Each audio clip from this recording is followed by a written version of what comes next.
Content summary. As the era of dragons gradually comes to an end, and the sorcerers leave behind countless treasures and legends beneath the starry sky, awakened youths begin their journeys. Chapter 1. The Awakened Youth. Sorcerers and Bloodline Power. In the southern part of the Aichi Kingdom, at the Kololin Town's mining area, in the third red copper mine. Damn it, just this last piece should suffice.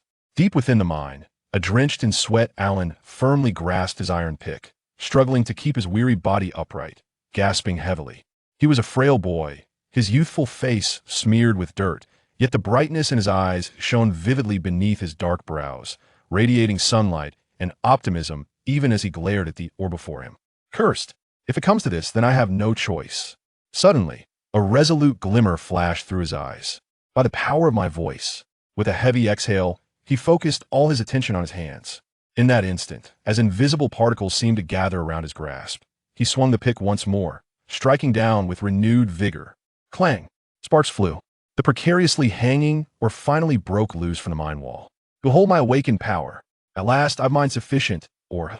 In the dark tunnel, Alan's triumphant cheer erupted, only to be swiftly followed by a pained scream. Ah, my foot. It hurts. Laughter echoed from further down the tunnel. That little rascal Alan has once again clumsily injured himself by dropping ore on his foot. Haha, that makes it the third time this month. Just 2 more and he'll break last month's record. Can't he be a bit more careful? Getting hurt by his own ore again. As dusk fell, a frail figure emerged from the mine's exit, drenched in sweat and weary, his arms hanging like limp noodles. Alan limped back to the somewhat dilapidated Kololin Town and entered the only clinic in town, Aunt Emma's clinic. Aunt Emma, I'm here. Little Alan, is the old scoundrel still alive and kicking? This was how most townsfolk greeted him, and today, Aunt Emma was no exception. I wish he would die, but he's still going strong. If you didn't buy him medicine and take care of him, he would have perished long ago. But we can't just let him die, can we? Then why would you wish for him to die? Hey, what happened to your foot? Didn't you come in yesterday with it already healed? Did you hurt it again today? Ahem. It's just an old injury flaring up, an old injury flaring up. With a face of gloom and embarrassment, Alan left the clinic with a bag of medicine amidst the concerned remarks of, is the old scoundrel still the same? Little Alan, be more careful next time, as he returned home. His home lay beneath a hill to the south of the town, enclosed by a bamboo fence. As Alan pushed open the creaking gate, an elderly man with a head of white hair sat at a crude stone table in the yard. The old man was tall but appeared frail, his skin marked by the passage of time, looking quite aged. His clothes, like Alan's, were made from a cloth bag that had long lost its original color, though his appeared relatively clean. Ha! Upon seeing Alan's limping form, the old man paused for a moment before bursting into laughter, doubling over in delight. It's truly unavoidable. Where have you been? Time for your medicine. Alan tossed the medicine bag into the old man's gleeful embrace and plopped down, disregarding the dirt on his hands as he tore into a hard loaf of bread, muttering in frustration, the ore in the mine is dwindling. It's becoming increasingly difficult to mine. Nevertheless, I have awakened. Even if mining becomes more arduous, I should be able to sustain us both, Alan said, a hint of pride replacing his earlier gloom as he took a few bites of bread. What a peculiar child you are, truly deserving of the years I spent searching for you, maintaining such joy and optimism in this environment. The old man squinted and smiled, glancing at Alan's nearly limp hands. It seems you couldn't resist using your sorcery today again. But I recall telling you many times that forcing the use of sorcery when your physical and mental limits are reached can impose a heavy burden on your body. In severe cases, it could even lead to death. Isn't it to support myself and you, old scoundrel? Alan scoffed dismissively, and it's just occasionally. Very well, reckless boy. Since you have awakened and achieved this level, it is time to reveal the truth. Alan looked at the old man. What truth? Are you dying? Cursed child, do you wish for my demise? Not at all. I'd worry about affording a burial plot. You fool. Listen closely. My tests and trials for you have concluded. Tomorrow, you may prepare to attend the St. Dawn Academy. Tests and trials? Ahem. Alan choked on the dry bread, coughing violently. What nonsense are you spouting now, old scoundrel? The old man regarded Alan with a knowing look. Very well. Let's start with the term old scoundrel. Why do you call me that? Because since I found you 7 years ago, you've always claimed you would teach me how to become a powerful sorcerer.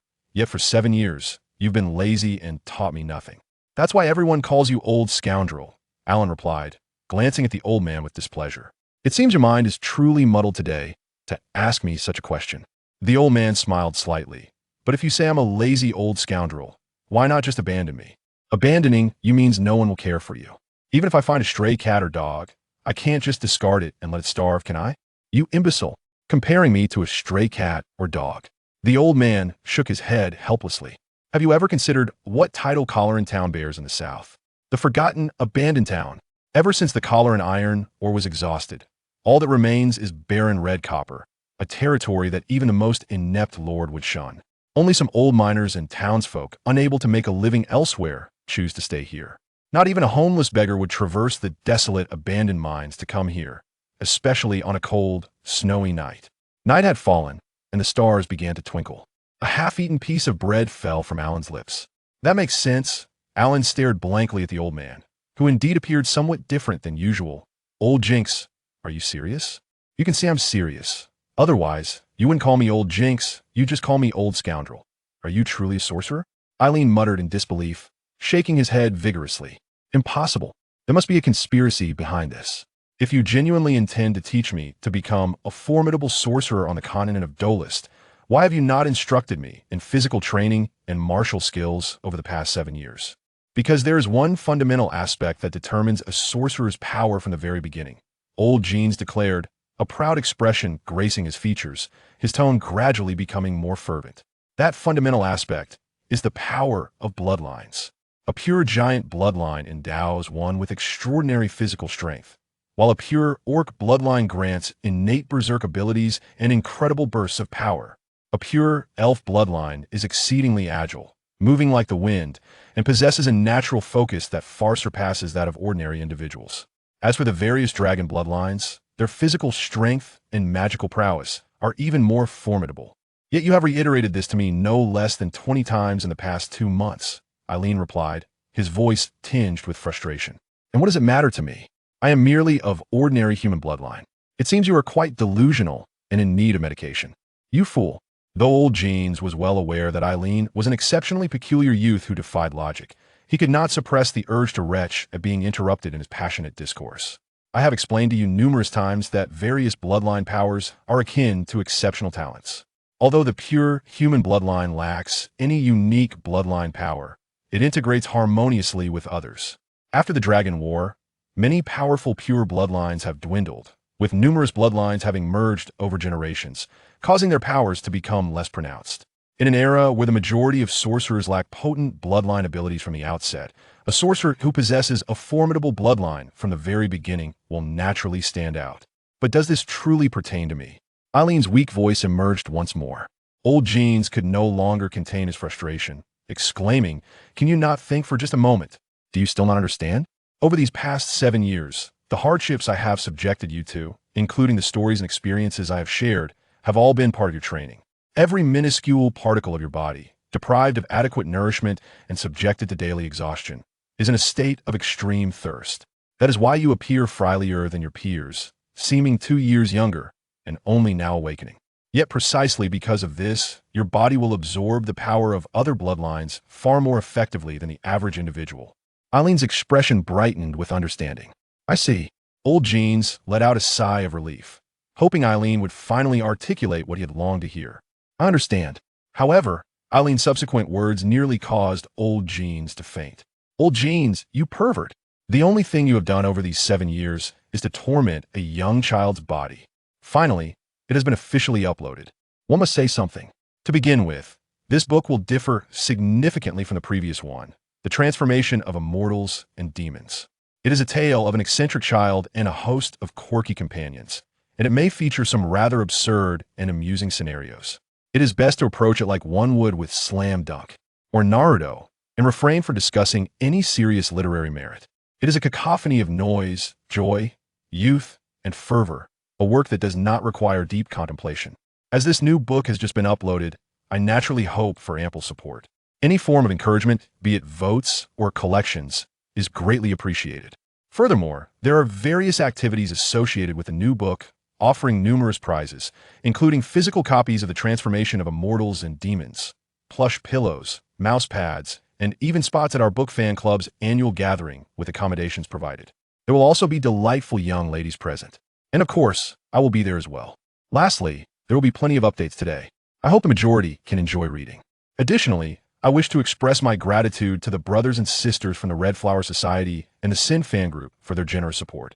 I will do my utmost to complete all my backlog, for I find myself overwhelmed with ideas, constantly desiring to revise, and thus writing at a slow pace. Chapter 2, Forward. To St. Dawn Academy. Can you not take me seriously for once? A roar erupted from Eileen's courtyard, nearly toppling the walls. Very well. Observing Old Jinze on the brink of a meltdown, Eileen surrendered with a wave of his hand, inquiring, with your incessant emphasis on fundamentals and bloodline power, what exactly are you trying to convey? Are you intending to pass on some bloodline power to me? Finally, we arrive at the crux of the matter. Yet why do you still maintain such a nonchalant demeanor? You idiot, it's clear that this fellow is quite extraordinary, yet I cannot help but feel exasperated. Old Jinze panted heavily, gradually regaining his composure. Eileen, too, slumped languidly onto the stone table. I'm so tired. After a groan, he rested his chin on the table, gazing at Old Jinze with a feeble tone. If that is the case, then go ahead. What bloodline power do you have to offer me? Old Jinze could not help but laugh. Such a character, inexplicably fearless and perpetually optimistic, oblivious to hardship, would surely drive others to despair. Blood Pact, Seal of Awakening. With a deep and swift incantation, he extended his right hand, grasping Eileen's right hand. As his fingers made contact with Eileen's skin, 5 orbs of silvery light formed 5 ancient runes of dragon language, unknown even to the earliest scholars, merging into Eileen's being. The 5 points of silver light lingered for a moment on the skin of Eileen's hand before gradually vanishing. Is this the fusion of bloodline power? Eileen stared at his hand, momentarily dazed. He felt no discernible change within his body, save for a slight tingling at the tips of his right fingers. There are only 2 methods of passing on bloodline power: through reproduction or via sacred artifacts imbued with unique powers, Old Jinze remarked, shaking his head as he observed Eileen finally taking things seriously. These seals merely serve as keys, allowing you to merge with the bloodline powers contained within sacred artifacts at St. Dawn Academy's library. Thus, your task is to attend St. Dawn Academy and, at the earliest opportunity, assimilate the bloodline power I have granted you. Wait a moment. An old con man suddenly transforms into a sorcerer, and I'm feeling a bit dizzy. Let me think. Why is it so complicated? Are you not still trying to deceive me? Eileen remained sprawled on the stone table, tilting his face to scrutinize Old Jinze. As if anticipating Eileen's skepticism, Old Jinze chuckled softly, producing a purse filled with coins and placing it near Eileen's eyes. This is the tuition I have prepared for you. Suddenly, Eileen felt an unexpected surge of energy, leaping to his feet. I've struck gold. Upon glancing into the purse, he was instantly entranced. I'm about to drool. Old Jinze observed Eileen. Do you believe me now? Eileen quickly tucked the purse into his cloak, nodding vigorously. I believe you. However, if you are such a remarkable sorcerer, why choose me? Is it because I was only 9 when I stumbled upon you, rather dull and easily deceived? Yet he could not resist, asking immediately, You truly are the most foolish of fools. Old Jinze nodded earnestly. I have traveled to many places, yet you are the one who has taken me in for so many years, enduring my trials and tribulations. What do you intend for me once I go to the academy? Do you wish for me to become a powerful sorcerer to assist you in executing certain tasks, or to guard a family and fight for them? The suddenly invigorated Eileen quickly pondered other matters. No, Old Jinze chuckled, shaking his head. He lifted his gaze to the starry sky and spoke slowly. For every awakened youth, the heavens are filled with countless dreams. As a reward for your sacrifices over the years, my role is merely to set your sails. In the voyage of life, you are free to choose your own aspirations. Eileen, you must understand this. When a person's abilities reach a certain level, they are destined for greatness, destined to shine like the finest gem. The harshest environments have sculpted your kindness, optimism, strength, and indomitable spirit. Thus, I have no concerns about your future. From this day forth, Eileen, pursue and fulfill your dreams to your heart's content. It sounds quite impressive. Eileen propped his chin on his hand, gazing at Old Jinze. But you've overlooked a crucial point. What exactly is the bloodline power you conceal within the Holy Dawn Academy? Every sorcerer finds ways to conceal their methods, never revealing all their secrets and powers to the world. Hidden strengths often serve as the key to victory and survival. Such a bloodline power, if easily discerned, cannot be hidden. However, If it can be concealed, that is even better. Old Jinx squinted and smiled. Because you often disregard advice and act recklessly, I have decided not to tell you why I have placed the means to inherit the bloodline power in the Holy Dawn Academy, nor will I disclose what that bloodline power is. If even you are unaware, then surely others cannot discern it from you. Eileen immediately expressed his frustration. Is there anyone as infuriatingly teasing as you? Old Jinx, you must tell me. Dream on. I will never tell you. No, you must tell me. Impossible. Save your breath and finish your meal before bathing. If you don't tell me, I won't attend the academy. Such a clumsy threat is futile. You have longed to attend the academy, and your eyes have betrayed you. Will you tell me or not? Absolutely not. A conspiracy. There must be a conspiracy. Fool. Have you ever seen someone spend so much time devising a scheme to harm a child like you? If you don't tell me, there is certainly a conspiracy. Then by all means, do not attend the Holy Dawn Academy. As night deepened, the gentle starlight enveloped Eileen's small courtyard. Exhausted to the brink, Eileen fell into a deep slumber, emitting a series of snores. Occasionally, dreamlike murmurs mingled with the snoring. Just tell me what the bloodline is, you rascal. I can't believe you deceived me for so long, thinking you were just a homeless old man, yet you have so much silver hidden. If you won't tell me, I will eventually find out on my own. Holy Dawn Academy. Holy Dawn Academy. Old Jinx stood by Eileen's bed, listening to the repeated mention of the academy in Eileen's dreams. In the darkness, he couldn't help but smile and softly murmur, though I rarely mention the prospect of attending the academy, the fact that other awakened youths pursue their dreams must mean that your heart, like your body, is equally yearning. You have worked harder than others, and surely you will cherish it more. Eileen, I eagerly anticipate your performance. Not telling me, acting all mysterious, as if it's something grand. It can't possibly be a dragon bloodline. At that moment, Eileen turned in his sleep, uttering another dreamlike phrase. Little one, do not underestimate others. Go forth, and seek your answers at your own pace. Old Jinx gazed at the small figure beneath the blanket, feeling a twinge of annoyance and frustration at Eileen's words. What? Eileen is going to study at the Holy Dawn Academy? By morning, the town of Kololin was in an uproar. With a packed satchel, Eileen stood at the town's entrance, surrounded by farewell well-wishers. Old trickster, where did Eileen get the funds to attend the Holy Dawn Academy? Although awakening grants entry, tuition and living expenses are still necessary. Cough. I told you I was once a sorcerer and saved up some money. I could believe you saved some money, but that you, an old man, were a sorcerer? Who would believe that? Well, if he can afford to send Eileen to school, it's a sign of his conscience awakening. Old trickster, Eileen is leaving. Will you not accompany him? I've said I am here to teach Eileen, and now that he is leaving, I can retire and attend to my own matters. Still being stubborn, the crowd continued their raucous farewells as Eileen and Old Jinx embraced for a final goodbye, preparing to set off. Are you really not coming with me? Eileen whispered in Old Jinx's ear. My mission to find and teach you has been fulfilled. It is time for me to retire and rest, Old Jinx replied. I am old and no longer seek dreams. Eileen made a dismissive gesture and muttered, conspiracy. There's definitely a conspiracy. Then you need not go to the Holy Dawn Academy. Old Jinx chuckled, looking at Eileen with a gaze that saw right through him, adding softly, you need not worry about me. You should know that I can live quite well even without you. Then I shall not concern myself with you.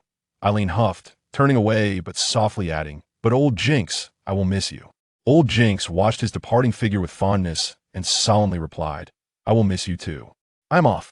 Eileen stretched out his arms, then, with grand ambition, shouted, onward, to the Holy Dawn Academy. Wrong way. Come back. Fool. Is that the direction of the Holy Dawn Academy? You are going the wrong way. This is truly Eileen, who has stumbled 5 times in a month. Even going forward, he gets the direction wrong. Chapter 3. The bloodlines of giants and elves make their entrance. Name, Eileen. Age, 16. Address, Kololin Town, the forsaken and abandoned town. At the enrollment office of the Holy Dawn Academy, Kate looked up from her desk in surprise. In her recollection, that dilapidated mining town was devoid of youth, with its inhabitants merely scraping by on meager copper ore. Observing Eileen, whose hair appeared somewhat dried and who was clothed in an indeterminate fabric, standing at the height typical of a boy of 13 or 14, she furrowed her brow. You are Eileen, from Kololin Town? Are you truly 16? Yes, why? As Kate lifted her gaze to scrutinize Eileen, he reciprocated by examining the young teacher and the street where the enrollment office was located. Holy Spring Melody Street, one of the 4 main thoroughfares of St. Lawrence City, was bustling with shops lining both sides, and at its center, A 12-tone fountain produced melodious sounds. The vibrant shops, adorned with colorful stone patterns, and the bright signage captivated Eileen, who was experiencing the grandeur of St. Lawrence City for the first time. Kololin Town? Is that not a forgotten, abandoned place? Was it not said that there were no young people left? Ha. A little runt from Kololin, you're 16. Yet so diminutive. Before Kate could respond, a red-haired boy, standing behind Eileen in line, erupted into laughter. This boy was half a head taller than Eileen, with a round face sprinkled with faint freckles, exuding an air of arrogance. Who is this? Kate's gaze shifted to the red-haired boy, and upon noticing the viper emblem on his attire, her pupils involuntarily constricted. You are. Having grown accustomed to ridicule from minors, Eileen was not angered.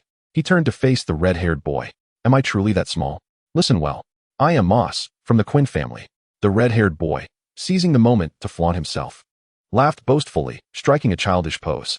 Indeed, a glimmer of understanding flashed in Kate's eyes as she watched Moss and Eileen, choosing not to interject. Little runt.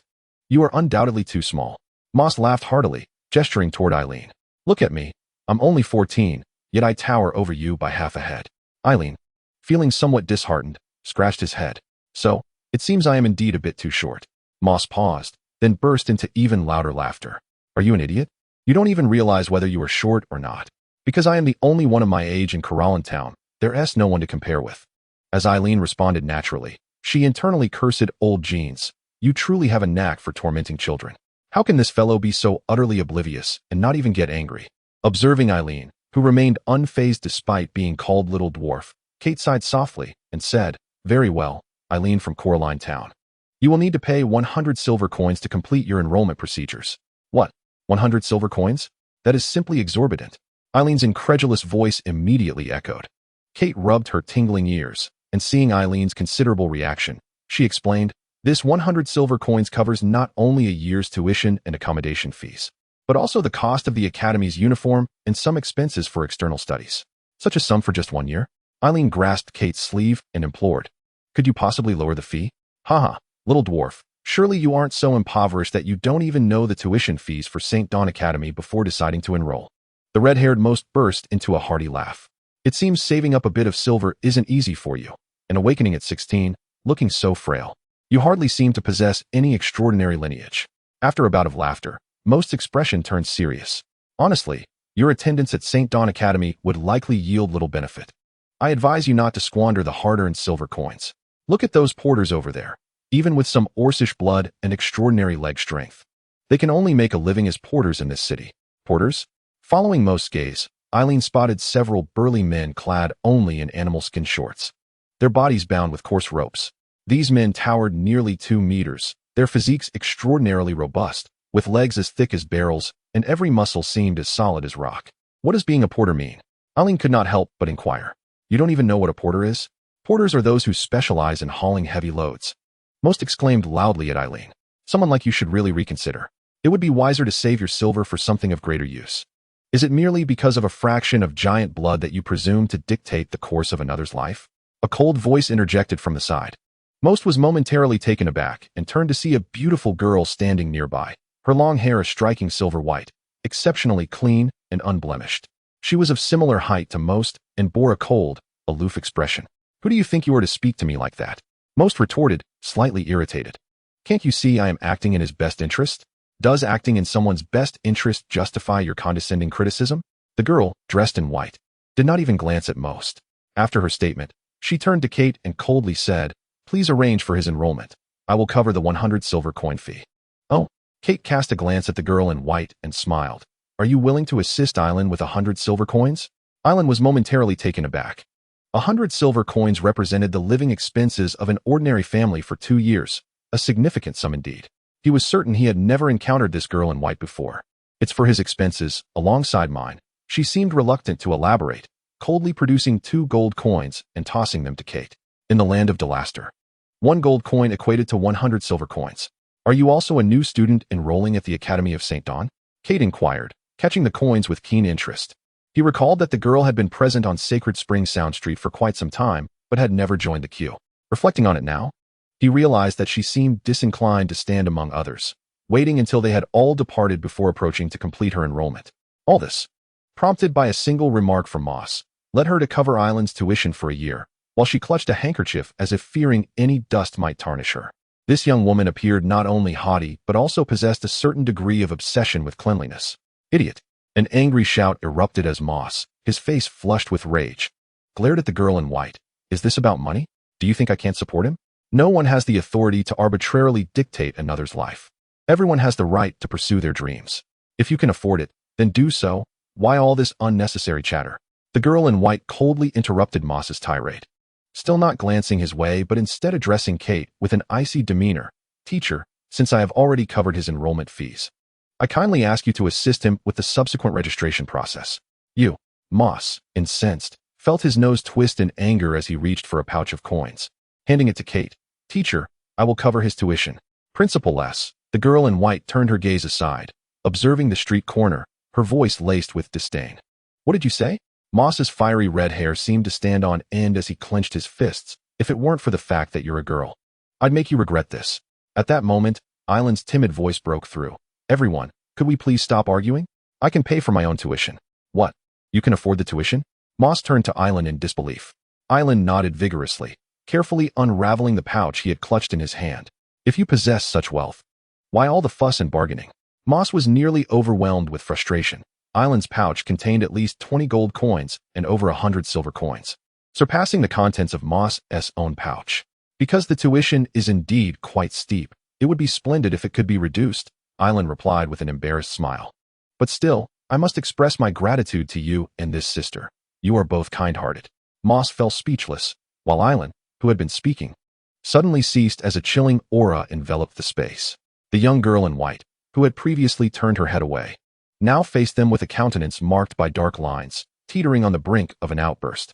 What is the matter? Mose and Kate exchanged glances, bewildered by the unfolding situation. Suddenly, understanding dawned on me. With an apologetic expression, Island remarked, I must have misspoken. It should have been thank you, sister, rather than sister. Some young women are indeed quite sensitive about their age. Mose and Kate instantly grasped the situation. You fool, I'm a boy, not a girl. The girl, now furious, shouted vehemently. Everyone was momentarily taken aback. You're a boy? Island, still dazed, glanced at the girl's flat chest, slowly processing the revelation, murmuring, but you are far too beautiful. You truly resemble a girl. Mose and Kate couldn't help but nod in agreement. To be honest, even Kate had initially assumed the other was a flat-chested beauty. You dare say that? The girl in white glared at Island, her voice dripping with menace as she enunciated each word deliberately, her long, flowing hair swirling around her. Fox ears. Island's voice rang out in surprise, for he noticed the girl's ears were pointed and quite charming. Idiot. Mose struck Island on the head. What fox ears? These are elven traits. Elven traits? You're so ignorant. How can you even attend school? What difference does it make? By the way, you truly aren't a girl? I'll kill you. These little ones were indeed troublesome. After a good while, the flames of conflict were finally quelled. Having completed the enrollment procedures, Kate gazed at the retreating figures of Island and the others, unable to suppress a chuckle as he muttered to himself. Suddenly, a glint of cold light flashed in his eyes as he pivoted sharply. At that moment, a young man clad in the same St. Dawn Academy attire emerged from the shadows of the street corner. Ah, it's you, Lister. What brings you here? Kate breathed a sigh of relief. Just passing by. The young man, known as Lister to Kate, replied, his demeanor relaxed, his strikingly handsome features accentuated by a languid expression. His dark eyes occasionally flickered with yellow light, creating an eerie effect for those who dared to gaze into them. After casting a glance at Island and the others, he casually inquired, what is the name of that little fellow with at least half-elven blood? Where does he come from? Kololin, from the town of Ime Forest. Kate replied after glancing at the registration form. I haven't heard of any noble families possessing high elven blood from there. Nonetheless, regardless of his origins, this little one from the Quinn family, who possesses a significant elven lineage along with some giant blood, coupled with that fellow named Island from the mining area of Kololin, makes this year's newcomers far more intriguing than in previous years. List shook his head, uttering a single remark, then lazily smiled. Kate, you bear the moniker of the good-tempered teacher at our St. Dawn Academy. Yet, I perceive that the lad named Island possesses an even more amiable disposition, seemingly incapable of harboring anger. Island. Kate discerned the implication in List's words, responding with a hint of perplexity. Do you believe there is something remarkable about him, considering he awakened so late? You may not have ventured to the forsaken town of the Forgotten, but I have. List replied with a smile. Those who remain there possess tempers as unyielding as stone. Moreover, this young lad exudes an indescribable confidence and courage. To me, that is the true essence of talent. As for bloodline, I do not regard it as the pivotal issue. Do not forget, I am merely of ordinary human lineage. Are you? Kate inquired, momentarily astonished. Indeed. My intrigue lies more with him than with Lynn Lauren, especially considering that he emerged from the forgotten town with a considerable amount of gold and silver coins, which piques my curiosity even further. I shall keep a watchful eye on him, and if he proves worthy, I will personally guide his training, List stated decisively. Chapter 4, Fusion. The Power of Bloodline. Where has that little fellow gone? At the bustling entrance of St. Dawn Academy, the red-haired Moss looked around in surprise. Numerous upperclassmen gathered at the grand white stone archway of St. Dawn Academy, volunteering to assist by introducing newcomers and guiding them to their dormitories. As one of the oldest academies in St. Lawrence City, St. Dawn Academy not only boasts ancient architecture, but also a sprawling campus. The walk from the Ivy and Bougainvillea dormitory areas to the main entrance takes at least 40 minutes, making it easy for unfamiliar newcomers to lose their way. Moss thought that someone like Island, coming from a small place, would surely be astonished and make a spectacle upon witnessing the grandeur of St. Dawn Academy. Hence, he deliberately maintained distance from Island, eager to witness his embarrassment. However, to his astonishment, Island had vanished in the blink of an eye. Junior, what is your name? May I assist you with your belongings? Junior, may I escort you to your dormitory? Meanwhile, Lynn Lauren, who was more beautiful than most girls, found herself surrounded by several upperclassmen whose eyes sparkled with admiration, her expression darkening as she teetered on the edge of exasperation. This is the Thinker's Grove, the Sleeping Mermaid statue. The Beast Training Hall has arrived. At this moment, Island, clutching a thick booklet, was making his way along the pathways of St. Dawn Academy, occasionally calling out a name or two, drawing the attention of passers-by. The booklet in his hands, gifted by Old Jinze, was titled Guide to St. Dawn Academy. Within its pages were not only maps of the academy, but also descriptions of various buildings and numerous faculty members. The Xiangpu Library, named for the abundant cattails flourishing by the adjacent pond, has earned a more colloquial moniker, the Groaning Library, due to the creaky floorboards, stairs, and windows that have stood the test of time. After a journey of over half an hour, guided by a map, Island finally arrived at the ancient wooden library described by Old Jinze. This venerable structure, perched upon a raised earthen mound and encircled on three sides by tranquil ponds, is adorned with verdant vines that cascade over its wooden faade. A modest sign stands near the entrance, barely noticeable. As Island stepped into this time-worn wooden sanctuary, a short figure emerged before her, a stern old man clad in a black robe, his thick reading glasses perched on his nose, his expression inscrutable. "Are you a newly enrolled student?" he inquired, eyeing the freshman badge hanging from Island's chest. "This is a library. Entry is strictly regulated." Island nodded. "I wish to apply for a reading permit to access the books." The old man scrutinized her momentarily before replying. "Freshmen are only permitted to read within the library. Borrowing books is not allowed." "Understood. You are forbidden to bring any sharp instruments that could damage the books. You must trim your nails before entering." "Understood. Any act that may soil the books is strictly prohibited, and violations will incur severe penalties. Serious infractions could even lead to expulsion from the academy." "Understood. Loud conversations are not tolerated in the library. Offenders will be expelled, and repeated violations will result in a permanent ban from entry." "Understood." After more than an hour of relentless repetition of the library's regulations and an array of unrelated information about books, the old man finally relented, allowing a dazed Island to obtain her reading permit and step into the ancient library. Truly, Professor May, the garrulous librarian, lived up to her reputation. As Island ascended the creaky wooden stairs to the library's second floor, she rubbed her face, shaking off her stupor.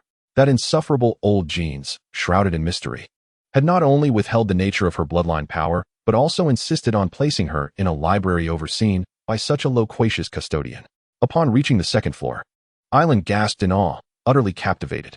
The entire expanse of the second level was lined with rows of bookshelves, extending to heights unreachable without a ladder.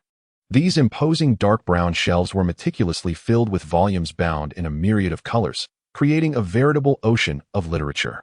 Despite their evident antiquity, some covers faded and worn, every book remained impeccably clean, devoid of dust. An inexplicable air of solemnity enveloped the atmosphere. Eileen traversed the rows of bookshelves within the library, which boasted 4 expansive floors. He chose not to ascend further, but instead meandered slowly, eventually arriving at a corner near the staircase leading to the third level.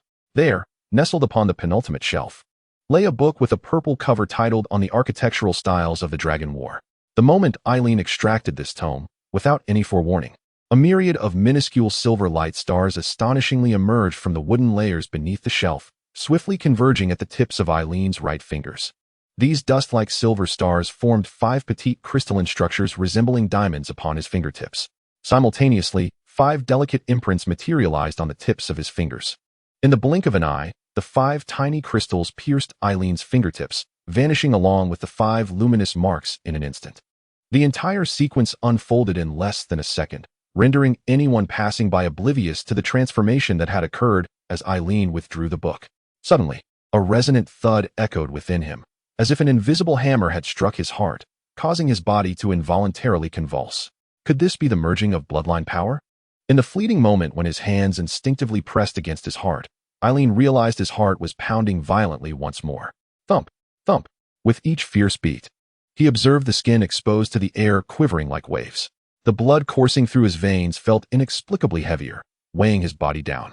If this continued, would his heart not burst forth, leading to his demise? Eileen felt an indescribable discomfort. Yet, in the next heartbeat, his youthful visage was suffused with confidence and an indomitable spirit. He unclasped his hands from his chest and clenched them into fists. Bring it on. Whatever this bloodline power may be, let it merge harmoniously with me. Eileen's body trembled, yet he gradually straightened. Time seemed to stretch infinitely as the tumultuous heartbeat finally subsided, but the blood within him still felt burdensome, as if a primal instinct urged him that any movement might ease the flow of his blood. What? Is it still reluctant to merge completely? With a fierce determination, Eileen returned the book to its place and took a few tentative steps. Feeling a modicum of relief, he proceeded to walk briskly, ultimately exiting the creaking library and sprinting along the tree-lined path. Had it truly merged? There was no trace of combat efficacy. After merely a few minutes of running, as beads of sweat began to accumulate, Eileen discovered that all discomfort had vanished and his heartbeat had returned to its normal rhythm. After walking forward for a while and regaining a steady breath, he swung his fists a few times, feeling that his body had not changed much from before. Was it that the power of his bloodline was too feeble, or did it only manifest after becoming a sorcerer? After muttering a few words to himself, Eileen discovered that he had stumbled upon a bustling street lined with numerous shops, where many attendants in vibrant attire were energetically soliciting customers. Behind the more than 100 well-ordered stores lay an expansive, tranquil park that seemed to stretch endlessly. It was a commercial street. Eileen suddenly realized that he had inadvertently wandered into the only commercial street of the St. Dawn Academy. The entire city of St. Lauren was built against the mountains, and the St. Dawn Academy was established on a gentle slope on the eastern side of the city. The commercial street was situated in the middle of the academy, adjacent to its largest park, the Goddess Park. The park was named after the abundant white tulips known as goddess that were cultivated within its grounds. Why were there so many people? As Eileen unconsciously surveyed the academy's commercial street, which seemed larger than the town of Kololin, he noticed a shop entrance crowded with a throng of people, and curiosity compelled him to approach. After much effort to squeeze through the surging crowd, Eileen was nearly knocked off his feet by the sight before him. This was a shop boasting a gigantic sign advertising super colossal fried pork chops. At the entrance stood several plump individuals who looked as though they might vomit at any moment, yet they continued to devour the golden fried pork chops with fervor. Were these pork chops truly that delectable, that they would continue to eat despite such discomfort? Unable to comprehend, Eileen couldn't help but exclaim, prompting nearby students to chime in with explanations. This shop had just opened, and the owner claimed that anyone who could eat 10 pieces in one go would receive their meal for free. So that was it. Enlightened, Eileen felt an urge to try. Could anyone participate? Do you want to join as well? Don't be ridiculous. Each chop is larger than your face. Eating 10 in one sitting is utterly impossible. The most anyone has managed so far is 7. If you can't finish, you still have to pay for what you've eaten. Right, it's best not to fall for this. Success is simply unattainable. The owner is clearly deceiving naive youths. Amidst such chatter, Eileen raised his hand, acknowledging that the pork chops indeed appeared immense. Just then, several more pork chops were brought out. The aroma of the super colossal fried pork chops wafted through the air. Don't miss out on this opportunity. Generously portioned, a true super colossal golden fried pork chop. Whoever can consume 10 will eat for free. The rotund owner, glowing with excitement and clad in a white chef's coat, energetically called out, attracting even more students from the St. Dawn Academy. However, overwhelmed by the rich scent of oil. Those challengers who were already on the brink of nausea turned pale and began to retreat, with two individuals even bursting through the crowd to the street's edge to vomit loudly. Eileen experienced a twinge of schadenfreude. But the moment the rich aroma wafted into his nostrils, an involuntary shiver coursed through him, as if every muscle within his body had transformed into minuscule particles, vibrating and rubbing against one another. A sensation akin to having starved for days, reaching a state of utter desperation, engulfed his consciousness. In the next instant, his entire being ached, and his legs trembled uncontrollably. A loud gulp echoed through the air. "May I give it a try?" Eileen's gaze remained fixated on the golden brown fried pork chops, unable to divert his attention. "Why not?" The proprietor, his face aglow with delight at the sight of another defiant challenger, particularly one so diminutive, beamed with joy. "Anyone can attempt it. Just consume 10 pieces. And it's free. But you must eat them all at once. My colossal fried pork chops are incredibly fragrant, crispy, and juicy." Just as the owner spoke with enthusiasm, a gasp of disbelief rippled through the crowd. "That's 9 pieces already. Remarkable. Is this guy truly of giant lineage? How can he eat so much?" The owner turned, nearly losing his composure, for in a mere blink, Eileen had devoured all the pork chops, his belly now protruding yet still wearing an expression of dissatisfaction. "This student has quite the appetite," the proprietor, regaining his composure, remarked with a knowing smile, patting Eileen on the shoulder. "A promising talent indeed, having polished off 9 pieces so swiftly. In that case, let us proceed with the 10th, complete it, and your meal is complimentary." As he bent down to retrieve the 10th piece from behind, Eileen's eyes widened in disbelief. "Is this a pork chop? How can this possibly be considered a pork chop? You're cheating, swindler." An immediate silence enveloped the area before it erupted into a cacophony of furious exclamations. The owner produced a piece far larger than the previous 9 combined, resembling nearly half a pig. "Huh. I never claimed that all 10 pork chops would be of the same size. How can that be construed as deceit?" The owner retorted, brimming with pride. "Furthermore, I run a modest establishment. I hope everyone can show some understanding. What? Can anyone consume this?" However, half a minute later, his incredulous voice rang out through the commercial street. Under the gaze of countless astonished eyes, Eileen finished the gargantuan fried pork chop, then rubbed his distended belly, offering a word of thanks to the bewildered proprietor before uttering a remark that nearly caused those around him to faint. Where are my feet? I can't seem to see them." Chapter 5. A roommate not so simple. "Excuse me, are you a freshman? Are you of giant bloodline?" A multitude of students from St. Dawn Academy, filled with admiration for Eileen, quickly encircled him. For the youth, an individual capable of feats beyond their own, always incited both respect and curiosity. At that moment, Eileen, who had finally satisfied his hunger, felt the sounds around him become somewhat ethereal, and his eyelids grew increasingly heavy. "Darn it, what kind of bloodline power is this? Is it not over yet? I cannot simply fall asleep here." Eileen struggled to keep his eyes open, silently shouting within himself. Yet before he could instinctively clench his fists, he succumbed entirely and fell softly, drifting into a deep slumber. Asleep? He is actually asleep? Who on earth is this person? He has eaten to his heart's content yet falls asleep, just like that? What is happening? Are you someone sent to deliberately toy with me? The proprietor, along with many others who realized Eileen had merely dozed off, was on the verge of tears. "Just leave him to me," came a languid voice as a young and handsome academy instructor squeezed through the crowd, effortlessly hoisting the sleeping Eileen onto his shoulder. "Who is this?" The moment the rotund proprietor and several senior students recognized the young instructor, their expressions shifted dramatically, chills coursing through them. They were so taken aback that, even as the handsome teacher carried Eileen away from the throng, they dared not utter a sound. "What is going on?" An oblivious first-year student could not resist asking a pale-faced senior beside him.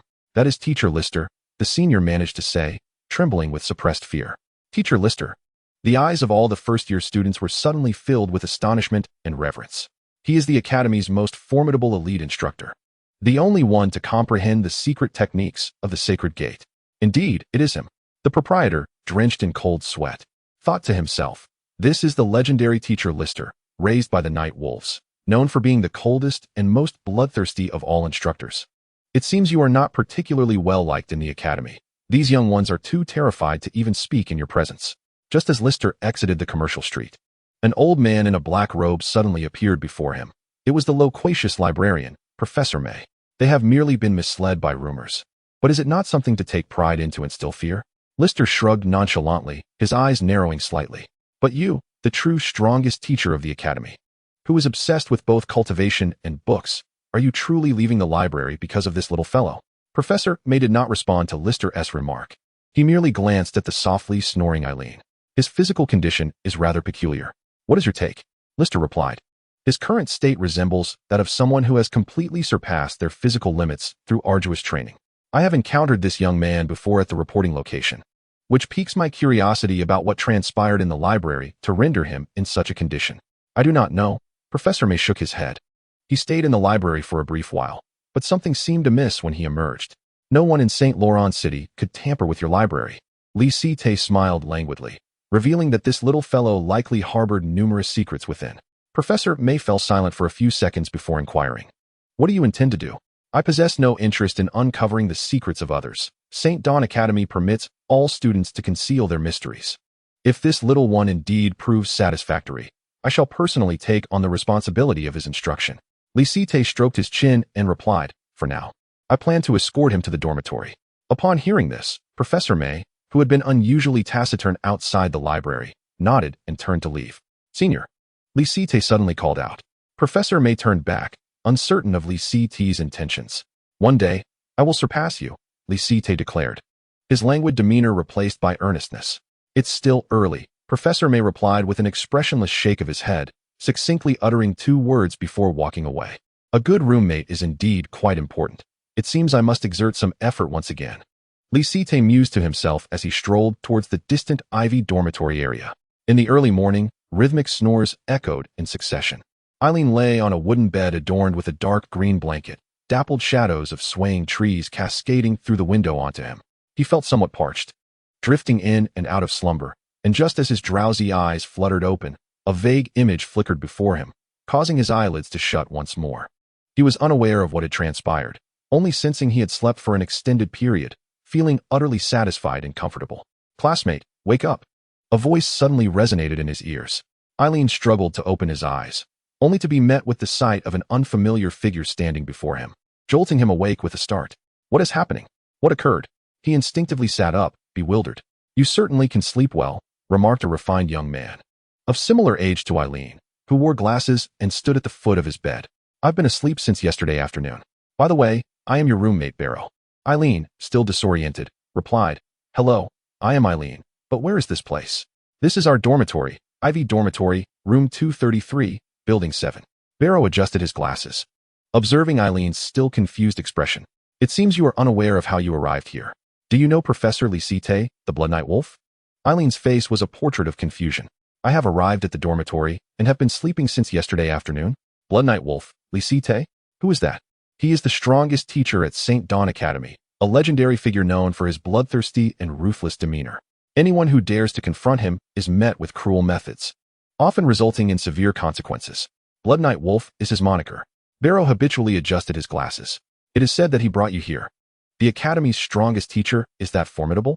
Eileen shook his head in confusion, but I truly do not know him. Regardless of the circumstances, Professor List has assigned you and me to share a dormitory, and from this day forth, we shall be friends. Belro gestured towards the edge of Aaron's bed, urging him to change clothes and freshen up in the washroom at the end of the corridor, adjacent to the restroom. I shall go procure some sustenance and await you below. Aaron noticed that beside his bed lay a set of Azure Academy attire, resembling Belro's, and it appeared to be quite soft. He instinctively inquired, What should I wait for? Class is about to commence. You must hurry. As Belro stepped outside, he remarked, It is Professor Houston's class. Arriving late could have serious repercussions. Class. Aaron, utterly bewildered by the situation, picked up the Azure attire from the bedside. It consisted of 2 sets. The inner outfit was form-fitting and athletic, while the outer garment was slightly looser, both adorned with the emblem of St. Dawn Academy. The fabric of the innerwear was more resilient and snug compared to the outer robe, suggesting that during vigorous activity, one would simply don the inner attire. Upon grasping the Academy attire, Aaron suddenly sensed a remarkable change in his physique. It felt as though boundless energy coursed through him, and a radiant light seemed to emanate from the crown of his head, akin to a door being flung open. Most strikingly, he was still clad in his usual clothing, yet it felt unusually constrictive. Rising to his feet, he examined his arms and legs. This was no mere illusion. His garments appeared to have shrunk. He had not only gained some muscle, but had also grown taller. Unable to resist, he swung his fist. With a whoosh, his punch sliced through the air, creating a sound of rushing wind. What astounded him further was the sensation that, as he threw his punch, countless invisible particles in the air seemed to converge towards his fist. This was the magical energy that could only be perceived by those who had awakened their potential. Previously, he had to concentrate intensely to sense and harness this energy, yet now it seemed to flow effortlessly from him. Undoubtedly, this was the transformation brought about by the infusion of bloodline power. It appeared that Old Jinze's bloodline strength was not as feeble as he had imagined. But what precisely was this bloodline? Feeling a surge of newfound strength, Aaron was exhilarated. Yet a tinge of frustration crept in as he realized he remained oblivious to the nature of the bloodline he had merged with. The Ivy Dormitory, where the male students of St. Dawn Academy resided, was among the oldest structures in the academy, built during the same era as the Kakin Library. Unlike the more modern buildings, the Ivy Dormitory was constructed from stone, each 3 stories high, with towering trees planted between each dormitory. These ancient trees, older than the dorms themselves, were entwined with ivy that cast a canopy of shade, making the buildings appear as if they were nestled within a vast forest. Due to their antiquity, the living conditions at St. Dawn Academy seemed somewhat rudimentary compared to some of the newer institutions, with each floor sharing a communal washroom and lacking individual restrooms. Eileen had changed his clothes and completed his grooming. As he stepped out of the dormitory, the entire building was deserted, save for Belro, who was waiting with a bag of snacks in hand. "Let us go?" Upon seeing Eileen descend the stairs, Belro led the way to the Philosopher's Stone Forest, explaining that it had been renovated from the old arena of the St. Dawn Academy. Perhaps due to the many formidable sorcerers who had previously harnessed powerful magical forces there, it appeared that focusing and sensing magic was notably easier within its confines. Thus, all first-year students attended classes there uniformly, taking the same foundational courses before branching out according to their preferences and academic performance in their second year. As Eileen followed Belro, munching on a ham sandwich he had purchased, he found his newly acquainted roommate rather agreeable. Why do they seem to look at us oddly? Eileen pondered. The Philosopher's Stone Forest was situated between the Ivy Dormitory and the Azalea Dormitory, a short walk of 10 minutes from either.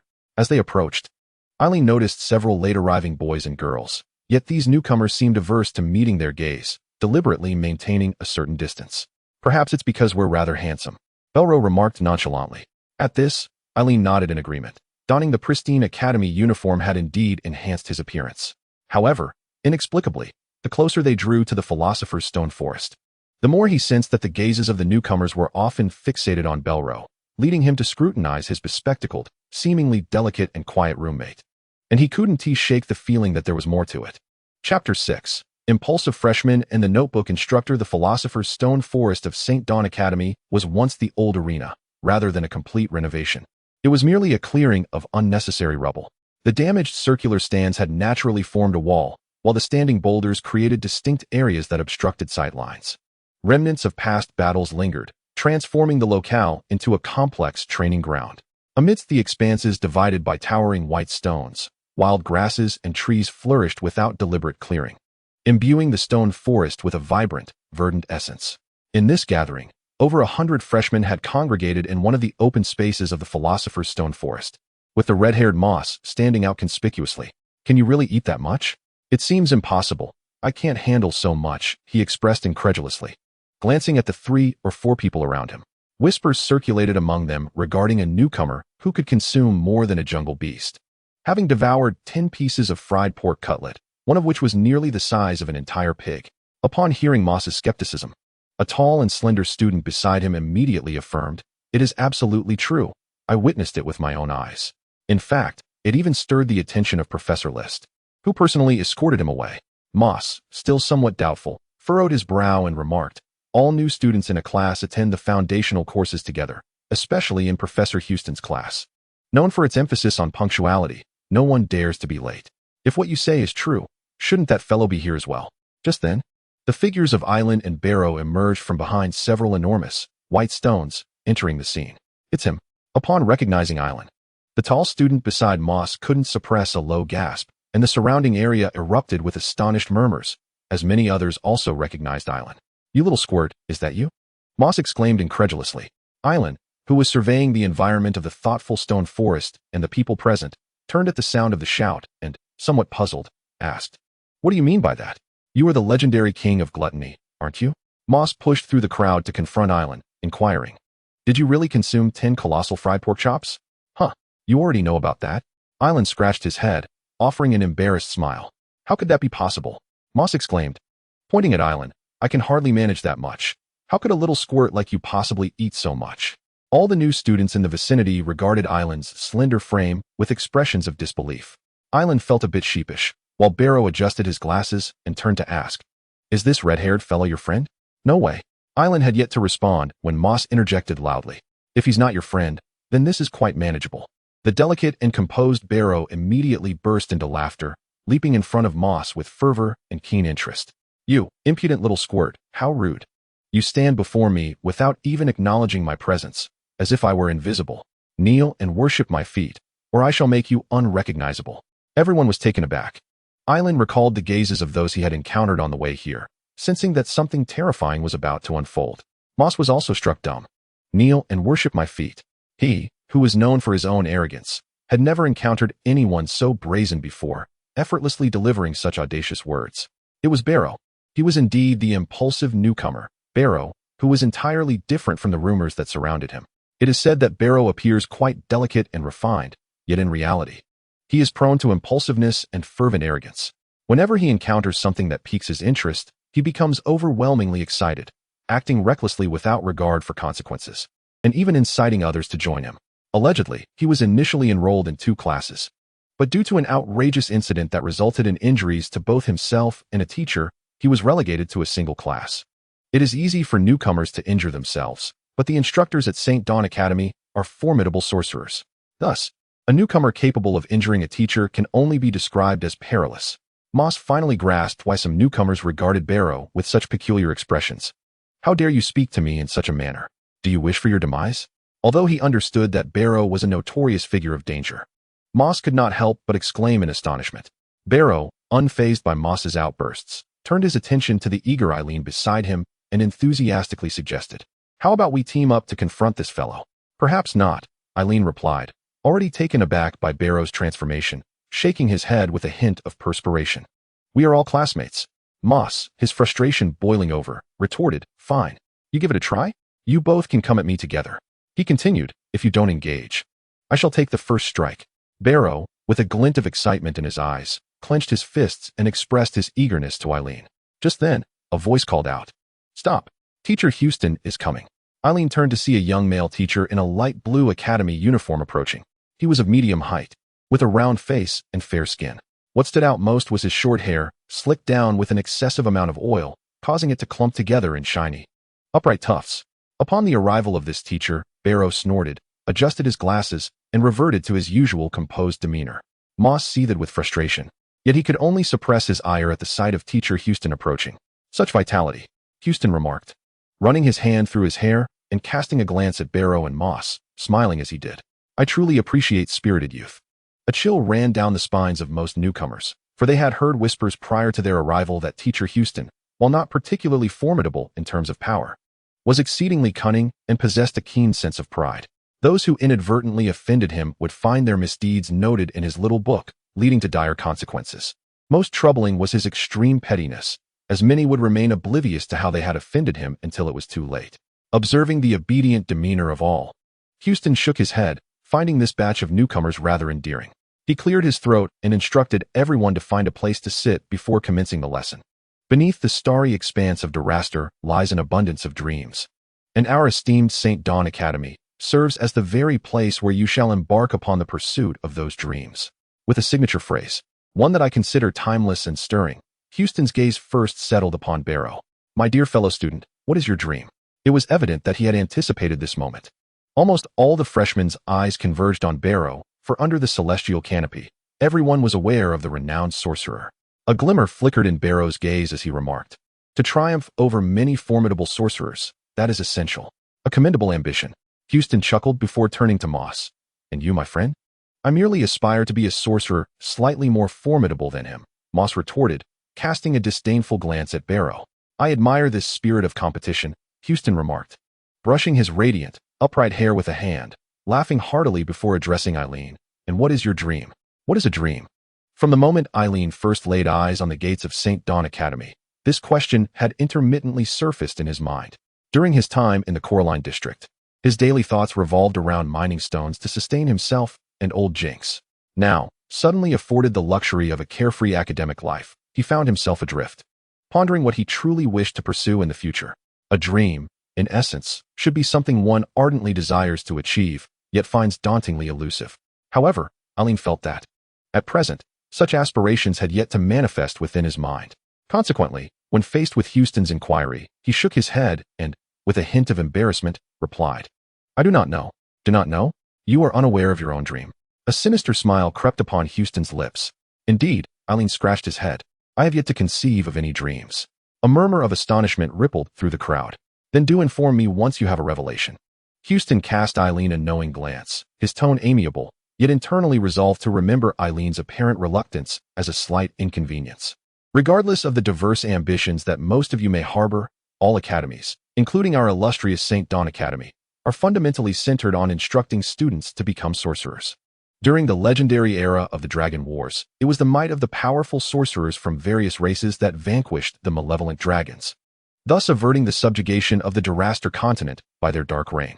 In today's era of peace, the number of formidable sorcerers is a reflection of a kingdom's strength. It is no exaggeration to assert that the power of sorcerers maintains the equilibrium among nations. The essence of this power lies in Houston, ever fond of his role as an educator, grew increasingly animated as he eloquently continued his discourse, gesturing vividly and even engaging in demonstrations. This is the renowned fire-splitting fist from our St. Dawn Academy. Although it is merely a sorcerer's technique, its power surpasses that of ordinary sorceress skills by a considerable margin. With a resounding boom, as Houston uttered a low command, his figure left behind 3 afterimages, and his right arm ignited with crimson flames. As he unleashed a lightning-fast punch, the fiery blaze erupted violently, enveloping his fist in a searing sphere of fire. Houston steadied himself, retracting his fist, and gazed at the astonished and adoring freshman, saying with lingering enthusiasm, "Did you see that?" At that moment, a sound, neither too loud nor too soft, interrupted him. Everyone turned incredulously towards the source of the noise, only to find Eileen with his head bowed, a stream of drool trickling down from the corner of his mouth, his shoulders rhythmically rising and falling with each snore. Houston's expression darkened instantly. How dare he sleep during Professor Houston's class? The freshmen felt as though a sudden chill had swept through the air around them. Chapter 7. The Standing Punishment Trio. With a swift kick, Houston sent a patch of grass flying, precisely striking Eileen in the face. What left the onlookers even more petrified was that, after the grass fell onto Eileen's face, he showed no signs of waking and continued to snore in a steady rhythm.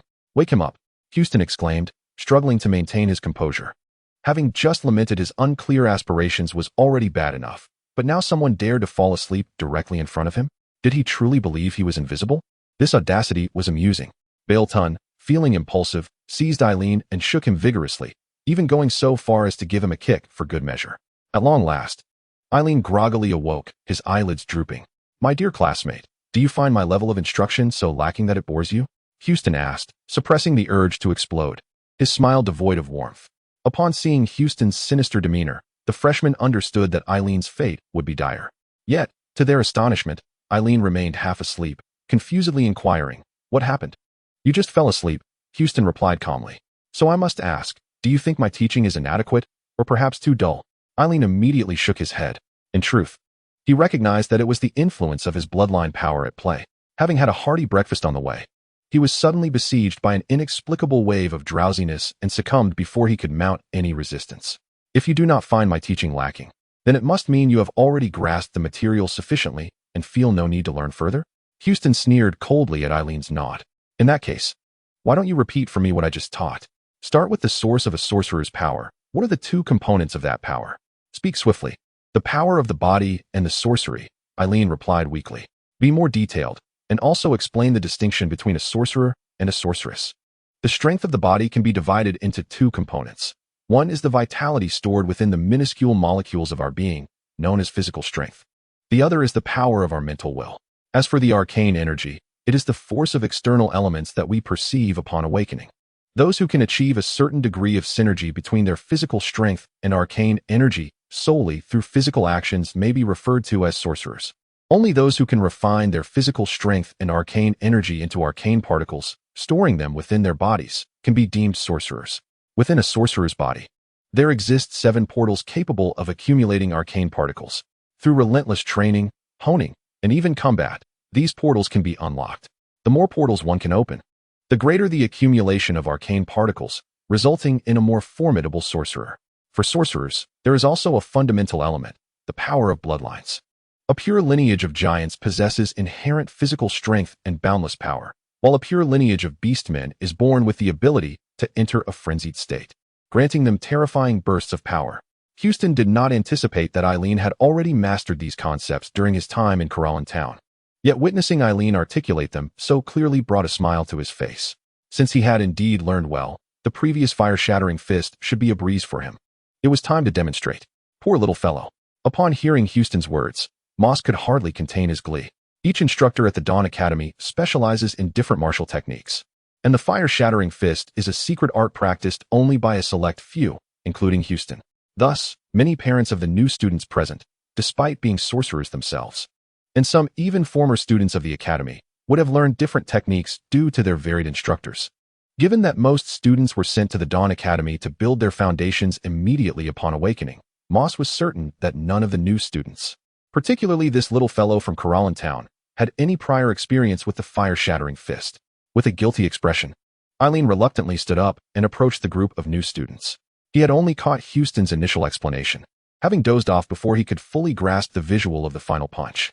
With rapid determination, he charged forward, feeling the winds whip around him as he concentrated his spirit and summoned his arcane energy. There was no other choice. Eileen steeled himself and, under Houston's expectant gaze, quickly recalled Houston's explanation of the fire-shattering fist before dashing ahead. Fire-shattering fist. As everyone watched, Eileen shouted the incantation, and at the moment his fist struck forth, his entire right arm ignited in crimson flames, swiftly coalescing into a fiery orb around his fist before erupting with a resounding explosion. Had he succeeded? Had he truly unleashed flames and executed the fire-shattering fist? Who was he to grasp such a technique in an instant? The freshmen were instantly thrown into a frenzy, with many female students gazing at Eileen with an added hint of admiration in their eyes. Just seconds before, Mose had been reveling in the misfortune of others, but now he stood utterly dumbfounded. Houston's expression of smugness froze in an instant. How could this be possible? Although the fire-shattering fist appeared simple to demonstrate, the intricacies involved, including the fundamental speed of channeling one's magical energy, were beyond the grasp of a novice without extensive practice. Even he, in his earlier days, had required a whole 10 days of rigorous training to barely execute the fire-shattering fist, and even then, he could not guarantee success every time.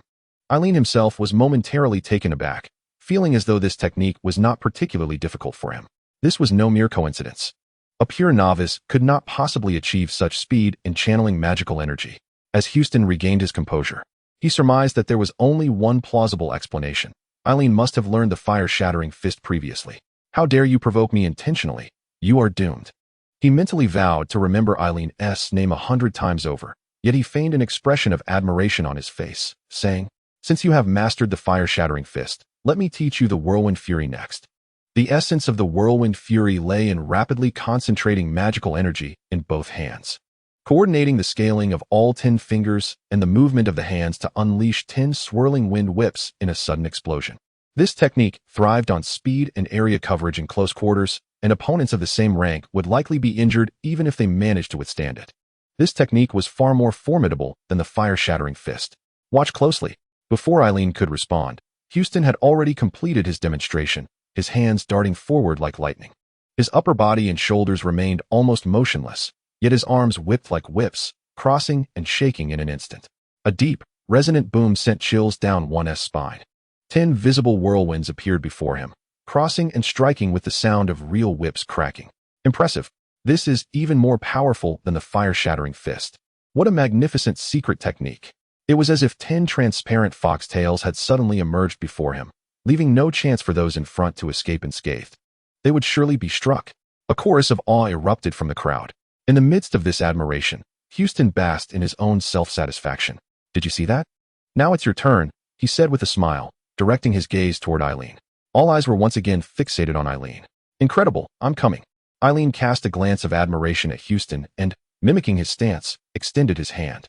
In that moment, Eileen felt a peculiar sensation, as though his usual actions and learning processes should not be this seamless. Yet, At that instant of extending his hand, he seemed to naturally replicate Houston's movements. This feeling, distinct from his usual self, slightly distracted him. Whirlwind fury. Whoosh. At the moment he was slightly distracted, a gust of wind surged between his fingers. The magical energy, swiftly converging upon his hand, erupted as he spread his fingers, unleashing a tumultuous current. However, this wind did not spiral like Houston's 10 rotating streams. Rather, it was a few erratic gusts, 2 of which collided right before him, sending a powerful blast of wind crashing against his face. With a yelp, Eileen cried out in pain, covering his eyes and nearly collapsing onto the ground. A profound silence enveloped the scene. Mose was momentarily stunned, then burst into laughter. You little squirt, I've never seen anyone get struck in the face by their own technique, nearly toppling over. Can you possibly be more amusing? How could this be? Houston, who had been strutting about with his hands behind his back, was now sweating profusely, witnessing Eileen's disarray while Mose laughed heartily. He clearly understood that Eileen's mishap stemmed from a flaw in the final finger spacing and the speed of movement. The most challenging aspect of this technique, the whirlwind fury, lay in the brief moment when the fingers clenched into a fist, requiring rapid concentration and compression of magical energy to a defined extent. It was no small feat for even a student who had been at St. Dawn Academy for half a year, let alone a newly awakened novice. Moreover, the whirlwind fury was his family's secret technique, never taught at the academy before.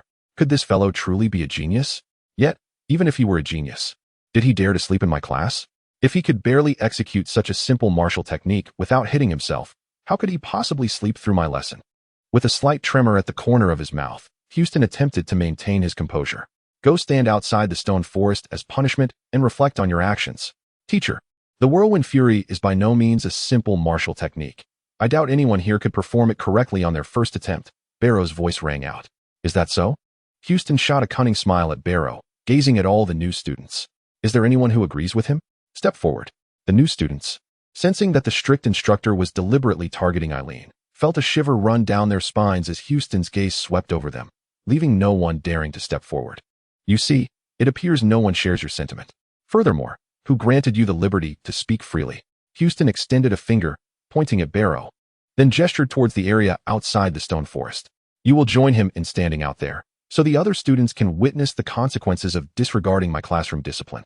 Mose couldn't help but revel in the misfortune, thinking, keep being impulsive, keep shouting for me to lick your feet. But his glee was short-lived, for Houston's fingers soon turned towards him. And you, red-haired brat, who allowed you to laugh so loudly just now? You will also join them outside for punishment. What? Mose was left utterly stunned. Chapter 8. The divine-like girl. What are those 3 fellows standing there doing? What else can be done? Clearly, they are 3 freshmen who must have offended Professor Houston, resulting in their punishment of standing there. Truly commendable courage. This is perhaps their very first class. And they dare to incur the ire of the stern teacher. Outside the thinking stone forest, students from St. Dawn Academy pointed and whispered about Eileen, Barrow, and Moss, who stood by the roadside. What on earth is in that little fool's head? Everyone knows what kind of person Professor Houston is. Yet he dares to sleep during his lecture. Moss, feeling a deep sense of humiliation, was seething with frustration. Barrow cast a disdainful glance at him, unimpressed. What is the big deal about standing here? Is it merely standing? Moss retorted, unable to restrain himself. Do you have any idea how insidious the legendary Professor Houston can be? While we stand here, we miss what he teaches next. By tomorrow, we will fall behind, and he will easily find excuses to punish us further. How amusing is that? Barrow replied eagerly. I am curious to see how many tricks he has up his sleeve. Moss, already at a loss for words, turned to see Eileen, who was on the verge of dozing off with his eyelids drooping, about to snore. Are you truly a pig? You can even sleep while standing. Moss could no longer contain himself and lunged at Eileen, almost choking him in his frustration. Coughing, Eileen awoke from the chokehold. Barrow observed Moss calmly. Do not act impulsively. If you provoke Professor Houston and he finds you not standing properly, things will worsen. Me impulsive? Moss stared incredulously at Barrow. You are the impulsive one among us, and yet you tell me not to be? Am I more impulsive than you? Eileen nodded vigorously, honestly stating, yes, you seem quite impulsive right now. Moss felt that conversing with such abnormal individuals would surely drive him to the brink of madness. So he suppressed the urge to spit blood and turned away, forcing himself not to look at Eileen and Barrow. After being jolted awake by Moss's grip, Eileen seemed less drowsy, but as time passed, he felt increasingly hungry. As noon approached, a rumble echoed from his stomach, and he realized he was so famished that he lacked the strength to continue. He glanced towards the thinking stone forest and remarked, "Why hasn't Professor Houston come out yet? I'm starving." Barrow, noticing Eileen's pale face and the beads of sweat forming on his forehead, couldn't he help but ask curiously, "Didn't you eat quite a bit this morning? How can you already be this hungry?" Eileen weakly opened his mouth to respond.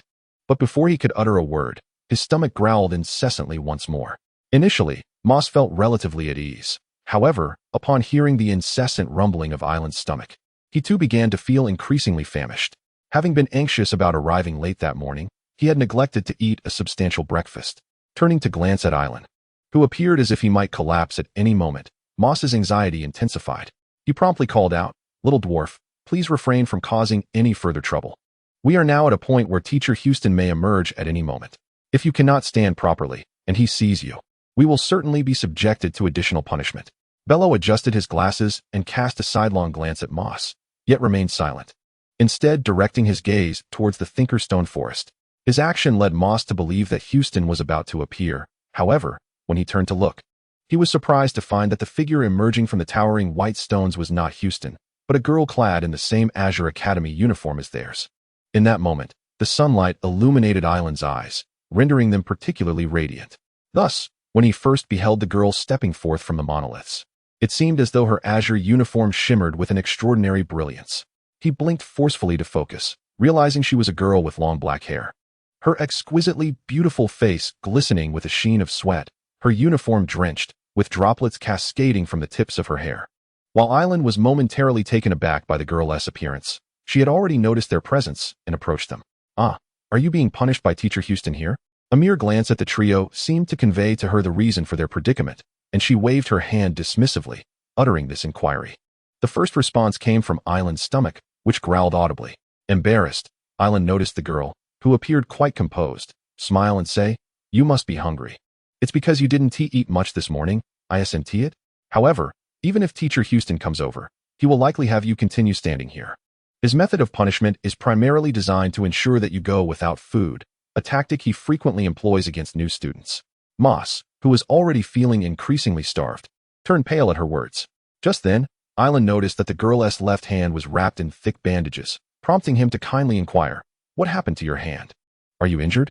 "It's nothing. I merely bandaged it to prevent injury during training," she replied, smoothing her damp hair back, a smile gracing her face as she regarded Eilen. "You are quite thoughtful, considering my well-being even when you are so hungry yourself. Please continue to stand here and wait for me."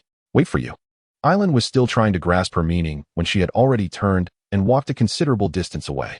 Shortly after the girl's silhouette vanished from their sight, it reappeared once more. With a resounding thud, the girl tossed a plethora of delectable treats before Eileen and the others, then nonchalantly plopped down on the grass beside them. As she began to munch on the snacks, she directed the still-dazed trio, "It's on me. Let's eat together. Are you not afraid of being seen by Mr.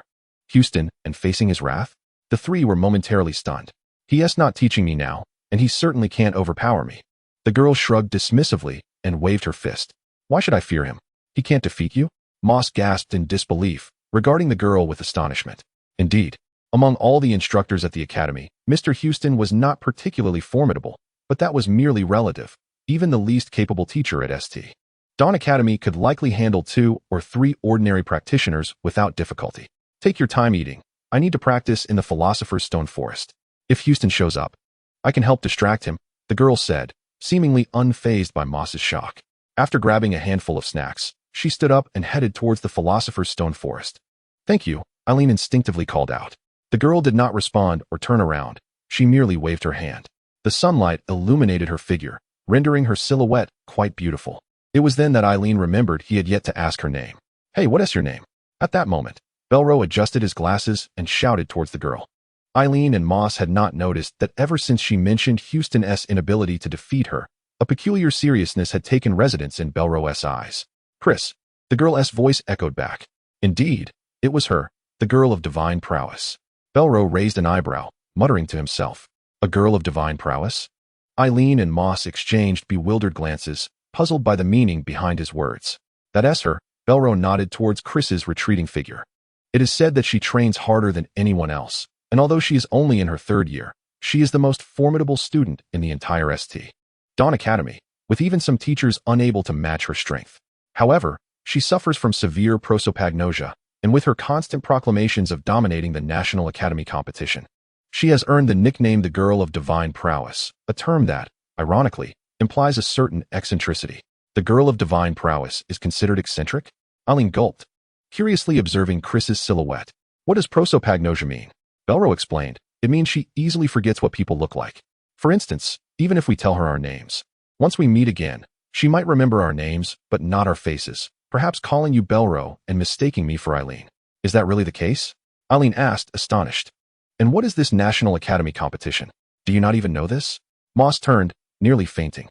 You little shrimp, you truly are dense. After just a few sentences, you've already devoured so much food.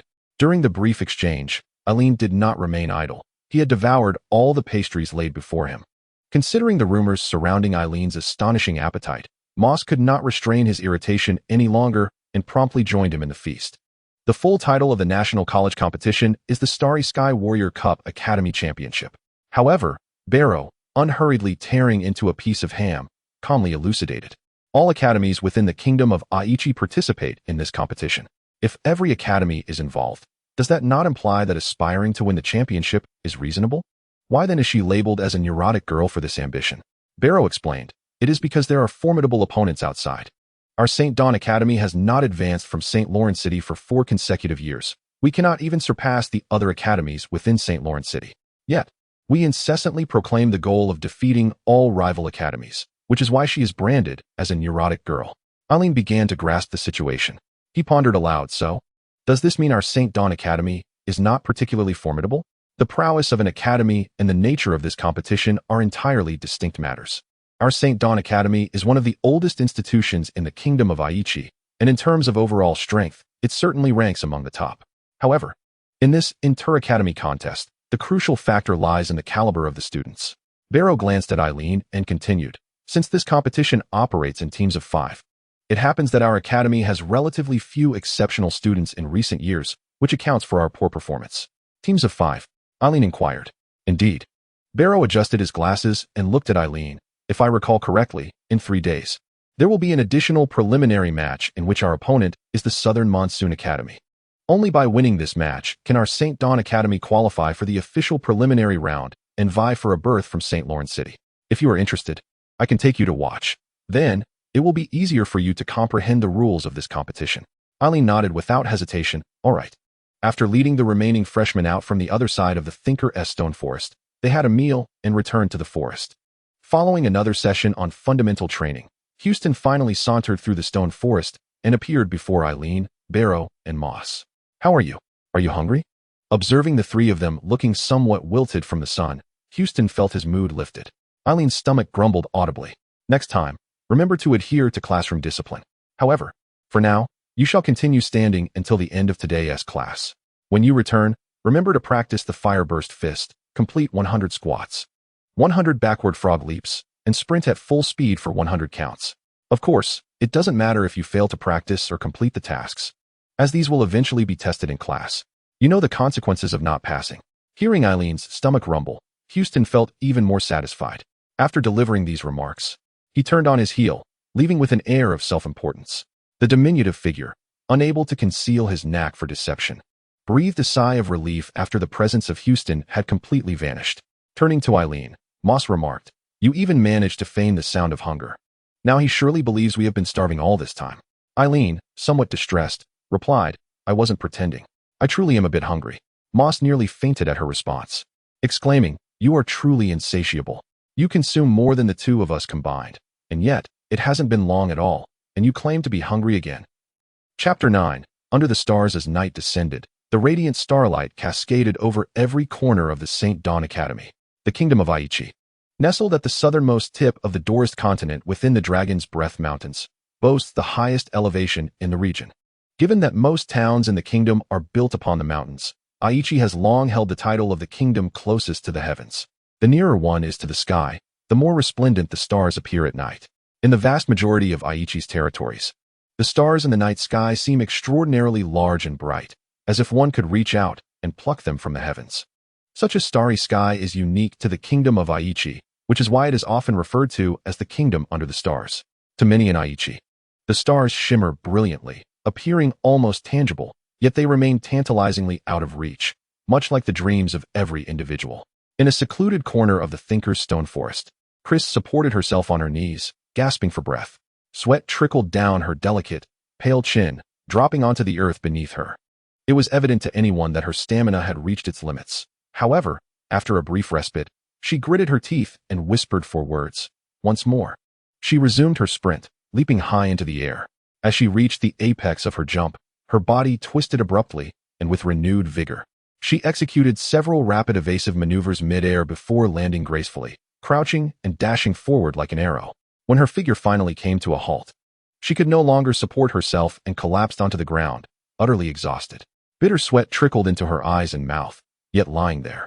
She fiercely shook her fist towards the starlit sky, softly affirming to herself, I must win. The wooded area surrounding the Ivy League dormitory serves as an excellent training ground for newcomers. Towering trees naturally create numerous secluded spaces, free from disturbance, with many of the clearings between them having been trampled into hard, barren soil. The instructor, Houston, could only be described as relentless, and coupled with the fact that most newcomers are unwilling to lag behind, the air was filled with the sounds of fiery punches echoing through the starlit clearings. Eileen stood amidst one such glade. At times, when an individual is overwhelmed by the vastness of the unknown, they may paradoxically become less eager to seek knowledge and instead focus intently on the present. In such moments, he has come to realize that the bloodline he has integrated under the guidance of Old Jinze is undoubtedly of remarkable quality. Prior to this, he had completed all the foundational exercises assigned by Houston. In the past, he would have been unable to finish even half before collapsing from exhaustion. Now, though he is still fatigued and drenched in sweat, he can distinctly sense his progress. Through the rigorous practice of these foundational exercises, he feels an almost imperceptible warmth circulating within him, penetrating every corner of his body. This sensation is akin to the increasing potency stored within each minuscule molecule of his being, a clear indication of his growing physical strength.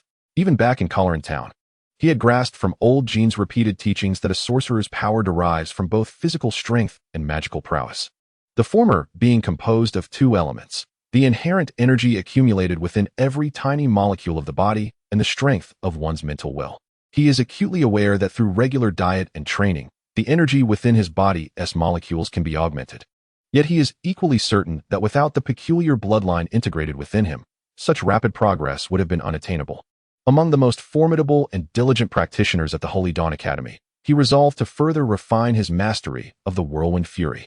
Unlike the majority of his fellow newcomers who have yet to grasp the flame fist, he has already executed it in class with remarkable proficiency. However, the mere thought of that divine girl compels him to abandon the notion of resting and instead delve into the practice of whirlwind fury. With a low incantation, he thrusts his hands forward in a lightning-quick motion, leaving behind a flurry of afterimages. A powerful whoosh resonates as 2 gusts of energy sweep past him, shattering several leaves that had just begun to descend. Its might surpasses that of the flame fist, and its speed eclipses it as well. Yet it is also far more challenging. At the moment of execution, Aaron realizes he has made an error compared to his earlier practice. The accumulation of his magical energy feels excessively ferocious, failing to form the requisite 10 swirling wind whips. Instead, 2 uncontrollable gusts erupt from his hands, sending a jarring shock through his bones, causing excruciating pain. Once more, undeterred, he shakes off the discomfort and resolutely continues his practice. Again and again, he perseveres. The exact count of his attempts lost to him. Sweat has turned thick and sticky, and his fingers feel as though they might split. His stamina has reached its limit, and his consciousness begins to waver. He can hear his heart racing and his labored breaths. How he yearns to simply lie down and sleep. Yet it seems success is within reach. No, he cannot relent. Whirlwind fury. Suddenly, although he appeared unable to straighten his body and was gasping for breath, he managed to stand tall once more, extending his hands forward with great determination. Whoosh! 10 spiraling whips of wind materialized before him, emitting a sound of slicing air that was markedly different from before. Haha, success. Am I not impressive?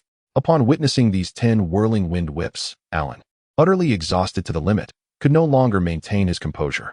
He erupted into a triumphant laugh, extending his arms and collapsing backward, his hands still reaching towards the starry sky, occasionally twitching in a manner that seemed quite absurd. A bat emerged from the sprawling forest of towering trees surrounding the ivy-clad school and vanished into the shadows behind a certain building. Kate, A young teacher whom Alan had encountered during his reporting silently followed the bat, gliding gracefully from the treetop and landing on the leaf-strewn roof of the building. Just as her feet touched the rooftop, a gust of wind swept through, stirring countless dry, yellow leaves into a swirling dance, within which the figure of Lister suddenly appeared. Upon seeing Lister, Kate displayed no hint of surprise, instead smiling softly as she remarked, "I suspected it was you in the woods. Otherwise, I wouldn't have felt that spine-chilling sensation of being watched." "Is that a compliment or a criticism?" Lister asked, ruffling his hair before lazily sitting down on the roof covered in yellow leaves and stretching.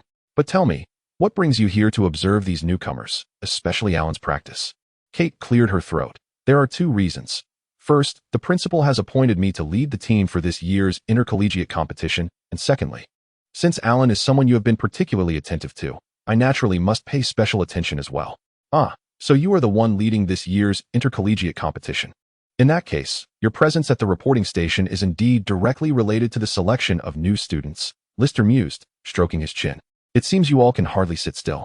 However, it is indeed warranted. Our performance has been abysmal in recent years. Not only do others think that our St. Dawn Academy lacks formidable talents, even our own students are on the verge of forgetting what true glory and courage entail, beginning to see no difference between ordinary mages and those who truly dare to fight. Your insight has always been commendable," Kate said earnestly as she settled beside Lister. "Ordinary students cannot possibly master Houston's whirlwind fury, let alone succeed in mastering it within a single day. Furthermore, Houston's whirlwind fury has never been publicly taught. Alan could not have come into contact with it before. There's no need for such complexity." "I grasp your meaning," Lister replied, casting a glance at Kate. "Since he entered the academy, he has grown taller, so he either possesses a hidden bloodline or has undergone a bloodline mutation. There are no apparent bloodline traits visible in him. I have heard he has quite the appetite. Yet he does not seem to exhibit the characteristics of a pure giant bloodline." Kate gazed into Lister's eyes. "Have you made any discoveries?" Lister shook his head with a smile, saying, "Even if it is not some mysterious bloodline, it is at least an intriguing one. From his demeanor, he seems to comprehend the advantages of concealing his bloodline powers, which spares me the need for further explanation. You witnessed his recent practice. Indeed, he possesses a courage that is willing to risk life itself. Since you are leading the Academy's competition this year, I can only implore you not to let me down." After shaking his head, Lister glanced around at the towering forest and continued, "You are quite fortunate. There are 2 individuals here who will master the whirlwind blaze within a day or 2. To have 3 such remarkable talents among this batch of students is quite extraordinary. If it were in another academy, those fellows would be grinning from ear to ear." Lister maintained a languid and indifferent demeanor, yet Kate was taken aback, incredulously exclaiming, "3? The one with the high elf bloodline, and that bespectacled fellow?" Lister smiled slightly. "It seems you still have much to learn. Lin Luolon. Barrow?" Kate's eyes widened in disbelief. He considered Lin Luolon's remarkable comprehension abilities unremarkable, given that even a minor elven bloodline bestows a significant edge in various aspects. Furthermore, Lin Luolon clearly possessed a superior elven lineage. However, he was utterly astonished by Barrow. Unable to restrain himself, he turned to Lister and asked, "That impulsive freshman? He is also a rare genius? More formidable than the red-haired lad from the Quinn family?" "You underestimate him," Lister chuckled. "He is, after all, the sole freshman who successfully infiltrated the beast arena. Though I cannot fathom what thoughts occupy his mind, he evidently harbors considerable ambition. Is he the one who sneaked into the beast arena? So that was the reason for his injuries." Kate's eyes suddenly sparkled. Lister stood, stretching leisurely. "It's good to know there are so many intriguing little fellows. For this competition, do not let me down too much. And what does that have to do with anything?" "They are still freshmen," Kate mused, perplexed. "What of it? What does being a freshman have to do with strength?" Lister's gaze pierced through him. Kate was left utterly speechless. If one does not dare to act boldly, nor dare to harbor expectations, there shall be no hope. With a languid wave of his hand, Lister turned to depart. If a freshman truly could participate in such a grand competition, that would indeed be fascinating. As Lister's figure began to fade from the rooftop, Kate suddenly recalled something and called out, "Since you are aware that Barrow is extremely impulsive and prone to trouble, why would you still arrange for him to be paired with Aaron?" Lister's figure vanished abruptly, yet his languid voice lingered, by tradition. Those who are most restless and prone to mischief often possess greater strength than the average student. Chapter 10. Barrow's ambitions. Eileen remained blissfully unaware that 2 pairs of eyes were covertly observing him during his practice.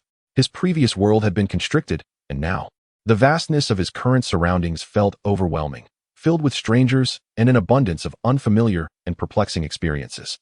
The sheer volume of information he needed to absorb and contemplate was staggering. Thus, after finally managing to rise from the ground, he retreated to his dormitory, rinsed himself in the washroom, and upon discovering that Barrow had not yet returned, he intended to wait. However, as soon as he lay on his bed, he succumbed to a deep slumber. On the following morning, Eileen was abruptly awakened by a peculiar cacophony. As he groggily sat up in bed, he discerned sounds resembling gasps of horror intermingled with cries of anguish. Just as he struggled to comprehend the situation, Barrow entered the room, his hair still damp from a recent wash. As Eileen dressed, he could not suppress his curiosity and inquired, "When did you return last night? What are those sounds outside?" Barrow wiped the fog from his glasses and, with a non-committal grunt, refrained from disclosing the time of his return. Instead, he glanced at Eileen and countered, "Aren't your arms and legs sore? Did you fail to complete the foundational exercises assigned by Houston?" Eileen, momentarily bewildered, reflected on how, in the past, exhaustion to such an extent would have left him feeling utterly incapacitated for days. Yet, after enduring such extensive foundational training yesterday, he felt surprisingly untroubled. This was undoubtedly a result of the bloodline power he had integrated, the precise nature of which remained elusive to him. Regardless of his incomplete training, it was clear that Houston would not easily let them off the hook today. Observing Eileen's silence, Barrow mistakenly assumed he had indeed neglected his exercises. But then his demeanor shifted to one of excitement. "Since you are up so early today, let us go have breakfast together." "Absolutely," Eileen replied enthusiastically, quickly freshening up before following Barrow out of the dormitory. St. Dawn Academy boasted 5 dining halls alongside a commercial street, all offering breakfast options. The nearest to the Ivy Hall was the 3rd dining hall, nestled to the west of the Ivy residence area. The 3rd dining hall was architecturally inspired by the giant dwellings of the Dragon War era, constructed entirely of massive timber, featuring extraordinarily large doors and windows. From the outside, it resembled a training facility rather than a dining hall. However, upon entering, one was greeted by a starkly different ambience. Surrounded by walls, the hall was partitioned into stalls reminiscent of market shops, brimming with an array of culinary delights: roasted beef, turkey, pork chops, lamb chops, sausages, jam tarts, meat pies, and fried donuts. In the center of the hall, rows of tables and chairs, crafted from raw timber, could accommodate hundreds of diners simultaneously. The lofty ceiling was adorned with colorful crystal chandeliers, and the enticing aroma permeated the entire space. As Eileen followed closely behind Barrow into the dining hall, she observed many patrons either purchasing food or already seated and indulging in their meals. This was her first encounter with such a bustling cafeteria, and she eagerly surveyed the array of unfamiliar delicacies that tantalized her senses. Suddenly, Barrow let out an exuberant exclamation. "Indeed. Let us go and confront him." Confused, Eileen struggled to grasp the situation as she watched Barrow approach 3 individuals seated together, laughing heartily. "Zinawai, why don't you come over and worship at my feet?" Instantly, the entire dining hall fell silent, all eyes fixated on the 3 individuals, Barrow and the perplexed Eileen. The trio promptly rose, exchanging cold sneers as they advanced toward Barrow and Eileen. Although Eileen could not discern which of the 3 was the aforementioned Zinawai, she noted that their academy uniforms appeared somewhat worn, and their faces were unfamiliar to her, indicating they were not newcomers. "Barrow, it seems you are truly courting disaster." One of the tallest among them, a hulking blonde youth towering over Eileen, remarked with a menacing grin. "Professor Huster?"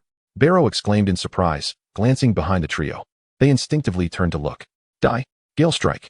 Just as Eileen involuntarily glanced upward, Barrow erupted into laughter, and with a resounding thud, his fist collided forcefully with the blonde youth's torso.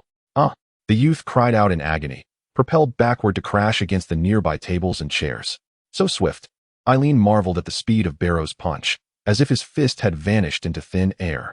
"You shamelessly struck without warning." The other 2 finally reacted, taking a couple of startled steps back, their faces a mix of shock and fury. How could they engage in a brawl, especially with newcomers attacking upperclassmen? Did they not fear the consequences of such actions? The atmosphere in the cafeteria erupted into chaos. "I'll take care of this big-headed, rotund fool." "You handle the one without eyebrows," Barrow declared, seemingly unfazed by the surrounding tumult, his face alight with excitement. "Barrow, you are utterly arrogant." The shorter, stockier boy among the 2, whose face was round and flushed with anger, leapt up in fury. His right arm swung down like a blade toward Barrow, slicing through the air with a sound reminiscent of tearing fabric. As he neared Barrow, flames erupted around his arm. "Ah!" Some students recoiled in fear, and several girls even screamed in alarm. The strike was ferocious. Had Barrow been struck, the injury would undoubtedly have been severe. With a sudden, forceful punch, he intercepted the attack midair, unleashing a burst of flames that collided with the stout boy's arm. Flames erupted, accompanied by a resounding roar. The stout boy nimbly flipped backward and landed at a distance, gazing at Barrow, who was gradually retracting his fist, his eyes filled with incredulity. Did you think that after being injured and lying low for several months, and having trained less than you, I would be unable to defeat you? Barrow, excited, licked the corner of his mouth, asserting that he could vanquish him using just one hand and the fire-burst fist he had learned only yesterday. Eileen, perplexed by the abrupt transition from a culinary outing to a brawl, found himself glancing at the boy with no eyebrows upon Barrow's encouragement to confront him. What are you staring at? The tall, slender boy was not entirely devoid of eyebrows. They were merely faint, giving him a peculiar appearance. As Eileen scrutinized him, the boy's anger flared, and he shouted, "Gale strike." His entire body surged forward, delivering a punch aimed at Eileen. With a whoosh, his fist moved so swiftly it seemed to vanish into thin air. Eileen had never experienced such combat. He had no intention of engaging the lanky boy. How fast? How formidable? Yet, he realized that if he wished to evade the blow, it would be futile. He could not match the speed of his opponent. Desperation took hold. He had no choice but to attempt a counter. Whirlwind fury. Almost instinctively, he thrust his hands forward, letting out a low shout. Suddenly, 10 spiraling wind whips materialized between the slender boy and Eileen. The boy collided with the whips, unable to react in time. With a resounding crash, he was sent sprawling backward, crashing into a nearby table before sliding to the ground. What? The stout boy's face drained of color. He had barely had time to engage Barrow again when the slender boy had already been defeated by Eileen's single move. Barrow adjusted his glasses and glanced at Eileen, seemingly recognizing him for the first time. Whirlwind fury. This newcomer can actually execute Professor Houston's technique? Surely, they had only just begun classes yesterday. How was this possible? Could he be a student whom Professor Houston had secretly instructed for a long time? Many students in the cafeteria, especially those in higher grades, gazed at Eileen with eyes glimmering in disbelief. Can we not fight anymore? Eileen suddenly declared. The surrounding crowd, already viewing him as peculiar, nearly fainted upon hearing his words. The formidable technique known as whirlwind strike is one that the vast majority of students simply cannot master. Its potency surpasses that of ordinary techniques, and when struck by it, the opponent finds it nearly impossible to rise again, let alone engage in further combat. If I were to incapacitate you as well, there would be no one left to assist them. Barrow turned to glance at the short, stout boy whose face had turned pale, adding, however, do remember to pay your protection fee the next time you encounter me. Protection fee? Observing the chubby boy struggling to carry 2 incapacitated comrades, Eileen couldn't help but inquire. Intrigued by Barrow's smug demeanor, what exactly is happening here? Nothing much, Barrow replied dismissively. That yellow-haired Sanavi was a bully from a class I previously attended. He has always exploited his strength to oppress other students. My goal is to defeat all such bullies and then demand protection fees from them. Eileen was instantly drenched in sweat. So, doesn't that make you the biggest bully of all? One could say that, Barrow conceded. Though I might not stand a chance against some of the upperclassmen. He patted Eileen's shoulder with satisfaction. I must say, you surprised me by defeating that browless one. Feeling slightly perturbed, Eileen questioned. Did you doubt my ability to win from the start? Why did you encourage me to fight him, then? You are a student sent by Professor Lister, Barrow replied with a sly tone. If that fellow had bested you, Professor Lister might have had a word with him. I've already told you, I have no connection to Professor Lister any longer. Eileen finally understood Barrow's insidious intent to manipulate him, leaving him utterly speechless. Nonetheless, he still had questions regarding the recent battle and the reactions of those around them. So he asked, is mastering Whirlwind Strike considered quite impressive within the academy? Unless one is a genius like Professor Lister, it is exceedingly rare for anyone to successfully condense a technique's essence into a particle before the second year, thereby becoming a true practitioner of the art, Barrow explained, casting a glance at Eileen. Whirlwind Strike is already among the more challenging and powerful techniques available to those below the level of a practitioner. However, the effectiveness of any technique is contingent upon the wielder. Knowing a technique and being adept in combat are 2 entirely different concepts. For instance, if you were to engage in a life-or-death duel with that browless opponent, should he possess knowledge of your abilities, he could easily evade direct confrontation and outmaneuver you, ultimately defeating you. They have undergone extensive foundational training and possess superior stamina, capable of exhausting you. Thus, merely knowing a formidable technique does not equate to being formidable. especially when considering the elite upperclassmen who have successfully condensed their technique particles. To them, such techniques are hardly noteworthy. Chapter 11. The gluttonous beast. Those two we injured won't face any serious issues, will they? With our strength, we can't even break bones. At most, they might suffer a hairline fracture. Our academy's medical staff is exceptionally skilled. Even the most severe injuries are swiftly healed. What could possibly go wrong? The academy prohibits fighting in such places. Aren't you concerned about facing punishment? What is there to worry about?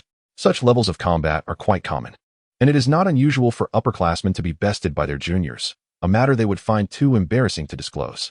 In this cafeteria, there are no genuine instructors. Those present are merely ordinary employees.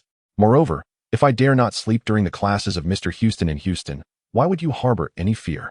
While enjoying a meal and conversing with Barrow, Eileen increasingly perceives Barrow as a perilous figure, starkly contrasting with his outward appearance. However, the thought of encountering the treacherous Mr. Houston soon sends a chill down Eileen's spine. Compared to the previous day, his desire for sleep seems to have diminished, yet his body still craves sustenance. The gnawing hunger far more distressing than the fatigue of exhaustion. To avoid being deliberately starved by Houston again, Eileen promptly rises to procure more food. Initially, Barrow assumed that Eileen, having consumed several times more than an ordinary person, would be satiated, but upon witnessing Eileen stowing away food into his robe, he felt a surge of impulse. "Eileen, what are you doing? Preparing some provisions?" Eileen candidly replied, "This ensures I have something to eat when hunger strikes." Indeed, Barrow concurred, and he too began to fill his robe with food. At that moment, leaning against a large white stone, the self-assured Houston noticed Eileen and Barrow approaching from afar and couldn't help but smirk darkly. Although he had not mentored many new students over the years, any student in his class exhibited utmost respect, scarcely daring to breathe. To allow anyone to sleep during his lesson without correction would surely indicate that the student held him in low regard. Eileen and Barrow ambled slowly through the Thinker-s stone forest, appearing quite laborious. Houston assumed they were, like most freshmen, suffering from soreness due to the foundational training assigned the previous day, yet he could not fathom that the two had just engaged in a lively brawl, and their sluggishness stemmed from their robes being stuffed with food. In a display of magnanimity, and to prove he bore no grudges, Houston deliberately averted his gaze from Eileen and Barrow. Once all the freshmen had gathered in the open space before him, he cleared his throat and declared, "It seems everyone is brimming with vitality. I appreciate spirited young individuals. Since you are all so lively, let us commence with 100 deep squats as a warm-up." Many freshmen nearly blacked out at the sound of this proclamation, fearing that insufficient foundational training would hinder their performance in Houston's future assessments. They dutifully completed the basic training he assigned, and now, even walking was an agonizing endeavor, their cries of discomfort echoing as they faced the daunting challenge of 100 squats, a task that felt like a threat to their very existence.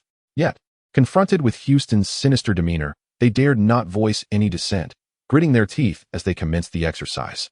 Most of the fresh faces were contorted in expressions of anguish. Yet Houston chuckled heartily and remarked, "Indeed, you all exude vitality. It appears you are relishing this experience. This is the hallmark of a commendable student of mine." He then instructed, "Now, let us practice the fire-shattering fist. Just yesterday, I had you all training on this technique, and I assure you, those who dare to slack off shall not escape my wrath." After all the newcomers had painstakingly completed 100 squats as a foundational exercise, Houston's voice resonated once more. The majority of the students turned pale, acutely aware of the need to avoid incurring the ire of this cunningly eccentric instructor, especially since Houston was currently pointing at Eileen. The fire-shattering fist not only culminated in a fiery punch, but it also incorporated a powerful three-step stomp. Under such circumstances, when every toe was aching and standing was a challenge, even those with impeccable technique would find it nearly impossible to perform. Eileen, however, was not overly concerned. Though his legs felt a bit sore, it did not significantly hinder his movements. Thus, under Houston's expectant gaze, he decisively executed the three-step stomp, unleashing his strength in an explosive manner. With a low shout, he delivered a punch, and a dazzling blaze erupted as he effortlessly performed the fire-shattering fist. Yet, after unleashing this blow, he found himself momentarily stunned, as he sensed that something had flown out from him with each forceful stomp. Before he could fully comprehend the situation, the rest of the students were nearly beside themselves. They distinctly observed that as Eileen charged forward with his first powerful step, various items were catapulted from his clothing: bread, pastries, fried donuts, and roasted beef. With each step he took, More items erupted from his attire, culminating in his final punch, when several turkey legs burst forth from his sleeves, one of which landed squarely in Houston's arms, who instinctively grasped it. Upon witnessing Houston's ashen visage as he held the turkey leg, a somewhat bewildered Eileen realized he had stuffed himself with too many items, which had erupted during his vigorous advance. The atmosphere fell into an eerie silence, as all the newcomers struggled to suppress their laughter at the sight of Houston clutching a turkey leg. "Were you deliberately attempting to amuse us?" After a few seconds of silence, Houston, his face contorted, addressed Eileen in a slow, deliberate manner. Eileen, caught off guard by the unexpected turn of events, awkwardly replied, "I did not intend for this to happen. Perhaps I should step outside and stand in punishment." "Punishment for standing? Did I command you to do that?" Houston displayed a disconcerting smile that sent shivers down the spines of many students. He approached Eileen, thrusting the turkey leg into his hands, and remarked, "Are you all so burdened with provisions that you fear I might let you go hungry again? Your disregard for classroom discipline yesterday warranted my reprimand. However, your execution of the fiery fist today was commendable. How could I possibly penalize you? You three have performed admirably, and not only shall I refrain from punishment, but I shall also treat you to a delightful lunch to make amends. Now, do not let this turkey leg go to waste. Please take it." Is this fellow intentionally provoking Mr. Houston? What thoughts occupy his mind? Initially, Moss had adopted an extremely low profile, hiding behind a tall freshman. Upon hearing the first part of Houston's statement, he inwardly cursed Ellen, but when the latter part reached his ears, he was momentarily taken aback and couldn't help but exclaim in disbelief, "Three? You can't be referring to me, teacher. I am not associated with them." Houston turned his gaze toward Moss, a cold smile gracing his lips. "I seem to recall explicitly stating that no one is permitted to speak out of turn in my class, correct?" Moss felt as though he might sputter blood in response. "Come now, you all seem to enjoy chicken legs. Do not be shy or wasteful. Finish these up." The entire morning unfolded in palpable anxiety among the freshmen, who feared drawing unwanted attention and speculated on the grim fates of Ellen, Barrow, and Moss. When Houston wheeled a cart overflowing with chicken legs in front of Ellen, Barrow, and Moss, most freshmen realized their suspicions had been confirmed. Had he truly procured every chicken leg from the entire cafeteria? Upon seeing at least 200 or 300 chicken legs piled high, Moss's eyes reddened, and he could not restrain himself from shouting at Houston, "Mr. Houston, I truly have no connection with them." "What? Did you not hear? Is it that you find this insufficient?" Houston replied, hands clasped behind his back, not even glancing at him. At that moment, Moss felt a surge of determination to confront Houston, yet a chilling voice emerged from the group of freshmen. "Mr. Houston, do you not think this is a bit excessive?" "Oh." The corners of Houston's eyes twitched as he turned toward the voice. "Lynn Llewellyn. It is he who dares to speak so boldly to Mr. Houston?" Many freshmen turned in disbelief to see Lynn Llewellyn standing resolutely at the edge, unwavering in his gaze toward Houston. The icy stare of Lynn Llewellyn caused Houston's eyelids to twitch, a sinister smile curling at the corners of his mouth. "Lynn Llewellyn, do you wish to join them for dinner? Why would I engage in such a trivial endeavor?" Lynn Llewellyn replied coldly. "Why?" A glint of malice flashed in Houston's eyes, and in an instant, his form vanished from sight. A gust of wind erupted before Lynn Llewellyn. Houston's figure materialized within the tempest, mockingly retracting one hand. Lynn Llewellyn was pushed back by the force of the wind, stumbling 5 or 6 steps before finally regaining his footing, as all the new students observed in breathless silence. Lynn Llewellyn kept his hands crossed in front of him, adopting a defensive stance, yet they trembled incessantly, his complexion pale to an alarming degree. "Although I did not take this seriously, it is commendable that you could withstand my strike." Houston cast a glance at Lynn Llewellyn's quivering hands, then at the many freshmen beside him, who had not even been able to catch a glimpse of his movements. "You should now comprehend the reason behind this. You are far too weak for my standards. I am your instructor, and even if I compel you to engage in these actions, you possess no capacity for resistance." Lynn Llewellyn remained silent, lowering his hands. Yet the overwhelming majority of the new students grew even more anxious, sensing that Lynn Llewellyn was still unwilling to concede. "It is of no consequence." At that moment, Alan gratefully nodded toward Lynn Llewellyn, stating, "I have quite the hearty appetite. I should be able to consume all of this on my own without issue. Is that so? Since you assert this, do not waste any food. First, finish what you have prepared, and then proceed to devour these chicken legs." Houston chuckled heartily. If you manage to consume all these chicken legs, they certainly need not eat. A collective gasp echoed through the air, for Alan, without any hesitation, began to eat. The provisions he carried appeared more than sufficient for several individuals, yet within moments, he voraciously devoured them all, then started on the chicken legs one after the other. What on earth is happening? Houston, who had never heard of Alan's illustrious feats, was increasingly flabbergasted. Could this fellow possess giant blood? Yet even a true giant could not consume in such quantities, nor could they be so slender. As Alan continued to consume over 100 chicken legs, his belly protruding significantly while he persisted in eating, Houston's eyes widened in disbelief. This was entirely beyond his comprehension. It seemed utterly illogical. Moss and the other freshmen had heard tales of Alan's exploits on the commercial street, yet witnessing his eating habits firsthand left them equally astonished. What on earth is his stomach made of? Can he truly finish all of this? Moss stared at Alan in a daze, thoughts swirling in his mind. But he noticed Alan's movements slowing down. Would he truly eat himself to oblivion? He gazed at Alan with an increasingly complex expression, but amidst the rising gasps of astonishment. Alan polished off all the chicken legs. As he watched Eileen devour the last chicken leg, gazing at the astonishingly swollen belly, and reflecting on the fact that this little fellow had indulged himself solely to spare both himself and Lin Luolan from punishment, most could no longer contain his frustration. He dashed to Eileen's side, inquiring, "How do you feel? Are you unwell?" Eileen, with a wistful expression, stared at the now empty dining cart. It was so delicious. It's a pity it's all gone. By the end, I was reluctant to eat, wishing there were just a bit more. What? Upon hearing Eileen's words, most nearly lost his mind, exclaiming, "Others would have burst long before eating this much. You've consumed so much. And you're telling me you were slow to eat because you didn't want it to end? Are you deliberately trying to provoke me? You could eat all of that? Are you some sort of gluttonous beast?" Houston, who had already been rendered speechless, finally snapped upon hearing Eileen's statement, shouting in a frenzy. Chapter 12. The Terrifying Quintet. Have you heard? They're a freshman with the bloodline of a gluttonous beast. You must be joking. I've never heard of anyone possessing such a lineage. It's true. It was said by Mr. Houston himself. Apparently, this freshman is remarkable. Yesterday, during class, Mr. Houston deliberately caused him trouble by providing him with thousands of chicken legs, and to everyone's astonishment, the freshman actually consumed them, leaving Mr. Houston utterly humiliated.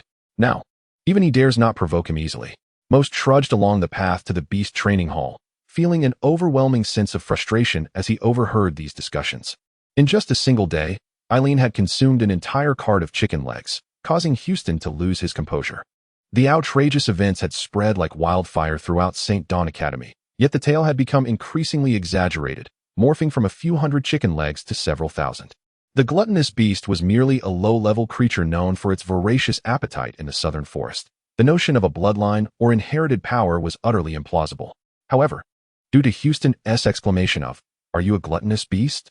in his exasperation, many within the academy began to circulate the rumor that Eileen possessed such a bloodline. At this rate, who knew how far the story would stretch? Most was particularly vexed, as he had no connection whatsoever to Eileen or the impulsive freshman, Barrow, who always seemed enthusiastic. Yet, Houston was convinced that he, Eileen, and Barrow were in cahoots, purposefully engaging in comedic antics during class. Most found himself baffled by the logic in Houston's mind. However, he was certain that the more Houston heard about how he was ridiculed by his students, the more twisted his retribution would become during future lessons. Originally, there were no classes scheduled for today. He was heading to the Beast Training Hall because he had heard about the third-year students' Beast Assessment. Like the majority of academies, St. Dawn Academy captures and nurtures a variety of ferocious monsters and beasts. By the time students reach their third year, those enrolled in the combat sorcery program must undergo training with these creatures. This training is imperative, as the wilderness forests and desolate expanses of any kingdom, particularly in remote and scarcely populated areas, are teeming with monsters and beasts. Sorcerers tasked with missions in such regions may encounter these formidable beings at any moment. Engaging in combat with these creatures within the confines of the academy also serves to cultivate the students' courage in battle. Moreover, the Beast Combat Assessment is a crucial examination that all combat sorcery students must pass.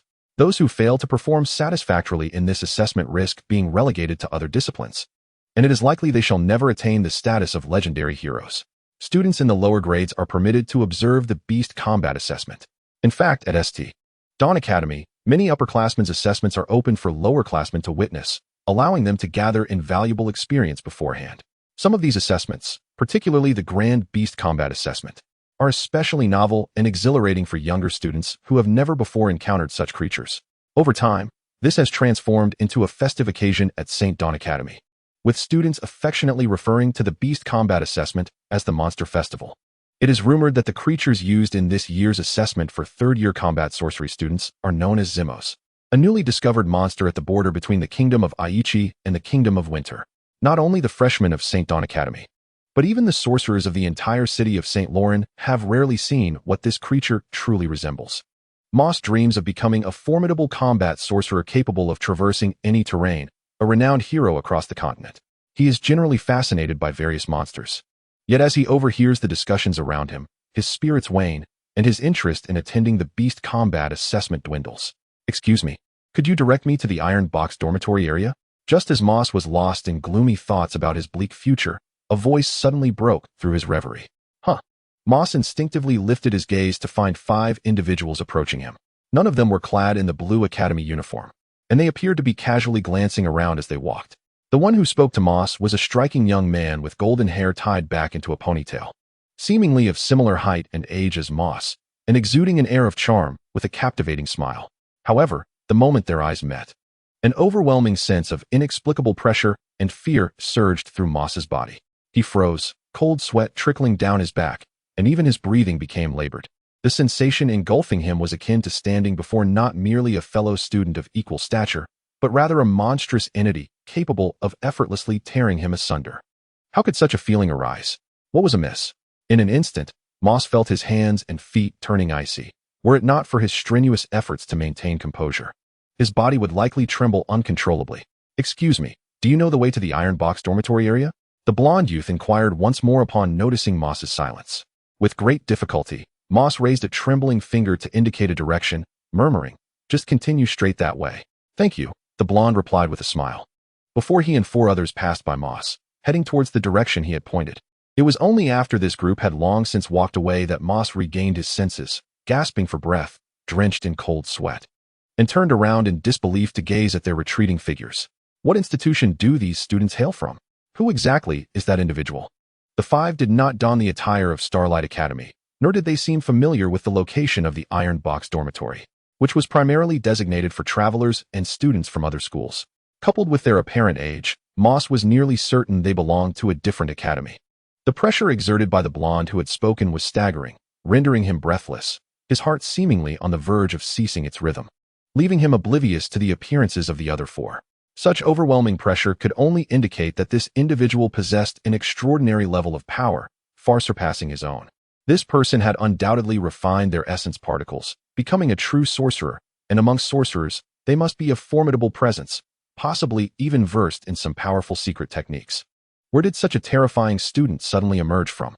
5 individuals. The Starry Sky Brave Cup Academy Tournament. Could they be the competing team from the Southern Monsoon Academy? In that moment, a thought flashed through Moss's mind, sending a chill throughout his entire being, causing his body to tremble uncontrollably. Tomorrow marks the confrontation between Starlight Academy and Southern Monsoon Academy. Only by triumphing over them can Starlight Academy secure a place in the official preliminary rounds. Southern Monsoon Academy is merely a second-tier institution in the southern part of St. Laurent City, lacking notable achievements. Otherwise, they would not require a supplementary match against Starlight Academy.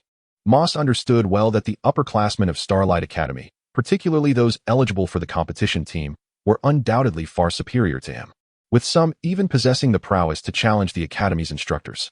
Yet, Moss had also encountered the girl known as the Divine Maiden, Chris. Even in the presence of Chris, he did not experience such an overwhelming sense of dread. Observing the 5 figures gradually fading from view, the icy-cold Moss felt that the competition team from St. Dawn Academy could never hope to triumph over such a formidable group. St. Dawn Academy boasts an excellent environment and is even larger than our own. The 5 individuals who instilled fear within Moss walked slowly along a pebble-strewn path, heading towards the Iron Box dormitory area at the back of St. Dawn Academy. The blonde boy pulled out a lip balm and applied it with a lackluster demeanor, remarking how utterly dull it was to see no interesting or impressive individuals. Don't underestimate St. Dawn Academy too much. One of the other 4, a tall, burly boy with remarkably thick eyebrows and slightly reddish hair, said heavily. The goddess-like girl Chris and Corian are indeed quite strong. Strong? That may be the case for you ordinary folks regarding Captain Hansen, but for a genius like me, it hardly counts at all, the blonde boy laughed, fixing his hair and flashing a charming smile. Can't you be a bit more humble? The tall, thick-browed boy and the other 3 seemed accustomed to the blonde's antics, merely shooting him a glare and muttering in response. These beautiful girls from the academy will surely scream for me after witnessing my performance and fall head over heels in love, he mused. However, upon hearing the next mutter from the blonde boy, the others couldn't help but roll their eyes, wishing they could toss him into the nearby ditch. Chapter 13. The three elites. While Moss felt a chill watching the five figures move towards the iron box dormitory, Eileen and Barrow had already positioned themselves outside a wall behind the Beast Training Hall. The front half of the Beast Training Hall is situated on a small hill at St. Dawn Academy, with one side carved into a series of viewing stands. The back half of the building faces these stands, and the ground has been excavated to create a sunken outdoor arena. The front row of the stands on the hill is elevated by more than 10 meters above the training ground, and during assessments, faculty members are stationed at the very edge of the stands, ensuring that students watching from there need not worry about any beasts released in the training area posing a threat to them. Didn't you say you'd take me to see the beast assessment? Why are we sneaking around to the back? Eileen, hidden in the shadows of the wall amidst the weeds, couldn't help but ask Barrow. It was Barrow who had informed him about the Academy's beast assessment and invited him along. Yet now all the other students had gone to secure their spots in the stands at the front of the Beast Training Hall, while Barrow had led him down a lesser-known path to this secluded area. The mere thought of that day, when he suggested bringing her to breakfast, only to lead her into a confrontation with the class bully, filled Eileen with an ominous premonition as she gazed at the gleaming-eyed Belro. We cannot linger here. What are we waiting for? Keep an eye on my back during the beast assessment. If a teacher approaches, alert me immediately, or we shall be doomed, Belro instructed Eileen. Before she could utter a word in response, he was already excitedly pressed against the wall before them. Eileen, exasperated, observed Belro as he drilled into the wall with a slender iron rod. The walls of the Beast Training Hall were composed of hard green granite, and having spent many years in the mining district, Eileen knew that even a heavy blow from a steel bar would only leave a small mark. Yet, Belro seemed to exert little effort, and a shower of stone dust cascaded down. This could only mean one thing. Belro had likely bored a hole into the wall some time ago, subsequently sealing it with stone dust to conceal his actions. What on earth are you doing? Eileen's sense of danger intensified, prompting her to voice her concerns. At that moment, Belro withdrew the iron rod with a swift motion. Suddenly, a rush of warm air burst forth from the tiny opening, and Eileen felt as though a colossal beast was roaring from within the wall. Her face paled instantly. Belro's expression, however, was charged with exhilaration. Quickly, he urged, rummaging through his belongings and eagerly flicking something into the small hole with his finger. The creature within seemed to stir violently. In a flash, Belro scooped up some stone debris mixed with dry earth and hastily filled the minuscule opening. Done, he declared triumphantly, waving at Eileen before tiptoeing away, signaling her to follow suit and leave no trace in the underbrush. Once they had circled back to the main road leading to the Beast Training Hall's grandstand, Eileen, feeling as though she had unwittingly become an accomplice, could not contain her frustration and asked, "Did you create that hole in the wall? What exactly are you planning to do? What did you put in there?" "Fear not." Belro adjusted his glasses, excitement radiating from him. "I spent 2 months secretly creating that hole, all while recuperating in the Academy's infirmary. I would sneak out at night, so no one will suspect me. As for you, being a newcomer to the Academy, no one will cast suspicion upon you either." Eileen's unease deepened at his words. She gazed at Belro, exasperated. "I'm not worried about being discovered. I want to know what you intend to do." "Oh, it's nothing much," he replied nonchalantly. "Just making the beast assessment more authentic, allowing the creature to perform at its optimal level." Bello let out a grunt, asserting that the beast assessment at the Academy, under his watch, would be the genuine spectacle, a true display of formidable creatures. Assist the monsters in showcasing their prowess? Indeed, you shall soon comprehend the depths of my words. Eileen, with a furrowed brow, followed Bello into the hillside stands, sensing that matters were far from as straightforward as Bello had suggested. "What are you staring at? What is so captivating? Heed my warning, should you continue to gaze. I may very well send you tumbling into the arena when the assessment commences." Upon entering the stands, Bello glared menacingly at a few students seated at the front, who had dared to glance at him and Eileen. The seemingly docile students shivered at his fierce demeanor and hurriedly scurried off to find another spot. With the front row now vacated, Bello swaggered over and claimed the newly available space. Eileen felt a mix of despair and amusement, realizing that walking alongside Bello made him feel somewhat like a bully himself. What manner of creature was the Shimos? Unknown. It was merely reported that it had been discovered recently during an investigation into the disappearance of a small squad in some particularly desolate regions. Having never made a formal appearance prior to this, the Holy Dawn Academy was vast, with students from 4 grades allocated into 13 different dormitory areas. Consequently, most students rarely crossed paths with one another. Though impulsive newcomer Bello and the recently popular Eileen had begun to make names for themselves within the academy, the majority of students gathered in the stands were only familiar with their names, having never seen them in person. Thus, their arrival went largely unnoticed, with most of the crowd's attention focused on the arena below. The sunken arena, rectangular in shape, spanned approximately 500 square meters, its surface hard and unembellished, with only sparse patches of lowly grass peeking through. At the front edge of the stands, 2 academy instructors were already present. One was a man in his 30s, clad in a snug bodysuit that accentuated his muscular physique. He was tall, with well-defined muscles that resembled solid rock from behind. The other was a female teacher, her chestnut hair cascading down her shoulders like a waterfall, adorned with a vibrant red scarf. Although she faced away from the stands, her silhouette exuded youthful vitality, reminiscent of what Mr. Houston might describe in his notes. In the center of the arena stood a male instructor brandishing a small black flag. He was of modest height, with slightly curly gray hair that flopped limply like tiny whirlpools on his forehead.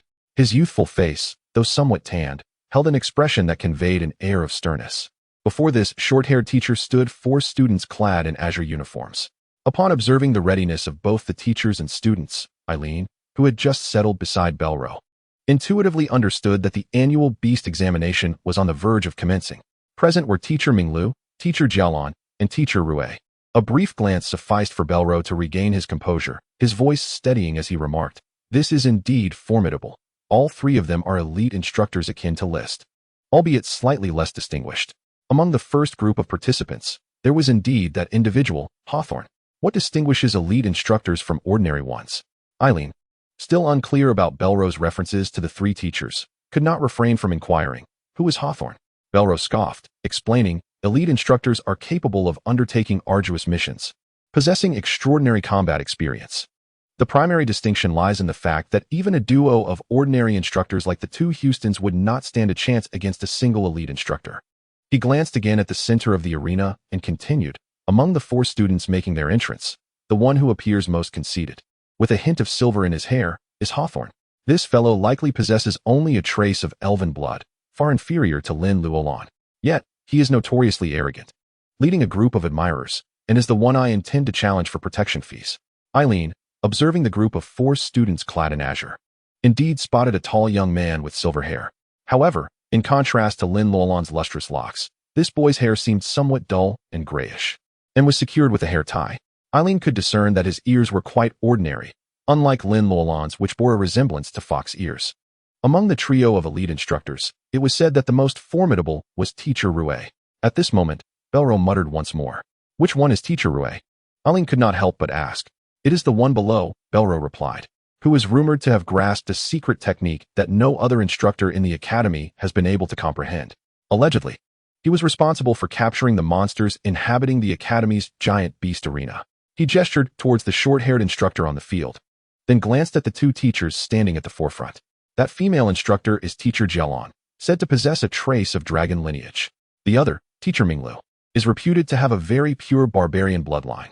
These 2 instructors might be equally matched in prowess." Dragon lineage, how impressive, Eileen marveled.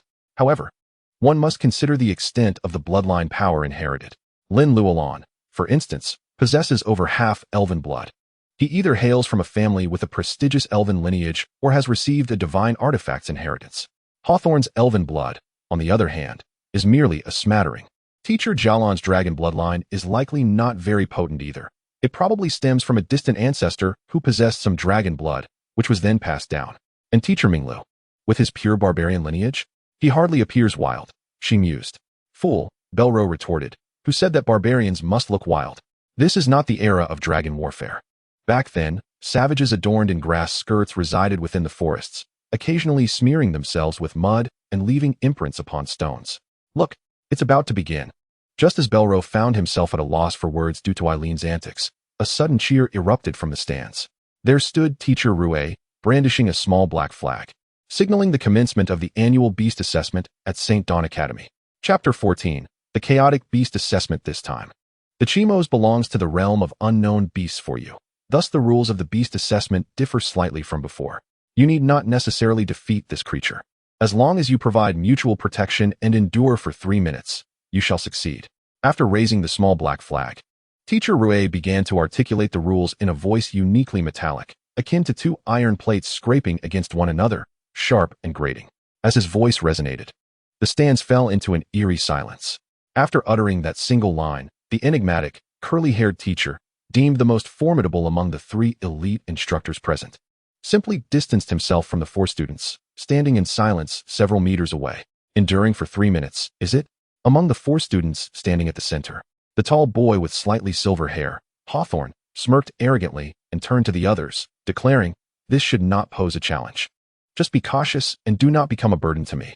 "Indeed, he seems quite formidable," Eileen remarked to Belro, having overheard Hawthorne's words. "That is arrogance, not prowess." "Your mindset is indeed different from the norm," Belro retorted coldly. Hawthorne's bravado at this moment is merely a ploy to showcase himself, particularly with so many girls in the audience, seeking to draw attention. A cacophony of chains dragging echoed suddenly from a passage directly opposite the stands. The Chimos is about to emerge. With a gasp, Eileen instinctively glanced towards the darkened passage, where, alongside the clinking of chains, a low growl resonated ominously. As these sounds drew nearer, clouds of dust surged forth, propelled by the heat from the passage. A massive head, cloaked in dark green fur, slowly emerged from the shadows of the passage. "Be cautious, the assessment has begun," Teacher Rue, clutching the black flag, uttered coldly. The collective breath of the audience hitched in unison. Is this truly the Chimos? With a resounding crash, akin to heavy metal striking the ground, Eileen found her breath caught in her throat as a creature towering over 2 meters stepped forth from the passage. The Chimos, not yet formally documented in the Academy's records, had finally made its grand entrance into the sight of the students at St. Dawn Academy. A chorus of gasps filled the air, for this Chimos was entirely unlike any previous imaginings. The creature known as the Shermoth is indeed a humanoid monstrosity, standing upright on its long legs like a towering giant, approximately 2 meters in height. Its abdomen protrudes prominently, and upon its forehead rests a short horn. Its visage bears a resemblance to that of a human, yet it lacks a nose, featuring only 2 elongated nostrils. Its eyes, murky and a shade of dark green, radiate a fierce intensity. Except for its head, its body is entirely covered in dark green scales, resembling a warrior clad in formidable armor. Most strikingly, it possesses 4 arms. A monstrous being. A voice of shock uttered these words. According to convention, such upright or giant forms are typically classified not as beasts, but as monstrosities. Furthermore, a 4-armed giant is undeniably more formidable than its 2-armed counterparts. With a resounding thud, the giant, now free from all iron shackles, strides into the arena. Each powerful step it takes sends dust and grass flying, causing the ground to tremble. Can we possibly contend with this? Eileen tugged at Barrow's sleeve, his complexion paling.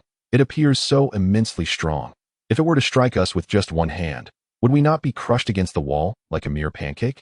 Barrow, eyes fixated, narrowed them into slits as he observed the 4-armed giant, its menacing aura intensifying. He replied excitedly in a hushed tone, "Fear not.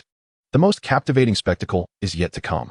Upon witnessing the Shermoth emerge from the passageway in such a monstrous form, the 4 students at the center of the arena instinctively recoiled several steps. Even Hawthorne, who had previously exuded confidence, showed signs of anxiety as the corners of his mouth twisted in tension. However, the Shermoth initially paid them no heed, lifting its gaze abruptly to the side where Instructor Rue stood, brandishing a black flag, and let out a tremendous roar. A visible stream of white energy erupted from its mouth, creating a gust of wind that swept across the stands. What a terrifying creature! Several girls emitted sounds tinged with fear, nearly in tears. Suddenly, Instructor Rue vanished from his position in the arena. Many spectators barely registered his movement before he had retreated to the shadows at the edge of the arena. The Shimitha's gaze finally settled upon the 4 students in the center. Suddenly, it bent its knees slightly. Thud! The ground reverberated with a muffled sound as its heavy form generated a series of afterimages before disappearing from sight. A multitude of students in the stands instinctively jumped, while Hawthorne and the other 3 students in the arena simultaneously gasped in astonishment. Countless particles, reminiscent of stardust, erupted from their hands and feet, shimmering with a brilliant purplish-red light under the sun. What is happening? How could it move so swiftly all of a sudden? Eileen was momentarily taken aback as he observed that the moment those radiant particles manifested, Hawthorne and the three students suddenly accelerated their movements several-fold, their figures darting about with a swiftness akin to the wind, rendering them somewhat indistinct to his eyes. Those were the condensed elemental particles. As Belro pinched his fingers, producing a series of crackling sounds, he remarked, "I have told you before, merely wielding a modicum of magical power is inconsequential. It is the ability to condense elemental particles that denotes true prowess. However, even those capable of such condensation, if they only flaunt their skills for show, are nothing but worthless." With this last statement, Eileen sensed an ominous aura, for while Belro's previous words retained an air of calm, this one was laced with palpable excitement and fervor. Roar! The already charging cyclopean beast, known as the Simos, let out a tremendous roar.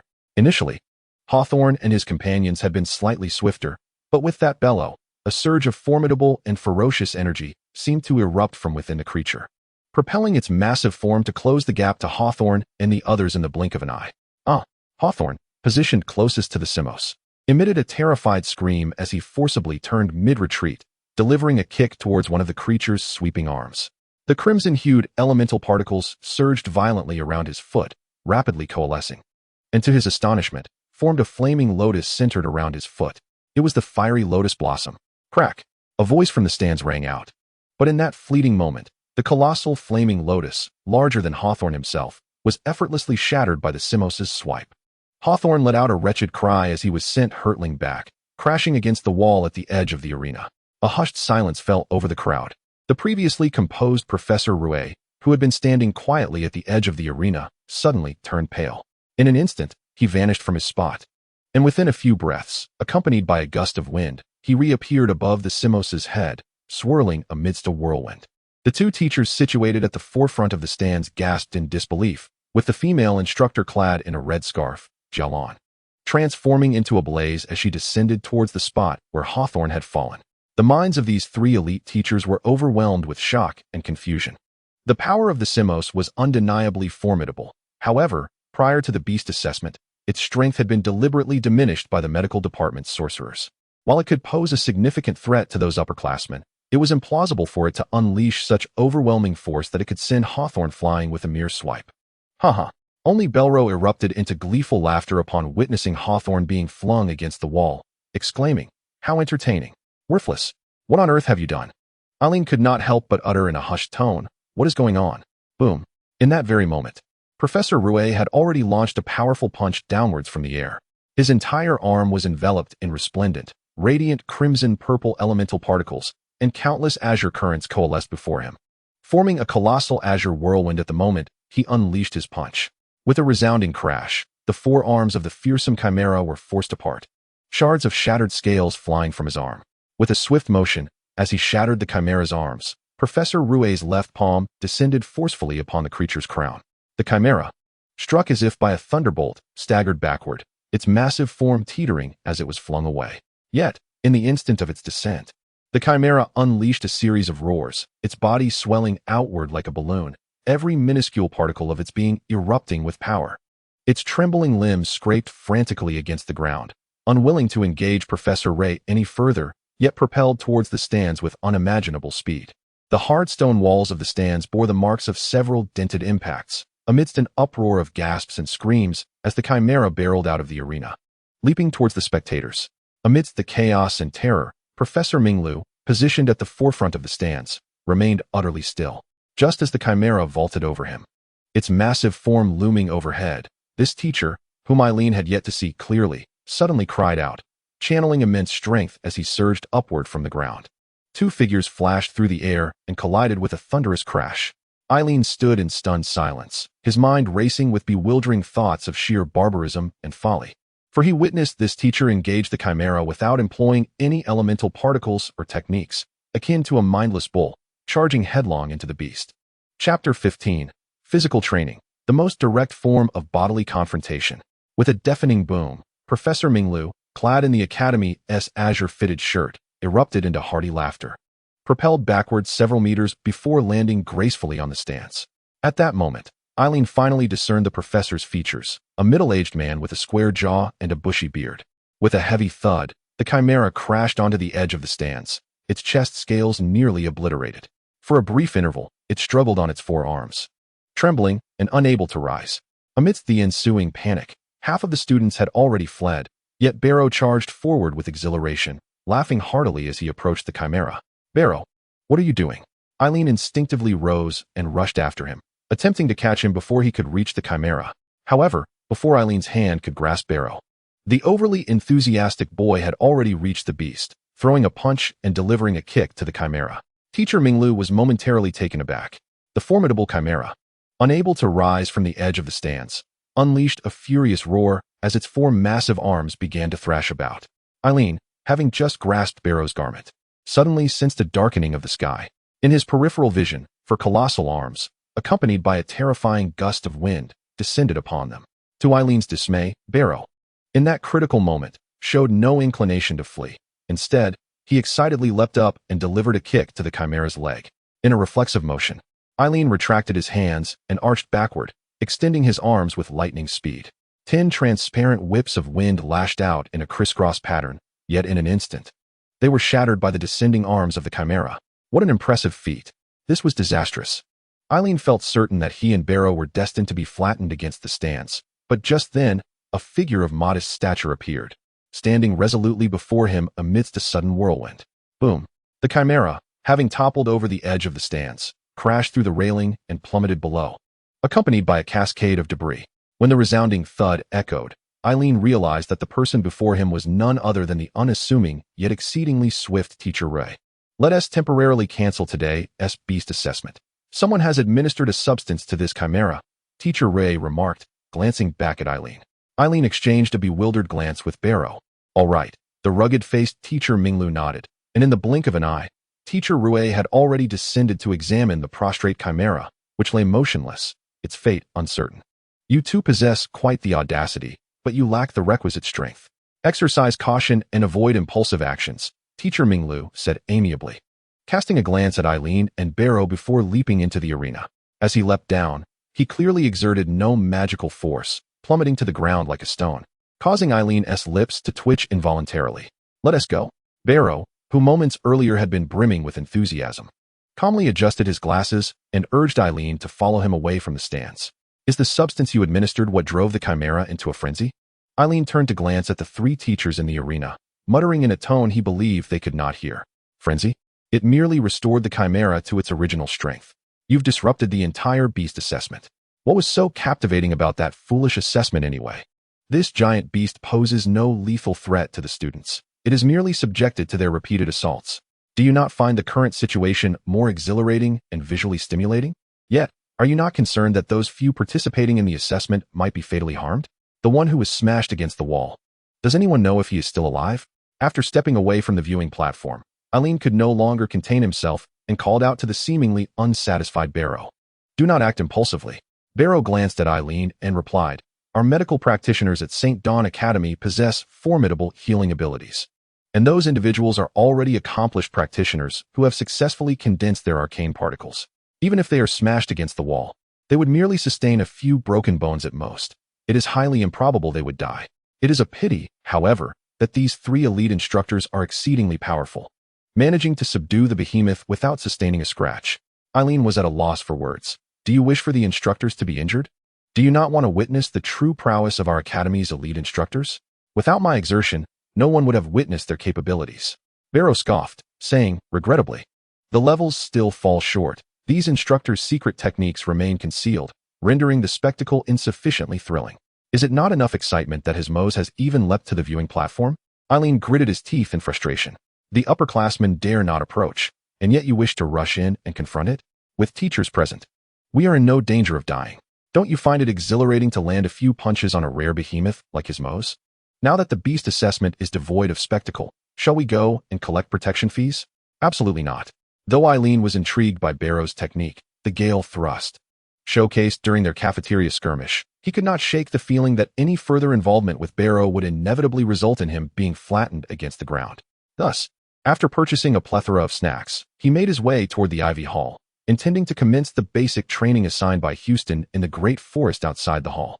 Although Houston may not be regarded as a particularly formidable elite instructor within the academy, and is known for his petty and prideful demeanor, Eileen had learned from various sources that Houston possesses a genuine talent for teaching. His students are compelled to heed his instructions. For those in his classes consistently outperform their peers in assessments. The previous encounter in the cafeteria, where upperclassmen exhibited impressive agility and acrobatic maneuvers, had left a profound impression on Eileen. Today, the formidable physical strength of the bearded instructor, Minglu, left him somewhat unnerved. Such remarkable physical prowess, without the application of any arcane energy, poses a challenge to ordinary practitioners. This strength and nimbleness are honed through diligent foundational practice. Have you heard? An incident occurred during today's beast assessment. Gizmo's lost control, prompting even 3 elite instructors to intervene. An incident? I forgot to attend today. Do elaborate on what transpired. It appears that a colossal creature was intentionally fed a restorative potion, resulting in it abruptly launching a student from the evaluation, ultimately charging towards the stands. Fortunately, apart from the injured student, no further incidents occurred. It is said that teacher Mingluo is exceptionally formidable, having utilized neither the essence particles nor any magical techniques. He merely employed his own body to collide with the giant, bringing it to a halt atop the stands. Teacher Mingluo is renowned for his physical prowess among all the faculty, attributed not solely to his bloodline abilities, but also to his ardent dedication to foundational training over the mastery of techniques. I have heard from senior students that he would often engage in vigorous tree striking, akin to a brawny bull, whenever he had the chance.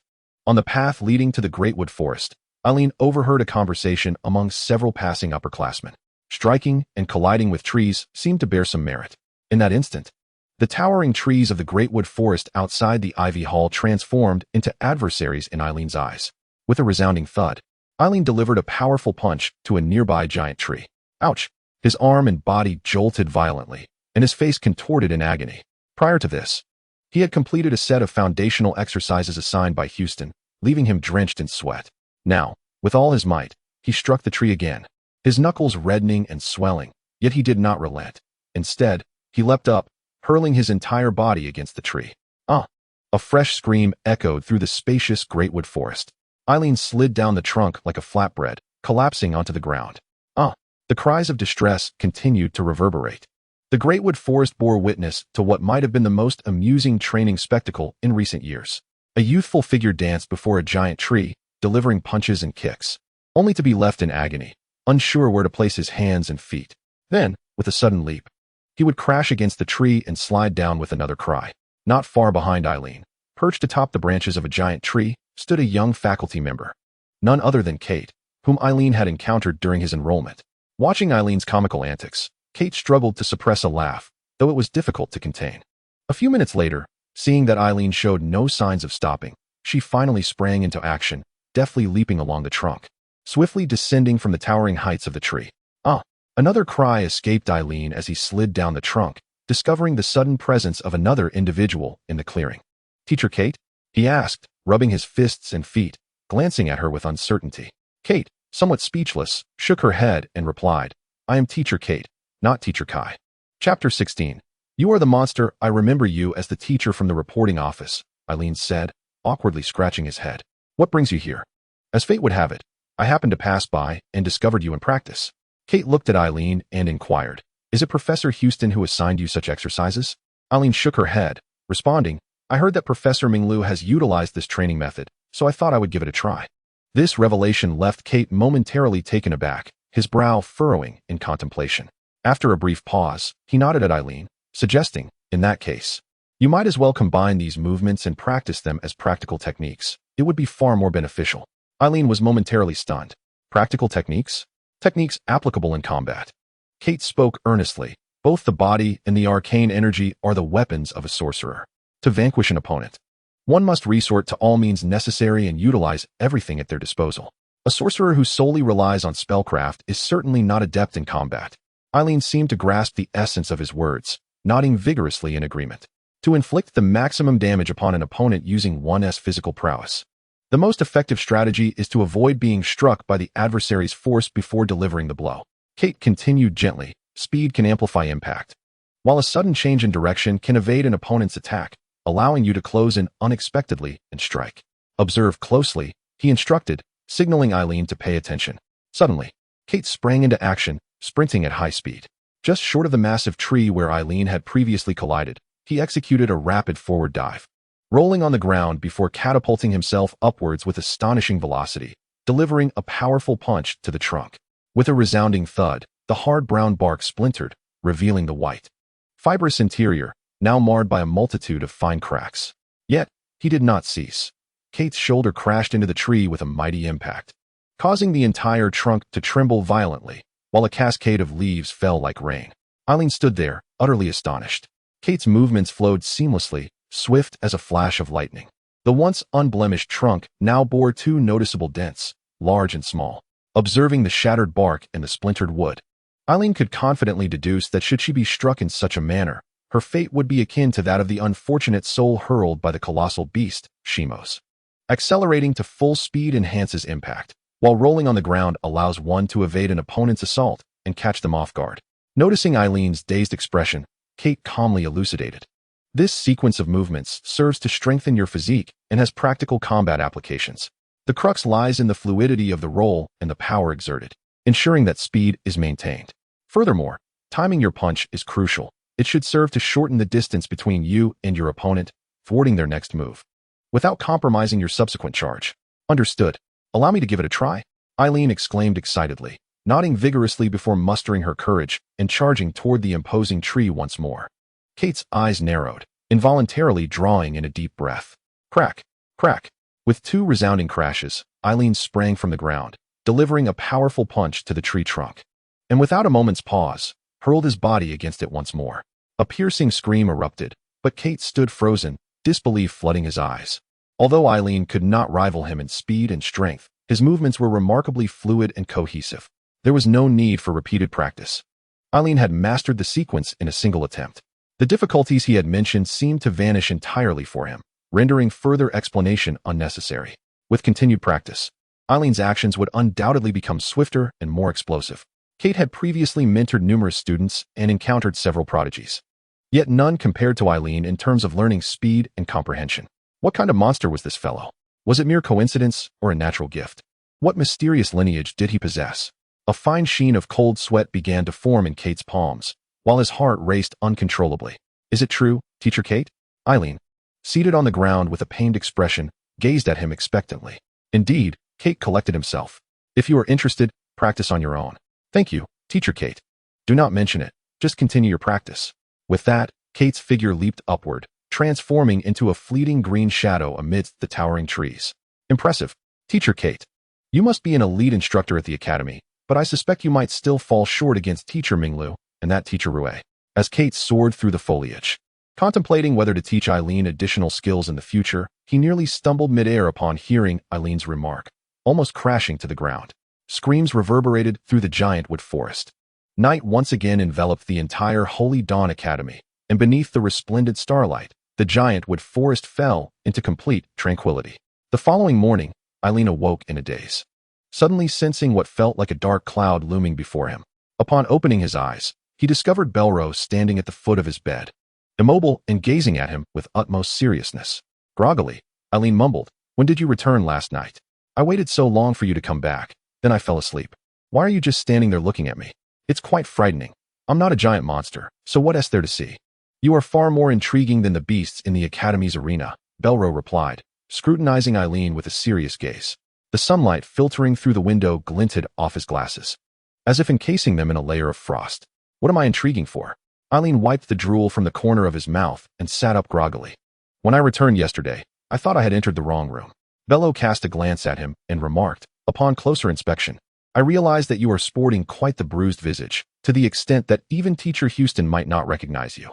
Hearing Bello's words, Eileen managed a sheepish smile and replied, I wasn't beaten by anyone. It was merely a result of my own practice. Then go take a look in the mirror, Bello suggested, adjusting his glasses. Eileen stood up, bewildered, and glanced at the mirror by the bedside, only to be struck by the belief that something was amiss with his vision. His hands and face were pristine, devoid of any visible bruises. What on earth is happening? He exclaimed in surprise. You dare to ask me what is happening? Bello scoffed. When I returned last night, you looked so battered that even Teacher Houston wouldn't have recognized you. Yet, here you are, completely unscathed upon waking. Furthermore, have you noticed that your clothes seem to have shrunk? Eileen looked in the mirror once more, only to cry out again, how can this be? The garments from St. Dawn Academy are so expensive, yet the quality is so poor that they shrink. Shrink? Bello stepped closer to Eileen. Look again.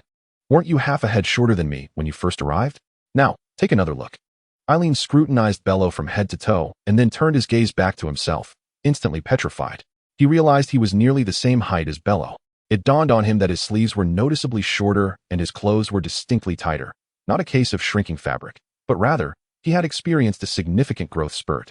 In just a few days, you've grown from being half a head shorter than me to nearly my height, Bello observed with keen interest, smiling. Would you not agree that you are far more intriguing than the creatures in the beast arena?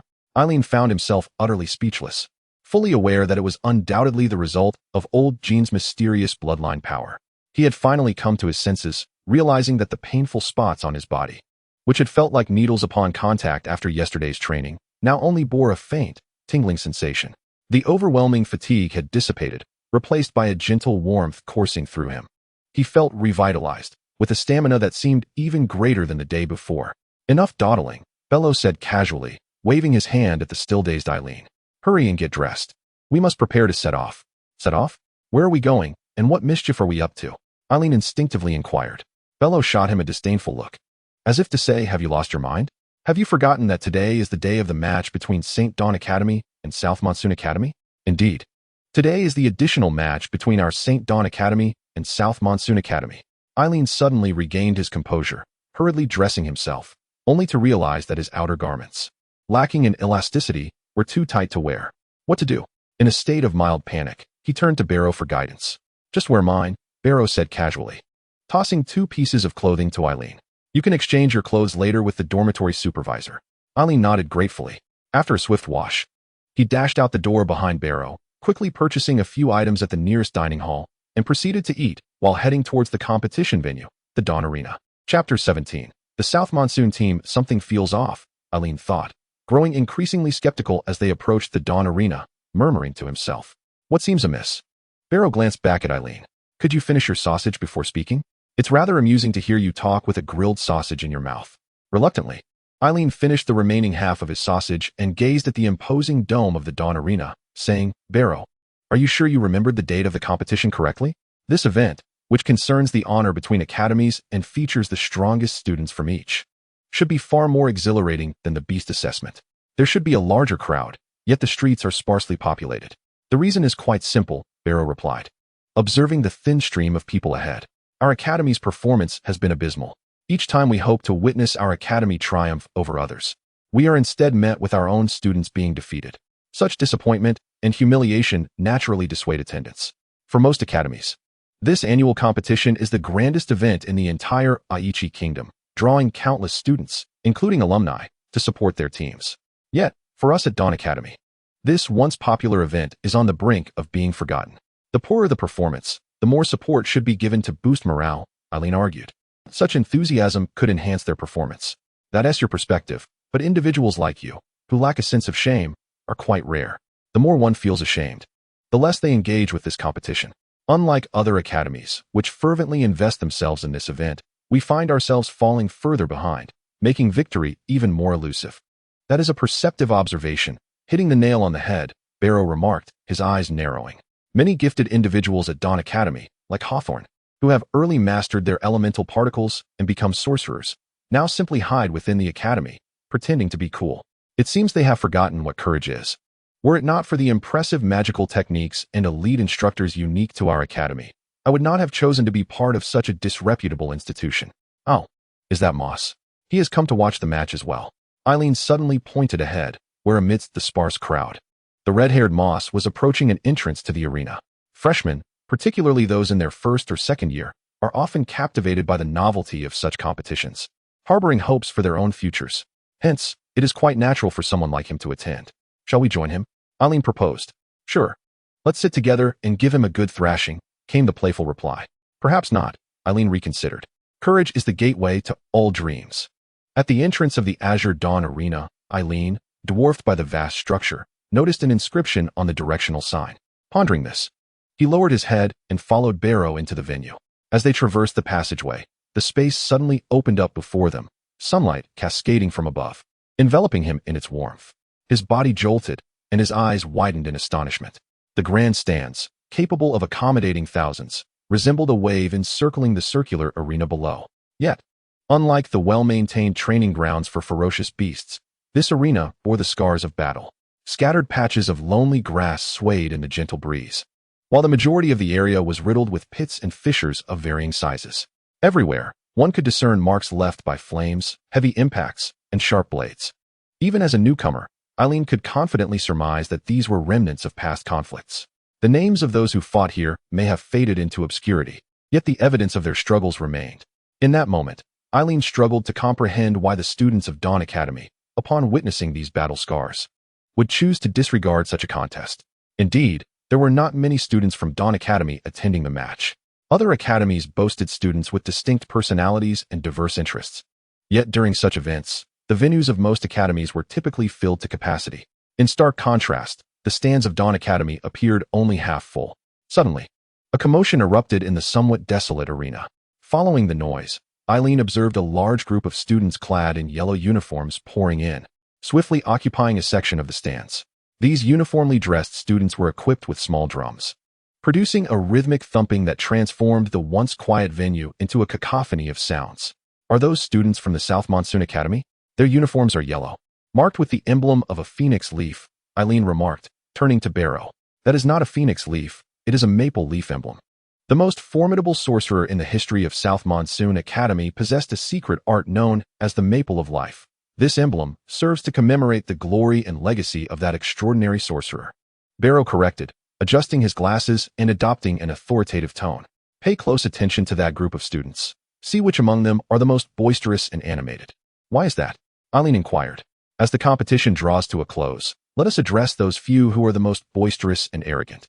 Amidst the cacophony brought forth by a throng of students from the South Monsoon Academy, the crimson-haired Moss finds himself seated in a secluded corner of the stands. Ever since his unexpected encounter with that quintet, a sense of inexplicable unease has enveloped him. Coming from a prestigious lineage, he harbors no aspirations akin to those of ordinary students who seek merely to secure a stable job post-graduation and lead a life of mediocrity. His ambition is to become a formidable mage, revered beneath the vast expanse of the cosmos, and for a proud newcomer like him, the honor of the academy is of paramount importance. Prior to crossing paths with that 5-person team, he had believed that regardless of the current dismal performance of the St. Dawn Academy, everything would improve once he gained the privilege to represent it in battle. However, the emergence of that quintet has cast doubt upon all his former convictions. The overwhelming pressure they exuded left him breathless, instilling within him the belief that even with a year or two of further training, he would still be unable to contend with them. Suddenly, in a whirlwind of complex emotions, Moss sprang to his feet, exhaling heavily. At this moment, the mentors from both St. Dawn Academy and South Monsoon Academy, alongside the competing quintets, began to enter the arena. His gaze fell upon the team from South Monsoon Academy, and he quickly realized that the golden-haired youth was conspicuously absent from their lineup. Were they not the competitors representing South Monsoon Academy? Who then were they? Moss stared blankly at the South Monsoon team. Although he could not recall much about the other 4 members apart from the golden-haired boy, it was evident that this quintet was entirely distinct from the individuals he had previously encountered. A goddess-like maiden. On the opposite end of the stands, Eileen, spotting Chris among the members of the St. Dawn Academy team, erupted with excitement.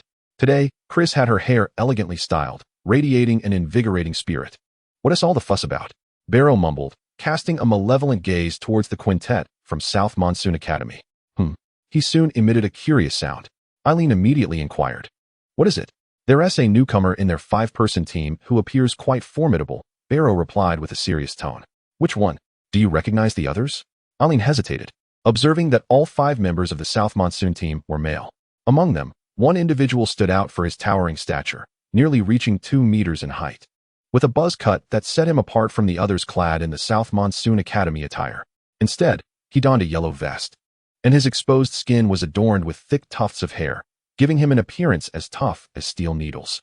Among the remaining 4, one particularly rotund figure resembled a ball from a distance and seemed to be chewing on something.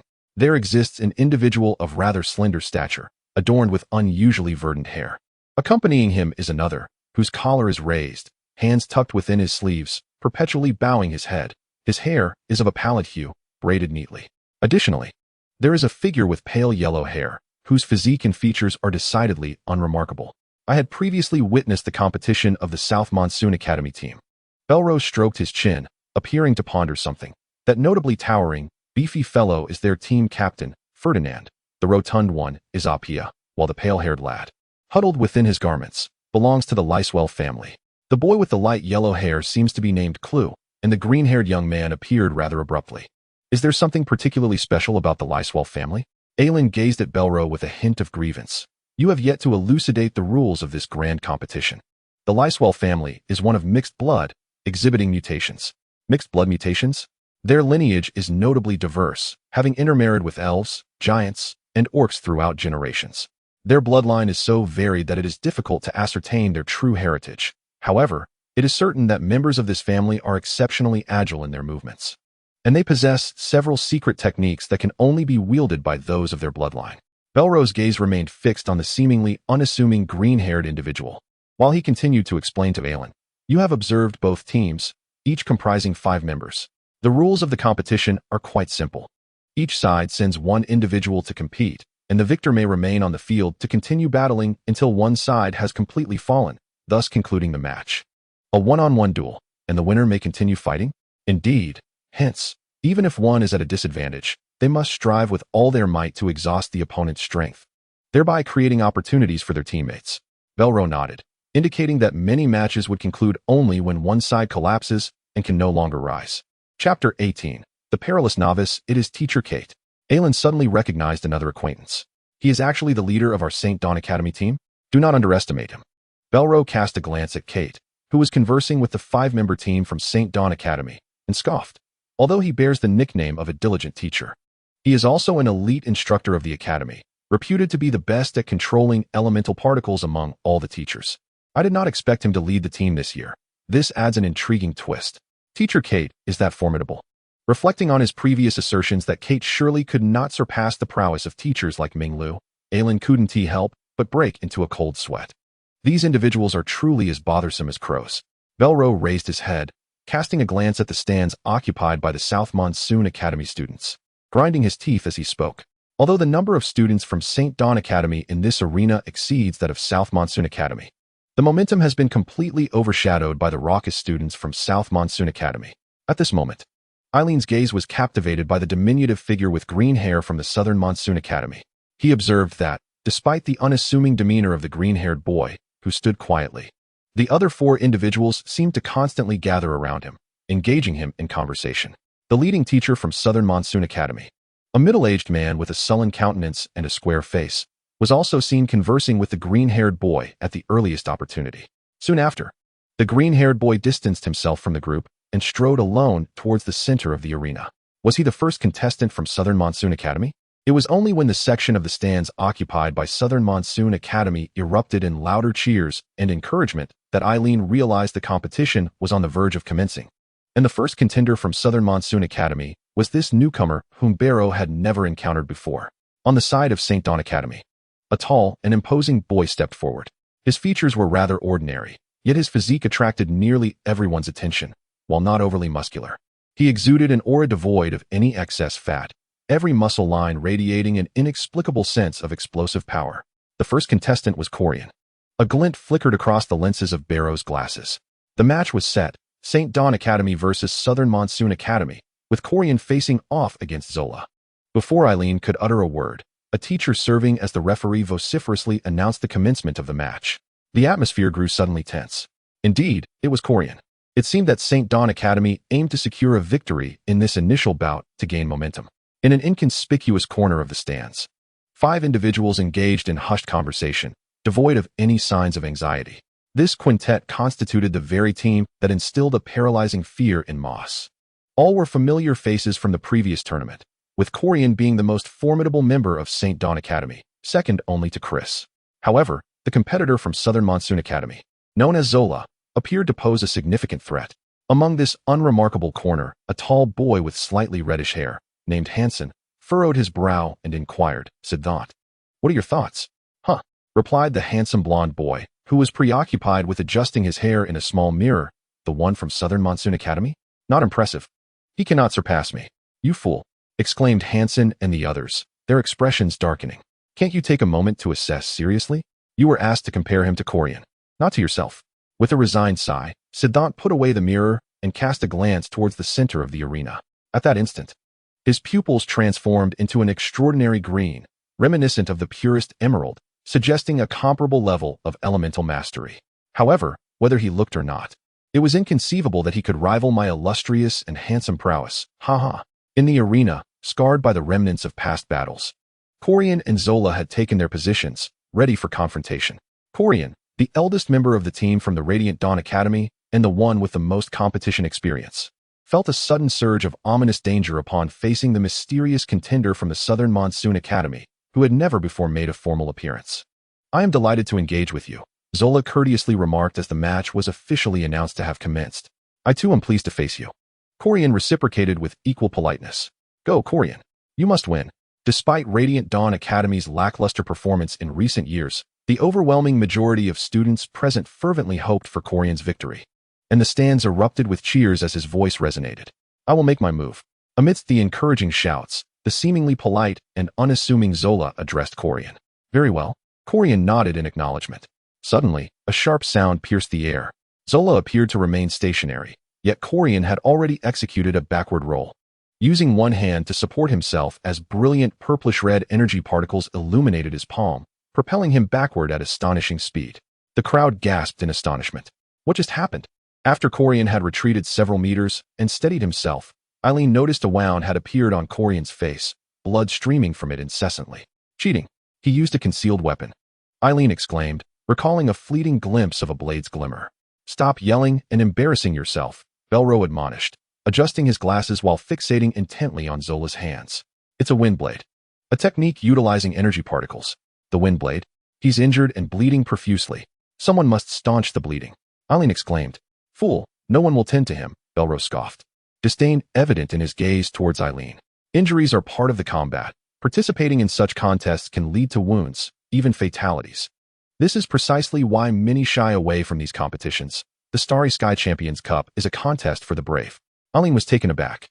"Will the teacher not halt the match if lives are at stake?" Belro snorted dismissively. "There are times when it is too late to intervene. Some individuals possess such remarkable strength that even the teacher would be astonished. Furthermore, certain techniques employed to secure victory can inflict significant harm upon the wielder themselves. Those who fear injury and lack the courage to take risks will never become formidable combat sorcerers. It is indeed the shadowless whirlwind blade. It has been ages since anyone from the Southern Monsoon Academy has mastered this secret art. I never expected you to have learned it." Blood dripped steadily from Corian's face, his expression growing increasingly grave. "Yes, this is undeniably the shadowless whirlwind blade from our Southern Monsoon Academy," Zola affirmed with a nod, refraining from further comment. Corian lowered his stance, gathering his strength. The magenta particles of energy surged wildly around his feet, transforming his body into a series of indistinct afterimages. Simultaneously, the previously motionless Zola was also enveloped by a dazzling array of magenta particles, causing his form to blur into a cascade of phantoms. His speed appeared to surpass even that of Corian, who found it impossible to close the gap between them as he pursued with fervor. A sharp sound of air being sliced echoed suddenly. This time, Ellen observed with clarity. During his rapid dash, Zola's right palm seemed to ignite, entwined with numerous magenta particles. In an instant, these particles compressed into his palm and vanished, only to release a nearly transparent blade that spun forth from his hand, aiming directly at Corian, who was closely trailing behind. With a resounding crash, Corian unleashed a punch, his entire right arm crackling with brilliant lightning, shattering the blade with a single blow. A flurry of invisible blades erupted from Zola's hands, slicing towards Corian. Corian retaliated with astonishing speed, his fists alternating in a relentless barrage, forming a shield of lightning before him. The tempestuous winds surged forth as every blade aimed at him was obliterated. This was the Thunder Armor Burst Fist. Corian had evidently mastered this technique to an extraordinary degree. However, this was not a sustainable strategy. The energy consumed by the Thunder Armor Burst Fist far exceeded that of his opponent. Corian, unable to close the distance, risked being exhausted into defeat. Whispers and gasps of astonishment reached Ellen's ears. What should he do? Could he find a way to alert Corian? He noticed that a distance remained between Corian and Zola, despite the latter's phantoms racing around the arena, prompting him to turn to Barrow and inquire. "What can be done?" Barrow scoffed. "Do you think their words hold any merit? While that green-haired boy wields a formidable secret technique from the Southern Monsoon Academy, I refuse to believe that Corian, with his caliber, would fall so easily to this brat." Almost instantly after Barrow's remark, Corian let out a low growl. You've fallen for it. Just as his steady voice resonated, he forcefully stomped his feet onto the ground. Two torrents of yellow energy surged forth like colossal serpents, crashing into the earth. The ground beneath Zola erupted violently, fracturing as his ghostly figure stumbled momentarily. In that split second, Corian launched himself into the air like a bullet. The power of the energy he had gathered concentrated solely in that powerful stomp. The lightning surrounding his hands dissipated as two spinning blades grazed his body, inflicting wounds on his chest and ribs. Yet, in midair, his form tautened like a drawn bow, and with a mighty roar, he descended, aiming a devastating punch at the unsteady Zola. Such formidable physical prowess. Aelin involuntarily gasped. He discerned that Corian's strike was executed with sheer brute strength, without the time to summon additional elemental particles. So it was like this, Barrow mused, pushing his glasses up while speaking to himself. In Barrow's estimation, this battle was nearing its conclusion, with victory undoubtedly belonging to Corian. Yet, at that very moment, Zola's tranquil demeanor transformed into a menacing grimace. With remarkable simplicity, his fist shot forth like an arrow, crashing down upon Corian. Bang! The resounding sound of flesh colliding echoed through the air. The two fists met with such force that it elicited a visceral discomfort among all witnesses. Corian's expression abruptly froze. His entire arm was rendered numb. He felt as though he had been struck by a rampaging bull, utterly powerless to resist. Boom! Another fist appeared before him, striking his chest with tremendous impact. His body was propelled backward. An eerie silence enveloped the arena. Aelin stood in shock, while Barrow instantly turned to stone, his hand reflexively resting on his glasses, yet he ceased all movement. Chapter 19. The bloodline of beasts. Corian crashed heavily to the ground, and it felt as if the hearts of all the students from the St. Dawn Academy were struck with equal force, many of them jolting in their seats. How could this happen? Some female students from the academy began to cry out in distress. Having sustained such a grievous blow while his opponent remained unscathed, it became evident to all that the battle was over. Corian, still attempting to rise, found Zola already behind him. I'm sorry, Zola said to Corian, and with that, his fist ruthlessly struck Corian's back. Corian was sent flying once more, crashing heavily to the ground. He had actually lost. It was only then that Barrow adjusted his glasses, realizing that Zola's physical strength surpassed that of Corian, indicating that this lad possessed a trace of beastly bloodline. Lost. Aelin's mind went blank as he gazed at Corian, who could no longer rise. Beastly bloodline.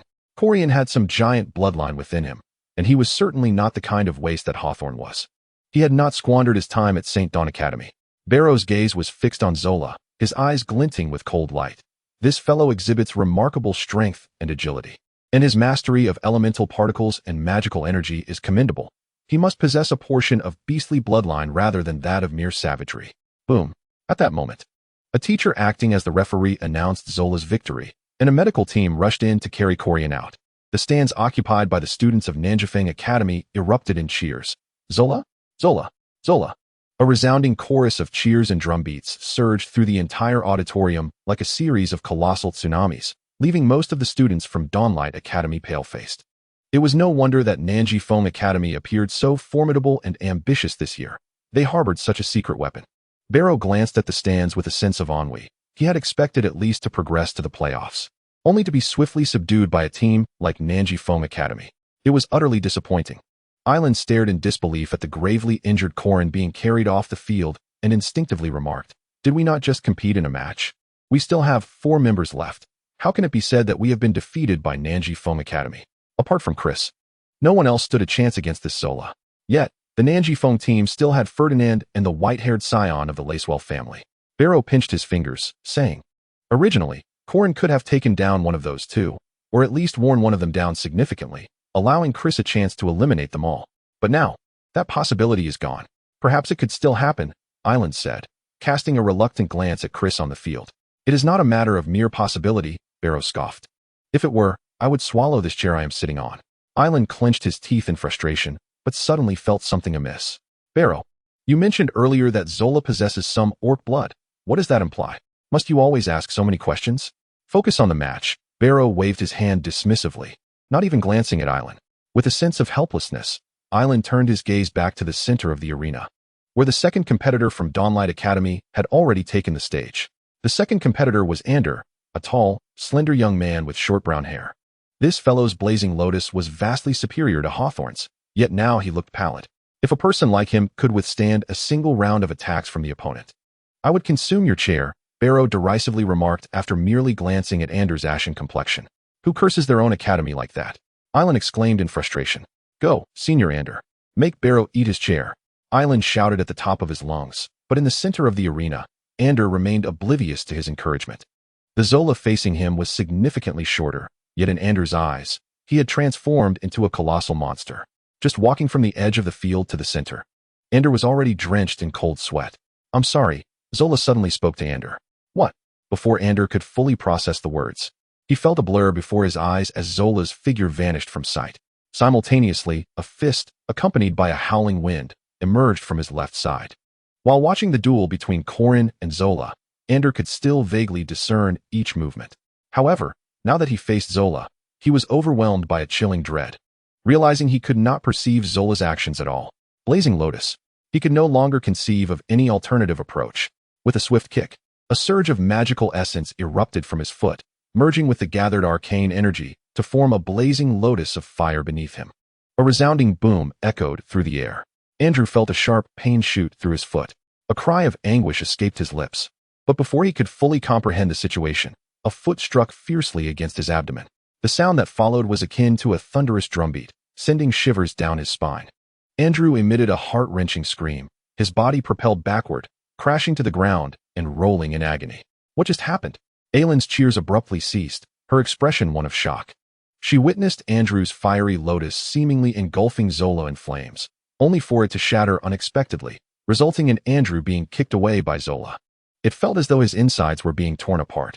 Barrow, reveling in the moment, remarked, "This is just the consequence of a disparity in strength." Noticing Aylin's face flush with anger, he hesitated, mindful of Lister's influence, and shrugged. There's nothing to be done. That's the reality of power. This opponent appeared to rely on brute force, yet he had unleashed a shadowless spinning blade. Their magical techniques were nearly equal, but Zola had long resolved to overpower him with sheer physical strength. That kick was the true finishing move. Finishing move, you say? I refuse to believe I cannot defeat him. Then why don't you step in? Barrow challenged enthusiastically. I can't just jump in. Haha. Then leap down and confront him. At that moment, the unconscious Andrew was lifted from the arena by the medical team. After having subdued 2 members of the St. Dawn Academy, Zola, who had remained quite reserved, suddenly exhibited a faint crimson glow in his eyes, radiating a bloodthirsty aura. Barrow uttered softly in surprise. At that juncture, the third participant from the St. Dawn Academy made his entrance. This young man, named Skull, dashed towards the sidelines as soon as the match commenced. Rather than confronting his opponent directly, he aimed to deplete Andrew's stamina and magical essence, a rather clever tactic. Barrow mused to himself, uncertain of its effectiveness. Only fleeing and avoiding confrontation? Aylin noticed Zola's figure move and immediately transformed into a flurry of afterimages in pursuit. However, the third competitor from St. Dawn Academy, with his feet aglow with brilliant purple magical essence, continuously expelled gusts of energy, propelling his body in various directions. Although Zola's speed appeared superior, he was unable to truly catch up. A coward who only knows how to run. Do they not dare face their opponent directly? Recognizing the futility of the chase, Zola resolved to cease pursuit to conserve his energy. Indeed, let's all just stand still and wait for eternity. A cacophony of jeers erupted from the stands occupied by the Southern Monsoon Academy. Zola's figure suddenly came to a halt. In that fleeting moment of stillness, his hands plunged fiercely into the earth beneath him.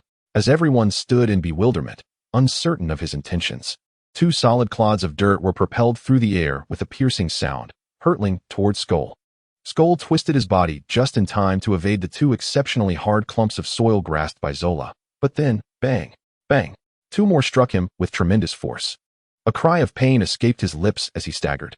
At that moment, Zola, akin to a wild beast, was already crouched on the ground, propelling himself forward with terrifying speed.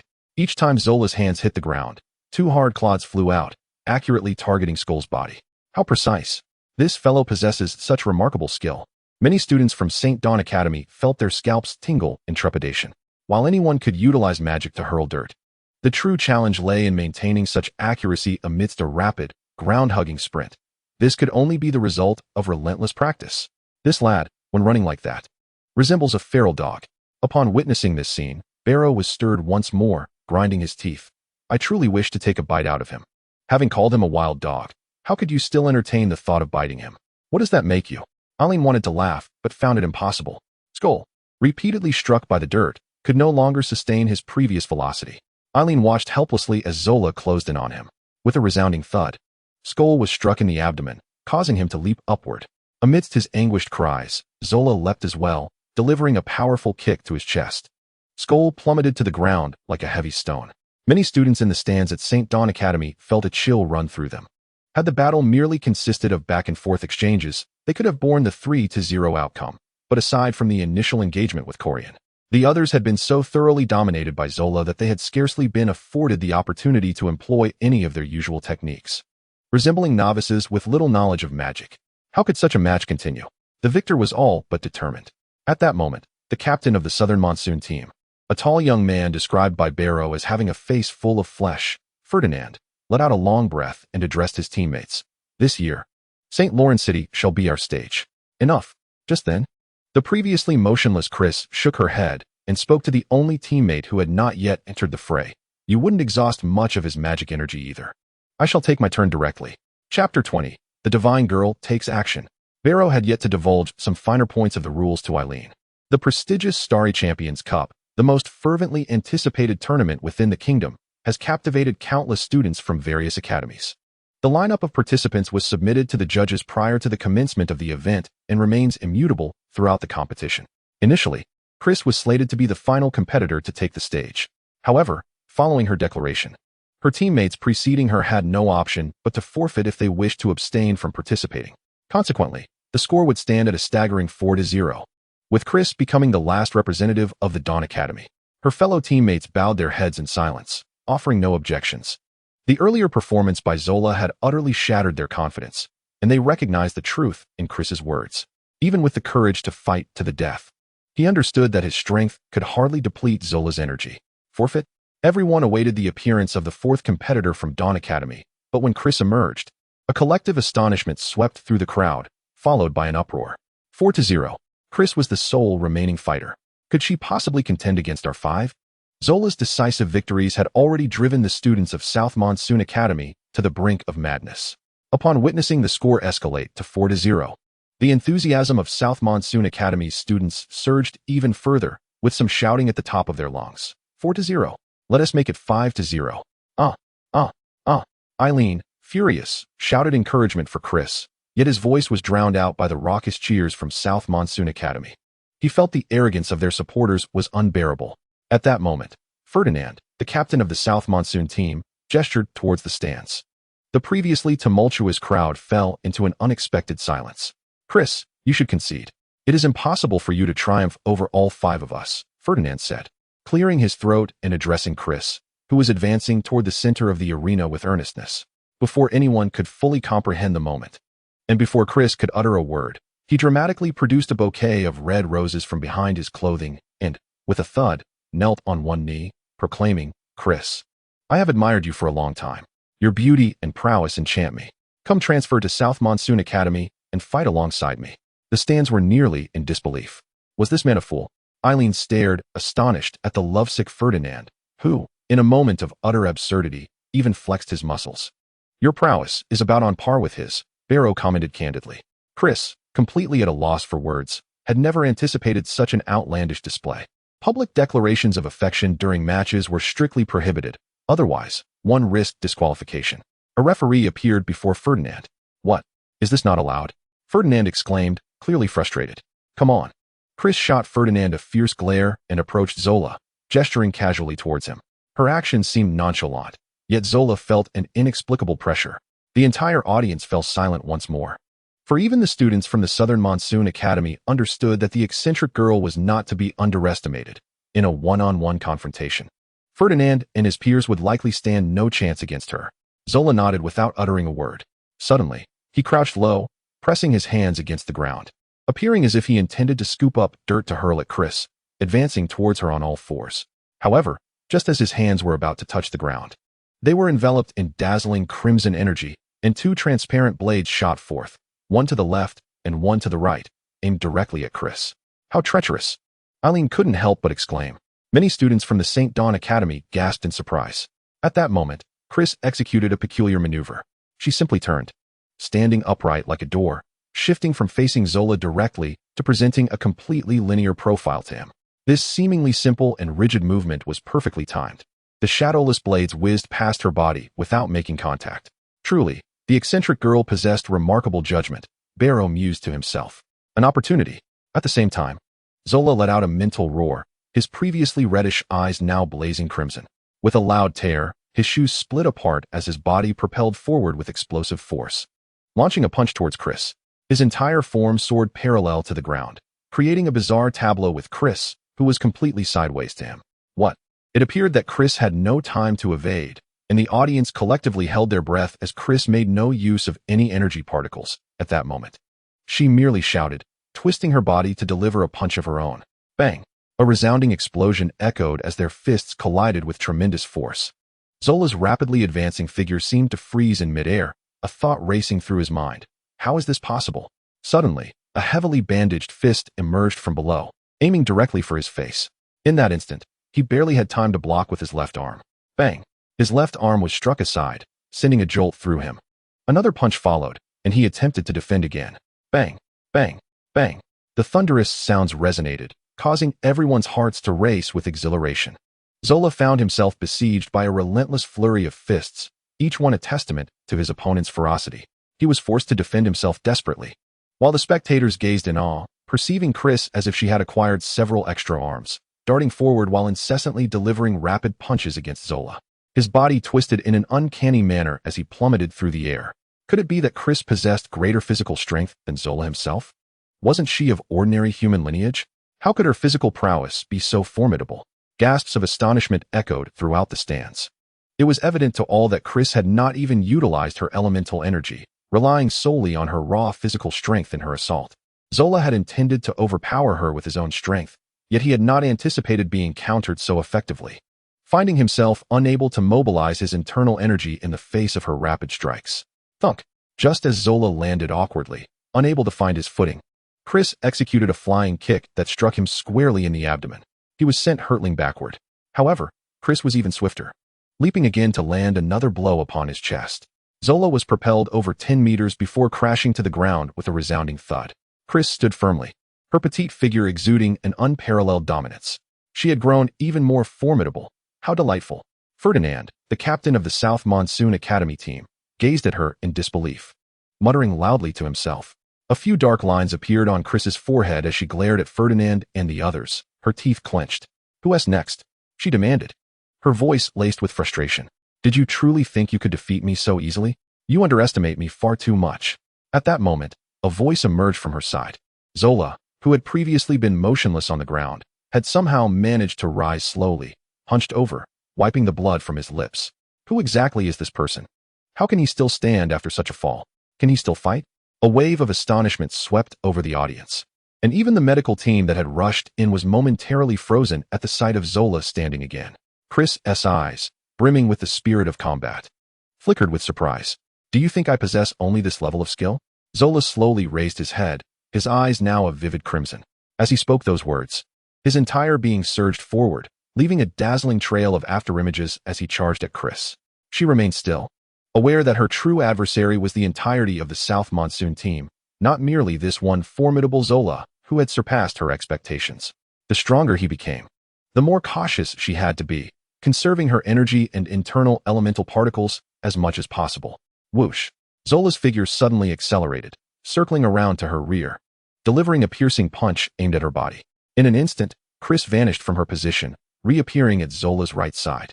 Her right arm surged with resplendent and radiant purplish-red elemental particles, densely packed crystalline specks that seemed to ignite, forming a fiery crimson serpent along the exterior of her arm.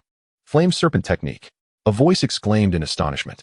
Just as Zola was about to be engulfed by this fiery serpent, a multitude of black particles suddenly erupted from the shadow beneath his feet. Zola's body propelled upward with astonishing speed, soaring several meters into the air. Meanwhile, these black particles collided with Chris, causing her to emit a muffled groan as numerous droplets of blood scattered from her form. Shadow dust technique. Barrow sprang to his feet, his expression darkening ominously. Is Chris injured? What is this shadow dust technique? Aelin leaped up, grasping Barrow's arm, inquiring urgently. It is a secret art rarely mastered at the South Monsoon Academy. Barrow's lenses glimmered with a cold light. This technique allows one to conceal their power within their own shadow. In other words, although he had employed the technique, the force was obscured in the shadow as black particles, making it extraordinarily difficult to detect. It is challenging to discern when he has activated such a technique. Chapter 21. True Courage. The Shadow Dust Technique, a secret art of the esteemed Shadow Lord from South Monsoon Academy, is a treacherous assassination skill that can be activated in advance, with its power lingering within shadows for an extended period. I underestimated this individual from the South Monsoon Academy. Not only has he mastered the Shadowless Blade, but he has also learned the Shadow Dust Technique. It appears that Captain Hansen and his team may not be his match after all. Nevertheless, I, with my striking prowess, can see through the Shadow Dust Technique. He cannot surpass me. What now? I had hoped to engage in battle with the goddess like Chris. I am fond of beautiful women. Not this green-haired beast or that hulking fellow in a yellow vest. In an inconspicuous corner of the stands, the blonde, handsome sit-and-hang murmured in surprise, oblivious to the 4 pairs of eyes beside him filled with a chilling, murderous intent. How potent is this technique? Is Chris gravely injured? On the opposite side of the stands, Aelin clutched Barrow's hand, incessantly questioning. The potency pales in comparison to Chris's flame serpent technique. However, each particle penetrating the body feels akin to a steel needle piercing the flesh. Chris's injuries are likely comparable to receiving 5 or 6 punches from Zola, Barrow remarked nonchalantly. What? Upon hearing Barrow's initial comment, Aelin felt a slight relief, but the subsequent words nearly caused him to spit blood. Chris, give up. Even if you defeat him, you still have to contend with us. Victory is impossible. At that moment, Ferdinand, clad in a yellow vest, called out once more. Damn it. Is it permissible to shout and cause such a disturbance? Is the referee oblivious to this? Aline exclaimed in frustration. You are no less loud yourself, Bello retorted disdainfully, casting a glance at him. A true sorcerer must remain undeterred by external disruptions during combat. If such distractions were to be regulated, would the audience be silenced altogether? True courage lies in the ability to press on and continue fighting, even when one's body trembles with pain. In the midst of chaos, Chris, her azure robe stained with blood, suddenly declared, her body slightly quivering but her gaze resolute. A profound silence enveloped the entire St. Dawn arena. In the sky, Zora was descending. Heaven's hammer. With a deep yet fervent incantation, Zora's feet became increasingly enshrouded in arcane energy and white currents, his form transforming into a colossal hammer that descended upon Chris's head. Yet, in that fleeting moment, many spectators were startled to see Chris vanish. A collective gasp echoed through the crowd. Accompanied by a sudden whirlwind, Chris reappeared above Zora. His crimson eyes dilated in shock. With a swift motion, Chris struck down with one foot like a battle axe, forcefully driving it into his chest while pinning his blocking arm. Zora heard the bone in his arm fracture. An agonizing wave of pain surged through his mind. Yet, with a fierce roar, his uninjured hand swung violently towards Chris. He missed entirely. Chris twisted her body in midair, evading his punch, and struck down with another powerful stomp. Zora's legs reared back as he launched a flurry of kicks towards Chris. But the spectators could only watch as she deftly maneuvered in the air, dodging each of his strikes. With a series of resounding thuds, Chris's fists and feet connected with Zora's body, each impact echoing through the arena. Zora collapsed heavily to the ground. Amidst the explosive force, Chris landed, pressing her hands against the earth, gasping for breath. She had landed merely half a meter from Zora, who lay unconscious, unable to move. Eileen's heart sank as Chris touched down, yet, witnessing her fierce determination, an indescribable fire ignited within him. The medical team, awaiting on the sidelines, rushed in to lift the unconscious Zora onto a stretcher and carry him away. Breathless, Chris rose to her feet, facing the remaining 4 members of the Southern Monsoon team. Who will be next? She inquired, resolutely adhering to the original plan. Apia, round as a ball, inhaled deeply and, in a hushed tone, addressed Ferdinand and the lad referred to as the Leswell family by Barrow, Riley, before slowly making his way toward Chris. Begin. The referee's announcement of the match's commencement had scarcely resonated when Apia retreated abruptly, fleeing to the sidelines. How despicable! Aelin exclaimed in frustration, realizing without needing to consult Barrow that Apia merely intended to evade Chris, exhausting her stamina and magical energy. Yet, to everyone's astonishment, Chris did not pursue. Instead, she supported herself on her knees, taking several deep breaths, before extending her right hand. A dazzling crimson-purple magical energy erupted from her 5 fingers, which then emanated a serene blue light at their tips. The healing art of Holy Dawn. Had she truly mastered such a secret technique from the medical mage department? Upon witnessing the gentle blue glow at her fingertips, Ferdinand and Riley's expressions shifted dramatically as they simultaneously shouted, "Apia, stop her. Do not let her heal." Apia understood all too well that should Chris recover from her injuries, her already formidable physical strength would become an even greater threat, especially considering how effortlessly she had struck Zola mid-air, as if merely standing on solid ground. It was clear they had no idea how much intense training Chris had undergone during this time, honing the power of every muscle in her body to perfection. Windstorm. Apia, resembling a ball in stature, exhibited agility that belied his size, bounding towards Chris in a few leaps. At the moment of his final landing, a multitude of magical particles surged from his hands, transforming into a violent gale that lifted the hard earth and debris, rushing toward Chris. Blue Eye rebound. Just as the earth and debris, now imbued with astonishing piercing power from the tempest, were about to strike Chris, a colossal blue eye suddenly appeared before her.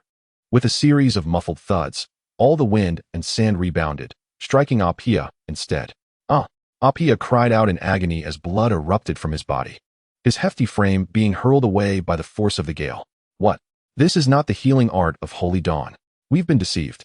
Nearly all the students present from South Monsoon Academy gasped in shock. Aylin, who had initially wished to avert her gaze, was now elated, tugging at Barrow's arm and exclaiming with excitement, "Barrow, what is this secret technique? Our Blue Eye rebound from Holy Dawn Academy can only rebound the powers of mages weaker than oneself. It is generally of little use," Barrow remarked disdainfully, though inwardly he could not help but admire. Indeed, she was the foremost expert of Holy Dawn Academy, her battle experience unparalleled. With a single strike, Apia was sent flying, bloodied and battered, yet Chris's movements did not waver. She pursued Apia's body as if following the very winds of the storm. "I concede," Apia cried out in anguish, fully aware that further resistance was futile as Chris's fist loomed closer. What a spectacular victory this was. In this era, possessing various bloodline inheritances bestows an almost celestial favor upon practitioners, making it easier for them to stand out. However, it is often the relentless and arduous cultivators who truly emerge as formidable practitioners. Lister, do you not feel immense pride in having such a student at our academy? Unbeknownst to many, a row of elite instructors from the Dawn Academy stood along the apex of the arena's highest dome. When Apia cried out in defeat and heard Galen's voice behind him, Lister, for once, wore a rare expression devoid of indolence. He refrained from responding to Galen, calmly stating, "I am beginning to comprehend the intentions of those youngsters from the Southern Monsoon Academy. Regrettably, despite their talents, the prospects of their ultimate victory remain slim. I have discerned the plan of the Southern Monsoon Academy," he continued, observing as Apia was carried away and Riley of the Leswell family stepped forth. Rather than Ferdinand or Crew, Barrow furrowed his brow and remarked coldly, "This white-haired lad from the Leswell family is somewhat akin to Ferdinand, albeit with a greater variety of unique techniques. In a true confrontation, he may even surpass Ferdinand in prowess. His appearance in the arena, rather than the considerably weaker Crew, suggests a strategy to wear Chris down significantly." Barrow glanced at Eileen, stating, "Even if Chris manages to endure this bout, her condition will be dire enough that Crew, despite his lesser strength, could pose a threat. Should she miraculously survive until the final match, Ferdinand would likely dispatch her with ease. This will not do. We must devise a way to assist her," Eileen exclaimed, urgency creeping into his voice. "I have a splendid idea. If that white-haired lad from the Leswell family happens to approach, you should feign a careless fall from the stands and give him a nudge," Barrow suggested eagerly, a mischievous glint in his eye. Chapter 22. The teachers roared. "Do you think I am unaware that such actions are not permissible? What does it matter? We are destined to lose anyway.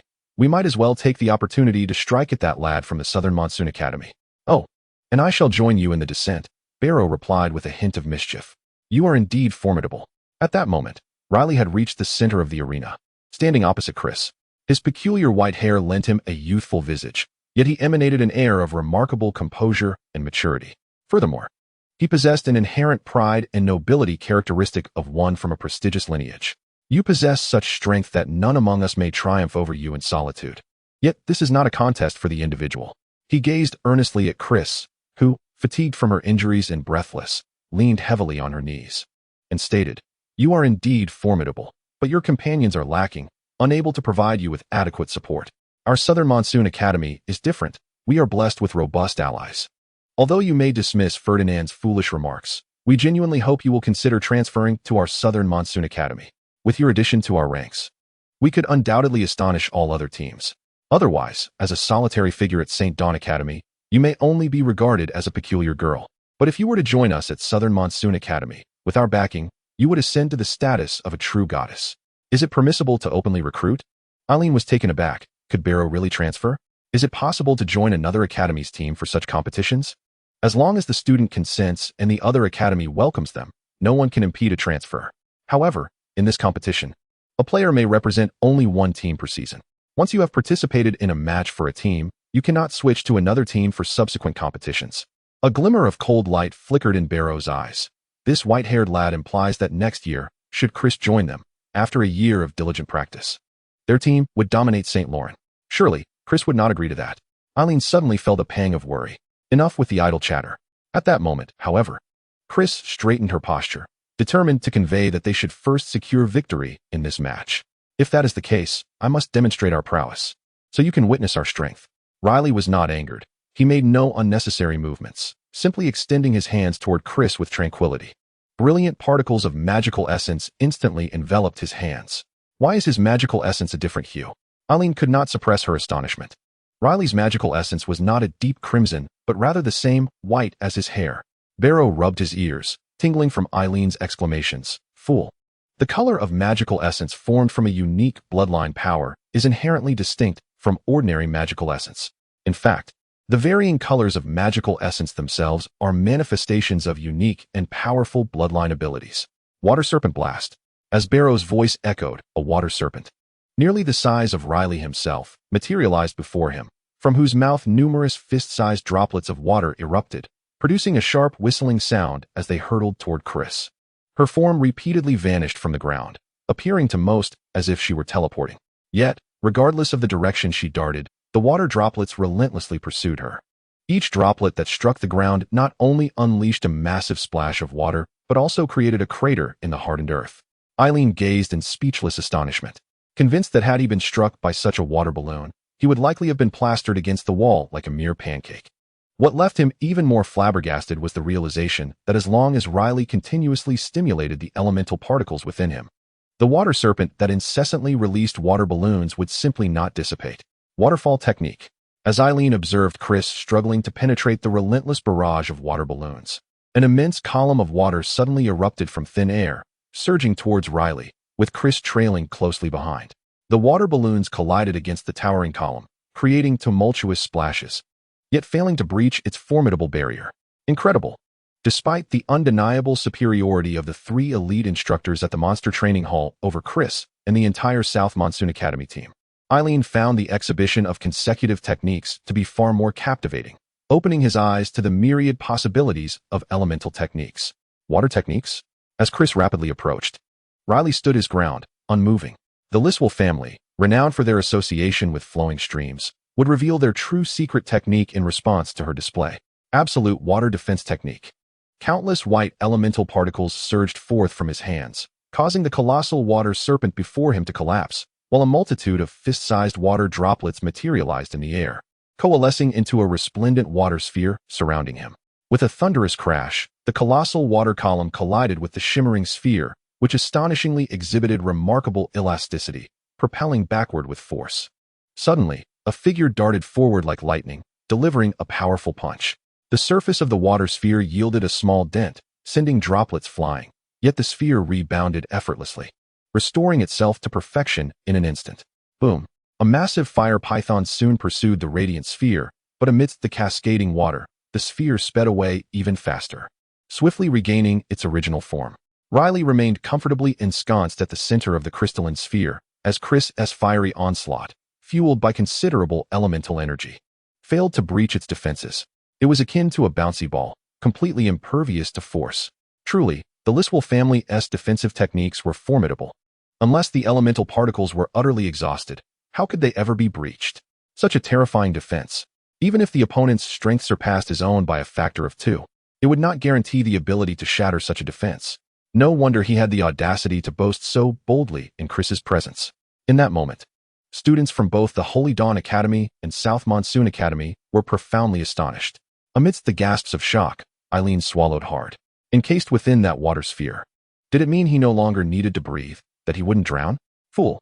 The irritable Barrow was so displeased that he could hardly bear to acknowledge Eileen.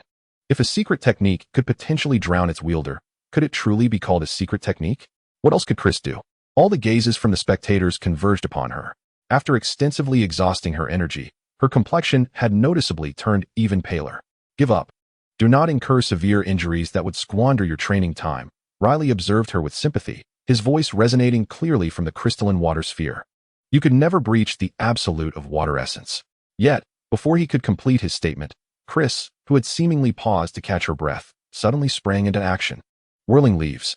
Chris swiftly circled around the glimmering water sphere, leaving behind a myriad of afterimages in an instant. Countless hands, imbued with swirling winds, relentlessly struck against the crystalline sphere. What? Riley's expression froze in disbelief. He felt the entire sphere contracting inward under the barrage of strikes from all directions, rendering him nearly immobile. Hurricane impact.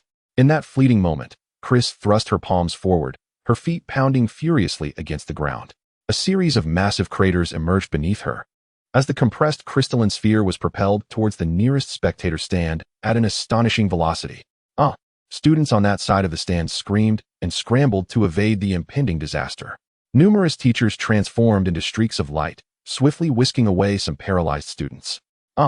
Riley finally comprehended Chris's intent, but propelled by her overwhelming speed, he found himself utterly incapable of reacting in time. Boom. The crystalline water sphere collided forcefully with the wall beneath the stands, causing a segment of the structure to collapse instantaneously. Yet, Chris's relentless assault did not waver. Her hands pressed firmly against the shimmering sphere, pushing it into the fissured wall. Puff! The crystalline water sphere wedged itself into the wall's opening, and under the dual pressure. It could no longer contain its force, erupting explosively. Chris's palm struck fiercely against Riley's chest, unleashing torrents of water that shot backward from her body. Crack! Riley's body jolted violently, and he lost consciousness. The stands descended into chaos, as most onlookers gazed in horror at the massive wave of water that surged forth, obscuring the events that had transpired below. Victory.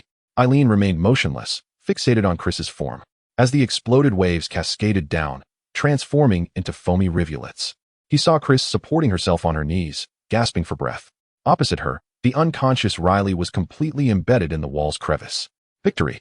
He stood momentarily in awe, unable to contain a thunderous roar of triumph. Fool. Barrow kicked him unceremoniously. What victory? There are still 2 people left. Let's see if they can even stand after this. It was outrageous that the stands had been reduced to such a state. Upon the apex of the arena's dome, List shook his head, astonished that this was the first time a student-s battle had so utterly ravaged the stands. Can she still rise? The bearded Minglu gazed anxiously at Chris, who was bent over, hands resting on her knees. She must stand up. In the next moment, this elite instructor, fueled by fervor akin to that of an impassioned student, raised his fists and shouted fervently. Chapter 23, Dreams Affirmed. Nearby the crumbling stands, the students of St. Dawn Academy could even hear Chris's labored breaths. They witnessed beads of sweat, tinged with traces of blood, pooling at her chin and fingertips before cascading down. This year, the team from South Monsoon Academy was undeniably beyond the usual level of supplementary matches, whether it was Zola or Riley, even in a national competition. They would surely be remarkable figures. Even if Chris had not been ambushed by shadow dust and injured, facing such opponents would demand every ounce of her strength, leading to an astonishing depletion of her stamina. Observing Chris, who was propped up by her hands on her knees, many students from St. Dawn Academy felt an intricate mix of emotions.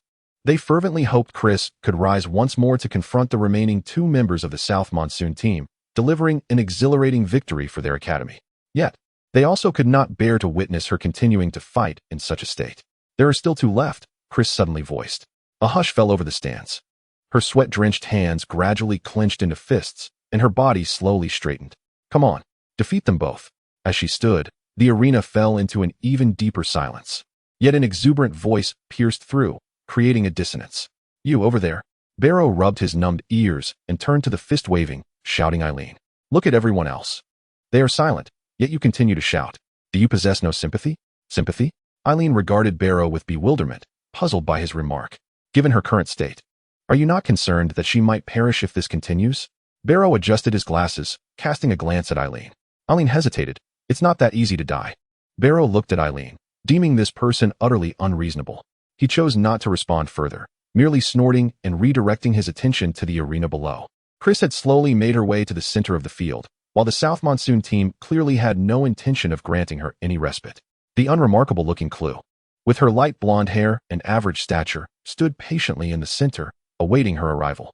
You have always aspired to dominate the nation. Perhaps it is this very dream that sustains you, enabling you to stand and fight even now. As Chris approached, the seemingly ordinary Kuru calmly remarked, "Every member of our South Monsoon team shares the same dream as you.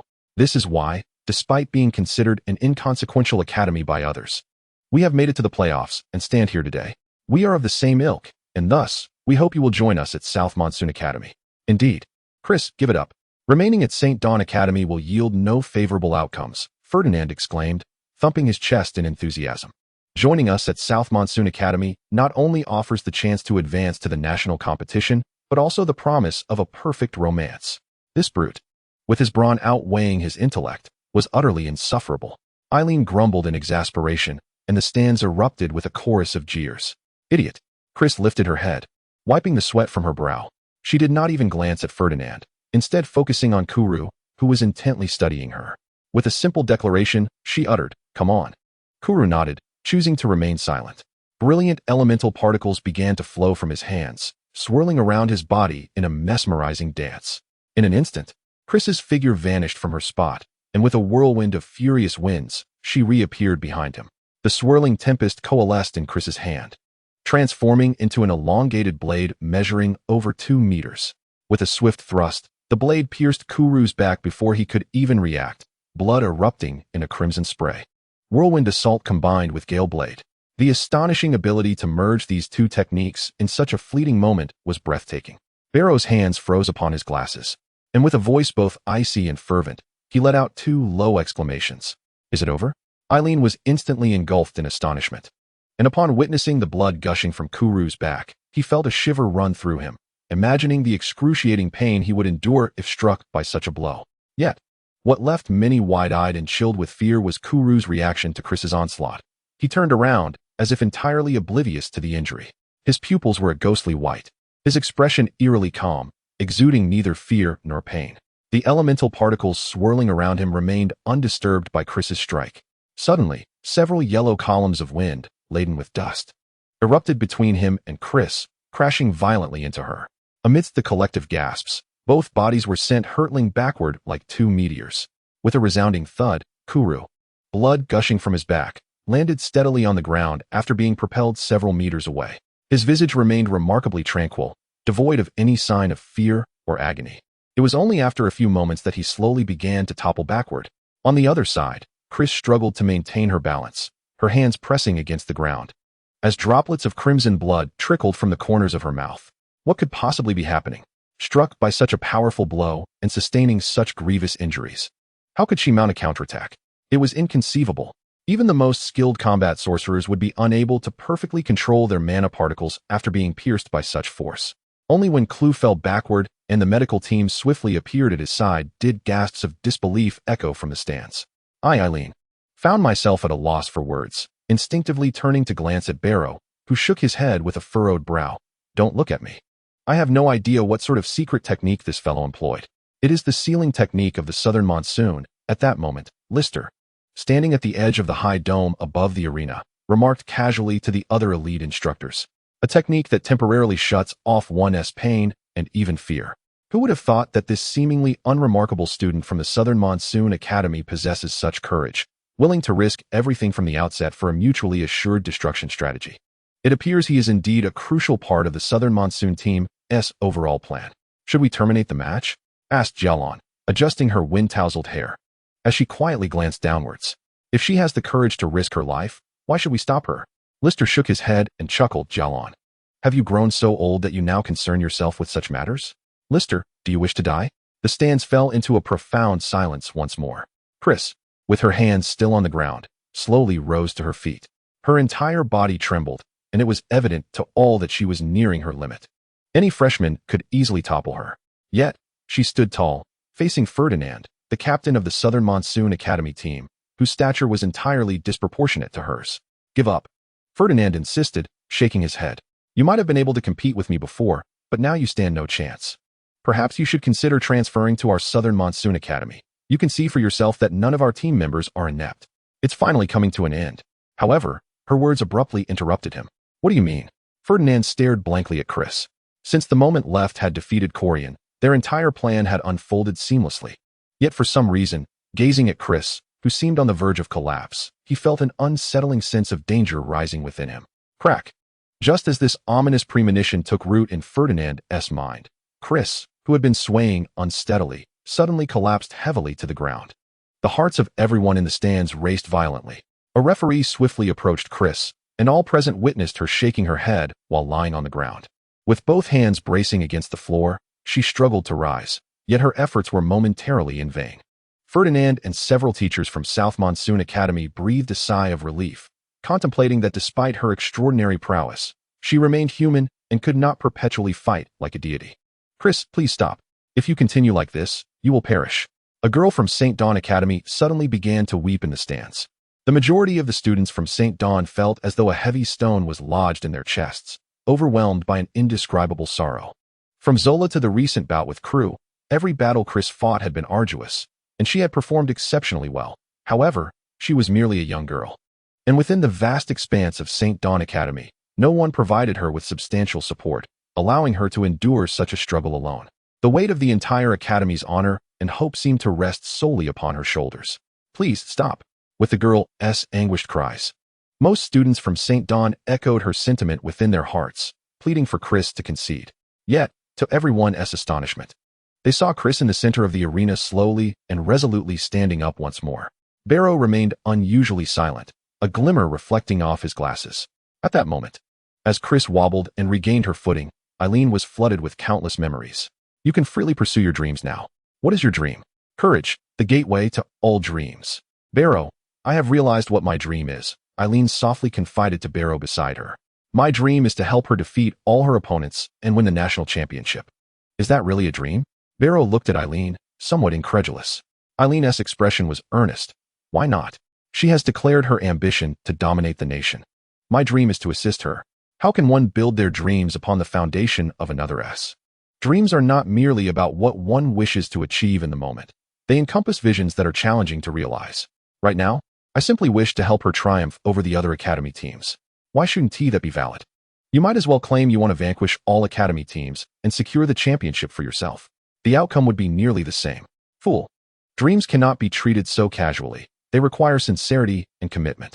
Just as Eileen sought to clarify that her determination regarding her current dream was genuine, Chris began to advance with great difficulty, drawing near to Ferdinand. Ferdinand gazed helplessly at Chris, contemplating what technique he could employ to render her incapable of fighting without inflicting fatal harm. The sand armor technique. With Chris still a distance of over 20 meters away, he resolutely decided to act. He let out a powerful shout, bringing his hands together and striking the ground with force. A multitude of radiant purple-red particles surged forth from his joined palms, crashing into the earth and creating a sudden, deep pit. A torrent of yellow energy, laden with sand and gravel, rapidly enveloped him, transforming into a thick armor of earth. His stature appeared even more imposing. You think you can help her dominate the nation? Just the current Ferdinand could crush you effortlessly, Barrow taunted, unable to contain his derision as he beheld Ferdinand's metamorphosis into a colossal rock giant. Eileen, however, was oblivious to Barrow's mockery, his entire focus riveted on the unfolding confrontation between Chris and Ferdinand. This year, your team from the South Monsoon Academy is indeed formidable. But I shall still defeat you. It is we from St. Dawn Academy who will advance to the official preliminaries. As Chris drew closer to Ferdinand, her body trembled. Yet she resolutely declared this to him. In a corner of the stands, the once distracted golden-haired handsome boy, Sydenhan, suddenly exclaimed, his gaze fixated on Chris. What's wrong? His four teammates instantly tensed. It seems Chris's clothing has torn. Sydenhan shook his head in disappointment. What a pity, the tear is in the wrong place. Nothing is visible. His teammates nearly spewed blood in frustration. Simultaneously, at the top of the arena, Lister's eyes widened in genuine shock, utterly unprepared for what was unfolding. In that very instant, Chris's left sleeve tore apart entirely. The outer sleeve of her left garment, and the inner shirt sleeve were suddenly obliterated by an overwhelming force. All onlookers in the stands held their breath, for her exposed left arm was entirely enveloped in thick bandages. How could such a terrifying aura exist? Ferdinand's expression shifted dramatically. Even if Chris were uninjured, the quality of her particles could scarcely rival his. Yet now, the energy emanating from her left arm instilled within him a profound sense of dread, a feeling of utter inadequacy. "Giant of sand," he exclaimed in astonishment, unleashing a torrent of brilliant particles from his hands and feet without restraint. The ground erupted with a dense cloud of yellow grit, continuously accumulating around him. His body ascended, with his hands and feet growing immensely, especially his hands, which resembled two colossal yellow hammers. It is evident to all that this is a technique merging both skill and physical strength. A single punch delivered with such ferocity would unleash a terrifying force. Yet, within this brief moment, the aura emanating from Chris's left hand ignited the air within several meters around the left side of her body, as if it were ablaze. Even the thick bandages tightly wrapped around her left arm were scorched into a deep, obsidian hue by the fiery essence exuding from her hand. What manner of technique is this? Ferdinand shouted in disbelief. Countless strands of black light, imbued with an eerie, temperatureless heat, radiated from Chris's left hand, and he could hear the chilling sound of the bandages on her arm and within it tearing apart. Almost everyone in the stands, whether students from the St. Dawn Academy or the South Monsoon Academy, rose in astonishment. It was as if a monstrous entity, far larger than Chris herself, had erupted from her arm. In that fleeting instant, the black light and heat in the sky to her left transformed into a fearsome, grotesque black flame dragon. A sight beyond imagination. Faced with the colossal black flame dragon, its maw nearly the size of his own giant form, Ferdinand, paralyzed by terror, desperately swung his fists at the oncoming beast. Boom! The black flames enveloped him instantly. Despite his immense strength, the elemental particles emanating from his body vanished upon contact with the black flames, as if devoured, their power seemingly absorbed into the inferno. Devoid of the support from the elemental particles, the thick sand armor surrounding him, as well as the granules on his hands and feet, dissipated like water, swept away by an overwhelming force. His body, along with the disintegrating sand, was hurled backward. A sandstorm erupted, cloaking much of the stands, leaving the majority of students painfully battered by the swirling grit, their hearts overwhelmed with shock, trembling uncontrollably. Eileen and Barrow shared a rare expression of disbelief, jaws agape and unable to close. The dark annihilation flame wave. At the arena's pinnacle, Minglu, standing alongside Lister at the forefront, nearly lost his footing and tumbled from the heights, his expression akin to one who had just been stomped on. Did Senior Mimi secretly teach her this arcane technique? Jialon, too, was disheveled and devoid of any semblance of ladylike composure. She had actually learned it. It was maddening to think that while he could not master it, she had succeeded. Lister regained his languid demeanor, chuckling softly. I wondered why she always had her arm wrapped in so many bandages. It was to protect herself as much as possible while practicing this technique. However, at her current level, employing such a secret art remains exceedingly taxing. Even so, she would still sustain grave injuries. What is this? In the corner of the stands, several individuals poised to strike Si Dinghan were frozen in terror. Si Dinghan shifted one fist, peering out. How can there possibly be the scent of dragon breath? Dragon breath? Devouring technique, elemental particles. The boy referred to as Captain Han's son turned pale, his face drained of color. Oblivion dragon flame wave. The most formidable secret technique capable of consuming an opponent's elemental power, Oblivion dragon flame wave. How can this be? Wasn't this technique, which stands alongside the Sacred Destiny sect's secrets, long thought to be lost? Wasn't it true that no practitioners remained at the Sacred Dawn Academy? How could this happen? How could there still be the Oblivion dragon flame wave? At the edge of the arena, several instructors from the Southern Monsoon Academy stood in a daze, their voices echoing in disbelief. The Sacred Dawn arena descended into chaos. As the dust settled, clarity returned to the onlookers' eyes.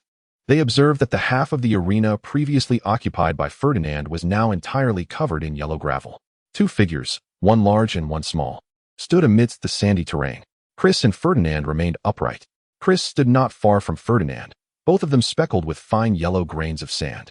Blood seeped through the bandages on her left hand, while Ferdinand's body was a gruesome mess, particularly his face, which appeared as if trampled repeatedly.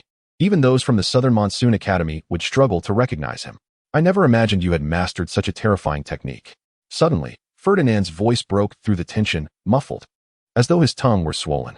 Truly, you are the girl I admire, yet alas, you are ultimately alone.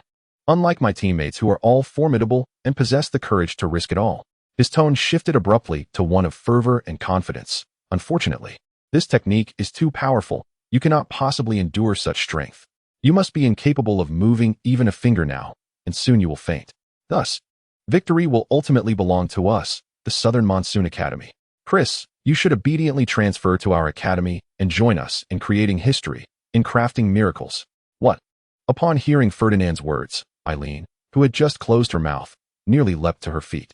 Could it be that Chris had exerted herself to such a degree, employing such power, yet could not defeat this wretch? Was the match destined to end in loss? Do not hold on any longer. Yet at that moment, Chris's voice emerged, weak yet resolute, igniting a fire within Eileen's veins. You still wish to be obstinate, still attempting to intimidate me? You should simply yield. Chris struggled to raise her head, extending her right hand and pointing a finger. She seemed intent on pushing Ferdinand's forehead, but given her shorter stature, she could not reach. Instead, that finger descended towards Ferdinand's chest. She had barely pointed her finger at Ferdinand when he resignedly uttered a phrase. With a resounding thud, his massive frame fell backward like a stone, landing motionless on the ground. Chris emerged victorious, and St. Dawn Academy triumphed. A referee merely glanced at Ferdinand and quickly determined that he had lost consciousness. As he declared the end of the match, he simultaneously signaled for the medical team to enter. A loud cheer erupted from Eileen, the first to express her overwhelming excitement, followed by the majority of St. Dawn Academy students who joined in the jubilant outcry. They had finally won. At that moment, Chris revealed a faint smile before her body slumped softly to the ground. All sounds abruptly ceased, as the anxious medical team carefully lifted her away from the arena. The spectators understood the gravity of the situation. A wave of drumming and applause arose from the stands occupied by students of South Monsoon Academy. At that juncture, it became evident that, like Ferdinand, she had also teetered on the brink of unconsciousness until the match was officially declared over before she truly collapsed. What remarkable willpower! What an extraordinary victory! Chapter 25. A night visit to the infirmary. The fierce battle between St. Dawn Academy and South Monsoon Academy concluded with Chris single-handedly turning the tide. The event had dispersed, yet Eileen lingered outside the St. Dawn arena, reluctant to depart. Are you planning to ambush the most arrogant students from South Monsoon Academy who just occupied the stands? Barrow observed Eileen's demeanor, feeling a surge of impulsiveness as he cracked his knuckles, ready to pinpoint his target. They all applauded for Chris in the end. Please refrain from such thoughts, Eileen replied, momentarily dazed. I just find it amusing to see them arrive with such bravado, only to leave disheartened. Barrow rolled his eyes at Eileen. Can you be any more boring? Why does it seem like our academy's students are not as elated as you are after such an exhilarating victory? Eileen glanced at the surrounding crowd and then back at Barrow. Are many of our academy's members as peculiar as you? If only they were like me. We would have already subdued the other academies. Students from other institutes would have to pay protection fees to join ours, Barrow scoffed, casting a look of disdain at Eileen. Their lack of excitement stems from their sanity. They understand that the outcome of a single supplementary match does not signify anything substantial. They are rational individuals who realize that a team from a third-rate academy, previously unseen in the main competition, managed to inflict such damage on Chris. What then would be the outcome when facing teams that consistently reach national tournaments? One cannot ascertain the result without having played. Eileen gazed at Barrow and inquired, Barrow, do you think her injury will be all right? This is the 5th time you have posed that question since we stepped out, Barrow replied impatiently, turning his head away. Suddenly, a spark of mischief and excitement flickered in his eyes as he added, since you are so concerned, why not simply visit the medical facility to see her? Is that permissible? Eileen exclaimed, his excitement palpable. Have you ever heard of the prohibition against visiting patients? Barrow scoffed. Then let us go immediately. Eileen exclaimed eagerly. Right now? Are you not worried about interrupting the medical team's treatment? When shall we go, then? Barrow responded. We can visit just before bedtime. Before bed? Eileen found the idea somewhat peculiar, glancing at Barrow. Will the medical facility even allow us in at such a late hour? Are you not concerned about disturbing the patient's rest? Don't you have to complete the basic exercises assigned by Professor Houston? You claimed you would help Chris dominate the nation, but without diligent practice, you would be outmatched by even the weakest members of the St. Dawn team, easily dismissed with a mere flick. Barrow turned away, refusing to look at Eileen. I have spent considerable time in the Academy's medical facility, so I know it well. My rapport with the medical practitioners there is excellent. The fewer people there are, the easier it is to gain access. Indeed, I must practice diligently. Let us visit after our evening training. Eileen responded enthusiastically, without questioning Barrow's words. First, let us head to the commercial street. Barrow furrowed his brow. What purpose do we have at the commercial street? To purchase some gifts, Eileen replied matter-of-factly. Isn't it customary to bring gifts when visiting a patient? Barrow thought Eileen was rather foolish and a nuisance, yet, considering his success in coaxing Eileen to accompany him to the medical facility that evening, he emitted a low hum of acknowledgement and followed Eileen toward the commercial street. Eileen. As they entered the commercial street, Eileen heard someone calling out to him. He turned curiously, only to find a plump man in a white chef's coat, his face aglow. Is it you? Eileen stammered, recognizing the shopkeeper behind him. Oh, it's you. How is it that your supergiant fried pork chop shop is still open? What kind of talk is that? The jovial shopkeeper chided, laughing heartily. My business is thriving. How could I possibly close? Eileen glanced around and indeed noticed the bustling atmosphere. But I thought everyone was calling you a swindler the other day, insisting they would never buy your fried pork chops again. How is it that your business is flourishing instead? Because of you. Haha. Everyone heard that you devoured an enormous fried pork chop. And now they all rush over to see for themselves. Some even requested that I serve them pork chops as large as the one you ate that day. The corpulent proprietor, brimming with pride, exclaimed, Ah, you must be Eileen, the legendary gluttonous giant born of the illustrious bloodline. I have conceived a splendid idea. I would like you to serve as the spokesperson for our establishment. You could visit us every few days to showcase your extraordinary eating prowess, and in return, all the food you consume here will be complimentary. Additionally, I can offer you a modest remuneration. What do you think? Sounds great, Eileen replied, instantly exhilarated at the prospect of free meals. He then turned to Barrow, asking, Shall we perhaps buy some pork chops as a gift? Barrow, with a few dark lines appearing on his forehead, retorted, Have you ever seen anyone visit the sick bearing fried pork chops? What should we bring then? Eileen inquired eagerly. When visiting a girl, a bit of candy suffices, Barrow advised, gazing at Eileen. He found himself admiring his own patience and temperament, attributing it to the influence of Professor Lister. Although Eileen consistently denied any connection to Professor Lister, Barrow suspected there was an unspoken secret between them. To him, Lister was the undisputed leader of St. Dawn Academy, a figure he deemed formidable and not to be trifled with. Candy? Eileen, oblivious to Barrow's myriad thoughts, pondered for a moment before turning to the rosy-cheeked proprietor, asking, Boss, what type of candy do girls generally prefer? Girls, you say? I know of a shop nearby that sells delightful green-packaged chocolate-filled candies and bear-shaped crystal gummies that are sure to be a hit with them. Not many are aware of how exceptional those two confections are. I usually keep this knowledge to myself. Thank you, boss, Eileen exclaimed, racing towards the distant candy shop. Upon entering the establishment adorned with a green tin roof, he approached a gentleman in his 50s, the shopkeeper, and asked, Do you have those green-packaged chocolate-filled candies? I'd like a pack, please. Indeed. I must say, you may appear to be a newcomer, yet you possess exquisite taste. However, they are on the top shelf. Allow me to fetch a ladder. After praising Eileen, the shopkeeper climbed the ladder, retrieved a pack of the coveted candies, and, slightly out of breath, inquired, Is there anything else you require? Eileen contemplated and replied, I would like another pack, please. The shopkeeper, somewhat exasperated, said, You could have mentioned that sooner. He reluctantly ascended the ladder once more to procure another pack, and then cautiously asked, Are you certain you only need these 2 packs of chocolate-filled candies? Eileen nodded affirmatively. Finally relieved, the shopkeeper descended, only for Eileen to add, Oh, and I would also like some of those bear-shaped crystal gummies. It seems they are up there as well. The shopkeeper replied, From the dawn of the competition until the sun sets, several of St. Dawn Academy's elite medical teams have finally concluded their treatment of Chris and a few individuals from the Southern Monsoon Academy.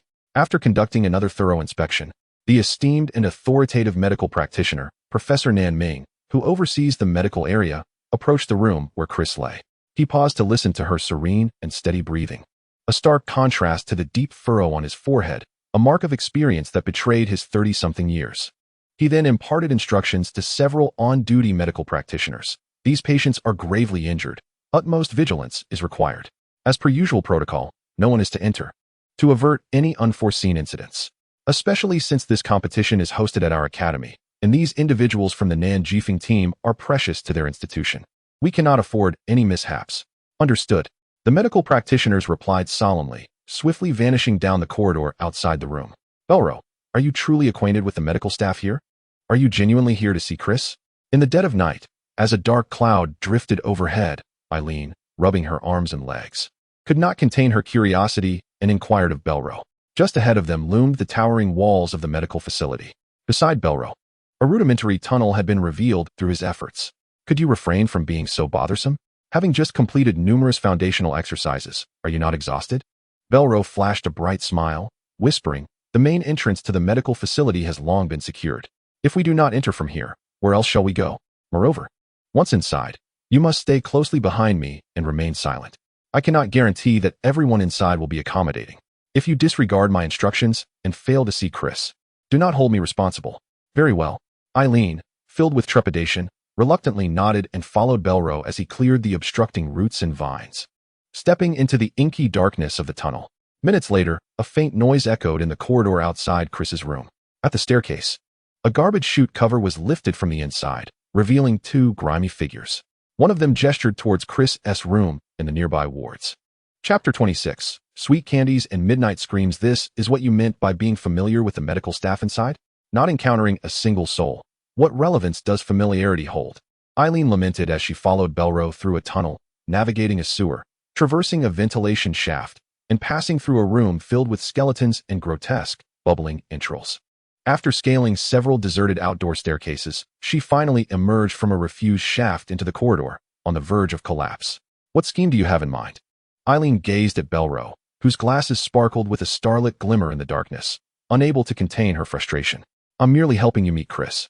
Regardless of the circumstances, I have successfully brought you here. She should be nearby.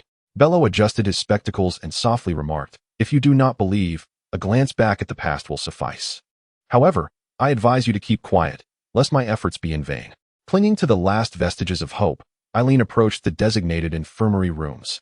Upon opening the door to the first room that Bello had indicated, his previous despondency and frustration vanished into thin air. I told you she would be in this room.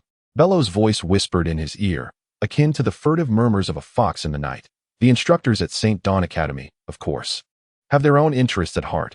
Such a well-guarded chamber is undoubtedly reserved for the students of their own institution. Before Eileen lay a spacious room, suffused with the fragrant aroma of herbs. The azure carpet adorned only a single bed, while the purple velvet curtains were slightly drawn back, allowing a gentle breeze and faint starlight to cascade within. Chris lay peacefully at the center of the white hospital bed, her face and hair shimmering softly under the tender glow of the stars. Where has that fellow gone? Eileen had intended to converse with Bello, yet upon turning around, he discovered that the latter had vanished without a trace.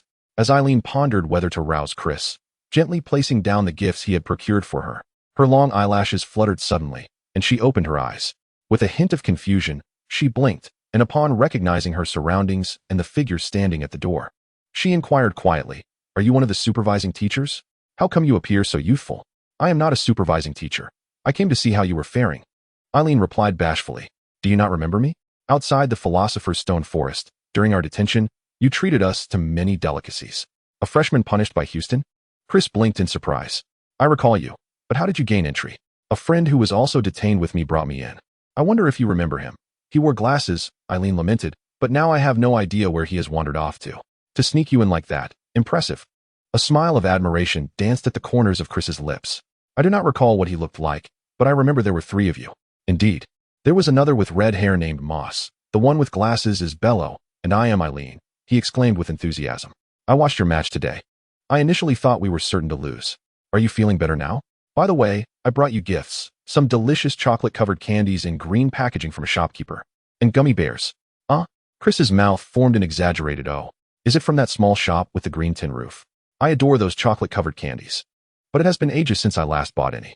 Yes, Eileen confirmed. Eileen was enveloped in a wave of immense happiness, nodding appreciatively. Would you like to eat now? He inquired. I would love to, Kelly C. replied honestly, albeit with a hint of shyness. But I can't move right now. Could you peel it for me? Of course, Eileen said, moving into the room and sitting beside Kelly C.'s bed. He carefully peeled a piece of candy and placed it in her mouth. Instantly, her eyes sparkled with satisfaction. You must have practiced so diligently that you forgot to buy your favorite treats, Eileen remarked, gazing at her petite lips and long eyelashes. I heard from Barrow that for an ordinary human of the bloodline, to cultivate strength, coordination, and agility to exceed that of an orc, one must invest several times the effort. I want another piece, Kelly C. said, completely devoid of the fierce demeanor she exhibited during competitions. She pursed her lips and said with grace, there's no other way. It's the only means to defeat those formidable opponents. Are you completely immobile? Eileen asked anxiously as he continued to peel the candy. How severe is your injury? Will you be ready for the next competition? The next competition is 3 months away. I inquired with teacher Nan Ming, and there is no doubt I will be fine. I just have less time to practice. 3 months? Is there such a long interval between this competition and the next? Kelly C explained. This type of competition allows for a considerable healing period since injuries are inevitable during matches. Savoring the candy, she continued. However, today is an additional match, which is why the gap before the official preliminaries is so lengthy. Once the official preliminaries commence, the interval will only be half a month. Half a month? If your injury is severe then, won't you be unable to compete in the next match? Indeed, and as time progresses, the competitions become increasingly arduous. Isn't it true that teams composed of 5 exceptionally skilled members, or academies with numerous talented individuals beyond those 5, have a greater chance of winning the championship? Yes. Thus strategies must be considered carefully, targeting the next opponent and identifying which members cannot withdraw due to injury, Kelly C said seriously. If it weren't particularly challenging, there wouldn't be so many individuals striving to seize the ultimate victory in this competition. I will train hard as well. I find this competition quite fascinating, and I want to assist you in achieving victory, Eileen declared earnestly. Kelly C smiled. Very well, she replied, her eyes sparkling at Eileen. First, you need to figure out how to defeat the other members of the academy team before you can join. Could you pass me another gummy bear crystal candy? I haven't tried that flavor yet, and I'm curious about its taste. Indeed, I will surely defeat them and join the academy team, Eileen promised earnestly as he retrieved a crystal candy from the jar and placed it in Kelly C's mouth. What are you doing? Stop. Who are you? And how did you get in here? At that moment, a piercing and furious scream echoed through the air as a shadow, akin to a bat, swept into the infirmary with a chilling rush. Aylin, utterly defenseless, found himself pinned against the wall by this dark figure. Teacher, he is my friend. There's no need for concern, came the voice of Chris, allowing Aylin to finally discern that the one gripping his throat and pushing him into the corner was a pale-faced sorceress in her 30s with short hair. The sorceress trembled uncontrollably, still in disbelief at what her eyes beheld.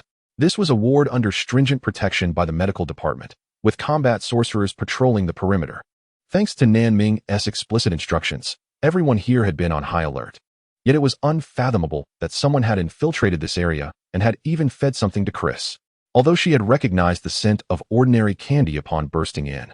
Preventing her from inflicting harm on Aylin, she was now drenched in cold sweat.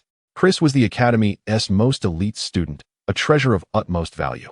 She could scarcely imagine the disastrous consequences had an enemy infiltrated and offered Chris something harmful. For a moment, words escaped her.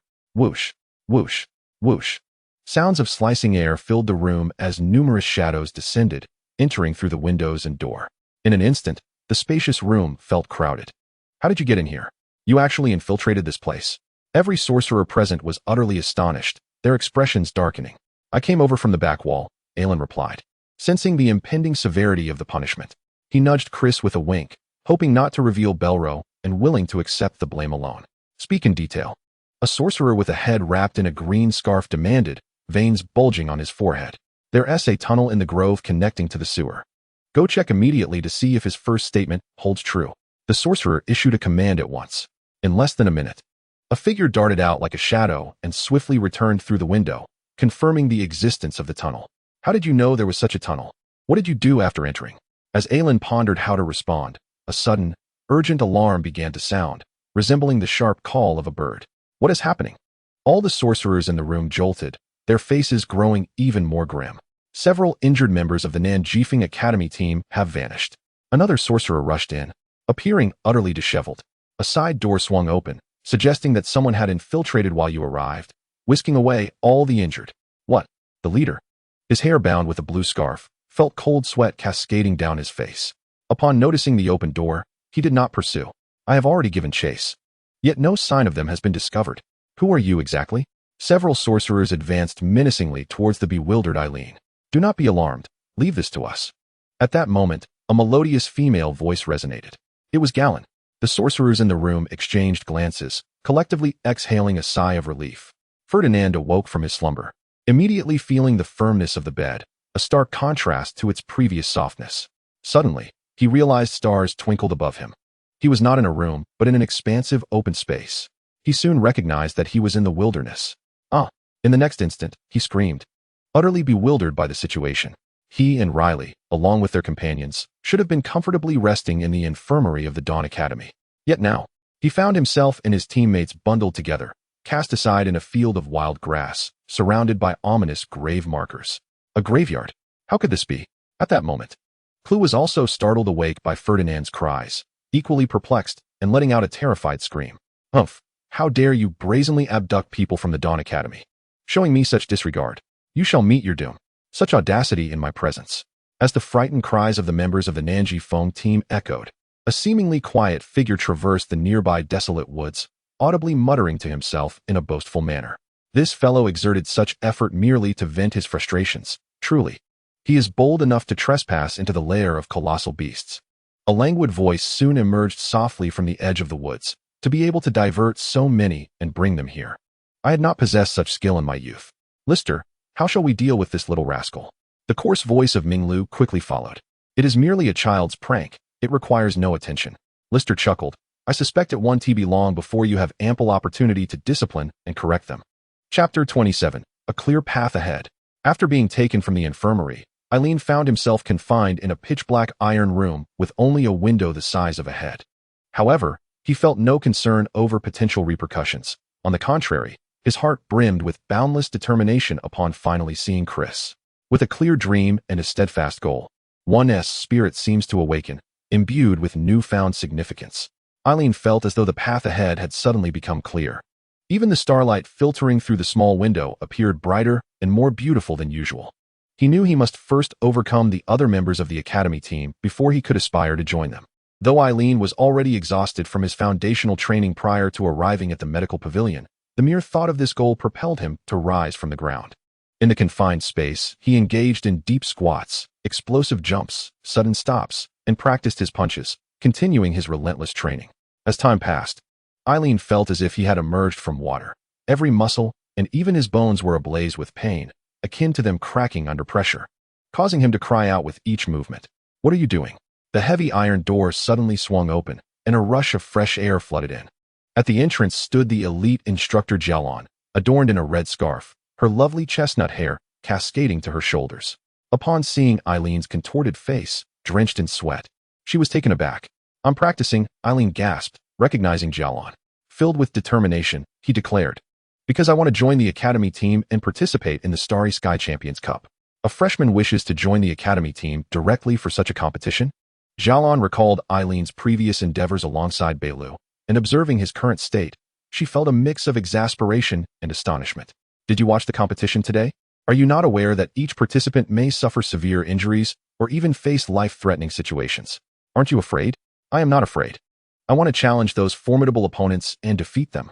The absence of fear in his eyes astonished Jialon. She could see no trace of trepidation or hesitation in Eileen's expression. Unable to suppress a shake of her head, she refrained from saying more and simply remarked, You may return to rest. I can return to rest. Indeed, it has been clarified that it does not concern you. However, if you wish to enter the medical pavilion again in the future, you must first seek my permission. Otherwise, your reckless entry could disrupt Callus's treatment and potentially harm her health. Understood. Next time, I will certainly consult Instructor Jialon. Jialon escorted Eileen to the academy's tree-lined avenue. After bidding farewell and taking a few steps away, he suddenly turned back and called out to Jialon, who had also taken a few steps away. Instructor Jialon. Many powerful techniques require the refinement of elemental particles to be utilized, correct? Jialon turned back, somewhat puzzled, observing Eileen, who appeared utterly exhausted yet still brimming with enthusiasm. She nodded. Indeed, the true power of techniques stems from the combination of elemental particles and the gathered magical energy. Techniques that merely utilize physical movements to generate magical energy can only be regarded as sorcerer skills, and their potency cannot compare to that of genuine techniques. Instructor Jialon. How can one refine elemental particles? Eileen inquired eagerly. Jialon paused, taken aback by his fervent interest. She had seldom been asked such questions, as there had never been a freshman so eager for immediate results. Most students understood that they would gradually learn more about cultivation and the essence of techniques over time in their courses. It was common knowledge among them that even the most gifted individuals need not contemplate these matters before their first year. Normally, she would not meticulously explain such concepts to a newcomer who had only just enrolled. However, recalling some of Lister's words and the fervent, fearless gaze of the young boy before her made her heart race unexpectedly. You should be aware that the strength of the body is divided into two components. One part resides in the accumulation of power within the minuscule molecules of our being, while the other is derived from the strength of our mental will. As for the force of techniques, it pertains to the power of the external energy we can perceive. The process of refining the essence of techniques necessitates the concentration of our mental energy to absorb the external energy into our bodies, combining and compressing it with the power stored in every tiny molecule. Galen took a deep breath and looked at Eileen, stating, "To reach the threshold necessary for refining the essence of techniques, two conditions must be met. First, you must possess sufficiently strong mental power. Second, the strength stored within the molecules of your body must also be ample. In simpler terms, only through relentless self-challenge and the arduous pursuit of self-improvement can one hope to continually transcend their limits, thereby swiftly attaining this critical point. Thus, there exists no shortcut. The singular path to becoming a practitioner lies in persistent, rigorous training." Eileen quickly grasped the essence of this and responded with eager eyes, "There are no clever tricks." Galen nodded. "Regular foundational training enhances physical strength, while practicing common techniques allows you to better sense the energy present in the air. As newcomers, you can only perceive and utilize the external energy when coupled with incantations and unique movements. You must cultivate your abilities to the point where you can sense the external energy without relying on incantations or specific actions. Only then will you have the potential to refine the essence of techniques. Otherwise, if you cannot even perceive the external energy, which seems intangible, how could you possibly interact with it and draw it into your body? Certainly, when your mental and physical strength have reached the threshold necessary for refining the essence of techniques, the Academy will provide unique meditative practices to help you better sense and harness the external energy." After a brief pause, Galen continued, observing Eileen's earnest attentiveness at that point. "The crucial aspect will be how you focus your mind. I understand. That is a matter to consider later. For now, the only thing I can do is to continuously challenge myself and surpass my own limits. Right, teacher? Your understanding is indeed commendable." Jolon gazed at him, as if struck by a sudden thought, and remarked, "The instructor Houston, who is currently teaching you, may not rank among the most formidable educators at our academy. Yet he possesses profound insights into the art of condensing elemental particles. Among all the instructors, he is one of the fastest to achieve this feat." Eileen felt a flicker of doubt. However, it was widely believed that those who excelled in the art of condensation were often the most diligent and outstanding practitioners. Jolon shook her head. "Diligence in practice is but one facet. In terms of combat prowess, what determines a sorcerer's strength lies in their innate understanding of techniques and their natural aptitude for battle. Houston merely falls short in the realm of technique comprehension, rendering him unable to master some of the Academy's most powerful spells. Is that so? If Instructor Houston is indeed so remarkable, then I shall undoubtedly progress even more swiftly." Eileen mused, his path appearing clearer to him. He looked at Jolon with enthusiasm and fervor. "Teacher, is it possible to achieve this in 3 months? 3 months? Jolon paused, her shoulder-length chestnut hair cascading in the night breeze. "It is unlikely, to say the least. Is it truly impossible for one person?" Eileen pressed on, undeterred. "Across the entire Dolus continent, only a handful of legendary sorcerers have accomplished such a feat," Jolon replied, meeting Eileen's gaze. "In the history of our Dawn Academy, there has only been one individual who transitioned from awakening to successfully condensing elemental particles within a few months. Moreover, that predecessor possessed an exceptionally pure dragon bloodline. Has anyone succeeded?" Eileen exclaimed with excitement, his voice rising. "Then I must strive to succeed as well." Jolon was momentarily speechless.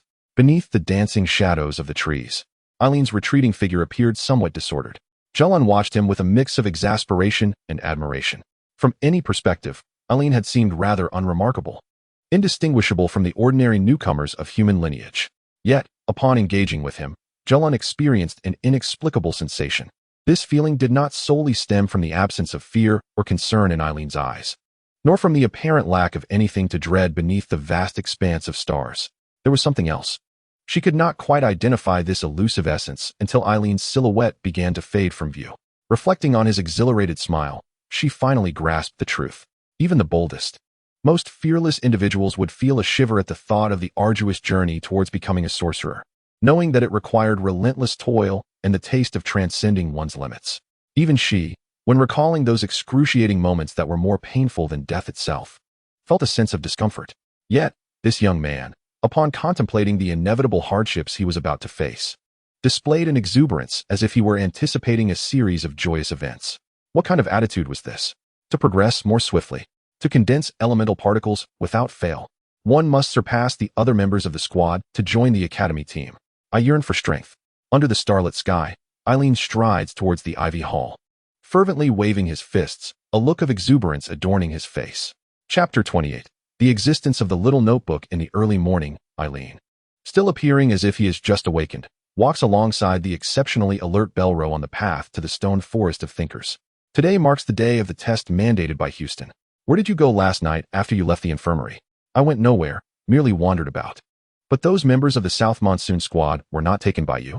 Those teachers who cornered me said someone lured them away, taking all the South Monsoon Squad members with them. I suspect you intentionally led me to Kliss, using me to distract those teachers so you could take action. Of course not. Do I appear to be the type who would exploit a friend? Very much so. If it were me, would I still be standing here conversing with you? There could be other reasons. Your actions are suspicious. As they continued their conversation, Eileen suddenly spotted a hint of red in the forked path ahead. Realizing it was Mose, he joyfully called out, "Mose."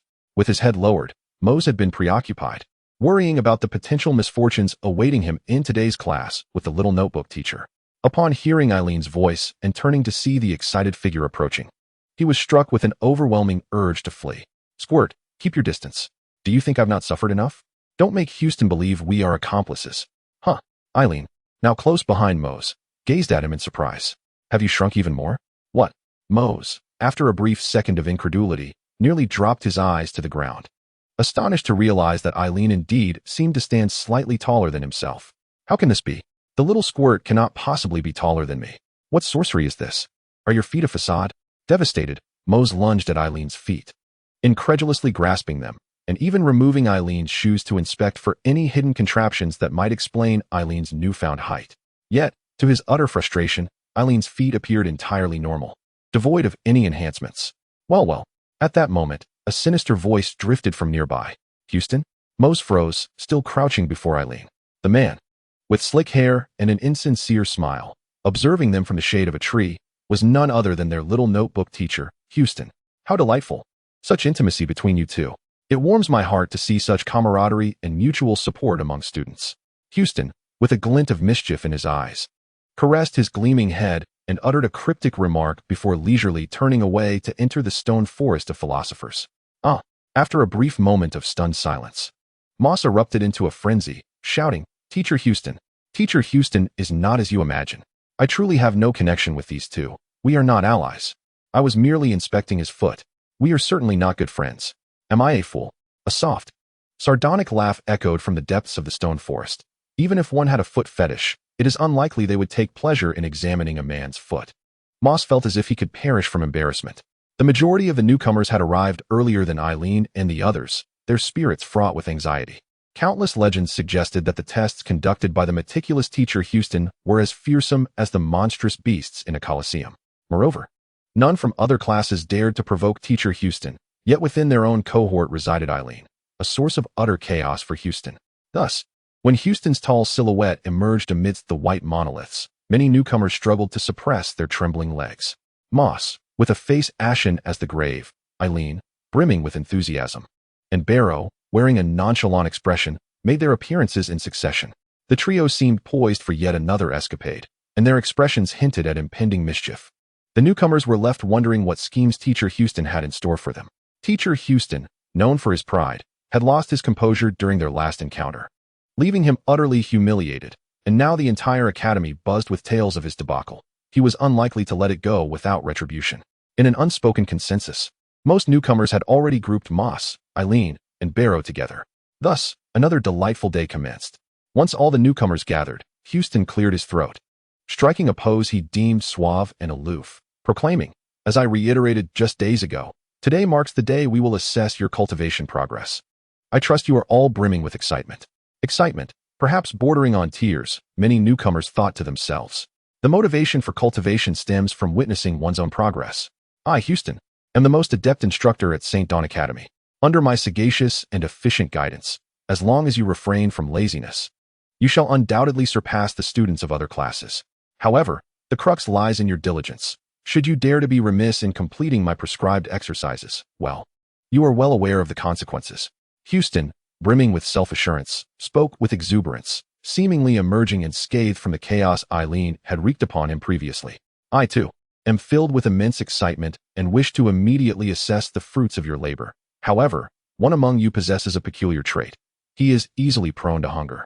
Thus, prior to embarking on our evaluation, it is prudent to attend to this matter. Upon hearing these words, a chill swept through the hearts of nearly all the newcomers, who thought to themselves, here it comes, the moment has finally arrived. This is a cherished delicacy from the northern realm, military jerky, crafted from the most succulent flesh of the snow bears that roam the snowy expanses of the north. It is a rare treasure, attainable only by those valiant battle mages who guard the north or undertake missions there. Not only is it rich in nourishment, but it also satiates hunger remarkably. A single piece can sustain an ordinary battle mage for several days without the pangs of hunger. Houston smiled, his gaze entirely fixed upon Eileen. You tend to get hungry easily, don't you? Let us allow you to indulge in this before we commence our assessment. The more Houston elaborated on the military jerky, the more unnerved the newcomers felt, even as his voice softened. As he spoke, he began to retrieve something from his chest. The newcomers stared in astonishment. For what Houston produced was not military jerky, but rather a small black notebook, its worn leather cover gleaming from frequent use. Oh, I've made an error, he remarked nonchalantly, noticing the peculiar glances from the students. He quickly tucked the notebook back into his attire and pulled out a generous chunk of jerky instead. After a brief moment of stunned silence, the students erupted in excitement. Look, he truly has a notebook. The teacher indeed possesses a notebook. Yet, Houston remained unfazed, extending a sizable piece of the reddish-brown military jerky to Eileen. Do you really expect me to eat this? Eileen asked, eyeing the jerky, which appeared quite appetizing. However, under the earnest gaze of Houston, he hesitated. Of course, this is a token of my goodwill, Houston replied with unusual warmth. Rest assured, the taste is delightful. I guarantee there are no laxatives or poisons within. Should anything happen to you, I shall bear full responsibility. Eileen looked at him with longing and suggested, why don't you have a piece as well? You seem overly cautious. Nevertheless, I appreciate a degree of prudence, especially for mages undertaking missions. The more cautious one is, the less likely they are to fall victim to enemies. Houston remarked, then tore off a strip of jerky and began to eat, adding, everyone should emulate Eileen's careful demeanor. Such hypocrisy. Most newcomers felt a wave of revulsion. Every word seemed a contradiction. The taste is indeed quite pleasant, Eileen mused as he chewed the jerky, discovering it to be remarkably flavorful, not as tough as he had imagined, with a rich savoriness that was satisfying without being greasy. I am thoroughly satiated. After consuming an entire piece of jerky, Eileen suddenly sensed something amiss. It felt as though the jerky had expanded within his stomach. To his astonishment, he observed his belly gradually swelling, becoming remarkably large, more exaggerated than the last time he devoured hundreds of chicken legs. His entire abdomen also felt heavy. All right, let us commence the test. Eileen, you are first, Houston declared nonchalantly. A sharp intake of breath echoed through the room, and all the new students immediately grasped Houston's ulterior motive. Having eaten to such capacity, it was evident that their bodies felt twice as heavy as usual, which would undoubtedly impact their performance in the test. This could not possibly be ordinary military jerky. What substance could cause Eileen, a voracious eater, to swell to such an extent from a mere morsel? This was far from ordinary jerky. Only the legendary sustenance of giants could yield such an effect. Houston, you have gone too far. A voice of indignation rose, unmistakably belonging to Lin Luolon, who had previously dared to challenge Houston. Oh, is that so? Houston feigned regret as he regarded Lin Luolon. It seems I have mistakenly chosen the wrong item. However, since you are familiar with the giant's sustenance, you should also recognize that such legendary food from the realm of giants is highly nutritious and beneficial. Could they even proceed with the test under these circumstances? Lin Luolon glared at Houston, her beautiful silver hair billowing in the air. A glint of coldness flashed in Houston's eyes. No worries, I can handle it. Meanwhile, Eileen casually patted his belly, appearing somewhat satisfied yet slightly apprehensive. I hope consuming this giant's sustenance won't turn me into a giant. Of course not. It will merely enhance your muscle strength and make food taste even better. This is a rare treasure I have cherished for many years, one I seldom indulge in myself. Houston remarked in a tone that sent shivers down the spines of most newcomers. Now, let us begin the test immediately. Chapter 29. The boy who runs for his dreams. Today's test is quite simple. Houston habitually tousled his hair, which had been excessively waxed into an upright style, and pointed at a massive white stone resembling that of a giant behind him. You merely need to charge upwards with all your might, and see how many steps you can ascend on this stone. Only with sufficient explosive power, speed, and bodily coordination can you climb higher. According to my customary standards for students, reaching 9 steps will be considered passing. 9 steps? Upon hearing Houston's words, the expressions of the majority of new students darkened.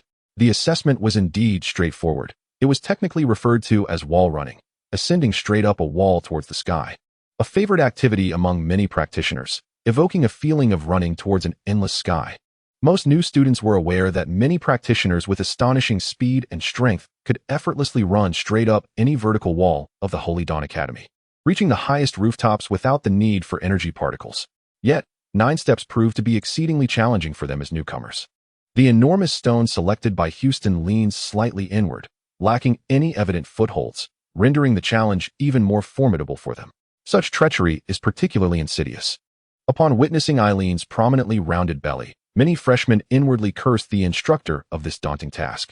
The higher one ascends, the more grievous the fall.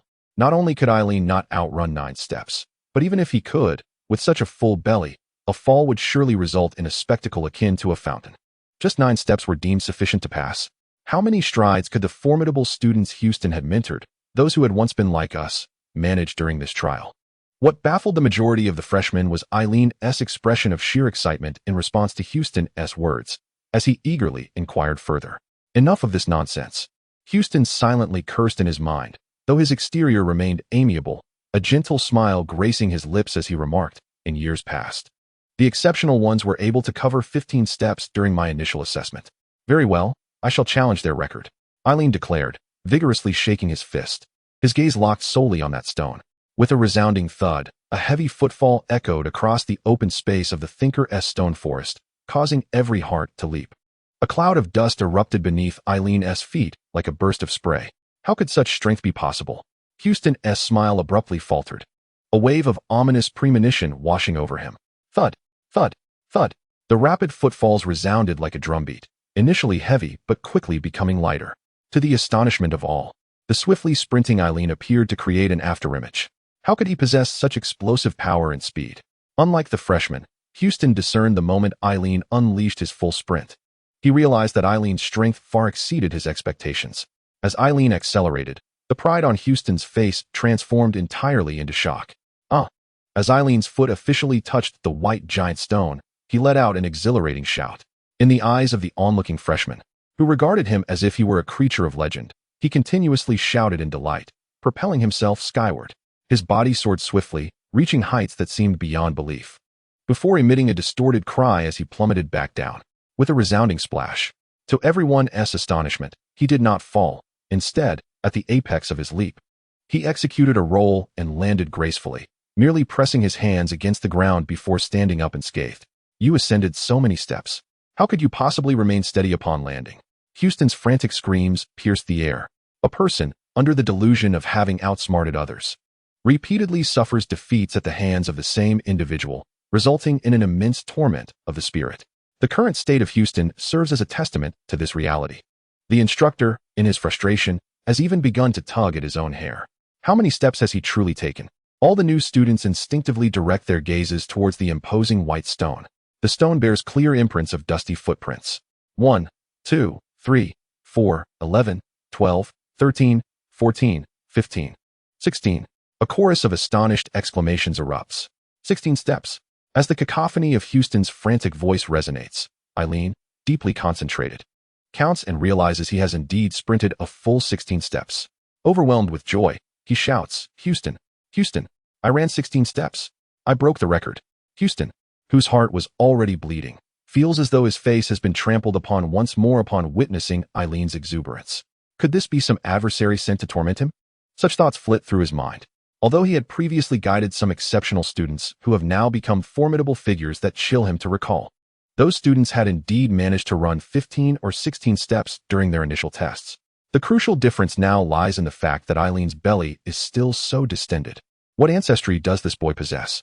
Does his training truly surpass that of those earlier students? How could he have taken such numerous strides, yet remain upright upon landing? As darkness swirls before his eyes, He can only repeat this phrase to himself. These past few days, I've been practicing colliding with trees, attempting to regain my balance upon falling. Eileen explains earnestly. Colliding with trees? Of all things to practice, why that? Houston questions incredulously. No, I only practice that after completing the foundational exercises assigned by the teacher, Eileen clarifies. You completed your foundational exercises and still found time to practice on your own? Houston, gasping for breath, feels that further conversation with Eileen would surely drive him to madness. You all may conduct your own tests.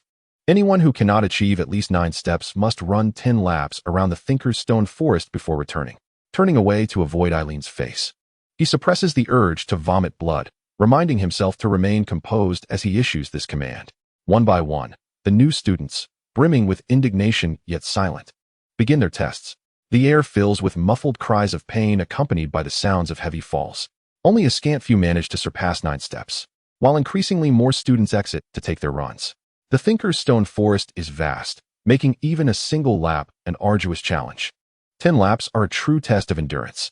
Yet among the dwindling crowd of new students, Bello appears entirely unfazed, his gaze fixed intently on Lin Luolan, who possesses an evident and remarkable elven lineage. He is keenly interested in discovering how many steps Lin Luolan can achieve in such a test. In the gaze filled with anticipation, Lin Luolan finally commenced her test and began to run. She took precisely 9 strides toward the boulder before landing gracefully and returning to her original position in silence. Was it a reluctance to squander her efforts or a deliberate choice to conserve her strength? Barrow murmured under his breath, feeling a tinge of ennui, and soon he too began to run. At that moment, a freshman had already initiated their test, but upon taking a few steps, they were astonished to see Barrow effortlessly surpass them, leading ahead. The newcomer halted in shock, witnessing Barrow darting across the stone with 9 swift steps, then landing with his hands clasped behind his back. Moss was among the last to participate in the testing. Outside the Thinker's Stone Forest, he had already suffered a crushing blow, and the recent achievement of Eileen, who had sprinted 16 steps, left his mind in a haze. Upon entering the St. Dawn Academy, he believed that with his inherited giant bloodline, he would undoubtedly become a legendary mage in the Academy's history, far surpassing his peers. However, upon discovering that Lin Luolan's innate talent exceeded his own, he began to feel disheartened. Now, witnessing Eileen, whom he had previously dismissed as incapable and a waste of tuition, displaying such prowess was nothing short of a revelation.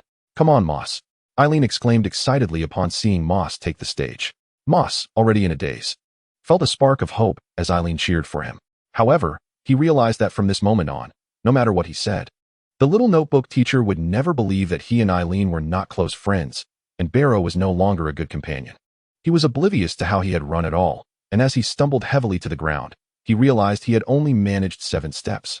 Mr. Houston, may I run 10 laps? Eileen suddenly inquired after all the freshmen had completed their tests, and those who had not passed had exited the Thinker's Stone Forest. Houston stumbled, nearly losing his balance. Are you truly a spy sent by my enemies to torment me? He thought, clenching his teeth to suppress such words. Then waved his hand, gesturing for Eileen to proceed at will. Eileen, invigorated, dashed out. As Moss ran around the Thinker's Stone Forest, he finally experienced a sense of liberation, relieved to be away from the small figure that had dealt him such a devastating blow.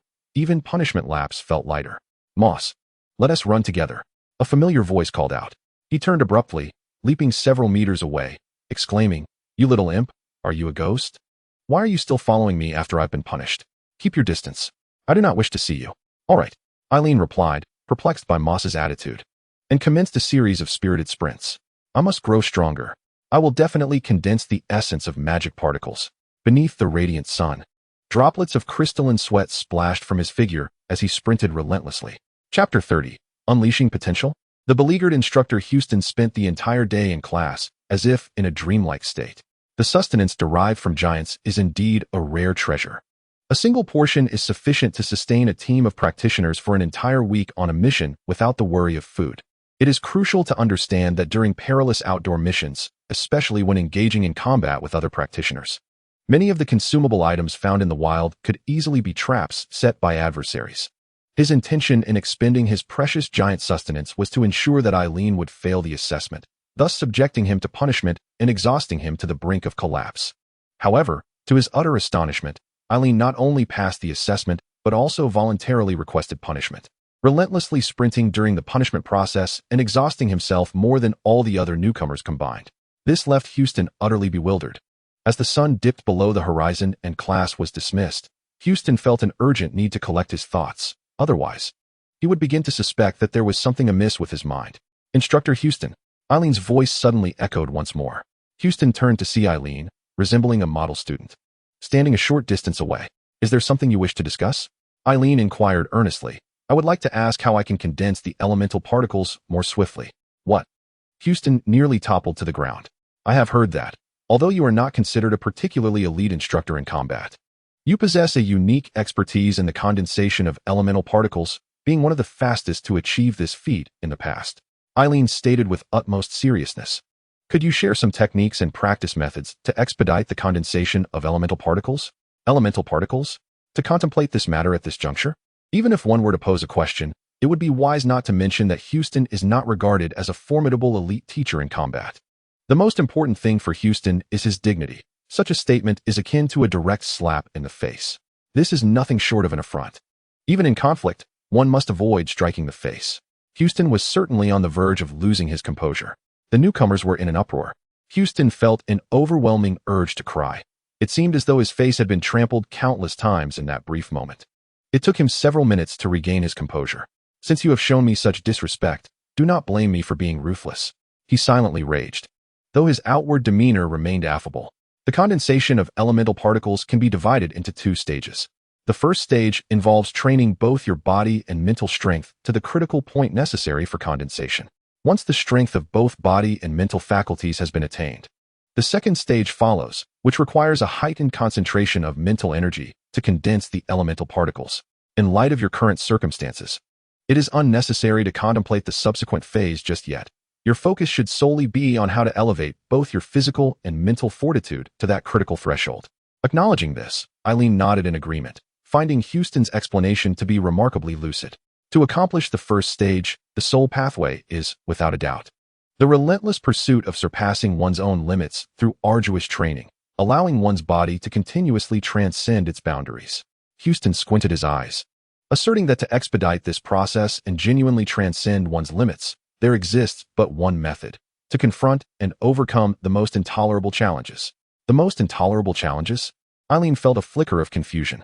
Houston glanced at his abdomen and remarked, "For instance, do you not dread hunger? Do you not find the pangs of an empty stomach to be the most unbearable and difficult to endure?"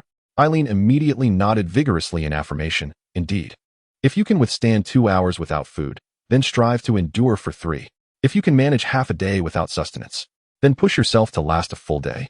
Houston emphatically thrust his fist toward Eileen, declaring, "Only by resisting extreme hunger and training, fighting under such conditions, can you continuously surpass your limits and extract the final vestiges of potential within your body."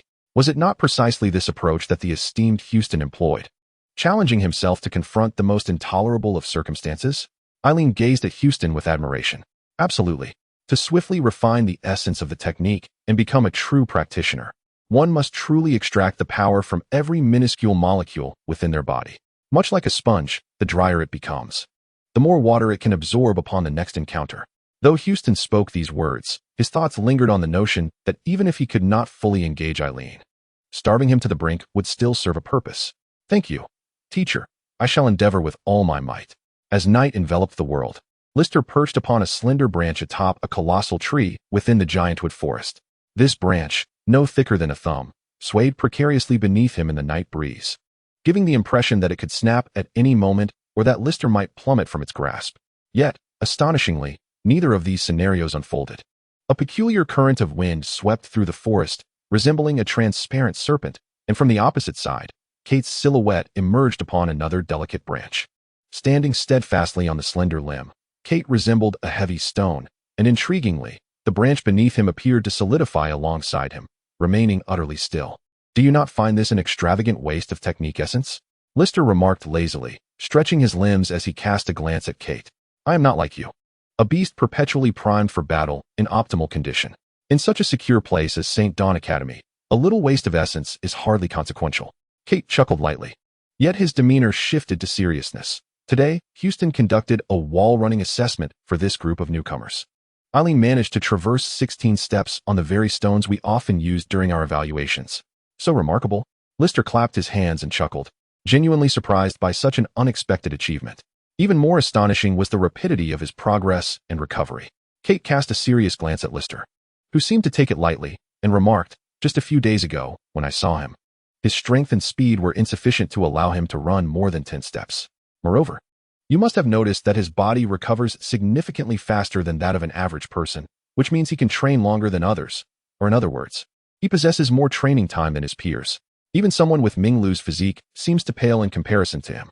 Lister stroked his chin and smiled, pondering that such a remarkable recovery ability should inherently belong to pure-blooded barbarians. Yet, he was evidently not of barbarian descent, leaving him perplexed. It was not merely his recovery capability. His aptitude for learning was exceptionally pronounced as well.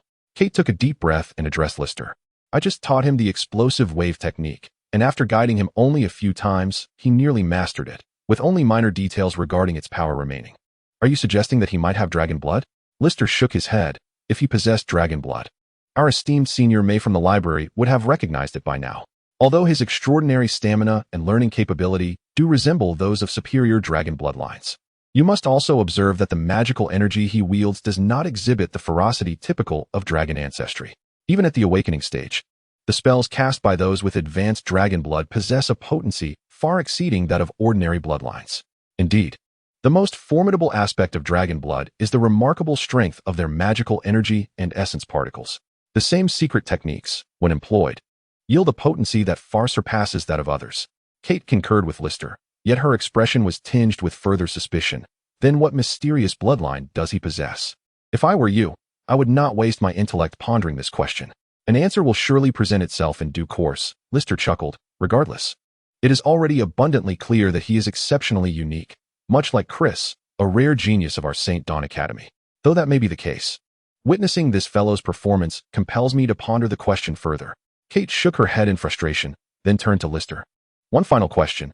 It appears that Senior May has already taken notice of Chris and has passed on his secret techniques to her.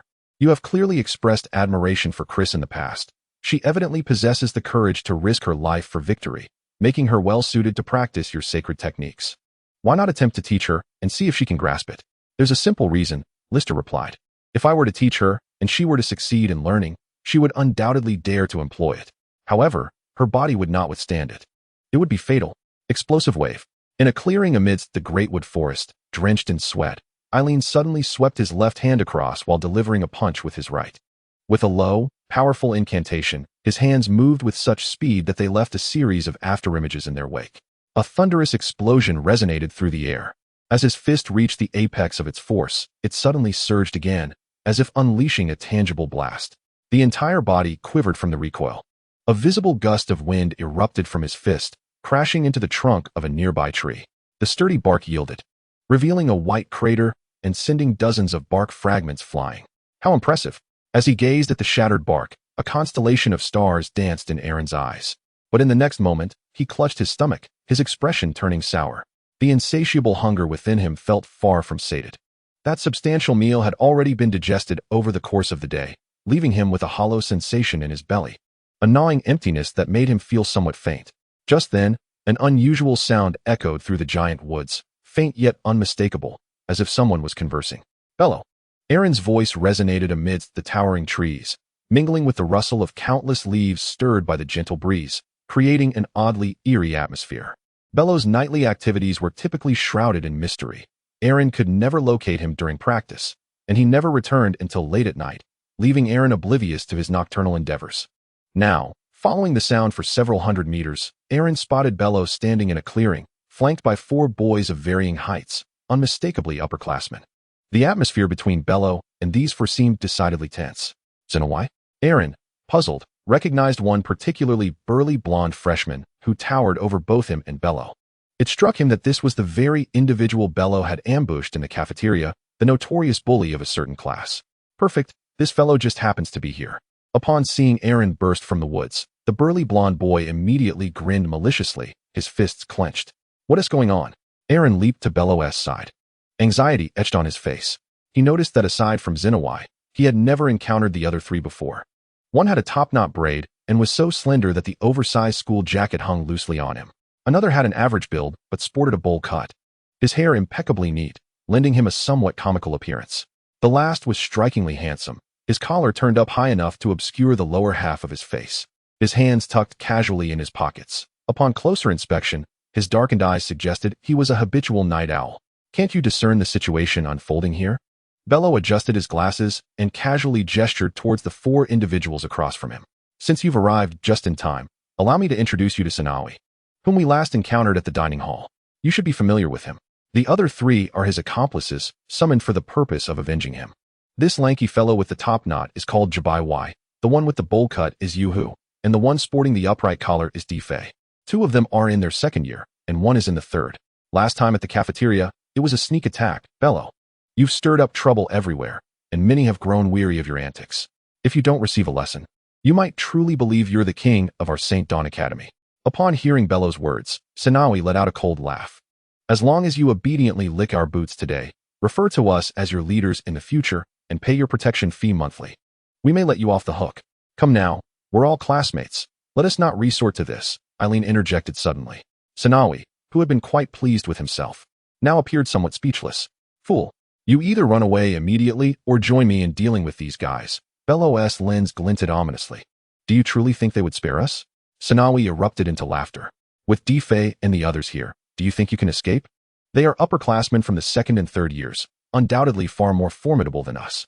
Eileen looked at the 3 upperclassmen as though they were mere clouds in the sky and stated, how could we possibly defeat them?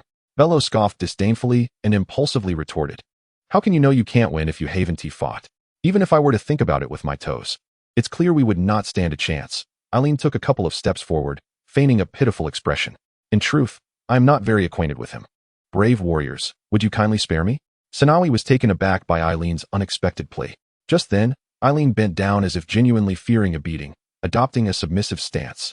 Bello's expression soured instantly. However, in that fleeting moment, Eileen executed a remarkable role, and before anyone could comprehend his intentions, he propelled himself off the ground with astonishing speed, leaving behind a blur. With a resounding crack, his fist struck Sanawi squarely on the chin. Before Sanawi could even let out a scream, a thunderous collision echoed as Eileen's shoulder crashed into Sanawi's chest. Sanawi flew back like a ragged sack, while Eileen adeptly used the force to flip and retreat several steps, returning to Bello's side. Bello was momentarily speechless. The 3 upperclassmen, seemingly caught off guard, stood frozen in disbelief. Sanawi, heavily fallen to the ground, cried out in agony, unable to rise.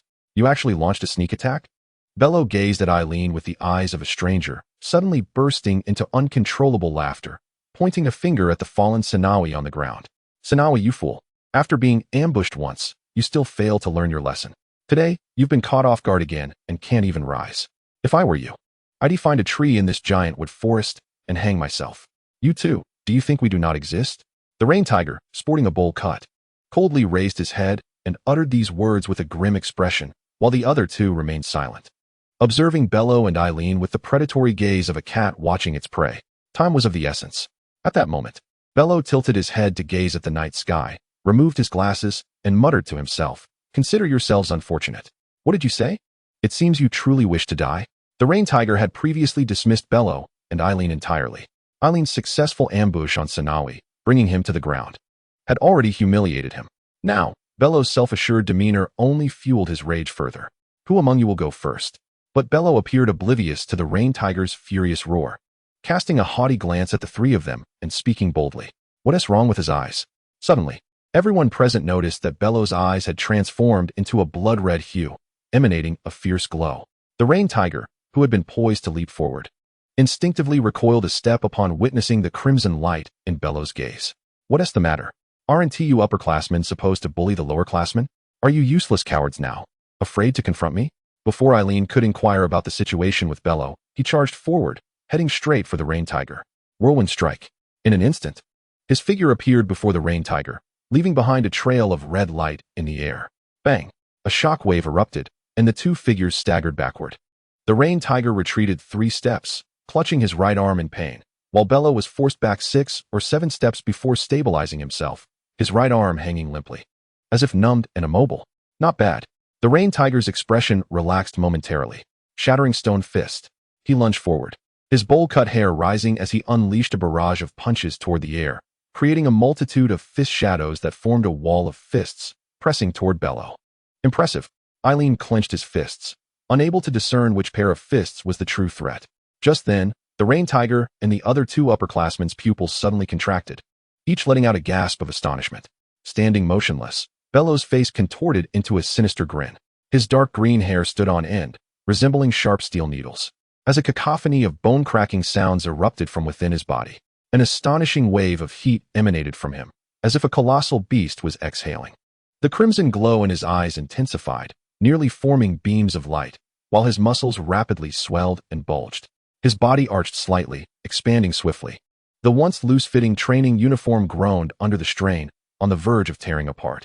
Beast blood frenzy. With his towering braid, and having remained silent until now, Jabaiwai let out an exclamation. This fellow possessed the bloodline of a superior beastman.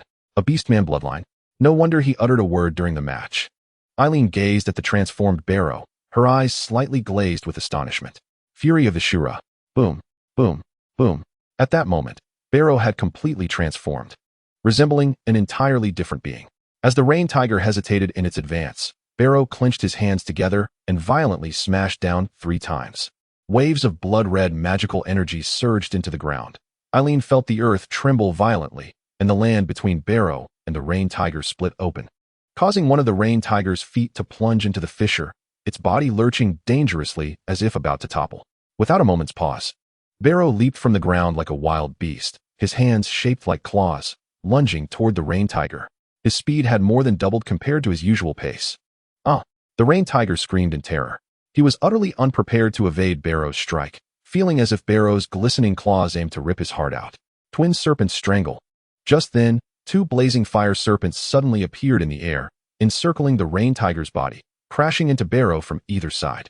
With a thunderous explosion, the 2 fire serpents erupted into countless tiny flames, forcing Barrow to retreat several steps, his body slightly hunched, standing firm like an upright giant wolf. His blood-red eyes fixed intently on the Rain Tiger's rear. Less than a meter behind the Rain Tiger stood Defei, collar raised to obscure half of his face, his hands shimmering with radiant purple-red elemental particles. This fellow had already condensed elemental particles as a sorcerer. Eileen gazed in shock and envy at the dazzling purple-red crystalline glow. Chapter 32. Laying down the burden. I never expected you to possess a fragment of the Beastman bloodline. Defei approached the Rain Tiger, calmly observing the transformed Barrow, but you have yet to condense elemental particles. You should be well aware of the vast difference in power between those who have and have not condensed them, so I advise you to abandon hope. Barrow, what should we do? Eileen cried out, seeing Barrow standing motionless, uncertain of his thoughts. How frustrating. Barrow executed a graceful backflip and landed beside Eileen, whispering in a tone audible only to the two of them. This Defei is far more formidable than I had anticipated. I may not stand a chance against him alone. And that formidable Jabaiwai with the sky-high braid, though he is yet to condense his essence particles, has already reached the critical threshold in both physique and mental prowess. He hails from a family that operates a martial arts academy, making his physical abilities considerably superior to those of the average practitioner. A typical sorcerer may find it challenging to best him, and his strength is not significantly inferior to Defei's. We must join forces to ambush Defei if we harbor any hope of victory. These 2 individuals are cunning. Let us refrain from engaging them in idle chatter. Just as Barrow and Eileen were clandestinely plotting, the ever-changing expression of Jabaiwai darkened as he approached, standing shoulder to shoulder with Defei. First, let us incapacitate them, he declared. A sense of foreboding washed over Barrow and Eileen, their faces falling in despair. Their gazes simultaneously turned toward Yuhua. Yuhua instinctively exclaimed, stepping back a pace. He discerned the intent of Barrow and Eileen. Since they were unlikely to prevail, they might as well take him down, the weakest among them, in the process. Was it not shameful for an upperclassman who had already condensed his essence particles to bully 2 freshmen? At that moment, a figure suddenly leaped down from a large tree, silver-white hair shimmering under the starlight. Lin Luolon. Eileen recognized the newcomer with great surprise. This individual seemed to appear from nowhere, always intervening in defense of others. Could it be that he harbored feelings for Eileen? Barrow couldn't help but mutter under his breath. Is it you? What? Do you wish to meddle? Defei remarked with a stoic expression, his collar turned up as he regarded Lin Luolon. In any academy, students possessing unique bloodline abilities are exceedingly rare. Those endowed with such exceptional traits invariably rise to prominence within the institution. Lin Luolan, whose high elfin lineage is evident from his appearance, naturally garnered fame upon entering the school, known to both freshmen and upperclassmen alike. You need not engage in such a trivial pursuit, Lin Luolan said. Positioning himself near Eileen and Barrow, casting a cold gaze at Defei. Are all freshmen as impolite as you? Defei glanced at Lin Luolan, lowering his head, seemingly disinterested in the latter's presence. Yet, in that fleeting moment of distraction, his body suddenly surged into motion. In the blink of an eye, he appeared mere paces from Lin Luolan, executing his technique, Twin Serpent Strangle. In the air, two fiery serpents writhed into existence once more. With a resounding crash, Lin Luolan crossed his arms before him, sliding back 5 or 6 meters. The Academy's uniform, composed of an unknown material, did not ignite. Yet Lin Luolan's hands were scorched a vivid red.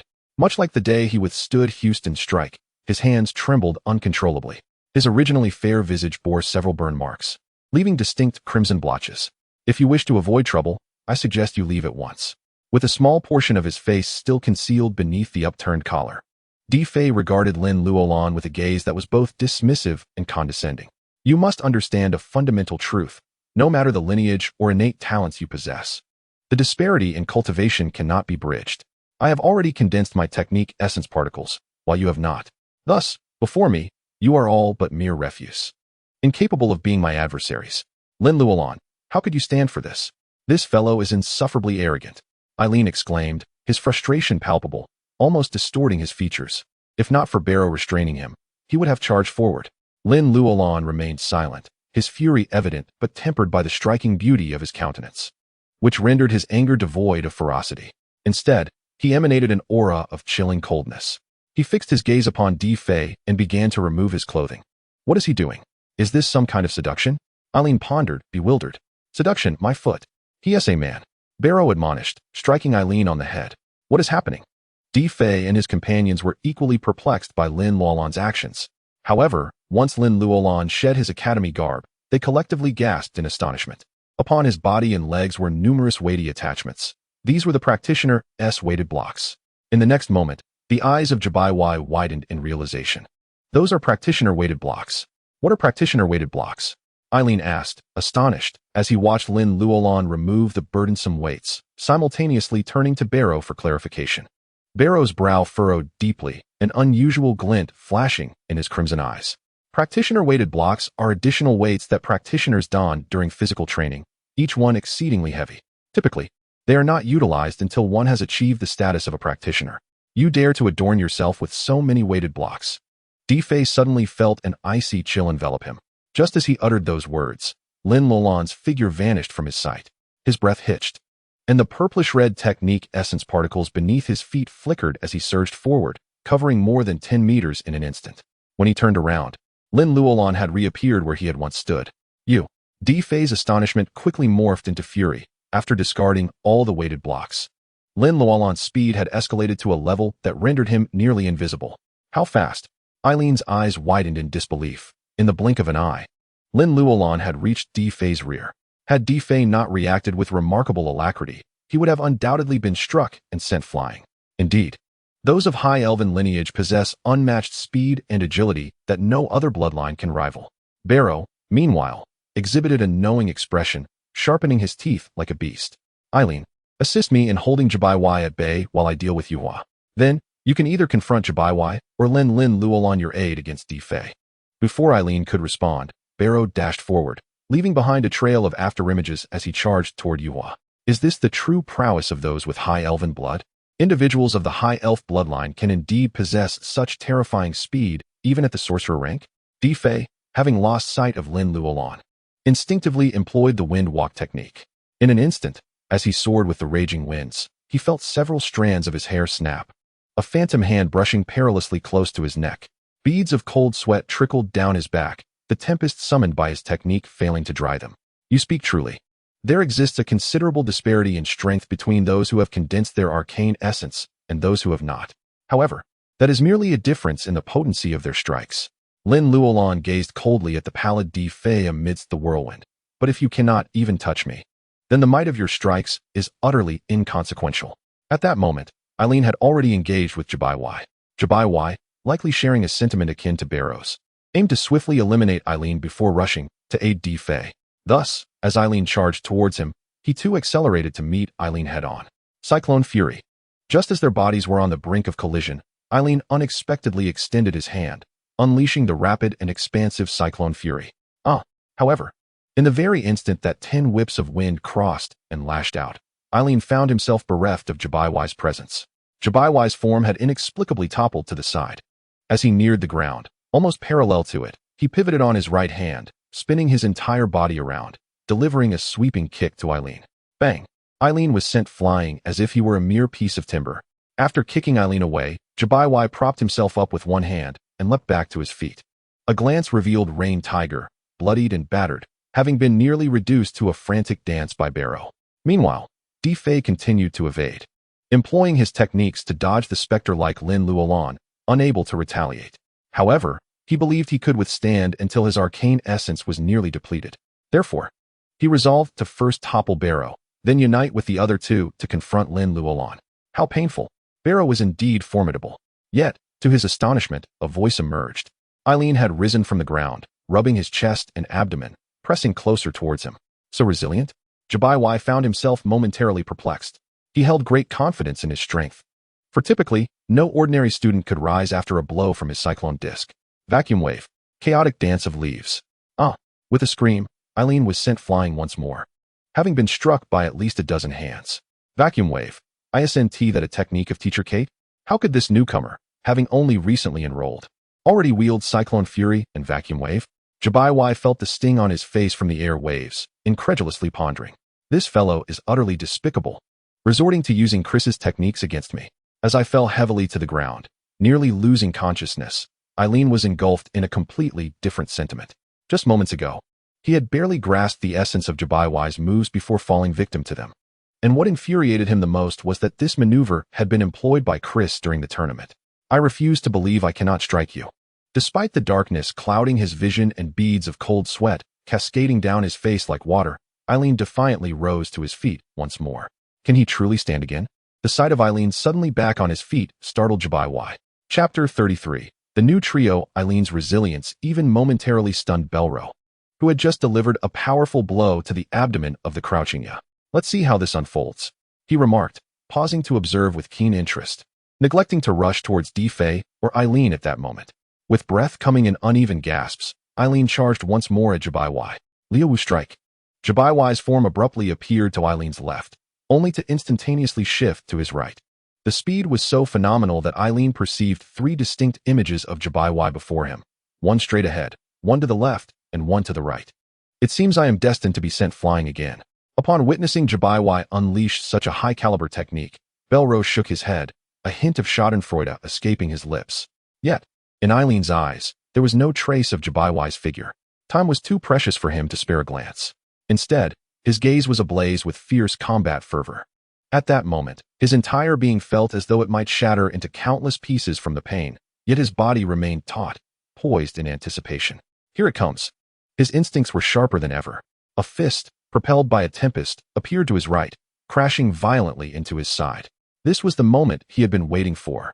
With a mighty yell, he disregarded the approaching fist aimed at his abdomen. Drawing upon every ounce of strength within him, he unleashed his left leg in a powerful kick.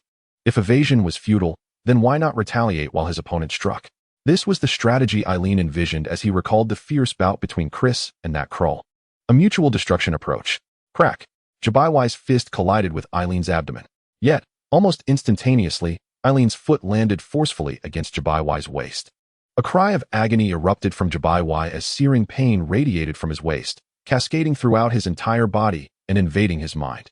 The elegance with which he had previously moved like a willow was entirely lost as he spiraled backward, completely out of control.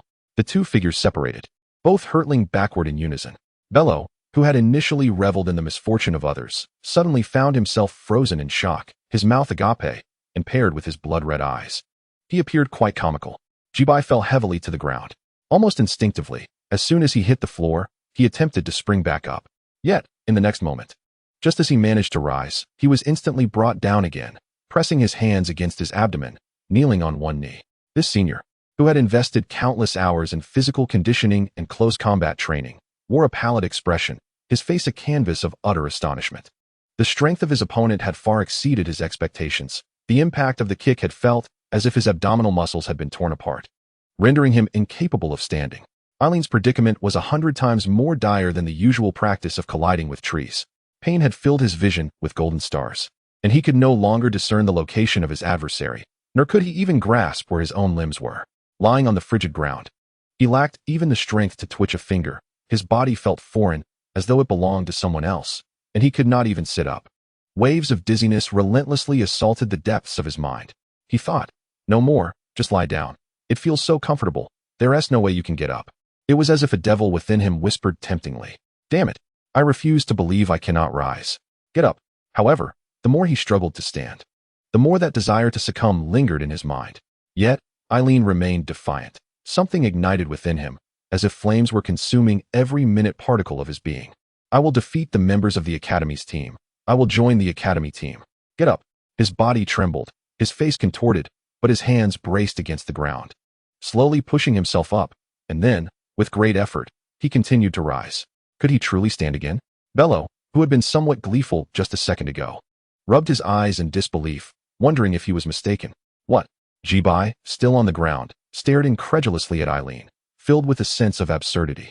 Even Difei, a practitioner who had already refined his elemental essence, would not be able to stand and fight after being struck so many times. How could the opponent be just a freshman who had recently enrolled and was still enduring the foundational exercises of Houston? I will defeat you. Yet, at that moment, Eileen's focus was solely on Jibai, who knelt before him. He approached Jibai step by step, his spirit ablaze with determination. Initially, his steps were slow, but soon they quickened, transforming into a sprint. A potent aura of danger compelled Jibai to endure his pain and rise. They swang. As Eileen approached within mere meters, he suddenly pivoted and fell forward. Yet with a swift motion, he thrust his hands against the ground, propelling his body backward, nearly inverting himself, and kicked his feet towards Eileen. This maneuver was a highly deceptive close combat technique, often leaving opponents bewildered by the initial act of turning and falling. How could it be? In Jibai's perspective, much like the previous combat techniques he could not evade, such as the Gale Wheel and Willow Dance, Eileen was certainly not capable of dodging this strike. However, what rendered his mind blank was the fact that his backward-kicking feet struck nothing but air. Eileen's scream reverberated in his ears. A punch surged upward with force, striking his body violently. As a resounding thud echoed, the excruciating pain overwhelmed his consciousness, and he instinctively recalled the moment of their engagement. Eileen had crouched down, evading his kicking feet aimed at his head, then surged upward with a punch that connected with his abdomen. How could this be? Even as he crashed to the ground, struggling to breathe amidst the agony, he could not fathom how Eileen had eluded his attack. Eileen, like Chris, propped himself on his knees, gasping heavily.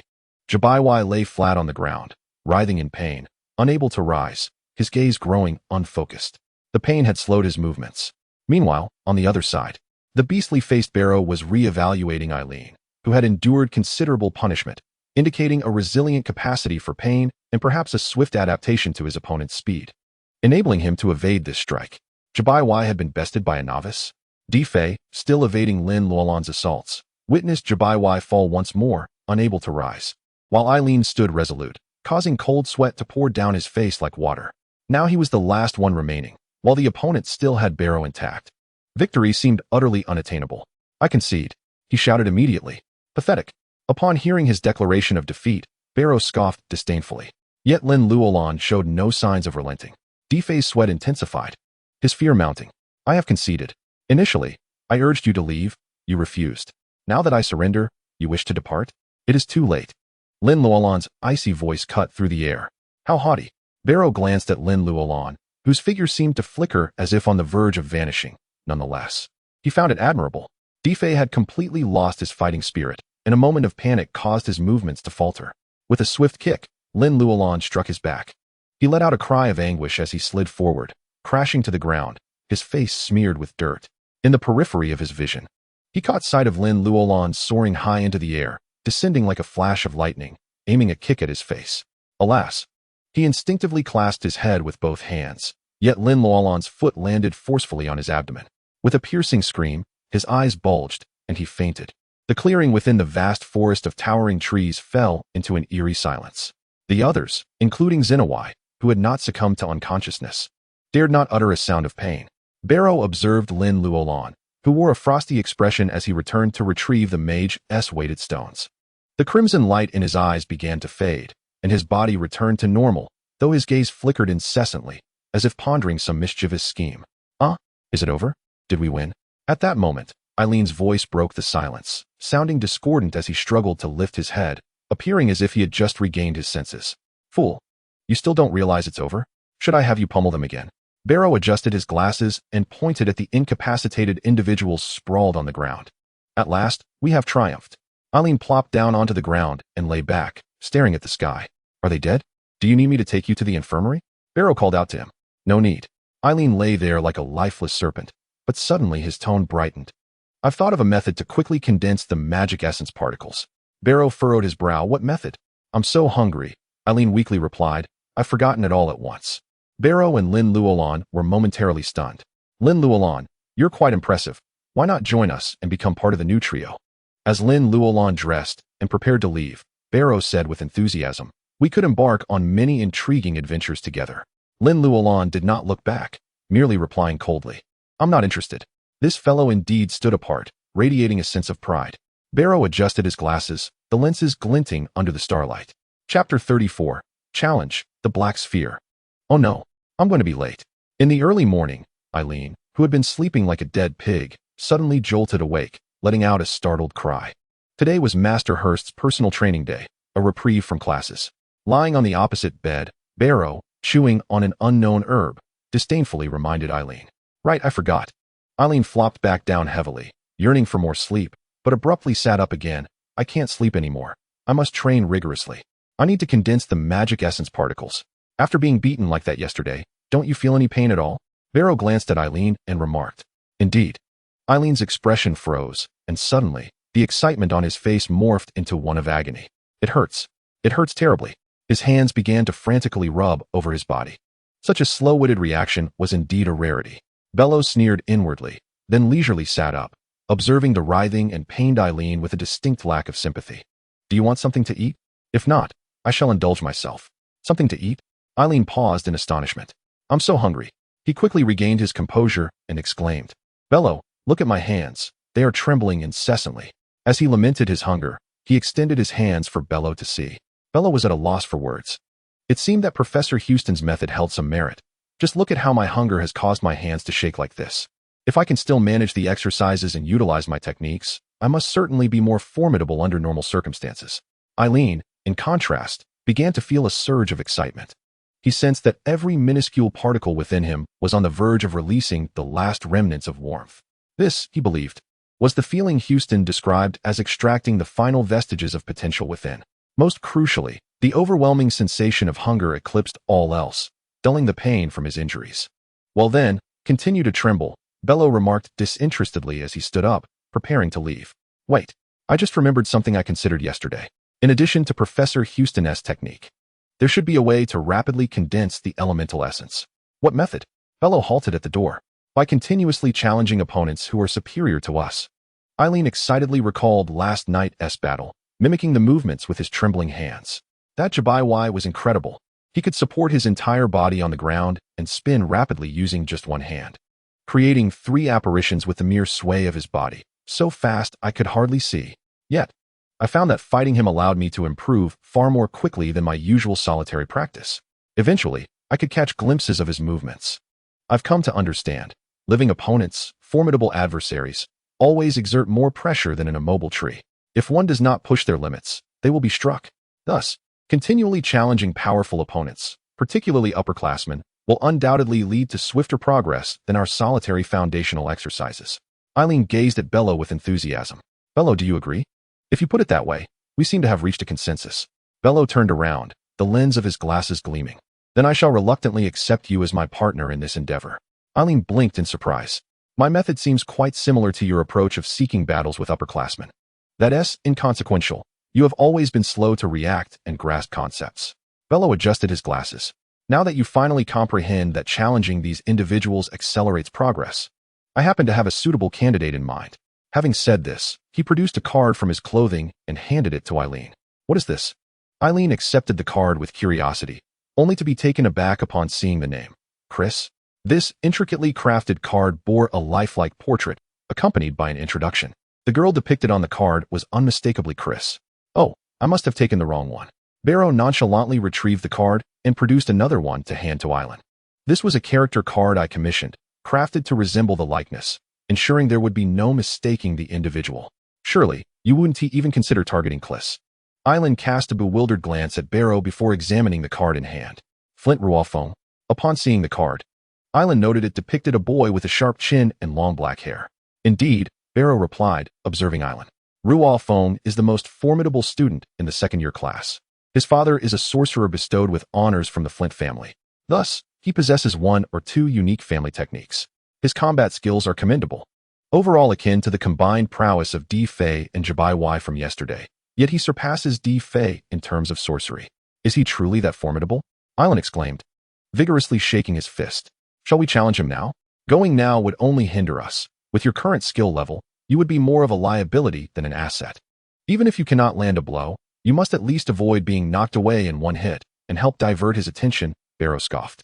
However, seeing as we have finally reached a consensus, I may devise a way to enhance your abilities. How? What must I do? Island asked, suddenly exhilarated. If you can still run and jump, accompany me to the training hall at school. Barrow glanced at Island, noting that although it lacked the specialized facilities of other training halls, it would suffice for your current state, and there would be no fees involved. Yesterday, you mentioned Jabaiwai's family operates a training hall, Island inquired, somewhat shyly.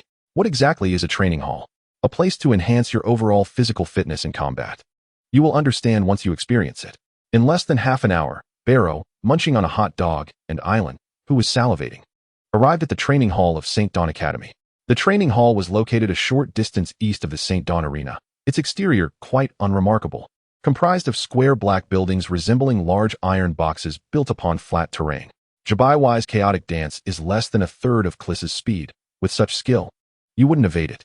You should practice here first, Barrow remarked as he led Island to a relatively smaller hall, which fortuitously had no one practicing inside. Rebound ball hall. Island read aloud from the sign at the entrance. Once you enter, I will assist by pressing the pedal, causing fist-sized black balls to continually bounce out. The visibility inside is just enough to discern the balls, Barrow explained. Though these black balls have exceptional elasticity, they are quite hard, and being struck by one can be painful. You must endeavor to dodge and use your limbs to deflect them. However, be mindful that these balls will rebound off the walls and return, and watch your step to avoid tripping over the ones rolling on the ground, or you may easily fall.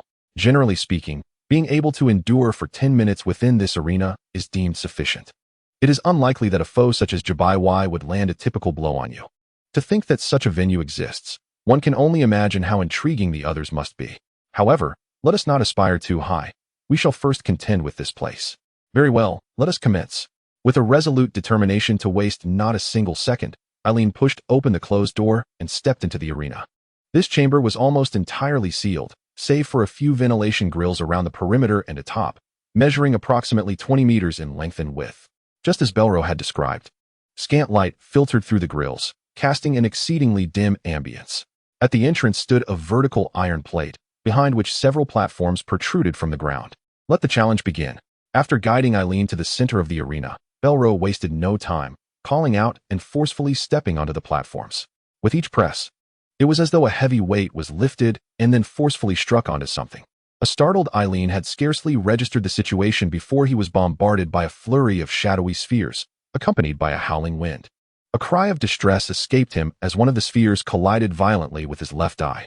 Just as his scream echoed, he felt 3 or 4 more strikes across different parts of his body. While the force of these rubber balls could not compare to the punches of Jabai Y and his ilk, they were undeniably hard. Each impact akin to a hammer striking bone, intense enough to threaten fracture, but not quite to achieve it. Pathetic, Belro scoffed at Eileen's performance. Yet his feet showed no sign of pause. In an instant, Eileen found himself surrounded by a swarm of black spheres, relentlessly pummeling him. He could no longer discern the situation, instinctively dodging and unleashing frenzied punches and kicks. I must hold on. Damn it, you black spheres, perish. Soon enough. He felt as though his body was no longer his own after being struck repeatedly by Jabai Y, a persistent voice in his mind urging him to collapse. Yet he refused to yield. After 10 minutes, Belro ceased his actions, and all the black spheres gradually came to a halt, rolling to the ground before finally stopping. Eileen stood amidst the cluster of spheres, trembling uncontrollably as his hands slowly parted from shielding his head. Revealed beneath them was a bruised and swollen visage, tears streaming down his face. Even if Old Jinze were to arrive, he might scarcely recognize Eileen. 10 minutes have passed? Have I triumphed? Despite his battered state. A cheer escaped him. You fool, do you truly consider this a victory? Belro was left utterly speechless. What I meant by 10 minutes was to evade and block the strikes. Your 10 minutes consisted entirely of enduring the blows, regardless of the circumstances. It is indeed of some utility. However, what rendered him utterly speechless was the fact that Eileen, whose appearance had been so thoroughly marred that he would likely be unrecognizable to anyone, still managed to express a certain satisfaction as he remarked, "At least during these 10 minutes, I have been pushed to my limits. Under ordinary circumstances, I could never wield my arms with such swiftness." Chapter 35. The green glimmering eyes. The evenings at St. Dawn Academy are exceedingly beautiful. Houston relishes the ritual of carrying a lunchbox to the hillside south of the Lily dormitory area at this time. The Lily dormitory is one of the female residence halls of the academy, and the hillside to the south is adorned with blooming lavender. Houston finds great pleasure in sitting amidst the lavender fields, observing the sunset, while watching the lovely girls, fresh from their baths with damp hair, entering and exiting the dormitory. What a splendid scene it is, evoking memories of his own bygone youth and the beautiful female classmates who have long departed from the academy. On this particular evening, when the sunset painted the sky in vibrant hues, Houston, as per his usual habit, ascended the lavender-laden hillside with his lunchbox in hand. Just as he was about to settle down, he suddenly heard someone calling out to him, "Teacher Houston." Good heavens! Houston turned around and was instantly startled, letting out a cry as he jumped to his feet. The majority of individuals, when preparing to leisurely enjoy the landscape and their dinner, would undoubtedly react in a similar manner upon catching sight of a face that resembled a specter. "I am not a ghost." Teacher Houston, the person, who appeared not far from him, with a bruised visage and a distorted countenance, cheerfully exclaimed, "It's me, Eileen." Eileen. Houston could hardly believe his eyes. "Don't come any closer," he cautioned, while simultaneously inquiring, "Is that truly you, Eileen? How did you end up looking like this?" "I have been training at the rebound ball court in the training hall these past few days," Eileen replied with enthusiasm. "I just returned from there, which is why I look this way. Training is one thing, but why did you come here?" Houston felt himself on the brink of exasperation. "Because I happened to see you, Teacher Houston, and I thought your guidance has been incredibly beneficial, so I wanted to stop by and say hello," Eileen explained. Houston remained skeptical, scrutinizing Eileen's eyes. "But why have your eyes turned green, glowing with an eerie light?" "It might be due to hunger," Eileen answered earnestly.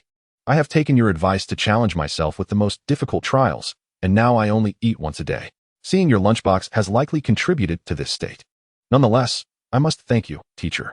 I genuinely feel that this approach is extracting my potential. It feels as though every minute molecule within me is striving to absorb nourishment. Each time I eat, I sense a distinct warmth penetrating into every tiny particle. Moreover, when I am excessively hungry, it alleviates pain. When hunger strikes, I forget the pain and can practice more." "Are you jesting with me?"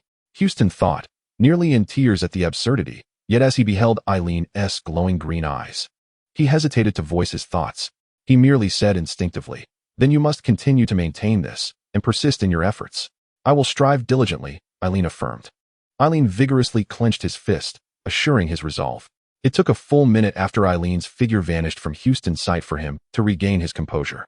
"Who on earth is this guy? He didn't even allow me to enjoy my dinner." Houston gazed mournfully at the lunchbox in his hand, nearly brought to tears as he glanced down at the beautiful girls with damp hair moving in and out of the dormitory. Their faces instantly reminded him of Eileen's earlier grimace, causing the images of those girls to morph into Eileen's ghastly visage in his mind. How painful! "I am indomitable." Another morning echoed with Eileen's cries in the rebound court. Why is the training hall so effective, yet so few people come to practice? After what felt like an eternity, Eileen lay sprawled at the entrance of the rebound hall, his sweat forming a human-shaped outline on the floor. Weakly grinning, he looked towards Barrow and asked, "Why is that?" "Because not many possess your fearlessness towards pain and can endure it as you do," Barrow replied with a cold smirk. "Yet, it seems that having tough skin and the ability to endure is a skill in itself. You, with your slow reactions and delayed understanding, only now comprehend the necessity of protecting your face and vital areas. Remarkably, you have managed to withstand 20 minutes purely by virtue of your resilience. But it's still too slow. I can't evade many of the black balls." Eileen lamented. "Too slow?" Barrow adjusted his glasses and scoffed. He struggled to describe Eileen's progress by ordinary standards. Over these past few days of training, Eileen had engaged in sheer brute force without contemplating the subtleties involved, often ending up with a swollen face and an obscured vision, relying solely on sheer endurance. Thus, in terms of evasion, his progress paled in comparison to that of more adept students. Yet, despite this, he could distinctly sense a remarkable increase in his speed and strength. The primary reason he struggled to evade many black balls was that his own force was so tremendous that the balls rebounded from the wall with greater speed and power than the original serve. His reckless approach, failing to safeguard his vulnerable areas or control his striking power, amounted to self-inflicted torment. Nevertheless, regardless of the type of exercise, the pursuit of tangible results remained paramount. Although Eileen appeared to struggle with evading the black balls, his actual progress had been astonishing. If you still consider this too slow, perhaps you should inquire with Chris about any techniques or strategies, Barrow suggested, glancing at Eileen sprawled on the ground. Did you not mention that Teacher Jelon permitted you to visit Chris, and just a couple of days ago you expressed your intention to see her?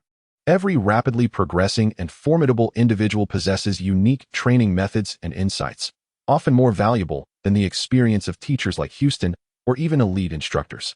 Indeed, Eileen suddenly sat up from the ground, realizing that she had forgotten to check on her. I must go immediately, she exclaimed. Go immediately. Barrow looked at Eileen with disdain. I barely recognize your face right now. How can you go?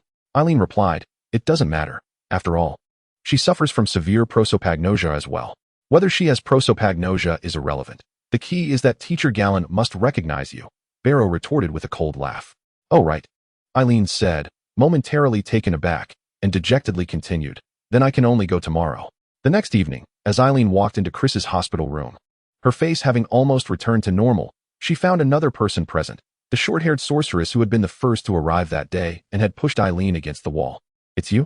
The short-haired sorceress looked surprised upon seeing Eileen enter. I've come to see Chris. This time, Teacher Gallon has permitted it, Eileen answered obediently, having recognized the sorceress. Who is he? Chris inquired. The short-haired sorceress made a fainting gesture, exclaiming, Chris, your prosopagnosia is truly severe.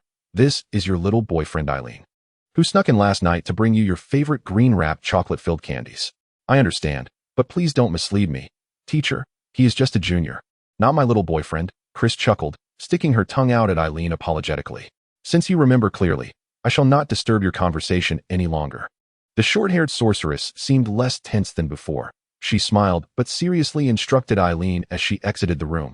Although Gallon has agreed to let you see her, you must be cautious about her health and refrain from giving her anything inappropriate to eat. Eileen promptly responded, understood.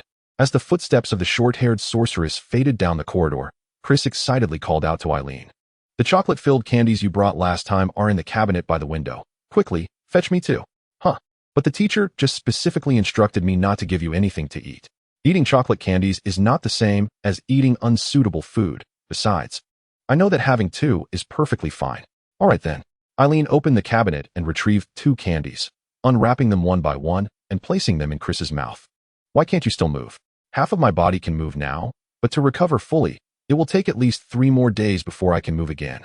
Chris said, pouting but looking exceptionally satisfied. The other half should take about 10 days to regain mobility. That is quite fast, Eileen exclaimed joyfully. But your prosopagnosia is really severe. Will you remember me the next time I visit? I will do my best, Chris remarked, gazing at Eileen's face. Huh. Why does your face look like it has been hit? Were you bullied, or did Teacher Houston punish you again? Tell me, and I will go out to seek vengeance for you. No need. I accidentally got hit by a ball at the rebound court. Eileen, a touch embarrassed, remarked, actually. The reason I came to see you is to inquire if there are any secrets to mastering those exercises, particularly in swiftly condensing the essence of the technique. Oh. Chris opened her mouth, gazing at Eileen. What's the matter? Eileen looked at Chris with a puzzled expression. Bring me another piece of chocolate, and I shall share my insights, Chris said with a triumphant smile. Reluctantly, Eileen fetched another chocolate-filled candy, unwrapped it, and placed it in Chris's mouth. Savoring the chocolate, Chris contentedly stated, truth be told, I possess no extraordinary secrets. It merely involves dedicating all available time to practice, persisting until one can no longer stand. If there is any secret, it lies in rewarding oneself. Specific rewards? Eileen inquired. Indeed, rewards following the achievement of goals, Chris affirmed earnestly. For instance, I particularly relish these chocolate candies, so I keep some nearby during training. If I meet my set objectives, I indulge in these treats, which certainly boosts my motivation. I often employed such methods, an enticing new outfit, or those delightful chocolates. By the way, do you have a favorite treat? You might want to consider it. Eileen's eyes gleamed with a verdant hue as he replied, I have no particular aversions to food. Chapter 36. The Nurturing of Strength in the Dimly Lit Rebound Ball Arena. Eileen stood resolute, a fierce determination etched across his face, his eyes shimmering with a ghostly green light. After encountering Chris and recalling her utterly satisfied demeanor after consuming 2 chocolate candies, alongside her words about the absence of any special secret, merely dedicating all available time to practice until one can no longer stand, he felt an invigorating surge of motivation. Until one can no longer stand may sound simple, yet Eileen understood the immense difficulty in actualizing it. Beyond the intrinsic motivation stemming from Chris herself, a tantalizing bowl of roasted sausages lay not far from him, exuding an enticing aroma. For Eileen, whose very being felt as though each minuscule particle was gnawing and devouring one another due to hunger, any morsel of food was the most precious reward in the world. His self-imposed goal was to endure 30 minutes in this arena while guarding the bowl of roasted sausages, ensuring that the black ball did not shatter it. Come on, brave warrior beneath the starry sky. After casting a green-tinged glance at the sausages, he turned to Barrow. Idiot. Barrow stomped down on the pedal with force. Whoosh. A black ball shot through the air, hurtling towards Eileen's head. Huh. Barrow's pupils instantly contracted. He witnessed Eileen snatch the black ball with a single hand. Whoosh. The second black ball was similarly captured by Eileen's other hand. How about that? Haha. This is my latest devised method. Upon witnessing the expression on Barrow's face, as though someone had suddenly trodden upon him, Eileen burst into a triumphant guffaw. However, in a cruel twist of fate, just as he was reveling in his mockery, 2 dark orbs, akin to lightning, struck his left cheek in rapid succession. He let out a pained cry, and his left cheek instantly swelled. A fool is indeed a fool, Barrow muttered in disdain, yet deep within, he could not help but acknowledge that despite Eileen's delayed reactions, he often devised unexpectedly clever tactics. Do not think this will bring me down. That bowl of sausages is mine. Perish. Amidst his cries of pain, Eileen's limbs transformed into a whirlwind once more, resorting to reckless abandon. Observing Eileen's unrestrained onslaught, Barrow could not suppress a cold smirk. Yet, almost immediately, his pupils constricted. Remarkably, Eileen's performance had evidently improved beyond yesterday's efforts. The vast majority of the dark orbs were repelled by Eileen's fists and feet, with very few actually landing upon him. Especially around that bowl of sausages, where not a single black orb managed to breach. It is truly possible. He has surpassed his usual limits. In this moment, Eileen was oblivious to Barrow's stunned expression, his focus solely fixated on the encroaching dark silhouettes and that bowl of sausages. Tempted by the alluring aroma, every minuscule molecule within him seemed to writhe in frenzied enthusiasm, unleashing a power he had never accessed before. The potential he usually suppressed was now unleashed. 10 minutes, 20 minutes, 30 minutes. Barrow was utterly petrified. In the annals of St. Dawn Academy, the highest record for first-year students in the rebound ball court was merely 30 minutes without faltering, yet Eileen had truly achieved it. This relentless onslaught, devoid of any respite, was akin to a full-speed sprint. The longer it persisted, the more challenging it became to sustain. Although Eileen's face had become grotesquely swollen, tears and sweat streaming down as pain contorted his features, and his body trembled incessantly, he had indeed accomplished the feat, and the bowl of sausages before him remained unscathed. Is the time up? Have I attained my goal? After several minutes of stillness, as all the dark orbs ceased their tumultuous dance, Eileen, somewhat dazed, murmured incoherently. Finally, can I eat? His face glistened with sweat and tears of agony. Upon seeing Barrow nod, he collapsed onto the ground and summoned his final reserves of strength to devour the roasted sausages. His mouth had transformed into a sausage itself, yet he still yearned for more. Barrow let out a heavy grunt and turned to exit. As he beheld the clear sky outside, the bespectacled boy squinted slightly, harboring a newfound admiration for the individual within. In this academy, where even courage seems to be on the verge of oblivion, there finally appears to be a semblance of a noteworthy individual. He murmured softly. Houston, with a lunchbox in hand, ambled along the path in a state of despondency. After enduring relentless blows from the same person, one inevitably becomes devoid of confidence, gradually succumbing to a sense of resignation. Ever since that dinner when he was startled by Eileen, he found himself hesitating to devise any strategies against her. Mr. Houston. Suddenly, someone called out his name. He instinctively jumped aside, exclaiming, "What do you want now?" Are you going to frighten me with another ghastly face? Once he regained his composure, he realized that the person greeting him was not Eileen, but rather a rather attractive female in turn. Instantly, he was overwhelmed by a desire to disappear. Meanwhile, the inexplicable in turn wore an expression of exasperation, seemingly wishing to throttle him on the spot. In the giantwood forest, Lin Luolon sat in a daze upon a branch. He had meticulously wiped the branch clean with a handkerchief and applied some insect repellent on the side closest to the trunk, ensuring that not even ants would dare to venture onto it. Suddenly, his body moved, leaping into a stable position on the branch, adopting a vigilant posture as if ready to spring into action at any moment. Just then, a gust of wind swept through, and not far from him appeared a gentle-looking young teacher, Miss Kate. Upon recognizing her attire and visage, Lin Luolon relaxed slightly, though his expression remained frosty, giving off an air of inaccessibility. I am aware of your encounter with Defei and his companions that night, Kate remarked, nodding at him with a warm demeanor. Lin Luolon lowered his head slightly and coldly inquired, Is there any punishment? Kate paused, a wry smile crossing her face as she thought to herself that this individual was indeed as difficult to approach as he appeared. She quickly shook her head and replied, Our St. Dawn Academy generally does not impose strict regulations regarding such matters. I came to ask you a question. Lin Luolon lifted his gaze to meet Kate's, questioning. What question? Kate, looking into his striking eyes, earnestly asked, Would you be willing to join our St. Dawn Academy team and participate in the Starry Warrior Cup competition? Lin Luolon shook his head. I am a freshman. No one has ever stipulated that freshmen cannot participate, Kate patiently explained. It's simply that freshmen are rarely seen in the teams due to their insufficient strength. However, based on your performance the other day, if you agree, I can ensure that within 3 months, your abilities will surpass those of most members in the team. Sorry, I'm not interested. Kate stared at Lin Luolon, taken aback, her voice faltering. This reaction was entirely unexpected. If there is nothing else, I shall take my leave, Lin Luolon said quietly, lowering his head before turning away. Kate watched his retreating figure, her astonishment deepening. Do you not find it particularly disheartening? A distinguished teacher personally invites a new student to join the academy's team, only to be met with such a forthright refusal. A voice resonated not far behind Kate. He turned around, recognizing that it was Galen by the sound. Under normal circumstances, who would shy away from such a competition? Even I, in retrospect, cannot help but feel a surge of passion recalling the duels I participated in or witnessed in the past. Kate inhaled deeply and slowly articulated. Even if one perceives such contests as perilous, there would surely be some hesitation. I never anticipated he would decline so resolutely and decisively. To confront Houston and engage physically with upperclassmen, he cannot be lacking in courage. Galen gazed in the direction where Lin Luolon had disappeared, undoubtedly for a compelling reason. Kate nodded. In recent days, Eileen's progress had been astonishing, yet he had not seen Lister at all. What could that fellow be up to? He is on a mission, Galen remarked, twirling a ring on his left pinky. From what I have heard, that power has resurfaced. What? Kate exclaimed in shock. After a moment of silence, Galen shifted the topic. Since Lin Luolon is unwilling to join the academy team, I suggest you focus your energy on Barrow for now. Barrow? Kate chuckled wryly, shaking his head.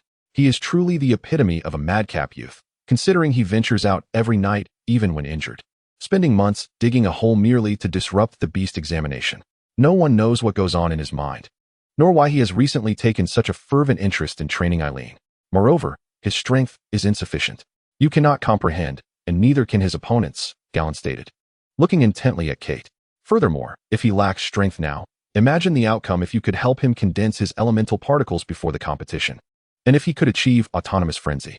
Kate's expression grew somber. Achieving autonomous frenzy in less than 3 months is exceedingly difficult. That is precisely why I advise you to concentrate all your efforts on him, providing him with specialized training, Galen continued. And what of Eileen? Do you believe he could condense elemental particles in 3 months? Kate pondered, hesitantly posing the question. It is nearly impossible. The time frame is far too short and too demanding. Galen replied, shaking his head. However, I have a suggestion regarding him. It would be best if you refrained from interfering with his practice and avoid imparting techniques prematurely. Kate, somewhat puzzled, queried in surprise, why? Because I believe that would be detrimental to his growth. Allow him to rely on instinct rather than technique for the time being. His learning ability is exceptionally strong. If he is taught too many techniques, he will naturally become reliant on them to defeat his opponents. Without techniques, every challenge he faces will undoubtedly be more arduous. The more he relies on brute force, the more arduous each battle will be. and the greater the benefits he will reap, resulting in more significant progress. I believe he will far surpass us in the future. Zhelan remarked with a hint of nostalgia that he had just observed his practice at the training hall before arriving here. He had endured 30 minutes in the rebound ball court with little technique required. Kate was rendered speechless. Chapter 37. The shadow of the evil dragon. In the southern reaches of the Aichi Kingdom lies the ancient city of Oak, distinct from the majority of the kingdom's settlements. As it is not nestled within mountainous woodlands, but instead occupies the only plain in the southern part of the Aichi Kingdom, the Golden Rose Plain. Oak is the territory of the Oakhart family, and due to the advantageous transport links of the plains, both Oak and the other towns scattered across the Golden Rose Plain flourish with a vibrancy uncommon to typical cities. This area serves as the cultural and artistic hub of the southern Aichi Kingdom, producing an abundance of exquisite handcrafted works, pottery, bone carvings, feather ornaments, splendid garments, woolen carpets, and is home to numerous painters and singers. What sets Oak apart from the other cities of the Golden Rose Plain are the towering oak trees that populate the city, some reaching heights of over 40 meters and boasting nearly 4 centuries of age. Thanks to the unique soil and water conditions, these trees grow particularly robust. Adorning their branches are not only clusters of acorns, but also numerous tree houses serving as shops and inns. These tree houses either emulate the style of elven lodgings from the Dragon War era or mimic the abodes of orcs, varying from opulent to rustic simplicity, each possessing its own distinct charm, lending the entire city of Oak an ambience reminiscent of a vacation spot from the days of the Dragon War. As the last rays of the setting sun faded from the Golden Rose Plain, a sudden eruption of laughter erupted from a treehouse tavern perched atop an oak tree in the heart of Oak. This modest tavern, accommodating no more than 30 patrons, was centered around an oak table where 2 burly men were guzzling from large barrels of ale. One of them, clearly beyond his limit, expelled streams of golden liquid through his nostrils, creating 2 small fountains accompanied by his coughing. The dozen or so men gathered around the long table erupted in raucous laughter at this spectacle. They exuded an air of bloodlust and savagery, their scarred bodies and hefty tankards seemingly emblazoned with the essence of violence. Amidst the pungent aroma of alcohol, a few began to boast about their recent spoils, recounting tales of having vanquished a rival team of mages and seized a considerable bounty from the giant beast forest in the south. From their words, it became apparent that the patrons of this tavern were primarily combat mages who accepted employment to venture into perilous territories or directly engaged in attacks and robberies against other mage teams to acquire their treasures. In a corner of the tavern by the window sat a man clad in a brown leather hat, with long black hair and an unusually pallid complexion, quietly sipping his drink. He bore no adornments or markings, but upon closer inspection, one would notice that his fingers were not only extraordinarily long and pale, but also remarkably soft, seemingly devoid of bone. As the man who spewed liquor from his nostrils fell heavily to the ground, the atmosphere grew increasingly intense. At that moment, the woven door of the tavern, which was prone to drafts, was suddenly thrust open with great force, revealing a woman clad in a black robe before the astonished eyes of all present. This woman appeared quite youthful, with wine-red hair and a petite, yet curvaceous figure. Through the neckline of her black robe, glimpses of a mesh bodysuit could be seen beneath. A series of audible swallows echoed as several battle mages, the first to perceive her appearance, could not help but imagine her without the black outer garment, clad only in the revealing mesh attire. Do not provoke her. This woman is undoubtedly formidable. Almost simultaneously, a few individuals lowered their voices to caution their companions. Both the black robe and the bodysuit were not of ordinary quality. They seemed to be made from materials seldom encountered in the outside world. Moreover, to the alert mages, this young woman radiated a terrifying aura. If one did not wish to be caught in her wake or inadvertently slain, it was prudent to depart swiftly. The petite woman spoke plainly. I am Donna. What? The leader of the Oakhart family's mage squad, the Fire Woman Donna. She is the Fire Woman, the champion of the Starry Warriors Cup. Bam! Before the majority of the tavern's patrons, still reeling in shock and unable to react, a wall of the treehouse suddenly exploded outward, splintering wood as if from a volcanic eruption. What is happening? In their astonishment, the patrons beheld the pale-faced man in the leather hat, previously overlooked, burst through the wall. Beneath him stood a colossal black-winged serpent, its body larger than the entire tavern. What kind of sorcery is this? What sorcery emits such a dreadful aura? As the mages within the tavern felt their powers utterly inadequate to contend with this force, they instinctively recoiled in terror. Yet, amidst their panic, another voice resonated through the air. You think you can leave? It won't be that easy. With this declaration, 16 enormous shadows materialized in the sky. 16 colossal ice pillars, resembling towering oak trees, descended with alarming swiftness, forming a cage that ensnared the black-winged serpent, which had been attempting to flee at an astonishing speed towards the city's outskirts. The air around these massive ice pillars echoed with varied howls, as if different dragon language scholars were enunciating incantations within. This is the ice dragon confinement technique. It is by Ling of the Tali family. Bai Ling has arrived as well. Who is this person that compels Donna and the monster Bai Ling to join forces against? Even the battle mage, who had previously succumbed to intoxication and fallen to the ground, was awakened in a cold sweat upon witnessing this spectacle. Purple flame barrage. Standing atop the colossal head of a black serpent, the man abruptly turned, and as he emitted a low, resonant chant, the immense serpent beneath him surged forward with greater speed, colliding forcefully against the ice pillar ahead. Simultaneously, his hands came together, and from the hollow of his palms, an array of purple fireballs, each the size of a human head, continuously erupted, hurtling toward Donna, who leaped forth from the treehouse tavern. Fire incineration technique. Donna's eyes gleamed with icy brilliance as radiant violet-red particles of magic surged from her hands, enveloping her in a tempestuous swirl. Countless tiny wooden fragments ignited around her, transforming into pure white ashes that hung suspended in the air. A chorus of gasps echoed around her. At this moment, the dramatic change in the surroundings was not only perceived by those who had fled the tavern. All nearby sorcerers could distinctly sense the terrifying power of the purple fireballs. They beheld in astonishment as the incoming projectiles were utterly annihilated by the minuscule white ashes, vanishing without a trace. This was a secret technique that could only be wielded by sorcerers who had unlocked more than 5 magical gates. Several formidable sorcerers, arriving in a whirlwind like a tornado, instantly paled upon witnessing the confrontation. Donna's prowess has reached such heights. Who is her opponent? A shocked male sorcerer with a youthful visage and needle-like pupils exclaimed. Where is Balan? We see only his secret technique, yet not the man himself. Another burly sorcerer, drenched in cold sweat, sensed the vast disparity in power. It is the ice mirror technique. A voluptuous sorceress clad in red, her complexion ashen, remarked. He employs the ice mirror to reflect and conceal his form. If we cannot discern his true position, defeating him is utterly impossible. Boom, boom, boom. In the brief interlude of their conversation, the black serpent had already collided repeatedly with the ice pillars, producing earth-shattering reverberations, with shockwaves and fierce winds expanding like a tidal wave, engulfing the entire city. The serpent began to disintegrate, transforming into a thick plume of black smoke, as 3 of the 16 ice pillars shattered, and the peculiar chanting sounds began to fade. Suddenly, the strangely pale-faced man ceased his assault on Donna, his entire form vanishing into the black smoke. In the next moment, he shot forth from the gap between the 16 ice pillars. I warned you, escaping will not be so easy. A cold, haughty voice resonated softly from behind the pale-faced man. Simultaneously, a massive ice scythe, towering as high as several men, materialized from the air, slicing toward the man's body with blinding speed. At the end of this immense scythe stood a solitary figure clad in white, his left cheek marked with a faint white emblem, resembling a soaring dragon. Reaper's ice scythe. The breath of several observing sorcerers had nearly ceased entirely.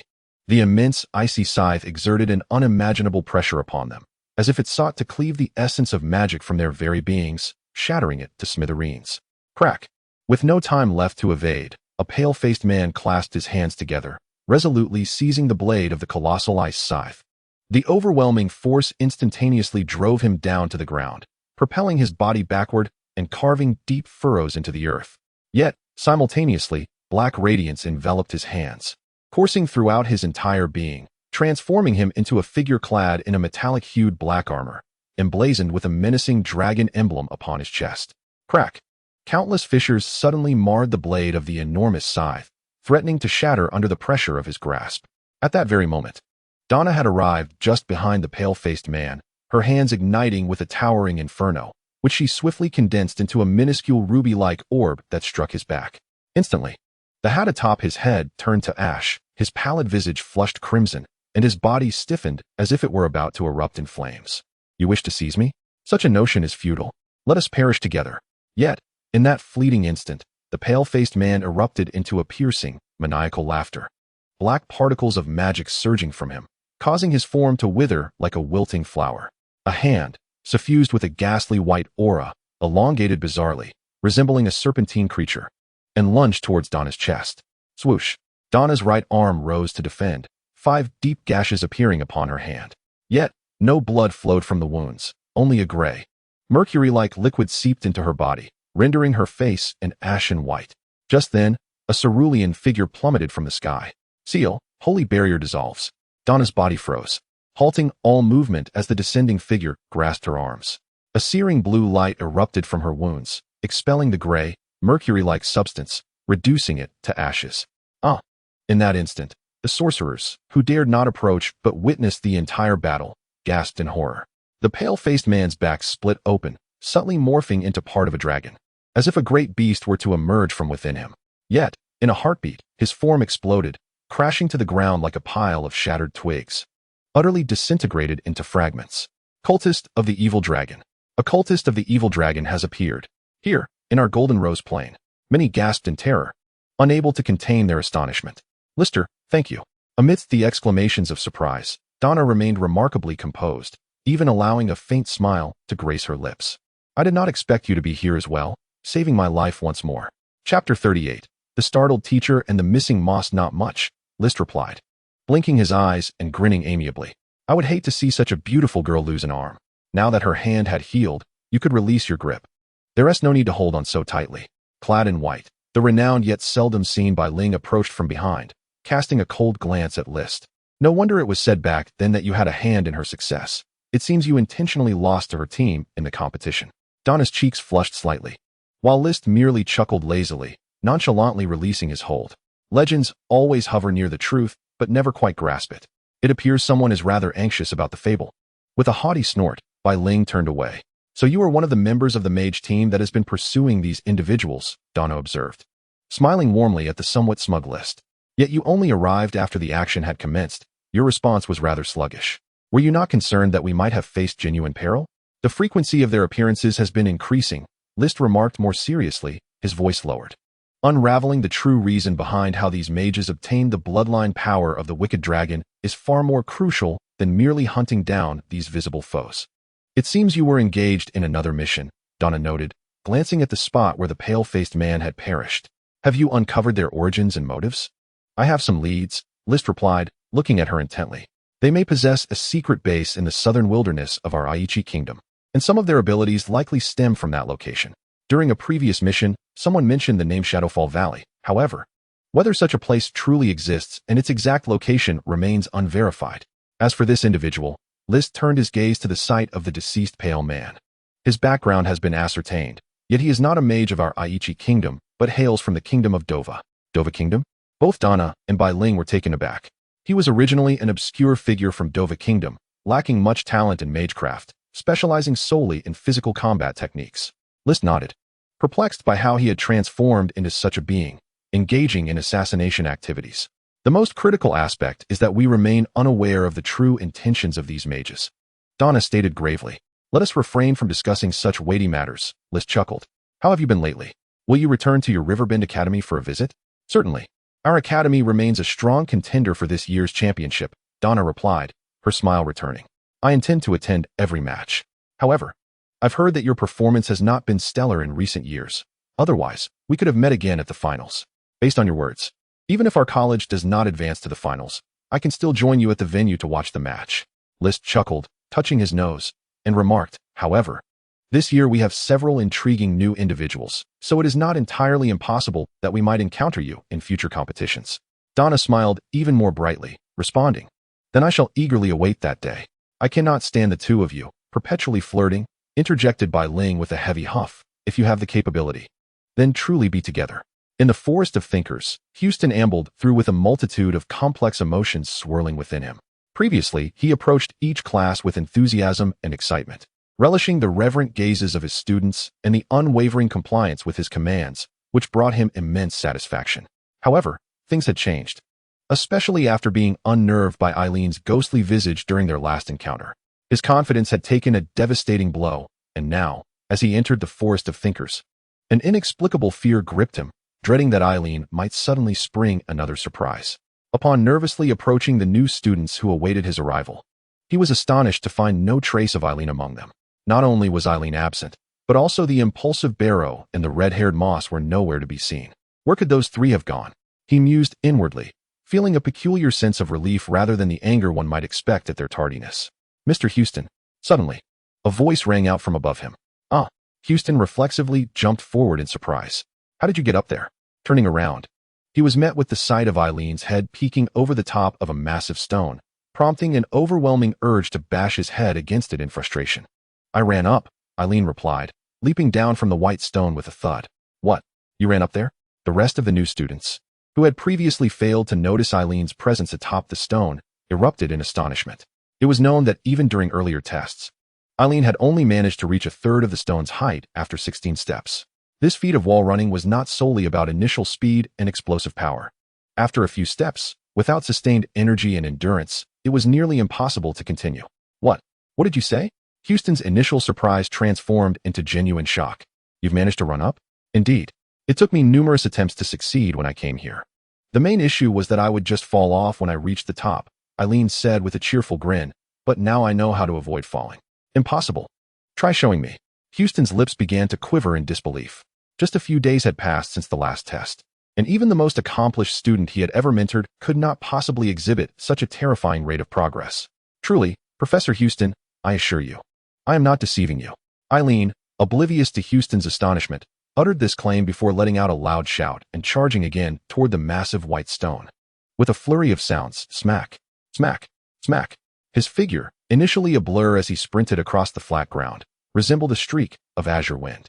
Upon reaching the stone, his form became distinct, each step resonating with remarkable strength, akin to a bull pounding upon the rock. The slightly inclined surface of the colossal white stone trembled, sending ripples through the hearts of all the newcomers and Houston himself. How barbaric! A female student could not help but exclaim. Eileen's relentless ascent exuded an unmistakable aura of ferocity. Yet, as everyone observed, his pace remained unwavering, and he did not falter. With a resounding yell, he sprinted to the pinnacle of the monolith.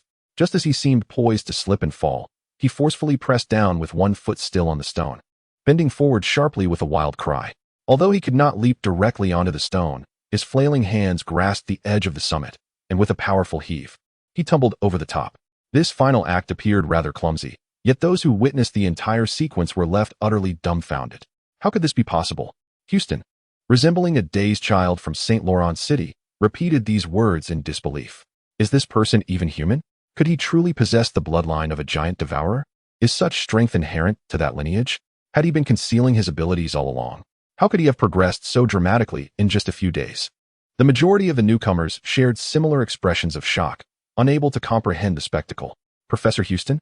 Eileen joyfully leaped down from the stone, observing Houston muttering to himself. His gaze vacant. Curiously, he waved his hand in front of Houston's face. You. Houston took a step back, regarding Eileen as one might a creature of myth. Have you truly transformed into this after merely practicing in the training hall on an empty stomach for a few days? Indeed, Eileen replied with excitement. Professor Houston, with progress like this, is it possible to refine a technique core particle in just 3 months?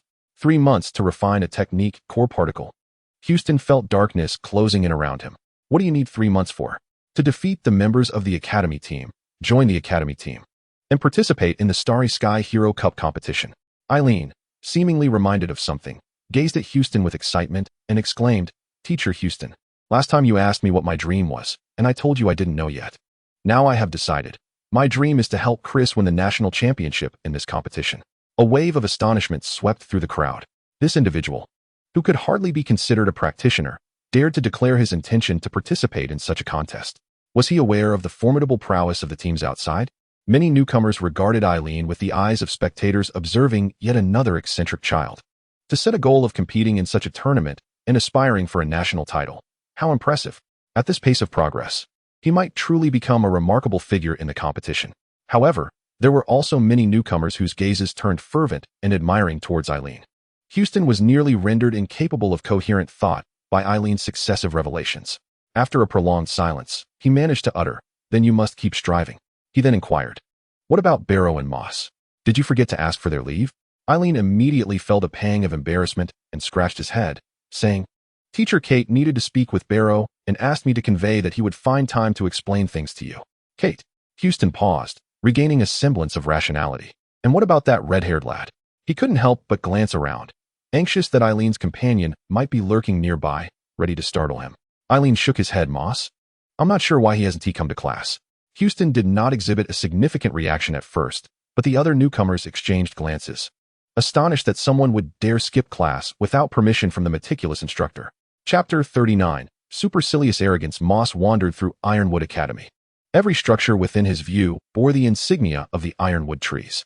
In St. Laurent City, the four premier academies, St. Dawn Academy in the Eastern District, Agate Lake Academy in the Southern District, Shield Academy in the Western District, and Ironwood Academy in the Northern District, stood unrivaled. These four institutions boasted a rich history and had produced numerous illustrious practitioners, earning them great renown throughout the entire Aki Kingdom. Although Nanji Wind Academy's team was formidable this year, it was, like the other academies in St. Laurent City, considered second-rate compared to these four, both in overall strength and public perception. St. Dawn Academy, Agate Lake Academy, Shield Academy, and Ironwood Academy each possessed their own distinctive teaching styles and characteristics. St. Dawn Academy, the oldest, featured the most classical campus and offered the best comprehensive education, particularly excelling in its medical practitioner program.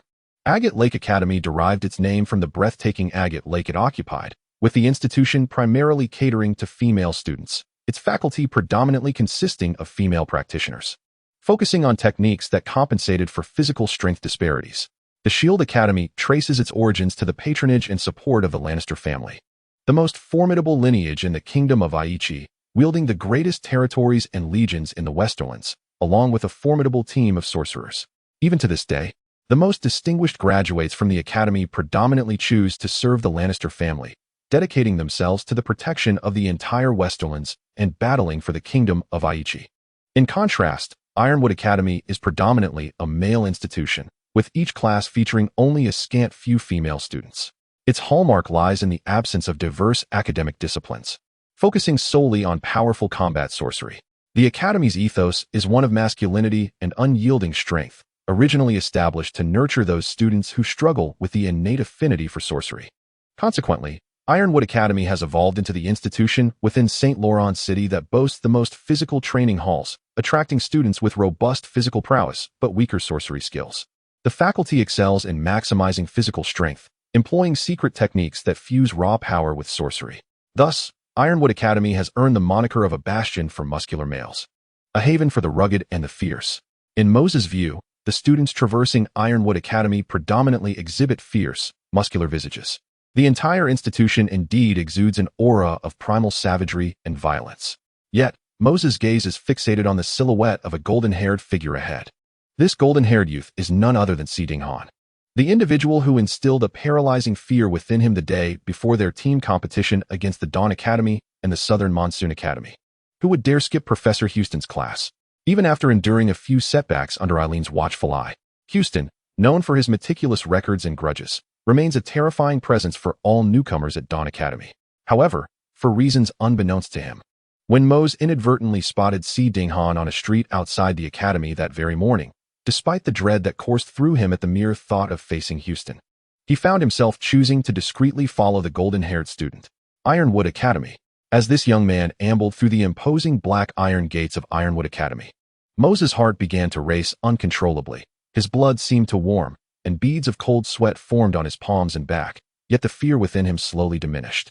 Just as the likes of Lister and Donna, top sorcerers upon whom the entire Kingdom of Aichi relies, keenly anticipate the academy competitions and reminisce about their own experiences years later.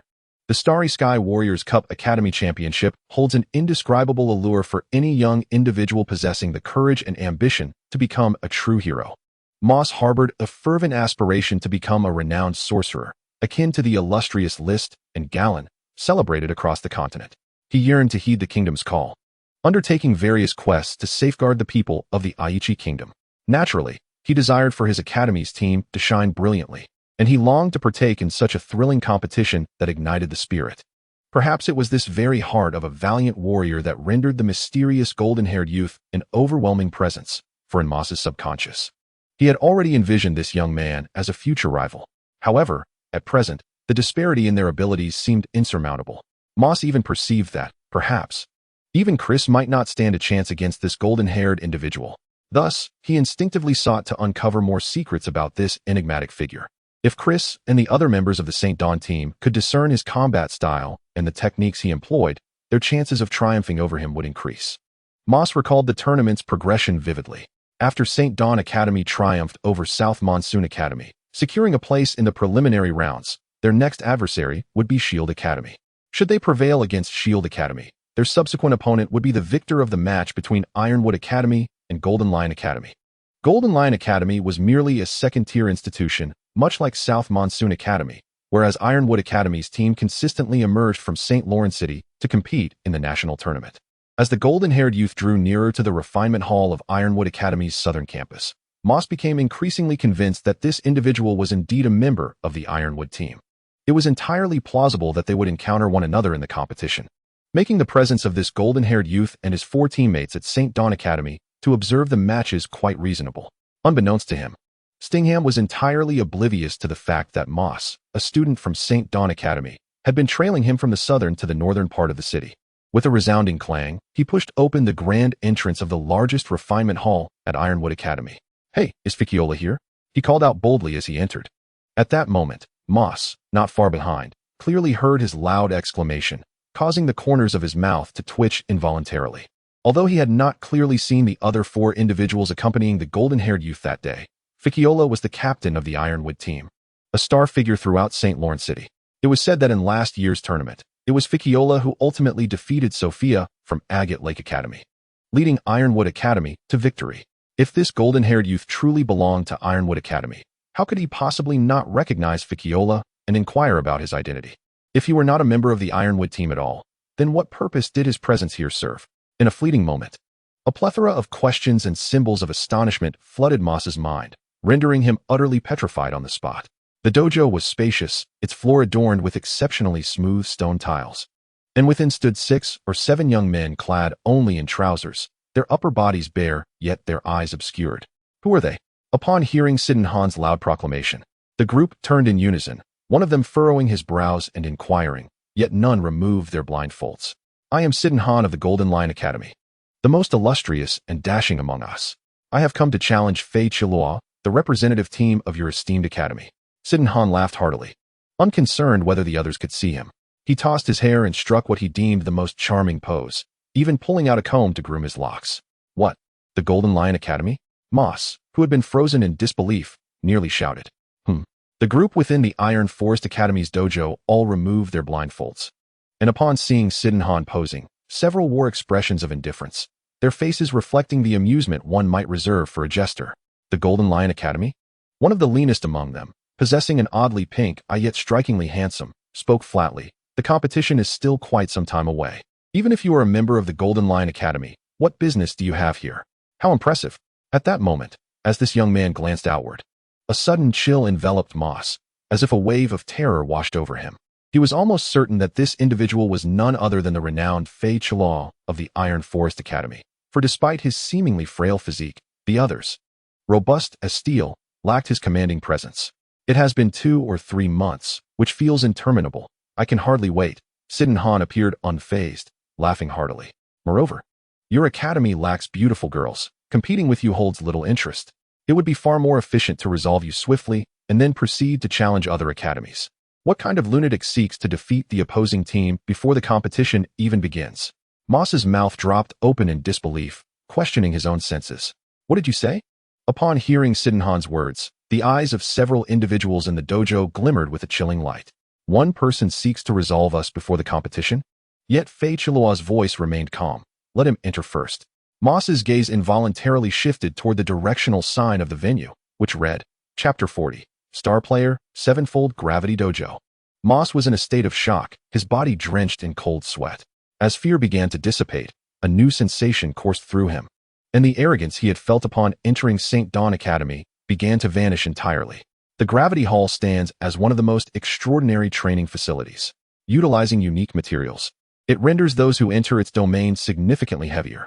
In the Sevenfold Gravity Hall, individuals find their bodies burdened by 7 times their usual weight, with the force evenly distributed across their entire form, making it challenging for the unaccustomed to maintain their balance. For an average person, walking normally within is indeed a daunting task.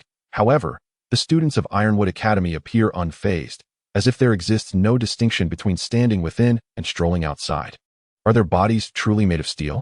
Moss heard a series of cracking sounds, the result of his own clenched fists.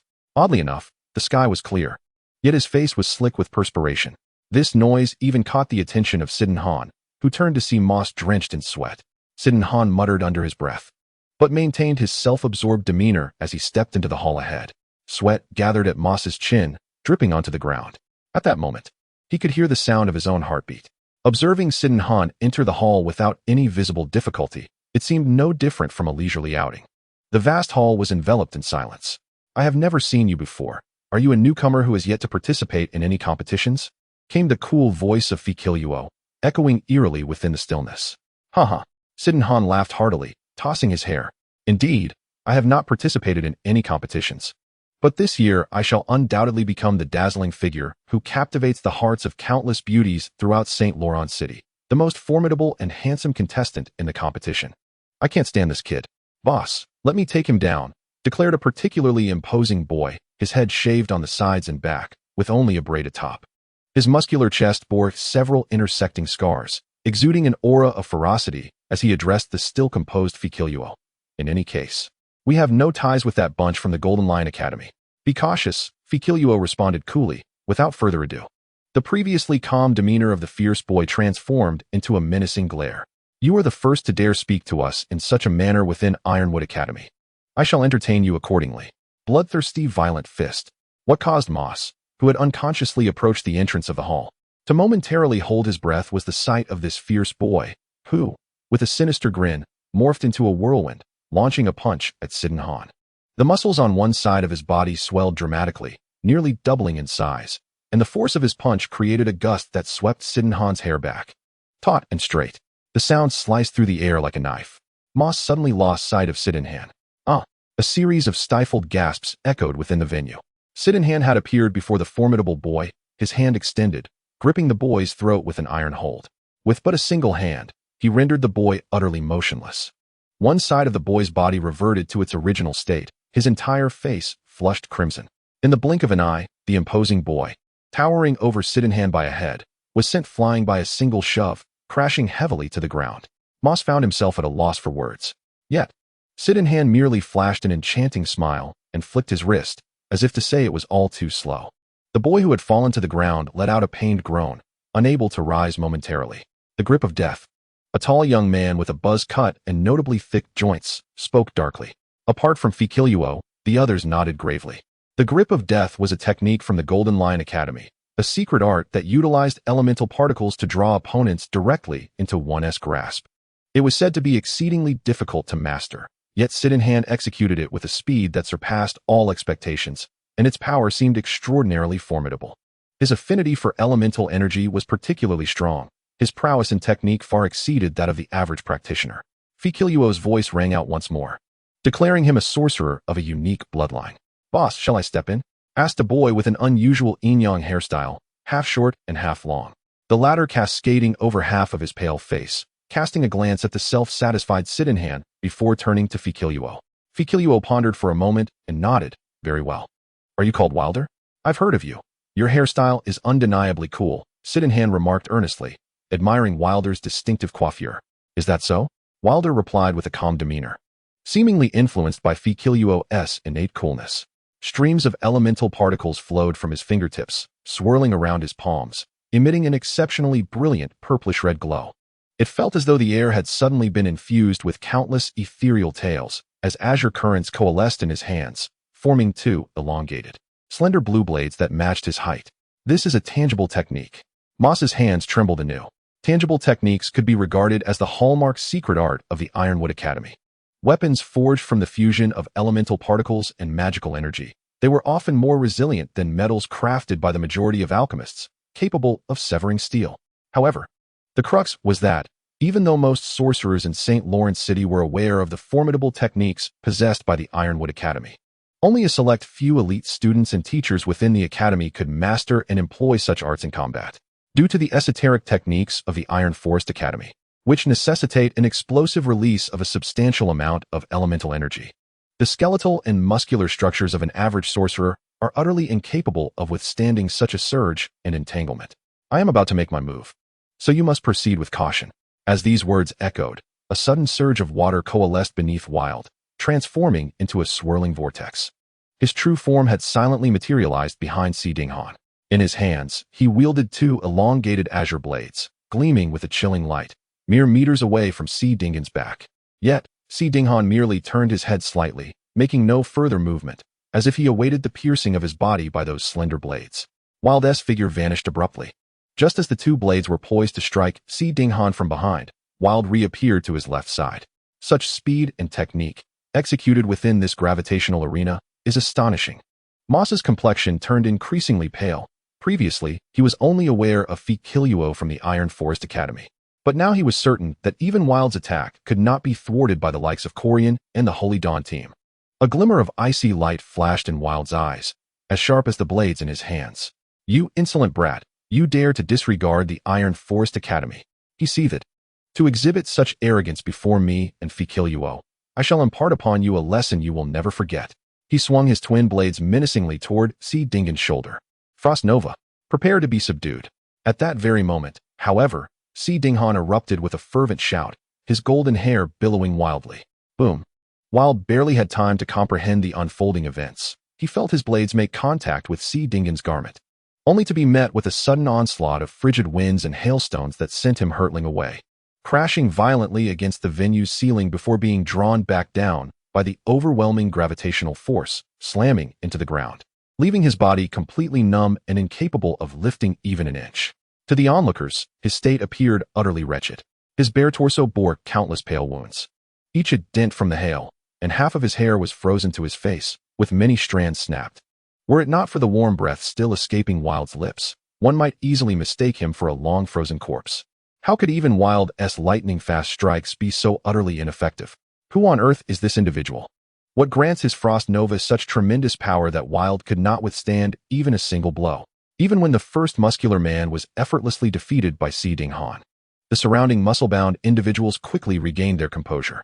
However, upon witnessing the renowned Wilder being so decisively vanquished, their expressions transformed entirely. The atmosphere within the venue became palpable, as if time itself had come to a standstill.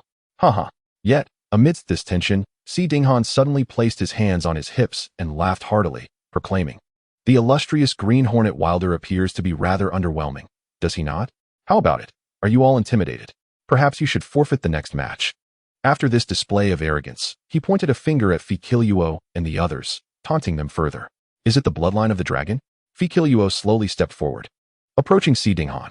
Even in such a situation, his expression and tone remained calm. Chapter 41. Fear and Courage. Can you guess?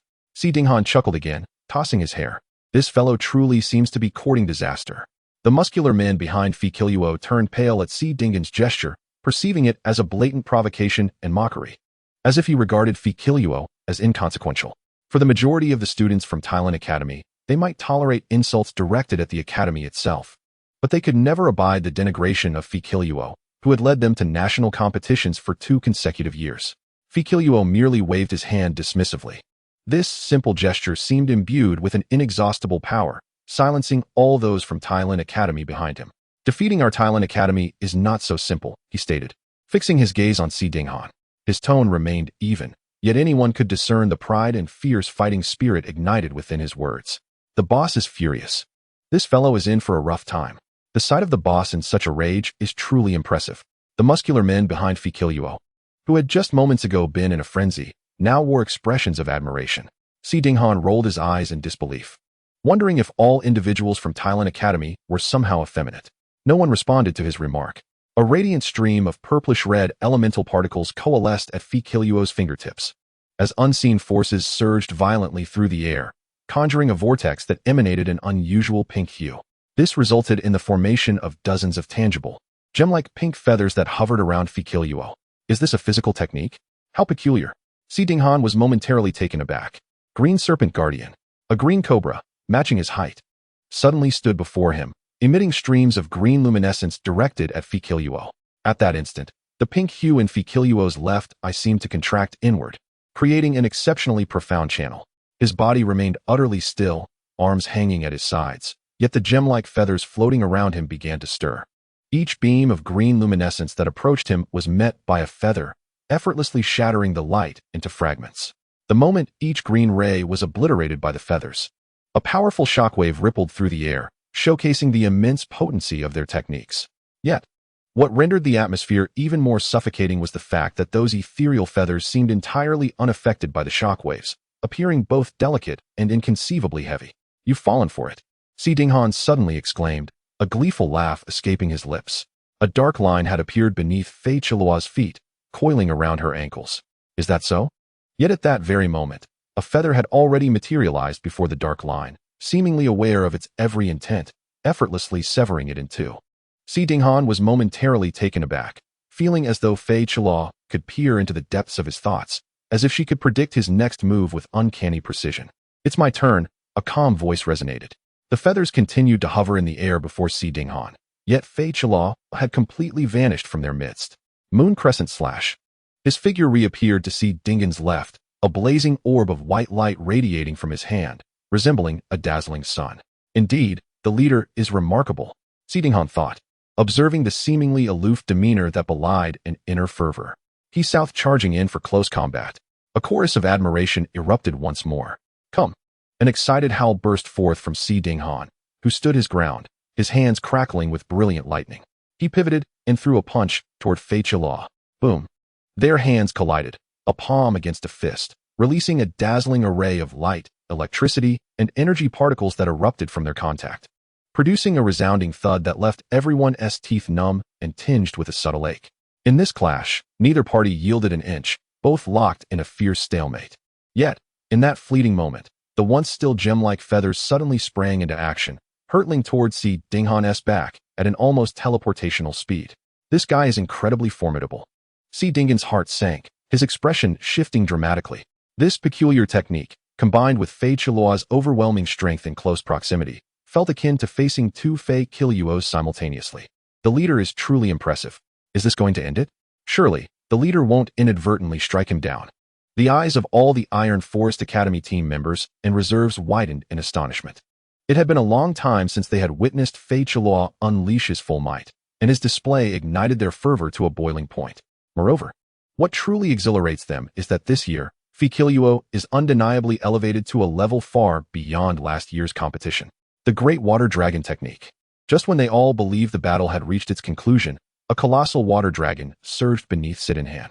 With a resounding crash, this gigantic water dragon propelled Si Dinghan against the ceiling of the arena, yet he deftly evaded all feathered strikes.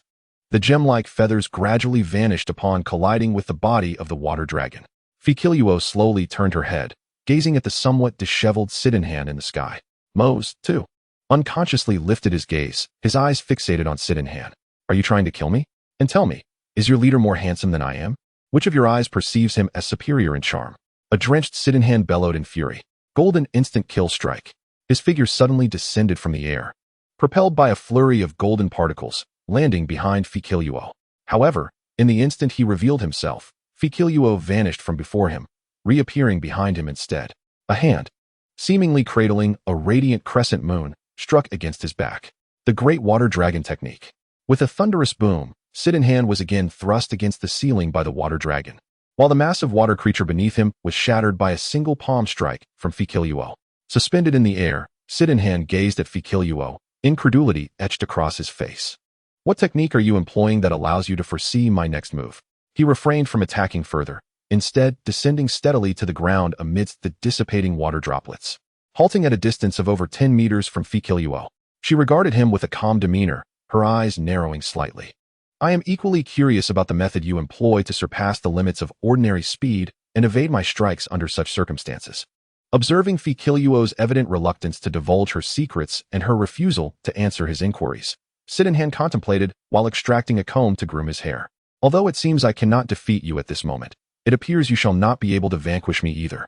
What could possibly be going through this guy's mind? Does he genuinely believe himself to be the most handsome man in the world, grooming himself at such a time? The members of several Ironwood Academy teams stared at him in disbelief. "You have a point," Fei Qiluo nodded, her voice devoid of fervor. "However, my teammates are all stronger than those from the Golden Lion Academy. Aside from you, not a single individual from your academy can contend with Wild. Therefore, when the competition arrives, it shall still be your academy that faces defeat. You make a fair argument, Sidenhan mused, then burst into laughter, but not entirely accurate. For my prowess will continue to ascend. Thus, you would do well to forfeit gracefully, or else you shall surely be defeated by my illustrious and striking presence. Apart from Fi Kiluo, the rest of the Ironwood Academy members rolled their eyes. I await your challenge. As Fei Chilua gazed at Si Dinghan, she uttered softly, I shan't converse with you any longer. My clothes are drenched. Fortunately, your academy seems to lack female students. Si Dinghan waved his hand dismissively, muttering under his breath, and then turned away, exiting the venue. Casting a glance at Moss at the entrance, he shook his head and departed from Ironwood Academy. The eyes of Fei Chilua and her companions fell upon Moss. You have come with him from the Golden Lion Academy, I presume? Fei Chilua's voice was calm, yet penetrating. Moss trembled uncontrollably. The confrontation between Fei Chilua and Si Dinghan had exceeded his wildest imagination, and an overwhelming sense of dread began to engulf him. At this moment, Fei Chilua appeared as a colossal monster capable of consuming both his body and soul. Faced with this inexplicable fear, Moss felt an overwhelming urge to declare that he had indeed come with Si Dinghan, only to flee in the next instant. However, in the midst of his trembling fear, a profound sense of shame surged within him. This intense humiliation caused his body to quake even more violently, beads of cold sweat cascading down his brow. Despite his trepidation, he lifted his head, his voice transforming from a mere whisper to a fervent roar. I am from St. Dawn Academy.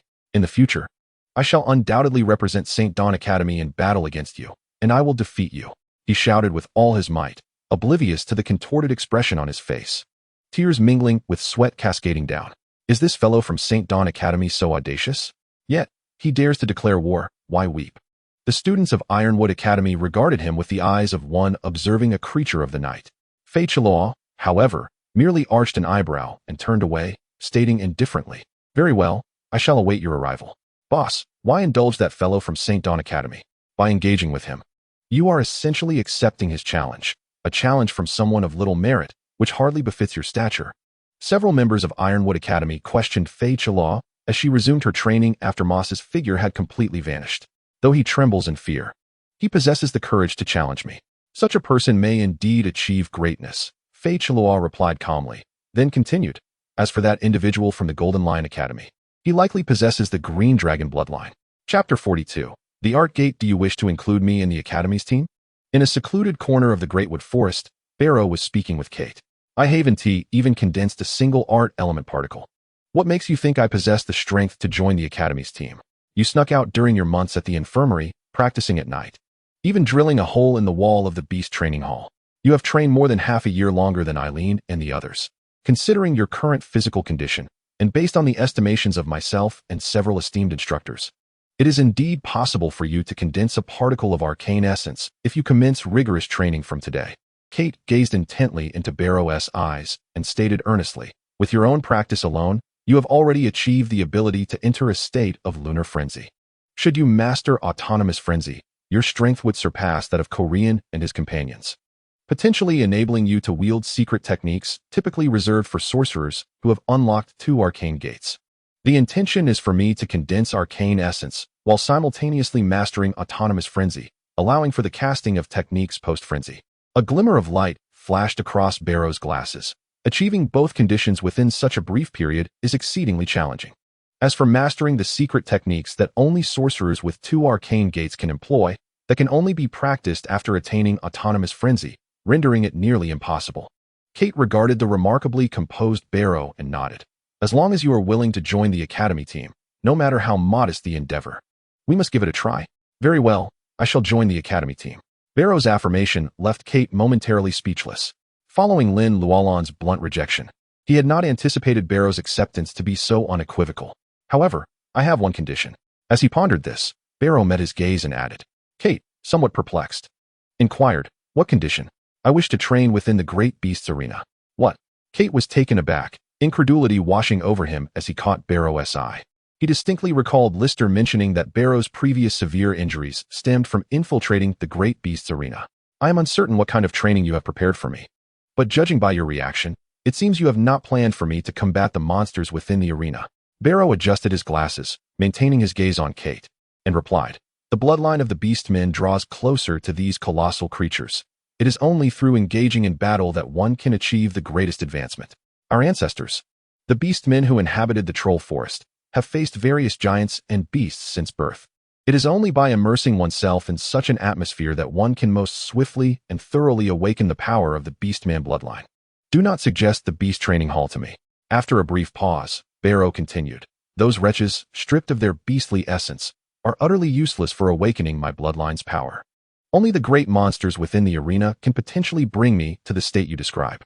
Yet, the Great Beasts Arena is a venue for true combat sorcerers who have passed rigorous assessments, making it far too perilous for someone like you. Kate looked at Barrow, exasperated. Furthermore, since you are already at the pinnacle of proximity to the environment in which beastmen lived during the Dragon War era, we certainly cannot be present by your side. This would put your life in genuine jeopardy. Those unwilling to risk their lives should not pursue education or chase their dreams. Belro turned away, no longer gazing at Kate, yet within his eyes blazed an unprecedented and peculiar fire, suffused with an indescribable mixture of hatred and determination. This phrase, which had always been uttered by teachers to admonish their students, unexpectedly transformed today into a statement from a student to a teacher. Kate inhaled deeply, observing Belro's silhouette, pondering what could possibly ignite such ambition and fighting spirit within him. Was it the special training? Had Belro joined Kate's special training sessions? Houston, why was I not allowed to participate alongside him in Kate's training? After all, Kate is an elite instructor, and his training must be extraordinarily effective.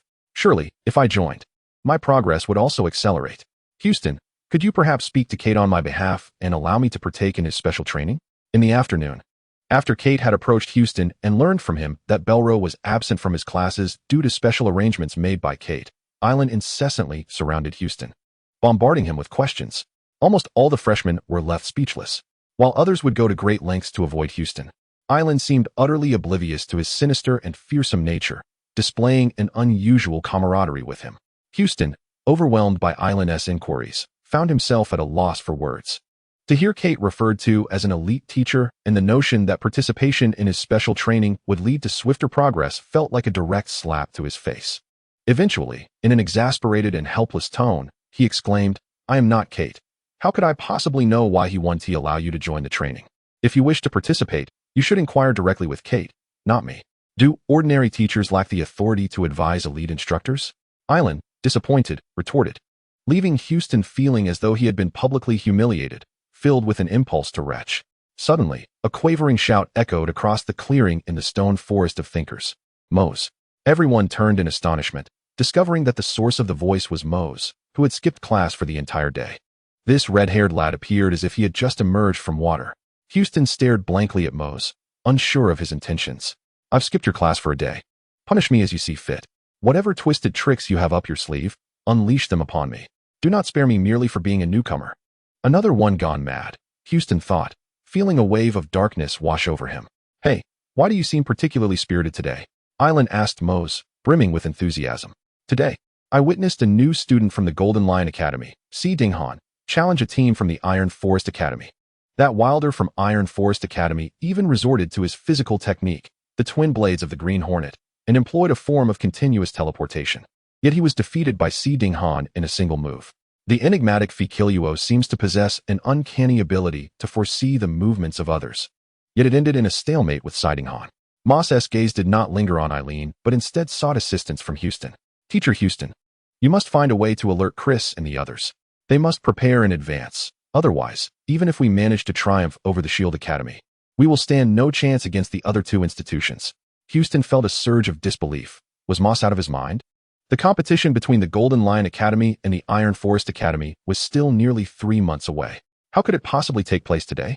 Moreover, Moss claimed that a freshman from the Golden Lion Academy had defeated Wilder with a single strike.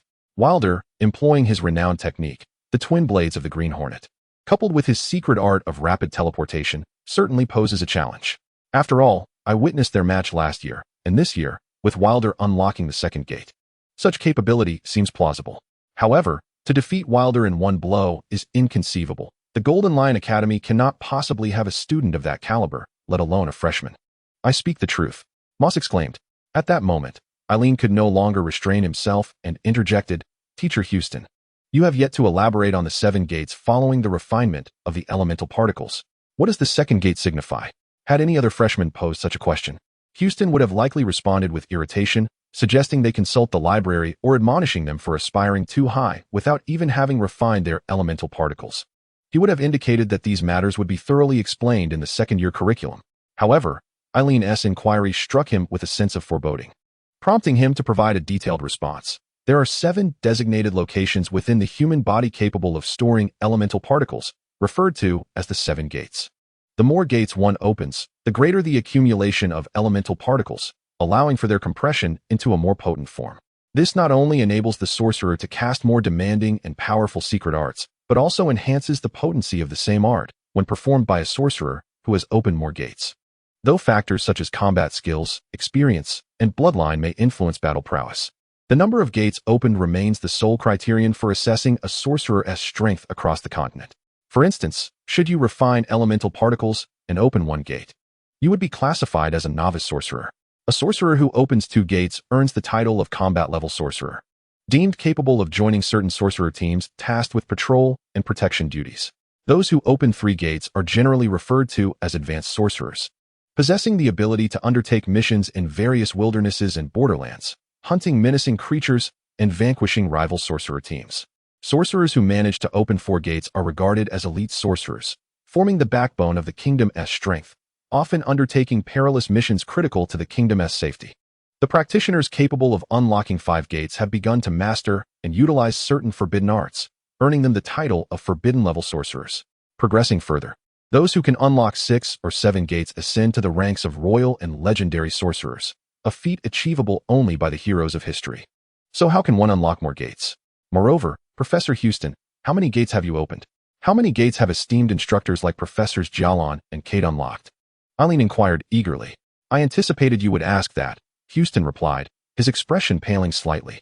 However, to remain silent could lead to even graver consequences, prompting him to respond with a hint of self-reproach. Just as with the refinement of elemental particles, the key to unlocking additional gates lies in relentless practice and combat. Continually pushing the limits of one's physical and mental capabilities to perceive the existence of each gate within and compress stronger elemental particles. Yet, as one progresses, the challenge intensifies. The stronger the body and mind become, the more arduous it is to advance, especially after reaching a certain age, as bodily functions decline. One's cultivation may stagnate or even regress. Typically, the golden years for a sorcerer are before the age of 50, where one can achieve maximum potential. After 50, unless one possesses particularly potent secret arts, they may find themselves diminishing, unable to match their former prowess. I have unlocked 3 gates, which is the minimum standard for elite instructors at the academy, who must have opened at least 4. Just 1 gate short, so in terms of numbers, it's quite close. Eileen muttered to herself. It turns out that our elite instructors at the Holy Dawn Academy meet the standard of kingdom-level elite sorcerers, while ordinary instructors reach at least the advanced sorcerer standard. However, an elite instructor with 4 gates can simultaneously contend with 2 or 3 ordinary instructors, revealing a significant disparity between 3 and 4 gates. Must you always say such things? Houston grimaced. Professor Houston, I assure you, everything I said is true. Mose interjected loudly, feeling overlooked by both Eileen and Houston. Impossible. Houston, visibly frustrated, turned to face him. To defeat Wilder in a single blow and hold his own against the formidable Fakila, who has made a name for herself in national competitions, that individual must at least be an advanced sorcerer with 3 unlocked gates. Fakila was discovered and brought to Ironwood Academy by an elite instructor 5 years post-awakening, possessing an exceptionally rare, mutated bloodline talent. After 3 years of specialized training at Ironwood Academy, she attained such a terrifying level. You suggest that a second-rate academy like Golden Lion could possibly produce someone of Fakila's caliber, especially not a newcomer? Is that new student of the same age as I am? Chapter 43. Charge forth, warriors 3 gates? Professor Houston, are you saying that the Fakila from Ironwood Academy has opened 3 gates, thus placing her on par with you? Eileen's voice rang out once more. Doesn't that mean she is already at your level? I knew you wouldn't miss any opportunity to challenge me. Houston internally shouted in frustration. Suppressing the urge to spit blood, the Starry Warriors Cup Academy Championship is wildly popular throughout the kingdom, captivating countless enthusiasts. Precisely because it serves as a prelude to the future clashes among the elite mages of the realm. Within this competition, there are already formidable individuals who have unlocked 3 gates of magic, and many teams that reach the final rounds may even showcase members who have opened 4 gates. their power rivaling that of elite battle mages. Some prodigies from smaller teams, upon leaving the academy, will immediately become members of elite mage squads within the kingdom. Figures that inspire dread merely by being mentioned. Is it truly that remarkable? Aelin gasped in astonishment, before eagerly inquiring, Master Houston, how do these individuals practice? How can their progress be so rapid? How should I know how they practice? Houston replied darkly, most of them are peculiar beings with extraordinary bloodlines. Some may have awakened their powers by the age of 10, and like you, have been refining their magical essence for 5 or 6 years. Some are naturally endowed with terrifying mental strength, managing to unlock 2 gates upon their first attempt. Teacher, I'm telling the truth. At that moment, Moss exclaimed, that Stingham from the Golden Lion Academy is likely one of those extraordinary individuals you mentioned. His physical strength and magical prowess far exceed the norm. He might even possess a high dragon bloodline. A dragon bloodline? Do you have any idea how many mages with dragon bloodlines exist across the entire Dorst continent? Even those with a fraction of a dragon's lineage possess talents so astounding that they are almost unfathomable. In past competitions, the number of star figures with dragon bloodlines has been remarkably few. If one genuinely had a dragon bloodline, would they attend a second-rate academy like the Golden Lion Academy? The more he spoke, the more absurd it sounded, and he could hardly be bothered to continue the conversation. With a huff, Houston turned and walked away. Master Houston, please listen. Moss stood there, dumbfounded, desperately calling out. However, Houston seemed to vanish like the wind, moving away with astonishing speed until he was no longer in sight. Moss nearly fainted in frustration. Let us go. The other freshmen felt that Moss had truly lost his mind. Moreover, most were reluctant to associate with Moss and Aelin, fearing that Houston would mistake them for a group. Thus, in the vast expanse of the Thinker's Stone Forest, only Moss and Aelin remained. Feeling a sudden chill in the air, Aelin couldn't help but remark to Moss, is that bespectacled guy even relevant to me? Moss exploded in frustration, and you, when I was speaking earlier, you kept interrupting. You could have asked your questions at a different time, but now Houston doesn't believe a word I say. Did you not wish to impart the techniques and strategies of Fei Chalois and Si Dinghan to Chris so that she may prepare and train accordingly? Aelin scratched his head, perplexed as he inquired, why is it imperative for you to gain Mr. Houston's trust? As long as your words hold truth, I can escort you directly to meet Chris. What? You have met Chris? Mose fell silent in astonishment. Indeed, I have encountered her twice. My current training methods are derived from her teachings, Aelin replied nonchalantly. Is that true? Mose suddenly became animated, grasping Eileen's arm. Take me to see her. Why the urgency? Aelin regarded Mose with a look of bewilderment. Chris is still recuperating and has not yet resumed training. Furthermore, I believe Mr. Houston mentioned that our St. Dawn Academy team must first triumph over the Shield Academy before we might even encounter Ironwood Academy or Golden Lion Academy. If we seek understanding, we should first familiarize ourselves with the Shield Academy. The mention of the Shield Academy and the Lannister family rendered Mose momentarily speechless. He had always perceived Aelin, hailing from Kololin Town, as rather dull-witted, yet Eileen's words now made him feel like a fool. Indeed, since witnessing the prowess of Si Dinghan and Fei Chalois at Ironwood Academy, he felt as though he had lost his composure, unable to think rationally. Was it fear of such formidable beings that unsettled him? Or perhaps a reluctance to accept that he would forever remain inferior to them, merely a practitioner beneath their level? Aelin, is it truly so? Are Fei Chalois and Si Dinghan genuinely that formidable? Is it possible to observe their training and competitions at other academies? Mose remained rooted in place, while Aelin continued to probe. Does the Shield Academy possess individuals of such caliber as Fei Chalois and Si Dinghan?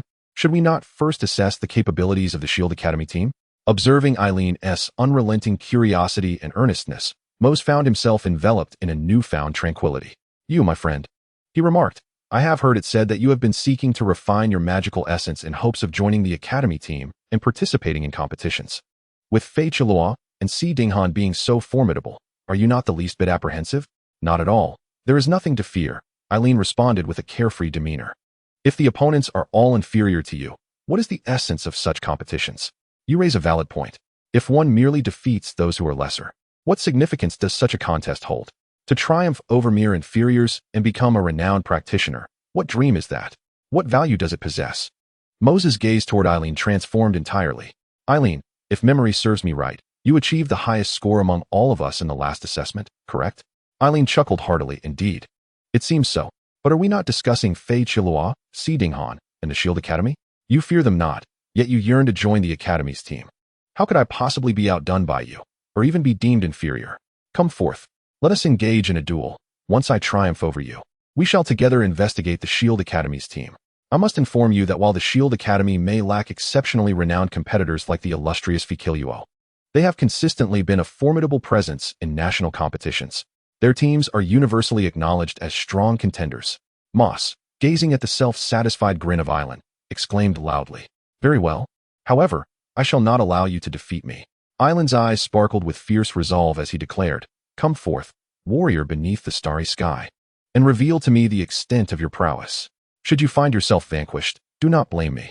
With a fierce shout, Moss concentrated solely on Island. His feet trembled as he propelled himself forward like an arrow released from its bow. Fiery eruption fist. Boom. A fireball surged forth. What? In that moment, as the fiery fist was unleashed, Moss realized Island had vanished from his sight. Crack. A punch struck Moss squarely in the back, causing him to stumble forward several paces before barely regaining his footing. This fellow's speed has reached such heights? Wincing from the pain in his back, Moss turned to face the smug Island, disbelief etched across his features. How do you fare now, warrior? Island taunted, waving his fist. I have only exerted half my strength. Arrogant fool, your demise is imminent. Moss roared, unleashing a barrage of strikes. His movements became a blur, his legs and fists transforming into flowing afterimages. In an instant, countless punches rained down upon Island from all directions. Warrior, this is merely the beginning. I have endured the trials of the rebound chamber. Warrior indeed, Moss shouted. Yet he could scarcely believe his eyes as Island effortlessly evaded his attacks. Each of Moss's punches was either deftly sidestepped or swatted away with ease. Crack. A foot, leaving a trail of afterimages, struck fiercely at his abdomen. Moss doubled over, clutching his stomach as he leaped backward, his knees crashing to the ground, nearly expelling the breakfast he had consumed earlier. Your spirit is commendable, yet your movements lack speed and training. Island laughed heartily, though his fighting spirit remained undiminished as he challenged. What say you, warrior? Can you still continue the battle? You are doomed. Moss braced himself on the ground, as if a tempest were brewing within him. What is happening? Island's eyes widened in astonishment. He witnessed Moses' body rapidly swell, not in the superficial manner of an inflated balloon, but in a manner where every muscle expanded, becoming increasingly solid. He could even sense the palpable surge of magical energy coalescing around Mose, as if transforming into the very sinew of his being. The oversized training garb that Mose wore emitted a cracking groan, as his physique doubled in size, rising from the ground like a mountain of flesh. Even the muscles on his face bulged like rocks, his fiery red hair standing erect. Moses' entire appearance had transformed drastically from his usual self. A colossal shadow enveloped Eileen. Chapter 44. The unity of three elites. The bloodline of giants truly had the power to metamorphose one into a giant. Eileen, in a daze, extended his hand and waved at the hill like Mose.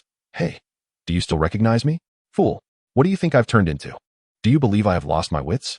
This is the amplification technique of the giant bloodline. Mose, already with a face full of bulk, only became more so. Only those possessing at least 1/3 of the giant bloodline can wield such innate power. Nonetheless, your fate is sealed.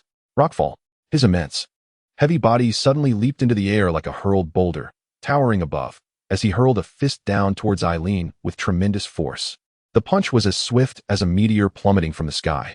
Eileen had initially considered dodging, but upon witnessing Moses' gargantuan form, his violent expression, and the rock-like muscles adorning his body, he was suddenly filled with intrigue, eager to experience the magnitude of power behind Moses' transformation. He refrained from evasion, crossing his arms defensively before him. Crack! Moses' fist, the size of a cauldron, struck his arms with a thunderous impact. Impressive. Eileen felt a jolt through his arms, a surge of immense power flooding in, leaving him no time to react as his body skidded backwards, scraping along the ground. He slid back 7 or 8 meters before coming to a halt, the ground beneath him furrowed by his feet. Could he have withstood my punch like this? Has his strength truly grown so formidable that he could stand unscathed? Mose, with his bulk, stood momentarily stunned. It hurts. It hurts. It hurts. Yet in the next instant, Eileen, crossing his arms before him, appeared unfazed and, with an air of expertise, leaped in place, vigorously shaking his hands. Mose was momentarily speechless. Fool, surrender? Not a chance. I will certainly defeat you. Be careful, warrior, here I come.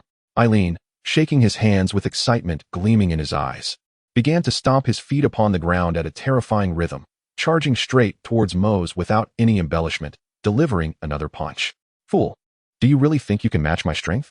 With a powerful strike, Moses' entire body was propelled backward by the force of his own punch, causing him to lean slightly back before launching another fist toward Eileen, as if he were soaring through the air. A resounding crash echoed as Eileen was sent hurtling back several meters from the impact. This time, Eileen's fist seemed swollen and he continued to bounce on the ground. I refuse to believe I can't bring you down. Here I come again. Undeterred, he shouted defiantly and charged at Mose once more. I've never seen such a foolish fighting style. Is brute force all you can rely on? Mose gazed at Eileen in disbelief and unleashed another powerful punch, aiming to send Eileen flying again. What? However, at that very moment, Eileen's body momentarily paused. He waved his left hand to block in front of him, while his right fist shot forward with even greater speed. Explosive wave. Boom. A whirlwind struck fiercely against Moses' face. Mose let out a pained scream.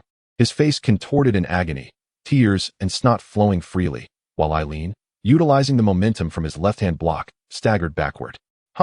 Eileen couldn't help but laugh heartily, clutching his stomach as he watched Mose, who was covering his face, wailing, with tears and mucus streaming down. You fool. Did you really think I would be so naive as to rely solely on the same method of brute force against you each time? So, brave warrior under the starry sky, can you still fight? I'm going to kill you. Mose, incensed by Eileen's mockery of his intelligence, completely lost control. Leaping heavy slash, he sprang into the air repeatedly, raining down blows upon Eileen. This technique was intended to be used in conjunction with physical attacks or a heavy axe. But in Moses' current state of power, it was terrifying nonetheless. Eileen dodged continuously, but with every strike Mose delivered, the ground trembled beneath them. Suddenly, Eileen stumbled, on the verge of falling. You're finished, Mose roared, descending with a fierce blow. You've fallen for it again. In that fleeting moment, Eileen sprang up from the ground with astonishing agility, delivering a sharp hit to Moses' chin, followed by a crushing blow to his shoulder that slammed into Moses' face, sending him tumbling backward without pause. Mose cried out in despair, crouching down while clutching his face. Leaping heavy slash. With two panda eyes already, Mose leaped toward Eileen once more. Again, seeing Eileen's imminent fall, he instinctively withdrew one hand in preparation to shield himself against Eileen's anticipated leap toward his midsection. Whirlwind spiral. Yet, this time Eileen did not jump. Instead, he planted one hand on the ground, spinning his body around and sweeping both feet toward Moses' ankle. Boom. As Mose fell to the ground, he resembled a mountain collapsing, his vision filled with dazzling stars. How cunning are your tactics? He exclaimed. Brave warrior. Is this truly devious? Your foes will prove far more treacherous. Accept your fate. You are forcing my hand to unleash my true abilities. A sudden tension enveloped Eileen as he sensed a perilous aura emanating from the newly risen Mose. What is this swelling in your chest? Eileen observed as the muscles in Moses' upper body began to visibly expand. You are doomed. Mose enunciated each word with deliberate intensity. However, his voice had transformed from a mere roar into a tempest, generating terrifying sound waves that rippled through the air, manifesting as visible shock waves. Eileen's hair nearly stood on end. The reverberations shook not just his eardrums, but seemed to fracture his very mind, inflicting excruciating pain. Meanwhile, other students in the Thinker's Stone Forest, deeply engrossed in their training, were jolted by the sonic onslaught, their eardrums throbbing, eyes glittering with confusion and fear, utterly unaware of the unfolding chaos. Is that the sound of war? They wondered. Suddenly, a cerulean figure descended from atop a building like a meteor, landing twice before reaching the edge of the Thinker's Stone Forest. Simultaneously, a dark current surged from the nearby woods. Both the blue figure and the black stream surged unimpeded into the forest, alighting atop the massive stone Eileen had previously tested. The cerulean figure halted. It was the bearded instructor, Ming Lu, while the dissipating black mist revealed another unassuming elite teacher, Teacher Rue. Is that the red-haired lad from the Quinn family? Ming Lu gasped upon witnessing the confrontation between Mose and Eileen. Boom. As Mose continued to unleash his roars, he charged directly at Eileen, each step causing the parched earth beneath to crack and splinter. Eileen, disoriented by the explosive sounds, was struck by the rampaging Mose and sent flying. Eileen felt darkness enveloping his vision, struggling to breathe, as if his entire body had disassembled. What now? Will you not surrender? Mose bellowed, resembling a raging bull, his bloodshot eyes fixated on Eileen, who lay prostrate on the ground. What kind of maneuver is this? Eileen, propping himself up with his hands, managed to rise. Indeed, you possess some skill, but I shall not be intimidated. Come, brave warrior. Your eyes are blackened like a raccoon's. Surely you can barely open them now? Do not feign bravado. I will defeat you. Minglu and Rue exchanged incredulous glances. Were they merely engaged in a contest? I am merely blustering. War collision. Explosive sound waves. War collision. Whirlwind fury. Two silhouettes, one large and one small, collided repeatedly, producing resounding noises and bursts of air. Minglu stared in astonishment. Is the one battling the red-haired lad truly the enigmatic young talent that Lister had so highly regarded? When did he acquire such formidable momentum? Rue observed in silence, momentarily speechless. Such force, such resilience. This individual is indeed a prodigy. However, Minglu grew increasingly exhilarated, his breath becoming fervently heated. Yet, his approach is rather clumsy, and his technique quite lacking. Currently, Moss and Eileen resembled two mighty bulls fiercely locking horns. Moss consistently sent Eileen flying backwards, while Eileen, at the moment of impact, desperately retaliated with a powerful strike. Nevertheless, Eileen's momentum left Minglu profoundly astonished. In the realm of sorcerers, momentum specifically refers to the capacity for sustained movement and the ability to unleash successive bursts of energy. Some individuals possess remarkable explosive strength and speed for a brief moment, but can only maintain it for an ephemeral instant. Others may have excellent endurance, yet lack the explosive power and velocity. A few can maintain a steady pace for an entire day, yet lack the strength to sprint at maximum speed for half an hour. Those who can simultaneously possess flawless explosive power and enduring stamina are exceedingly rare. And Eileen evidently embodies astonishing momentum. Even amidst this intense struggle, Minglu observed no signs of exhaustion. This young fellow is indeed astonishing. A peculiar lineage I have never encountered before. Rue discerned the underlying implications in Minglu's tone, but calmly shook his head. I understand you perceive him as the most fitting candidate for your techniques, yet I caution you. His magical prowess is not insignificant. Overemphasizing physical training may not fully harness his innate gifts. Moreover, I believe it is best for any of us to refrain from interfering with his training. Lacking sufficient technique will only make each battle more challenging, thereby granting him greater benefit from the experience. Minglu paused, and after a moment, sheepishly tapped his head. Rue, you are correct. It is indeed better to let him grow wild like a weed. As Minglu spoke, he remained unaware that he, along with Jialan and Rue, had independently reached a complete consensus regarding Eileen's potential at different times. Are you not conceding? Nonsense, how could I possibly lose? Come on, warrior. In the midst of Minglu and Rue's conversation, Moss and Eileen had clashed fiercely over a dozen times, both finding it difficult to rise, yet still shouting at each other. Suddenly, they burst into laughter. Your eyes are so swollen you can hardly see, yet you still wish to continue. You are no different. Let us call it a draw this time. Otherwise, we shall have no means to gather information at the Shield Academy. A few small pebbles stirred a ripple across the water. Rue gazed at Moss and Eileen, speaking slowly. Fully aware that my intellect is rather limited, I would appreciate it if profound discussions were spared in my presence. Minglu, filled with excitement, struck his fists together a few times. It is astonishing to find oneself evenly matched with a giant wielding double the power. At this pace, it is not beyond the realm of possibility for Eileen to condense his technique essence within a few months. These young individuals are bound to astonish everyone outside. Chapter 45. I shall return to challenge you tomorrow. Both Eileen and Moss, sporting dark circles under their eyes, walked side by side along the tree-lined path leading to the academy's entrance. Moss, did you not witness the duel between Fei Chilua and Sidinghan? Given their potential to have opened 3 technique gates, how much more formidable are they compared to us? What is the extent of our disparity? Moss rubbed his face and glanced at Eileen, speaking with a hint of dejection. Even if we stood still, we would not have comprehended the situation before being struck down. Unable to rise again, Eileen clenched his fist in astonishment. Is there truly such a vast difference? To simplify, Moss explained, see Dinghan's ordinary water dragon technique. Even when I exert all my strength and utilize my double power, could easily send me soaring several meters into the air. If it were you, you would surely be reduced to a mere speck in the sky. Eileen pondered. Does this mean that Chris has also opened 3 technique gates? I am uncertain. It is said she possesses the most ordinary human bloodline, so she may not have progressed as swiftly. She might have only opened 2 technique gates. Moss puffed his cheeks, alleviating the pain from his earlier blows. However, someone of her caliber might possess a unique combat talent, adeptly employing various techniques. From her claims of being able to defeat Teacher Houston in a one-on-one match, it would not be surprising if she could triumph over a high-level practitioner who has opened 3 technique gates. Moreover, She wields that supreme secret art capable of devouring technique essence. Yet, individuals like Fei Chilua and Si Dinghan seem to possess enigmatic secret arts that elude comprehension. Ah, ah, ah. Eileen suddenly erupted in frustration, shouting 3 times. Are you out of your mind? Moss exclaimed, startled. What is this uproar about? Do you not see enough people with dark circles under their eyes? Given such a disparity, how long must we toil before we can condense our technique essence? Eileen lamented.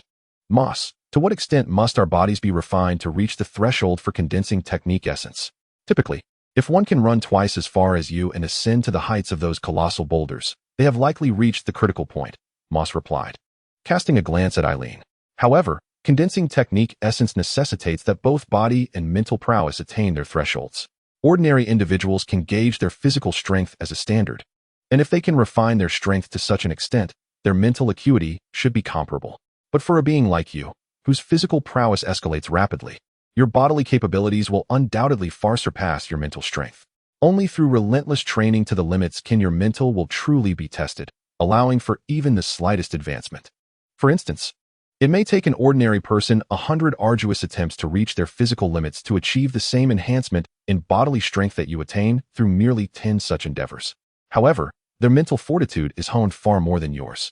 Consequently, while your physical prowess will undoubtedly surpass theirs, your mental resilience may still fall short, preventing you from mastering the art of condensing elemental particles as they do. Physical strength is readily apparent, yet to discern the true level of one's mental acuity, one must utilize a dwarven gauge. What is this dwarven gauge? It is an apparatus crafted solely by the alchemists of the Dwarven Kingdom, designed explicitly for measuring mental capabilities. With its primary components composed of a certain enigmatic subterranean crystal. Where might one procure such a device in St. Laurent? Ellington's excitement was palpable. Let us go and buy one at once. Fool, Mose retorted. A few years ago, its price was already over 100 gold coins. And even then, it was not guaranteed to be available. However, he added, it seems our Quinn family possesses one. If you truly wish to see it every day, I can devise a way to retrieve it in a couple of days. Nodding vigorously, Ellington and Mose exited the school gates. Traversing the bustling streets and alleys of St. Laurent, observing their demeanor, one would never suspect that they had recently engaged in a fierce altercation, merely days prior. Mose regarded Ellington with the animosity of sworn enemies. Such is the folly of youthful exuberance, as Ming Lu described while watching them emerge from the thoughtful stone forest. Feeling a twinge of nostalgia and a hint of envy, as night enveloped St. Laurent and the stars twinkled once more, Ellington and Mose arrived at the eastern gate of the Shield Academy. Within the confines of the academy, there was no commercial thoroughfare, which inadvertently transformed the surrounding streets into vibrant marketplaces teeming with life. In comparison to the Dawn Academy, Ellington perceived the Shield Academy as a bustling metropolis, while the Dawn Academy resembled a park devoid of visitors after sundown. In their endeavor to infiltrate the enemy's stronghold, both Ellington and Mose refrained from donning the attire of the Dawn Academy. Nevertheless, their bruised visages attracted considerable attention from passers-by. To their surprise, as they attempted to stealthily enter the gates of the Shield Academy, they were halted by 2 sentinels stationed at the entrance. Are you students of the Shield Academy? Why are you not in your academy uniforms? Which dormitory and building do you reside in? After merely a few inquiries, Mose was utterly flabbergasted. He then noticed a sign at the academy's entrance that read, "Non-students are prohibited from entering." Is it that other academies do not permit students from outside? Why is it that we from the Dawn Academy can enter freely, yet you manage to enter the Ironwood Academy? After enduring such an unexpected turn of events, Ellington, feeling helpless, retreated to a street corner with Mose, unable to suppress his murmurs of frustration. I am uncertain. It appears that other academies do not possess such regulations. Mose, feeling somewhat disheartened and embarrassed, remarked, perhaps it is due to the sponsorship by the Lannister family that the Shield Academy enforces such stringent rules. Many graduates from the Shield Academy tend to join the Lannisters' Westmarch Legion or the Sorcerer's Squad, hence the rigorous and somewhat militarized management. We should return. We have no idea what the members of their academy's squad look like. Even if we were to wait here, we would not recognize them as they passed right beneath our noses. Moreover, we cannot observe their training. Mose gazed helplessly at the numerous golden rooftops of the Shield Academy, noticing 2 patrolling students eyeing them with the suspicion reserved for thieves. Absolutely not. Aelin, ever the stubborn one, retorted. I want to circle the walls and see if there is a place to climb over, or, if all else fails, perhaps find a spot to dig a hole. Mose looked at Aelin, bemused. You certainly have a knack for associating with impulsive newcomers. The Dawn Academy? We have never considered the Dawn Academy a rival. Mose mused as he followed Aelin along the perimeter of the Shield Academy. Suddenly, both he and Aelin came to a halt. The sound emanated from a nearby shop, a quaint establishment specializing in grilled meat skewers, which also sold cards adorned with illustrations and descriptions of various giants and monsters. Who could be so audacious? Could they be members of the Shield Academy squad? Aelin, with a fierce expression, marched towards the shop, with Mose trailing closely behind. Huh, with those panda eyes. You two bear a striking resemblance to the giant panda creatures depicted on these cards. Upon noticing Aelin and Mose, a jovial shopkeeper in his 30s chuckled and asked, "What can I get for you two?" "Nothing in particular." Mose felt that Aelin had become somewhat impulsive after spending too much time with Barrow, and he found Aelin's intelligence to be inconsistency itself, sometimes sharp, yet at other times bewilderingly naive. Thus, he nervously stepped forward and said, "We are freshmen from the Shield Academy, keenly interested in the competition involving our Academy's squad. We overheard discussions about the match and decided to come in." Turning toward the group of students engaged in conversation, Mose inquired, "Could you possibly be members of our Academy's squad? Would you be willing to sign an autograph for us?" The group, clad in the impeccably fitted autumn yellow uniforms reminiscent of military attire, turned at his words. One student, a pale-faced young man sporting glasses and hair styled even more dramatically than Houston's, raised his head and said, "Freshmen are indeed naive. Our Shield Academy squad is not so easily accessible, nor would they be found sitting here at this hour." So it was not the case after all, Moss stated nonchalantly. "However, I just overheard you claim that you have never regarded the Dawnlight Academy as a rival. But does it not possess the divine girl, Chris? It is said that she single-handedly defeated an entire team from the Southern Monsoon Academy. How could such a mediocre team compare to our Shield Academy?" The boy with spiked hair and glasses disdainfully interjected, "That lunatic girl only has a bit of fame in a place like Dawnlight Academy. If she were at our Shield Academy, perhaps she wouldn't even be able to handle us.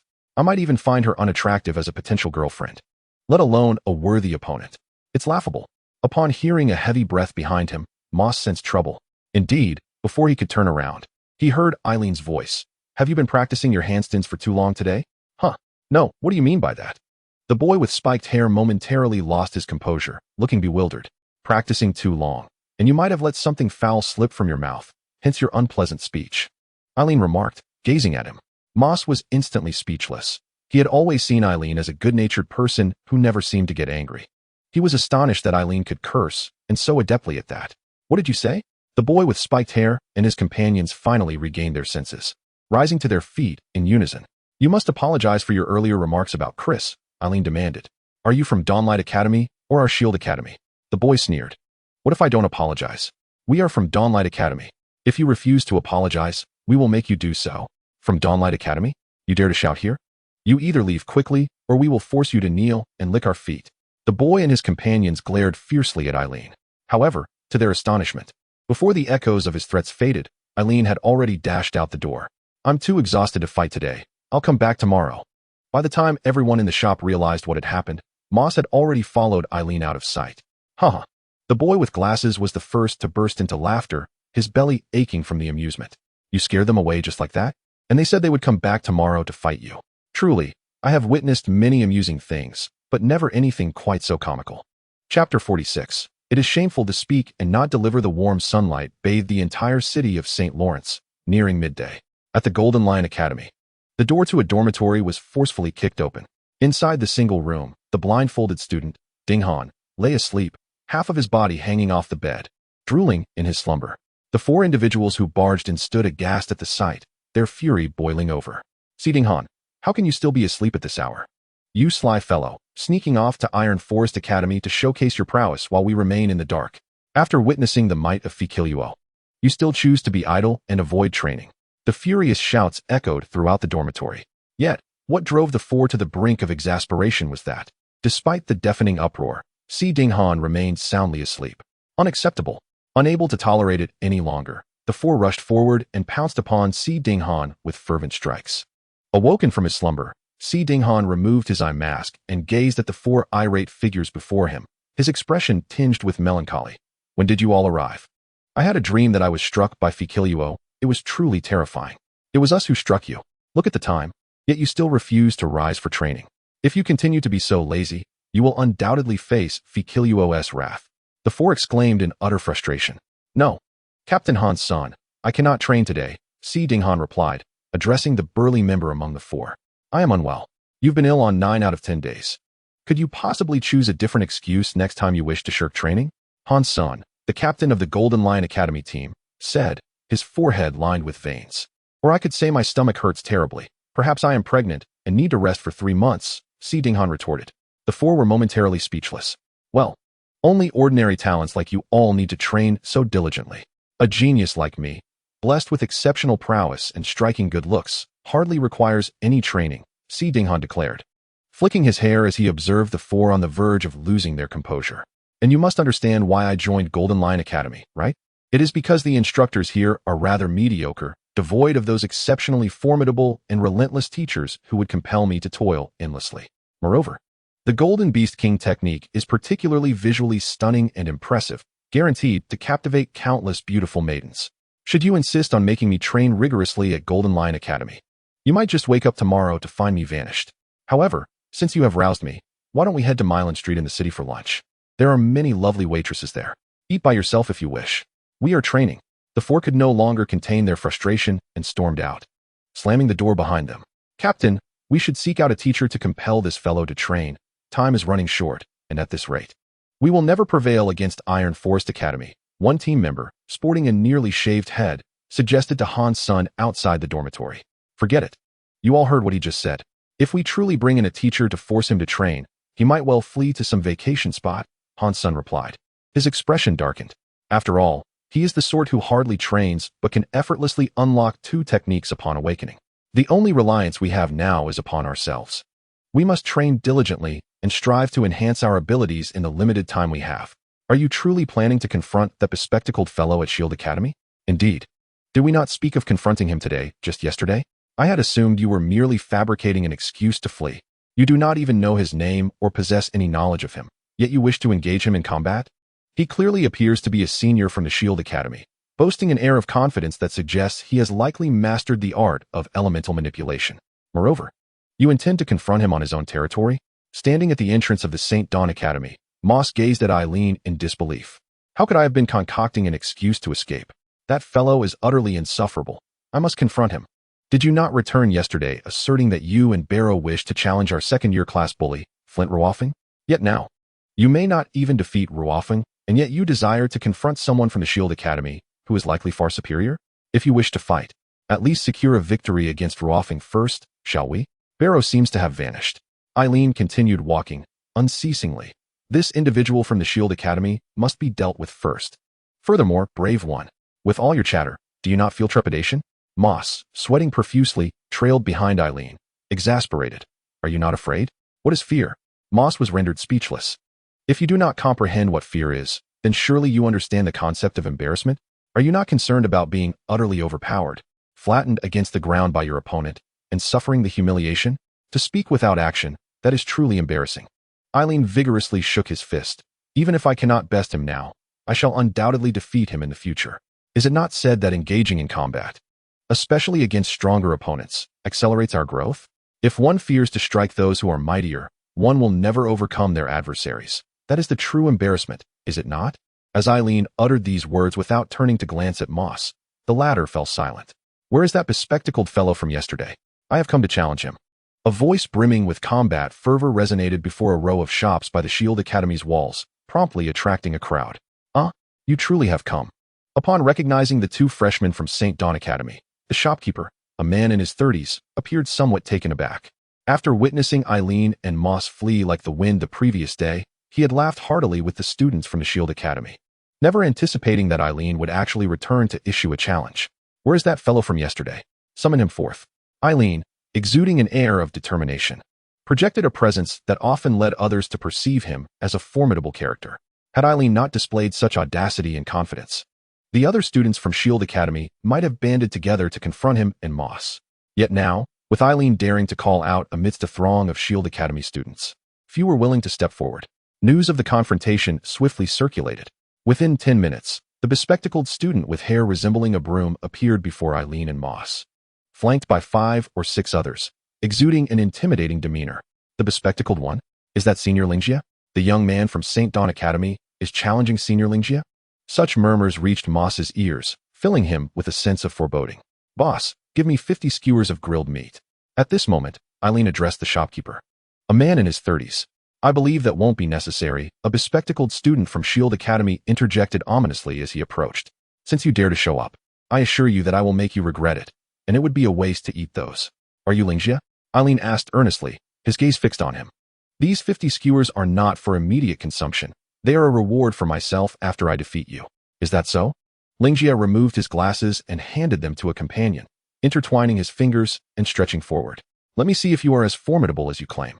The crowd immediately stepped back, clearing a significant space. "All right, here I come." Without uttering another word, Eileen charged toward Lingjie with reckless abandon. His body sliced through the air, producing a sound akin to tearing fabric. Moss's expression shifted dramatically as he discerned that Eileen's speed and strength had evidently improved since yesterday. How swift! Several students from Shield Academy gasped in apprehension. However, in the blink of an eye, Lingjie vanished from sight, reappearing behind Eileen and delivering a powerful blow to his back. What technique is this? He moved without a sound or a whisper of wind. How can he be this fast? It's the silent shadow technique. Excited discussions and cheers erupted among the onlookers. Amidst the clamor, Eileen crashed to the ground, tumbling several times before coming to a halt. This is it. Moss felt a chill run down his spine as he observed the radiant technique essence particles still shimmering at Lingjie's feet.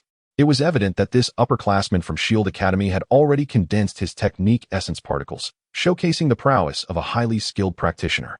"You haven't even managed to condense your technique essence particles yet? Just a tad stronger than an average freshman, and you dare to challenge me?"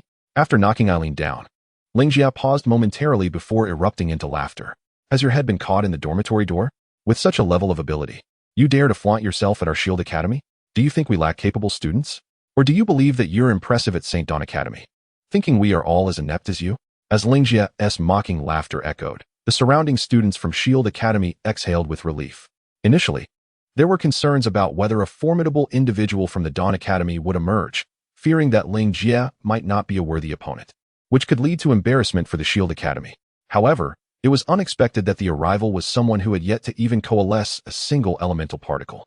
In an instant, a wave of derisive laughter erupted from many within the Shield Academy. "Are you an idiot? Hurry back to the Dawn Academy and remain there. Don't embarrass yourself out here." Amidst such taunts, Moss felt a surge of fervor coursing through his veins, but at that moment, the laughter suddenly subsided. "What is happening? This has just begun." For it was then that Eileen's voice resonated, and all eyes turned to see him pushing himself off the ground, slowly rising to his feet. Chapter 47. A grueling battle. Lingjie's brow furrowed sharply.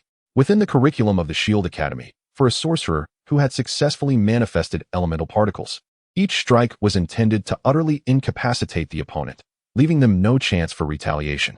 He was acutely aware of the power behind his previous blow. Logically, it should have been impossible for his adversary to rise again. Yet here stood Eileen before him. How could this be? Someone who couldn't even enter the Academy's team dared to mock Chris. Eileen lifted his head, a visage etched with pain upon his face, yet in his eyes there was neither anguish nor fear, only a fervent resolve to fight. This fierce gaze caused Lingjie, who had been so certain of his victory, to involuntarily retreat a step. How could someone who hadn't even manifested elemental particles endure such a strike? Surely his back must be riddled with fractures. Was it possible that Lingjie had shown mercy? That was inconceivable. The sound of the impact and the distance he was sent flying proved otherwise.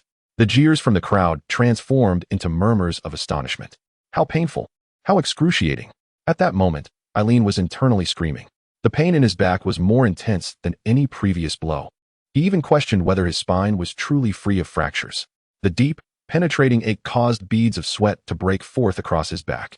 Yet he was resolute in his determination to fight, for his opponent had insulted Chris, the one who fought for the Dawn Academy, as if her life depended on it. Such an affront was unforgivable. It was too swift. He could barely keep pace. He had no choice but to resort to that method. Observing Lingjie take a step back, Eileen made up his mind and shouted once more, "Come on, you worthless fool who can't even enter your own Academy's team. You are far too arrogant." Lingjie's countenance darkened severely.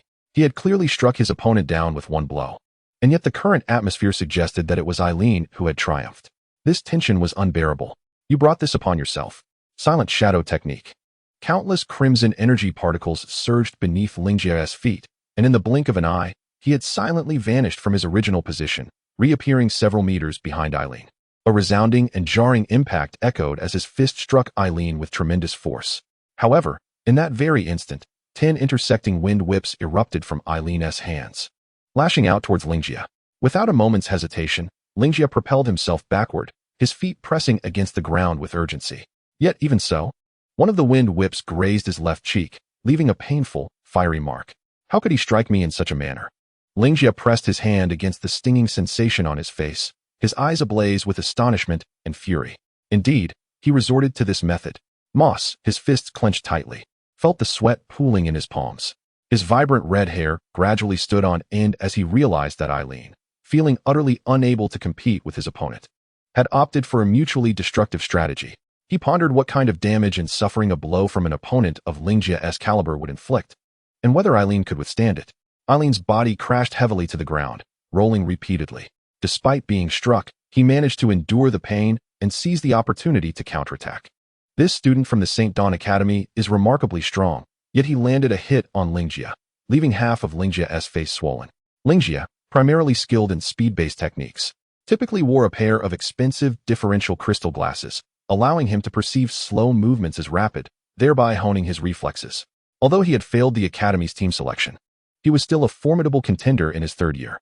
He never anticipated that this freshman from the St. Dawn Academy, without even condensing energy particles, could strike him. If they were of equal energy particle levels, an opponent who could withstand Lingjia's initial blow might very well leave Lingjia unable to stand. However, this student from the St. Dawn Academy was merely a newcomer who had yet to condense energy particles. It seemed the battle was coming to a close. What? He can still stand. Is this fellow mad? He wishes to continue fighting, to the astonishment of all onlookers.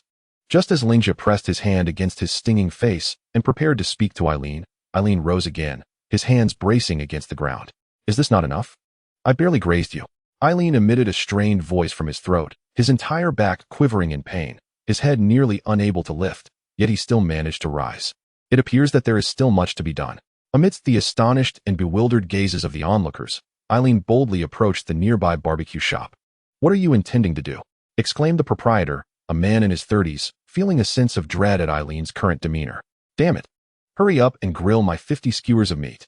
After shouting at the shopkeeper, Eileen seized a handful of spices from the barbecue rack beside him. What could this fellow possibly want with spices? Does he have a penchant for seasoning?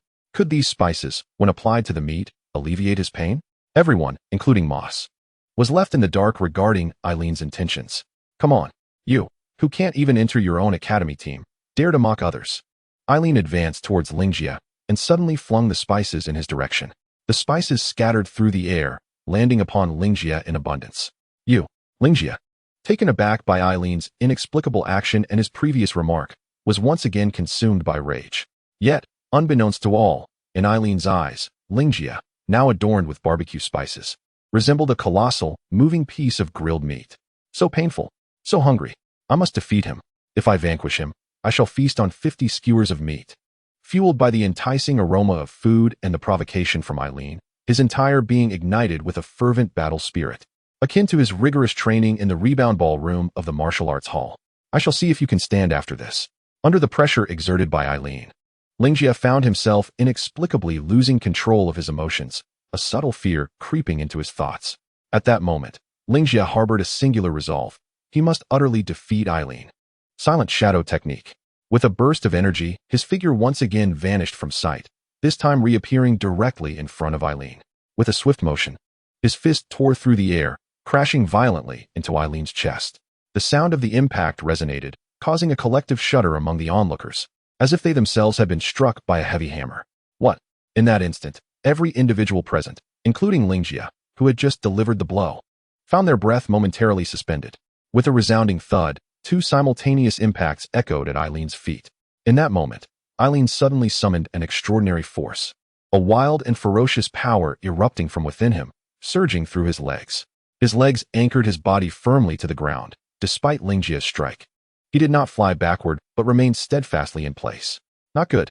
A fleeting thought of disbelief crossed Lingjia's mind as he witnessed Eileen raise his head forcefully, his face radiating an intimidating battle fervor. Explosive wave.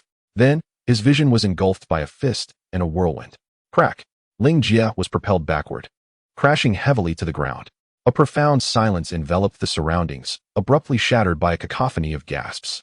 On the ground, Ling Jie pressed his hands against his abdomen, curling up in agony, struggling to catch his breath, unable to utter a cry of despair. It was only at that moment that Eileen, whose legs stood firm like iron pillars, suddenly swayed and fell backward. Moss, his fists clenched so tightly that they throbbed with pain, leapt up from the ground in a frenzy the instant Ling Jie was struck down by Eileen. He waved his arms wildly, shouting in desperation. In the next moment, upon witnessing Eileen fall, he cried out frantically, "Eileen, are you okay? Are you hurt? Don't come over. This is a battle between the two of us." Eileen's voice resonated once more. Though intermittent, it carried a haunting strength that deterred Moss from advancing. A collective gasp echoed through the crowd. Everyone watched as Eileen persisted, struggling to rise. His hands pressed against the ground, exerting all his strength. Despite repeated failures to lift his body, he continued to strive for his feet. "You are doomed." Ling Jie's voice emerged, labored and twisted with pain as he sat up. He appeared unable to stand, yet his condition seemed slightly more favorable than Eileen's. "Come on. Barbecue." Eileen's consciousness had become somewhat hazy. He could not recall Ling Jie's name and instead referred to him as Barbecue. Every muscle and bone in his body trembled with excruciating pain. Yet he astonished everyone by shakily rising to his feet, even before Ling Jie managed to do so. "I will kill you." Ling Jie also stood, his face pale, drenched in cold sweat from the intense pain. Beads of perspiration dripped from his hairline. To be forced into such a humiliating position by a novice who had yet to condense a single elemental particle was an immense disgrace. An overwhelming aura of murderous intent radiated from him, as crimson-hued elemental particles erupted uncontrollably from his hands and feet. "Enough!"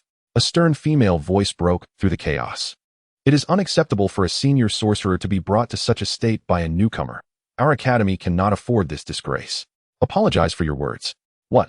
The crowd turned towards the source of the voice, discovering a girl standing atop the razor wire of the academy's high walls. Each strand of wire was no thicker than half a finger and tautly stretched, yet she stood firmly on one, seemingly having observed the scene for quite some time. The young girl possessed a somewhat tall stature, her hair elegantly tied back into a ponytail. Her features were striking, yet her face bore an inexplicable expression of coldness and determination.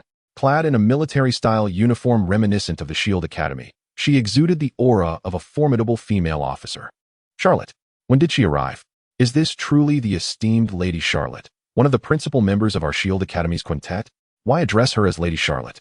Because she has been bestowed with the title from the Lannister family and is an official member of a legion in the Westerlands, destined to join the sorcerer's squad there in a couple of years." As Ling Jie turned, his face still bore a fierce demeanor, almost as if he were ready to engage in a brawl with the one who had uttered that challenge. However, upon catching sight of the girl on the wall, his murderous intent and ferocity evaporated instantaneously, leaving his countenance pallid. "He had come here to confront me, Charlotte, and you expect me to apologize to him?" Yet he could not help but shout at the girl on the wall. "They come here to confront us, and we are to apologize to them? Is this not disgraceful when it spreads to other academies?" The spirited girl named Charlotte vanished from the wall, only to materialize not far behind him. "Is it not true that you insulted Chris, prompting him to challenge you?" she inquired. "Remember this. The reputation of the academy is not determined by individuals like you or a few brawls, but by those like Chris, by the squads of the academy, the numerous battles fought, and those who venture out to undertake genuinely perilous missions. You, a senior at the Shield Academy, who has refined your sorcery particles for so long, should not be defeated by a freshman from the Holy Dawn Academy. At this point, you have already failed." A frost seemed to envelop Charlotte's face as her gaze, sharp as a blade, bore down on Ling Jie. "Apologize to him." Ling Jie lowered his head, no longer daring to utter a word. After a tense silence lasting several seconds, he finally spoke. "I'm sorry. This girl named Charlotte is indeed a member of the Shield Academy squad. She has already received the favor of the Lannister family. Only those capable of executing dangerous missions and achieving success could garner such favor." Moss stared blankly at Charlotte, and through the whispers of nearby Shield Academy students, he confirmed that this girl was indeed one of the squad members. Strangely, although she did not instill the immediate sense of terror that others like Shakira or Stynon did, he felt an overwhelming weight in her presence. "If you dare to speak like that again, I will still strike you." Upon witnessing Ling Jie's apology, the nearly unsteady Eileen interjected, casting a glance at Charlotte as she descended from the wall, then looking back at her. "You are quite remarkable, impressive, and indeed, very beautiful." Charlotte did not anticipate that Eileen would utter such words, and a faint blush unexpectedly appeared on her healthy, sun-kissed skin. "You are Eileen, a freshman at St. Dawn Academy?" she inquired, gazing at Eileen. "Indeed," Eileen replied, panting and looking at her. "Are you a member of the Shield Academy team? In the future, I shall certainly join a team at St. Dawn Academy and then defeat you." What a peculiar individual. Charlotte was momentarily taken aback, observing Eileen's earnest demeanor. She seldom displayed a proud smile. "Very well, if circumstances permit, we shall meet in the competition." "All right, let's go." Eileen decisively nodded at Moss and turned to leave. The momentum and resilience exhibited in battle were astonishing. What kind of lineage did this strange individual possess? Watching Eileen manage to walk back unaided, Charlotte's brow furrowed, her eyes betraying an unmistakable astonishment.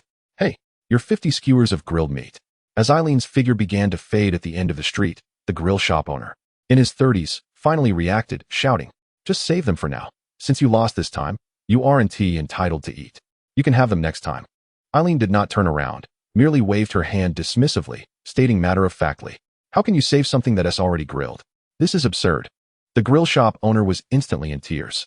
Although it was still that reckless, mutually destructive fighting style, at least she could stand, it was still effective. To have forced a spellcaster with such speed into that state, and still be able to walk on her own. What kind of monster are you?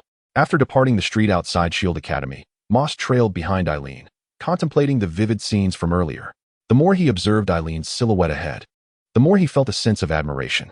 "Moss," the seemingly indomitable Eileen suddenly called out. "What?" Moss, increasingly in awe of Eileen, paused in confusion.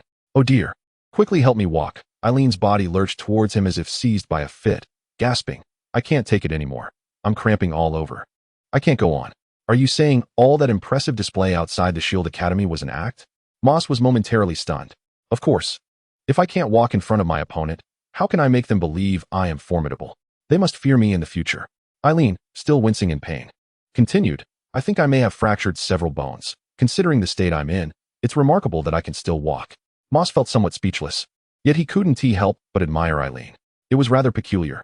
Just as he was assisting Eileen onward towards St. Dawn Academy, she suddenly called out again. Eileen's skeletal structure now felt as if it were riddled with countless minute fractures, the penetrating agony deep within his bones rendering every fiber of his muscles uncontrollable. He could scarcely manage to stay upright, teetering on the brink of unconsciousness, unable to walk normally. Yet, he sensed that within the crown of his head, a door that had seemingly awakened after his transformation appeared to have opened, revealing a multitude of tiny particles that sparkled like stars, imbued with an extraordinary power. What a peculiar sensation. Mose, gazing down at the path, inquired without hesitation, "Do you think I've cultivated the essence particles?" Eileen regarded him with skepticism. Their eyes locked in astonishment. "Why do I feel as if a door has opened at the top of my head, and there are now these tiny particles within?" "What?" Mose jolted, abruptly releasing Eileen, who nearly toppled to the ground. "You feel as if a door has opened at the top of your head." Mose stared at Eileen with a mixture of disbelief and rigidity. There are 7 places in the human body capable of storing essence particles, and the area near the crown of the head is indeed the first essence gate, commonly referred to in the realm of sorcerers as the gate of perception. "You cannot be jesting with me? Would I choose this moment for a jest?" Eileen retorted, on the verge of tears from the pain. "You must support me," he implored, adding, "I genuinely feel as though the first essence gate has opened, and there is something new inside." "This is utterly impossible," Mose, regaining a sliver of composure, exclaimed. "Even if this battle has indeed granted you significant progress, pushing your body and mental strength to their limits, even if you have reached the threshold for cultivating essence particles, one must undergo training and employ unique methods to compress and refine them. It cannot simply occur spontaneously during combat." "That seems plausible," Eileen mused, recalling how Master Jalon had meticulously explained that the body and mental strength function like a workshop for the creation of essence particles. If the workshop isn't operational, if it isn't producing essence particles, they cannot simply manifest on their own. Nevertheless, I genuinely feel a distinct change. Previously, the location of the first essence gate felt vague, almost like a door, but now it appears as though there is an actual gateway to the essence energy both within and outside of me. He could not help but express his frustration by rubbing his head. It is inconceivable. Even those prodigies who awaken to discover 2 essence gates cannot directly cultivate essence particles. Mose could see that Eileen was not jesting. His astonishment grew. Ultimately, he could no longer contain himself and released Eileen, sprinting away. "You must return to the Holy Dawn Academy. I shall hurry home to retrieve the dwarven gauge to ascertain whether your mental strength has truly reached the standard for cultivating essence particles. Do you have any sense of humanity? You just left me here. At the very least, you could have taken me back to the Dawn Academy first. Eileen, abandoned in solitude at the street corner, lamented loudly, yet Mose, consumed by an inexplicable terror, had long since vanished from sight. Chapter 49. The anomalous gate of spells and mental power. With a thud, several new students, chattering and laughing as they emerged from the great wood forest, were startled by the sound of something heavy hitting the ground. Was that Eileen? What on earth happened to him?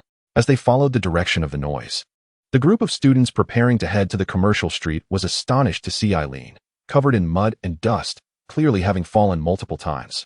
His body trembled uncontrollably, indicating that his stamina had reached its absolute limit, and he appeared to be quite injured. Eileen, what happened? Are you all right? After a moment of shock, the new students rushed towards him, their bodies brimming with concern. However, as they reached Eileen's side, he managed to stand, albeit still quaking. I'm fine, I'm almost there, he murmured, but the students turned pale upon noticing the vacant look in his eyes. Eileen seemed to be on the brink of losing consciousness. His back and chest were swollen. What could have transpired? The group accompanied Eileen back to the dormitory, momentarily at a loss for what to do. The power of Lingjia was incomparable to any opponent Eileen had faced before, especially after Eileen had anchored himself to deliver a crushing blow, thereby enduring even greater impact. By the time he departed from the Shield Academy, his entire body ached as if it had been shattered. Each step he took felt like a battle against an army of ants gnawing at him, challenging the limits of his endurance. Upon returning to the Dawn Academy, he was indeed in a state of confusion, unaware of how many times he had stumbled. With the assistance of the new students, he collapsed onto his bed, slipping into a deep, unconscious sleep. After observing Eileen for a while and confirming that his breathing was steady and there seemed to be no immediate issues, the bewildered new students exited the dormitory. Not long after, news of Eileen's challenge against Lingjia at the Shield Academy reached the Dawn Academy. Did Mose accompany him to the Shield Academy? Did he recklessly challenge them due to the insults directed at Chris? Standing not far from the dormitory's entrance, the new students overheard returning peers discussing how Lingjia had already condensed his spell essence and was regarded as an elite among the upperclassmen at the Shield Academy. They learned that Eileen had managed to defeat him through a mutually destructive strategy, prompting members of Lingjia's team to apologize on his behalf. The group of students who had initially escorted Eileen fell into complete silence. All because they looked down upon our team, our academy. He fought to such an extent. He is merely a freshman, yet he dares to challenge such a formidable opponent at the Shield Academy, in a realm that is not his own. In comparison to him, what do we amount to? He even takes the initiative to practice more during lessons, exerting himself more than any of us. Let us also engage in another set of foundational exercises. The group of freshmen lingered by the roadside outside the dormitory for quite some time, before almost in unison shouting and rushing towards the great wood forest. We cannot allow ourselves to be looked down upon. We must strive harder. An increasing number of freshmen, originally prepared to rest, surged passionately into the great wood forest. Eileen, Belro, have you returned? Before the first rays of dawn had graced the St. Dawn Academy, a drowsy Eileen was roused from his slumber, initially thinking it was Belro returning. However, after a few moments of squinting to discern who stood before him, he foolishly inquired, Mose, why are you here? It is still dark. What has compelled you to wake me? Mose rolled his eyes in exasperation. Have you been struck senseless? Have you forgotten everything? It was you who informed me that you seemed to have opened your first gateway and condensed your mana particles, prompting me to rush back to fetch the dwarf's gauge. Dwarf's gauge? Eileen paused for a moment in confusion before finally comprehending. All right, you brought it? Are you even awake? Mose retorted, exasperated, as he waved a gleaming object before Eileen. Have you not seen what I hold in my hand? This is the dwarf's gauge? Eileen scrutinized the item in Mose's possession, which resembled a crystal artwork, a transparent disc with numerous indented scales, revealing a small perforation at its center, within which numerous beads of varying sizes rolled along the grooves. How does it work? Fully alert now, Eileen felt a lingering pain throughout his body, yet it was bearable. He sensed that there were indeed some radiant particles still present in his mind's gateway, and thus his excitement surged. Simply insert your finger into this gauge's hole, Mose replied, taking a deep breath and looking at Eileen with a serious expression. Just a moment. Your finger might feel a slight pinch. You can withdraw it. But do not strike this gauge elsewhere, or it will break. Eileen then extended his index finger towards the center hole of the dwarf's gauge, only to look at Mose helplessly and say, It won't go in. You fool. Mose exclaimed in frustration. Can't you use a different finger? Oh, Eileen chuckled sheepishly and then inserted his little finger instead. Ah! His little finger was immediately seized by excruciating pain, as if the hole had suddenly constricted, threatening to crush his digit. He let out a cry and desperately flailed his hand. All right, stop moving. Moss firmly grasped his hand. The gauge inflicted a sharp sensation, compelling all of his mental focus to converge upon his fingertips. As his entire being struggled to break free from the gauge's grasp, it measured his mental strength. If you remain still, the discomfort will dissipate immediately. Is this merely a slight pain? Aelin felt tears threatening to spill involuntarily. Enough with the trivialities. Moss swiftly took hold of the diminutive gauge, and a miraculous circle of pale green light illuminated its surface. A series of markings began to glow. 20. Your mental strength has astonishingly reached 20. I had asserted that you had yet to attain the threshold for refining elemental particles. Moss exclaimed in astonishment. Aelin was momentarily beset by doubts regarding his own intellect. What does 20 signify? One moment you declare my mental strength to be 20, suggesting it is impressive. Yet in the next breath, you state I have not reached the level required to refine elemental particles. What do you truly mean? The scale of this gauge measures 100, do you not see? Moss inhaled deeply, striving to regain his composure. Yet he could not suppress the look of bewilderment as he regarded Aelin. Approximately 30 is the threshold for refining elemental particles. Generally, upon reaching around 50, one can unlock the second gate of sorcery. Your current mental strength is 20. It is insufficient for refining elemental particles, yet it is indeed peculiar, for typically, individuals like you, who have only recently awakened, possess a mental strength of no more than just over 10. This implies that you have traversed 2/3 of the path from awakening to elemental particle refinement. While I can assert with certainty that the majority of newcomers in our current cohort have scarcely journeyed 1/3. Not enough? Aelin stared blankly at the gauge in Moss's hand, and with the glow of the green light, he discerned more clearly the circular surface of the gauge, which bore a white scale, with the illuminated markings now indicating 20. Moss nodded. It is still insufficient, yet it is indeed strange. Your mental strength exceeds the norm. Could it be due to the extensive training imparted by Old Jinze? Aelin mused silently, recalling the relentless effort he had exerted over the years in Kololin Town. Does this mean that I will refine elemental particles more swiftly than anticipated? Excitement surged within him. Progress in mental strength is accrued through relentless practice and battles that transcend one's limits. The frequency of such endeavors dictates the outcome. But Professors Houston and the others likely believe your mental strength is merely marginally superior to that of typical newcomers, likely reflected in this gauge as a maximum of 12 or 13. They surely did not anticipate you would achieve 20. Moss spoke solemnly. By conventional reasoning, Professor Houston would assume that even if you practice twice as diligently as all other newcomers, the progress achieved through arduous training and combat would only yield a time reduction by half. For a competent student, refining elemental particles within 2 years would mean you, at most, would require 1 year.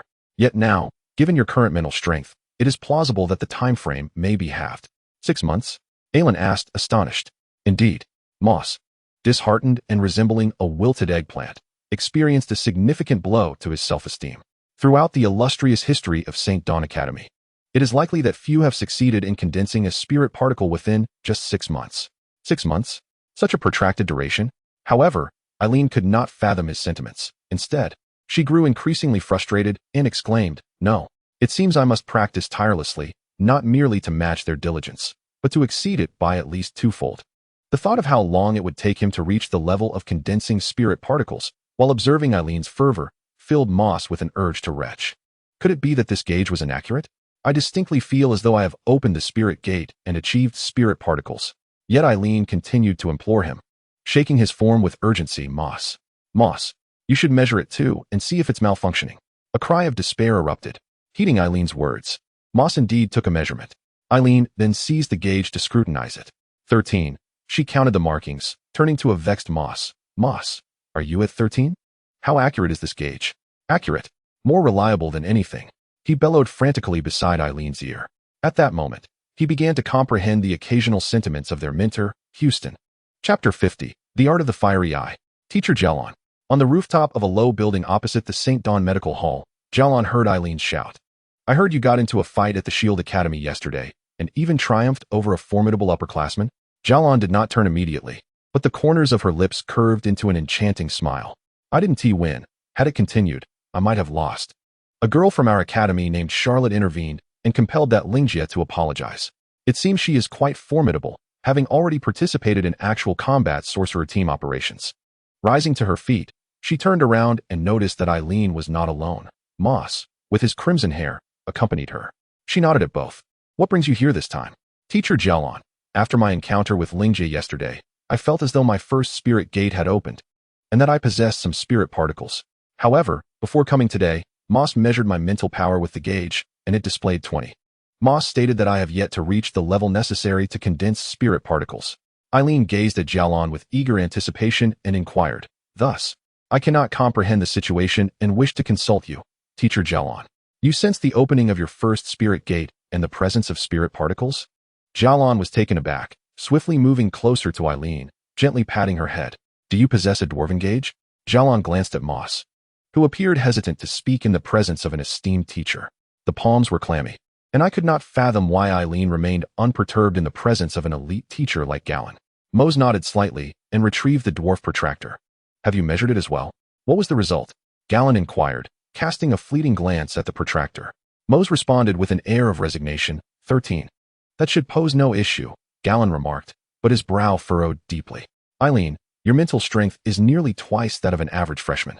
However, as Mose rightly pointed out, a mental strength of at least 30 is requisite for compressing and refining magical essence particles. This process demands acute mental concentration, intertwining mental power with magical energy, and harnessing the energy stored within every minuscule molecule of our bodies. It is a remarkable and distinctly lucid process. No one could possibly remain oblivious to it. To directly refine magical essence particles during combat lacks any theoretical foundation and is utterly implausible. For a sorcerer, particularly one engaged in battle, magical essence particles are the most precious resource. After a brief pause, Gallon fixed his gaze on Eileen, elaborating further, each time a spell is cast, it consumes magical essence particles. Moreover, during combat, it is entirely impossible to divert focus to replenish these particles. The process of compressing and refining them is inherently slow. Thus, seasoned sorcerers meticulously calculate their remaining magical essence and strategize accordingly. Is the refining process truly so slow? Eileen could not help but question. Indeed, Gallon affirmed. For sorcerers of our caliber, exhausting all the accumulated magical essence in a single battle means that even if one were to immediately commence the process of compression and refinement, it would take approximately 4 days to fully replenish those particles. Is there truly no possibility for me to refine magical essence particles at this moment? Eileen felt a pang of discouragement. Then why do I possess such a vivid sense of it? I have never heard of any lineage exhibiting such a unique phenomenon. Gallon's heart raced slightly faster. She sensed that there was an incomprehensible reason behind this. There is one more method we could explore, she said, taking a deep breath and gazing at Eileen. I can teach you how to refine magical essence particles and also impart a spell that is exclusive to sorcerers, those who possess magical essence.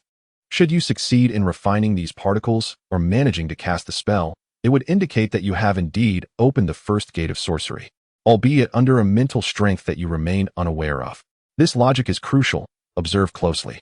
Gallon stood quietly, her hands clasped together, fingers interweaving in a unique sequence.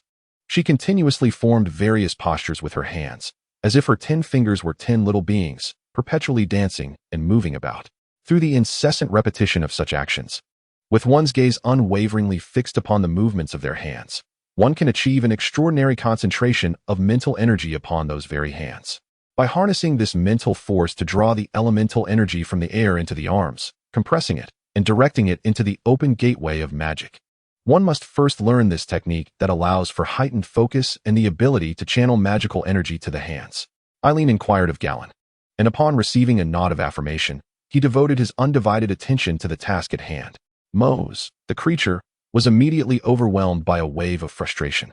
Although this finger technique consisted merely of a series of repetitive motions, it inherently demanded intense concentration to execute correctly. In the midst of this repetition, one could inadvertently reach a state of heightened focus.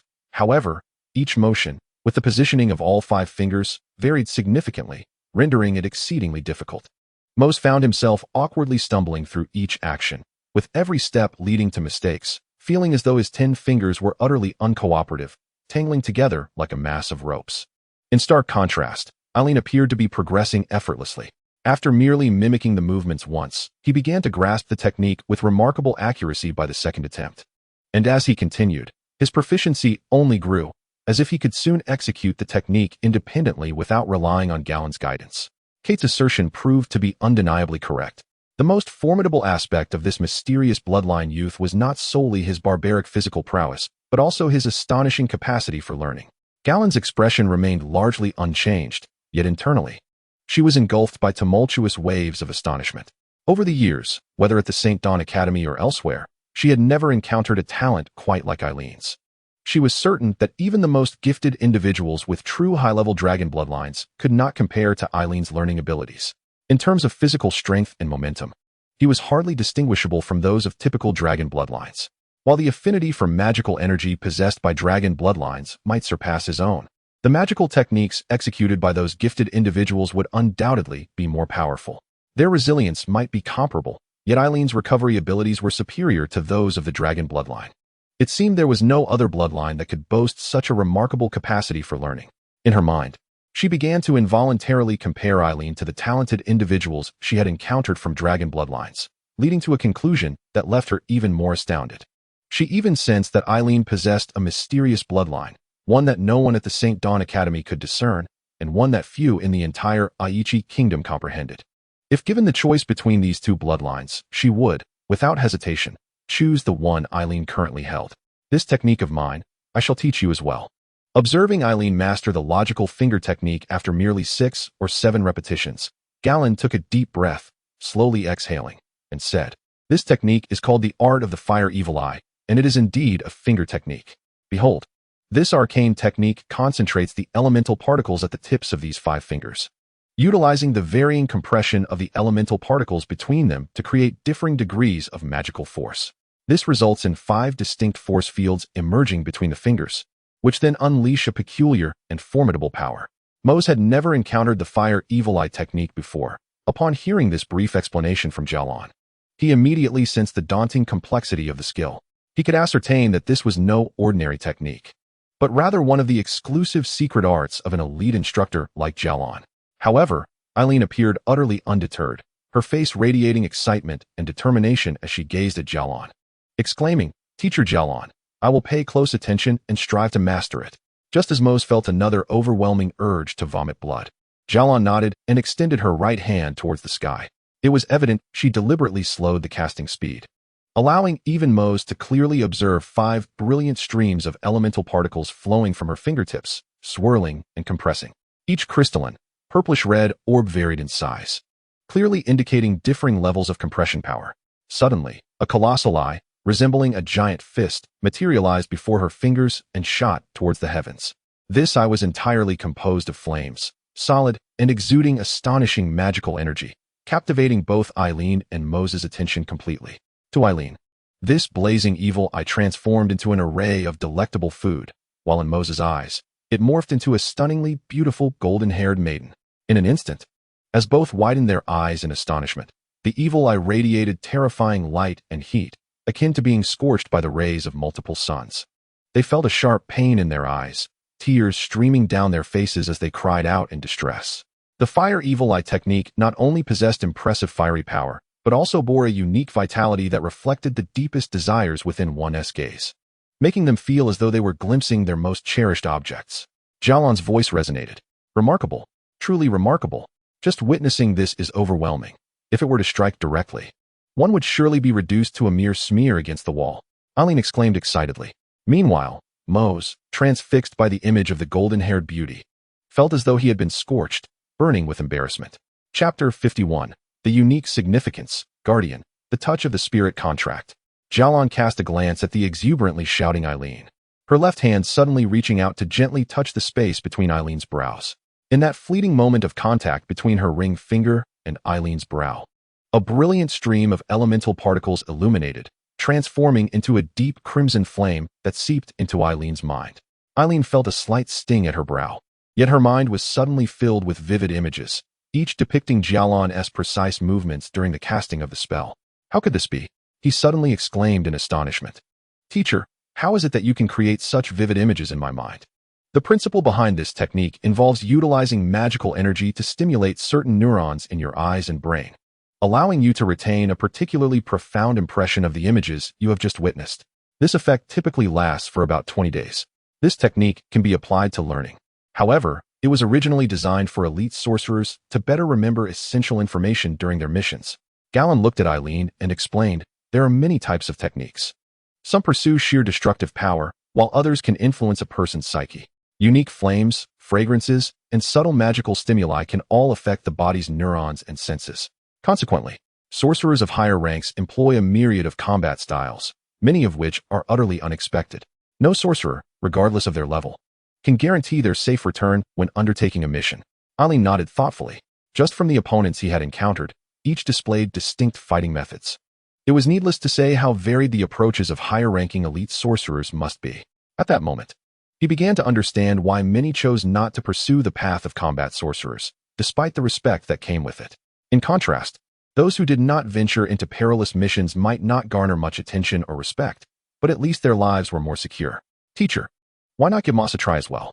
After a moment of reflection, Eileen, displaying a sense of camaraderie, turned to Galen once more. However, Moss, feeling a twinge of envy, glanced at Galen and sensed his own lack of hope. As expected, Galen shook her head and explained, his giant bloodline is not suited for my technique. An incompatible technique would only distract him, hindering a sorcerer's development. In time, he will find a more suitable instructor. All right. Eileen responded with an eager demeanor, excitedly inquiring, so, I can simply practice based on the images you've left me? Indeed, Galen replied, mimicking Eileen's stance and raising her fist. Go for it, warrior. With your capacity for learning, the impressions from these 20 days will be sufficient for you to master these two techniques. Then, you will discern whether you truly possess the ability to condense magical particles or if other factors have merely created the illusion of opening your first magical gate. Teacher Galen, may I ask another question? Eileen hesitated for a moment as he watched Galen settle once again at the edge of the rooftop, unable to restrain his curiosity. What is your question? Why do you always wear that red scarf? Eileen inquired, having noticed how vibrant it appeared in the images within his mind. This scarf, Galen's gaze drifted towards the distant sky as she spoke softly, holds a certain special significance. Throughout one's life, one inevitably encounters things that possess unique meaning or require your protection. I understand now. Mose was initially convinced that Eileen would be eager to inquire about the mysterious story behind the red scarf, as he too had sensed that there was an extraordinary tale associated with it. However, Eileen merely nodded, directing her gaze toward the medical pavilion across from Kieran. Teacher, you have been near this medical establishment to safeguard the individuals within, haven't you? One might say so, Kieran replied with a smile. Our medical practitioners at the St. Dawn Academy are among the most skilled in the entire kingdom, which is why we frequently receive formidable practitioners from elsewhere who are unable to find healing. When it comes to guardianship, every sorcerer in the Aichi kingdom shares a singular, ultimate mission to protect our realm. Each practitioner brought here has fought valiantly for that purpose. They are the most respected individuals and invaluable assets of our nation. My role in safeguarding them is, in essence, fulfilling my own mission to protect this kingdom. In the quiet hospital room, Kliss was gradually performing a series of stretching exercises. Although she moved with great slowness, her muscles, having been rendered nearly immobile after such a prolonged period of confinement to her bed, felt as if they were entirely stiff. Each movement seemed to require a gentle coaxing to soften and stretch the taut muscles. This process was somewhat painful and necessitated utmost caution. Otherwise, she risked further injury that could impede her recovery. A knock at the door interrupted her, and Kliss, whose forehead had begun to glisten with sweat, paused her exercises. Please come in, she called out, and soon two youthful faces appeared before her. Are you Eileen? She asked, her expression reflecting a mix of recognition and uncertainty, as she pointed at Mose and then at Eileen. And who might this be? Kliss, your face blindness is quite severe. You can't recognize me again, Eileen quipped. I am Eileen, and this is Mose. Remember, he has red hair. I remember your voice, Kliss smiled, her recognition dawning. As soon as you spoke, I knew it was you. What brings you here today? I should be discharged in a few days. Are you nearly recovered? Ready to resume training? Eileen inquired, his excitement palpable. Indeed, Kliss replied, her spirits lifted. Eileen, brimming with enthusiasm, continued. We came primarily because Mose is heading to Ironwood Academy and happened to witness an extraordinary duel between a freshman named Sathant from Golden Lion Academy and Fiki Luo from Ironwood Academy. Those two were remarkable. Mose added, Sathant's strength and magical prowess are exceptional. In the sevenfold gravity chamber, he sent Walder flying with a single strike. It seemed as if Fiki Luo could foresee his every move. Although Sathant, and he ended up evenly matched. Sathan appeared quite overwhelmed. Mose felt a surge of excitement, eager to inform Kliss so she could prepare and practice accordingly. In the strength training hall at Ironwood Academy, he sent Walder flying with one blow and held his own against Fiki Luo. Island's words tumbled forth quickly, lacking detail, but Kliss immediately grasped the crux of the matter, her expression turning serious. A newcomer with both exceptional strength and magical ability. Could he possibly possess the dragon bloodline? Mose, feeling as though he had found a kindred spirit, was nearly moved to tears. I too believe that Sathant might very well be of dragon blood, but when I mentioned this to Professor Houston, he simply would not believe me. It seems that Fei Chilua possesses the uncanny ability to foresee his opponent's next move. Indeed, it appears that even before the adversary has acted, he is already aware of the techniques they will employ and where their body will manifest. It is possible that he has mastered the art of mind reading. Mind reading? Eileen and Moss exchanged glances, unable to contain their astonishment. This is a rare and legendary technique, attainable only by those with unique bloodlines, a form of extraordinary bloodline skill. Kliss furrowed her brow, stating, "It is akin to directly perceiving the innermost thoughts of another. Even one's own intentions for the next action would be anticipated. How does one contend with that?" Moss's countenance paled instantly. However, there are still targeted strategies, such as high-velocity continuous movements, employing a relentless barrage of rapid assaults. Even if he is aware of a fleeting action, he would be unable to react to each subsequent maneuver in time. Kliss nodded at Moss, relieved for his insight. Otherwise, had they been unaware of such an ability during the competition, they would have been at a complete disadvantage from the outset. No wonder she is regarded as possessing extraordinary combat awareness. It is said that even if she opens one fewer technique than her opponents, they might still prove no match for her. Moss opened his mouth in awe, yet no sound emerged, utterly captivated by Kliss. "We also visited the Shield Academy, though we did not witness their team training." Eileen interjected. "We encountered a girl named Charlotte, who seemed quite formidable as well." "Charlotte? You met her?" Kliss exclaimed, gazing at Eileen and Moss with astonishment. "She is an anomaly at the Shield Academy, specializing in tangible techniques like Wilder, yet she far surpasses him in prowess." "Is she the strongest at the Shield Academy?" Eileen could not resist inquiring. "The strongest is their team captain, Ivan Fart," Kliss replied. "Last year, the Shield Academy advanced to the national competition solely based on Charlotte's performance, alongside the Ironwood Academy. However, in the first match of the national competition, they faced the later third-place winners, the Able Academy. Recognizing the significant disparity in strength, he refrained from competing, leaving it unclear whether he possesses any unique bloodlines or what esoteric techniques he has mastered. Is the Shield Academy truly that formidable?" Moss found himself momentarily at a loss for words. Every enemy is a formidable foe, and with so many powerful adversaries to vanquish, one cannot afford to relax even for a moment. Kliss cast a glance out the window, as if speaking to herself. "Kliss, if you go out, may I join the academy team for practice?" Eileen, brimming with enthusiasm, exclaimed, "I will inevitably join the academy team and fight alongside you. Moreover, I can participate in your targeted drills against the Shield Academy. A warrior. Such fighting spirit." Kliss chuckled. "In that case, give it your all." Chapter 52. The Academy Team Selection Competition. On a tranquil afternoon, in a clearing within the vast giantwood forest, Eileen clasped his hands together, his fingers dancing with remarkable agility as he conjured a series of gestures. The rapidity of his movements was such that, upon contact, a faint sound echoed softly in the air. His expression was one of utmost seriousness, entirely absorbed in the task at hand. All his focus was directed towards his hands. Yet, after several minutes, frustration overcame him, and he let out a soft sigh of dismay. It had been over 20 days since Galen had imparted to him the technique of the concentration logic, but despite his relentless efforts and intense focus, he could only faintly perceive the flow of magical energy around his hands, elusive and unattainable. Fire Evil Eye Technique. After yet another failed attempt to refine the essence of magic particles, Eileen extended his hand once more, mentally reciting the method for invoking the Fire Evil Eye Technique. No magical particles emerged at his fingertips, resulting once again in failure. "This is futile. It appears that Teacher Galen was indeed correct. My mental prowess has yet to reach the requisite standard for refining magic particles. But why do I still sense this energy?" he muttered to himself in frustration. The sensation of having unlocked his first magic gate still lingered, yet the number of magic particles within remained unchanged, neither increasing nor decreasing. Regardless, I must press on. The more I struggle to refine these particles, the harder I must strive. After expressing his vexation with a couple of exclamations, he charged towards a massive tree ahead.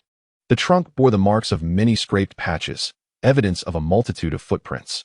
Ever since he measured a mental strength of 20 with the dwarfess gauge, Eileen had committed to a training regimen that was at least 4 times that of an ordinary student.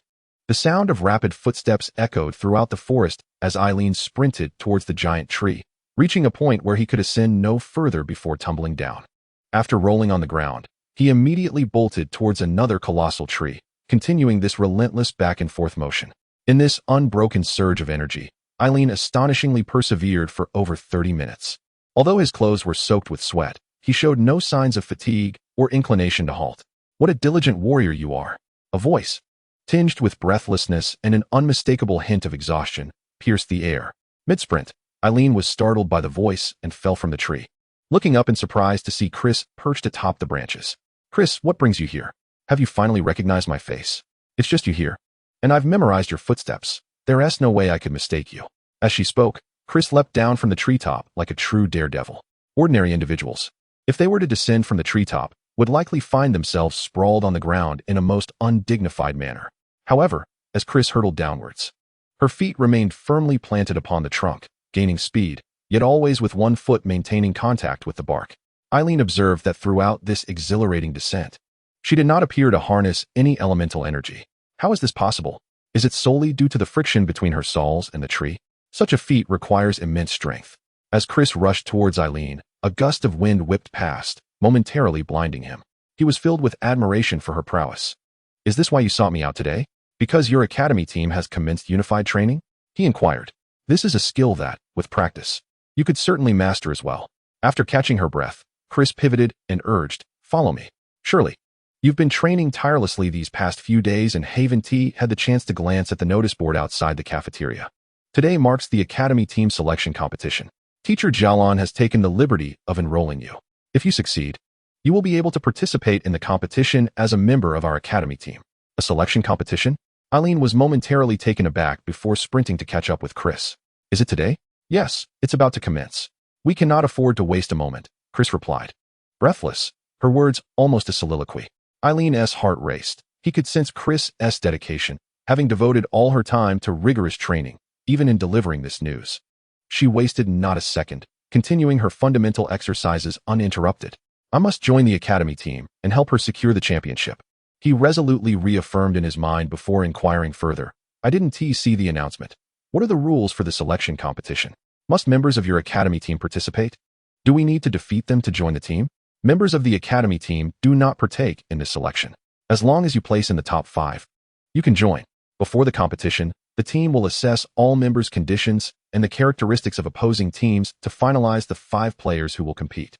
Our St. Dawn Academy holds this selection twice each year. Should we summon Mose as well?" Eileen asked. "He informed me of your presence here. He's still bedridden from the beating you gave him yesterday, so he certainly cannot participate in the preliminaries." "Ah, I had forgotten. By the way, where is the competition taking place?" "At the St. Dawn Arena." At the St. Dawn Arena, teachers Jialon, Minglu, and Rue stood once again at the apex of the dome, observing. "Jialon, do you genuinely believe that the opening of his first elemental gate is not merely an illusion of erroneous sensation?" Minglu inquired, gazing intently at the approaching figures of Chris and Eileen. At that moment, his mental strength was measured at 20 on the dwarf gauge. Such a level of mental prowess rendered the possibility of hallucinations exceedingly slim. Galen turned to glance at Minglu. "I would prefer to believe that there are reasons beyond our comprehension." Just then, the usually unassuming and silent Rue suddenly turned to gaze at a particular direction. A figure seemed to materialize from the very air, abruptly appearing at the edge of the dome. "Lister," Galen exclaimed in delight, "you have returned. I heard that you have already enrolled that young lad in the Academy's team selection competition. How could I possibly resist returning for such an intriguing event?" Lister stretched lazily and sauntered over, maintaining his usual nonchalant demeanor. "So what do you think?" Rue asked Lister with a straightforward inquiry. Like the previously encountered cultists of the evil dragon, they were exceptionally powerful and left no survivors, Lister replied, casting a glance at him. "However, there has been some progress. We have at least determined the general location of their camp, and numerous mage squads will be dispatched to investigate." Rue nodded, choosing not to elaborate further. "Galen, did you allow him to participate in this selection merely to facilitate his improvement, or do you genuinely believe he can place in the top 5? Lister posed this question with keen interest, eyeing Eileen and Chris, who were nearing the arena entrance. Galen responded, "It all depends on him. If he can discover a combat style suited to his current state and possesses some combat talent, he should be able to succeed in the selection and secure a place in the Academy's team." Such confidence in him. Lister glanced at Galen, Minglu, and Rue. A hint of surprise evident in his expression. "You all think so? You are not at the Academy, so you are unaware of what has transpired these past few days."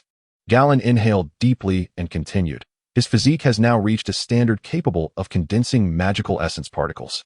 Even more astonishing is his momentum, resistance to impact, and recovery ability, which are several times greater than those of high-level students who have only recently condensed their own magical essence particles.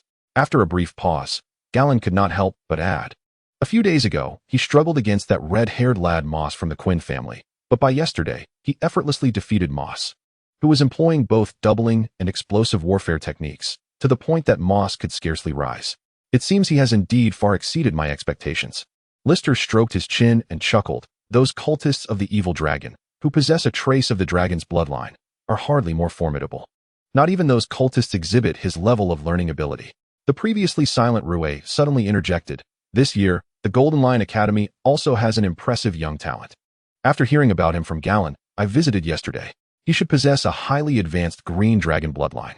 You have already seen him and are certain it is a green dragon bloodline?" Galen and Minglu were taken aback, turning to Rue. Rue nodded, remaining reticent afterward. The lineage of the green dragon has not been seen for quite some time. If one could ultimately master the profound depths of the Emerald Domain, it would indeed be impressive, remarked Lister, shaking his head in admiration. Achoo! At the entrance of a small cafeteria at the Golden Lion Academy, Ding Han. Even a late-night snack outing ends with a beating in the dark alleys. With panda-like eyes and a face bruised in shades of purple and blue. With panda-like eyes and a face bruised in hues of purple and blue, Ding Han grimaced in pain from his sneeze, muttering to himself in utter frustration. So many people.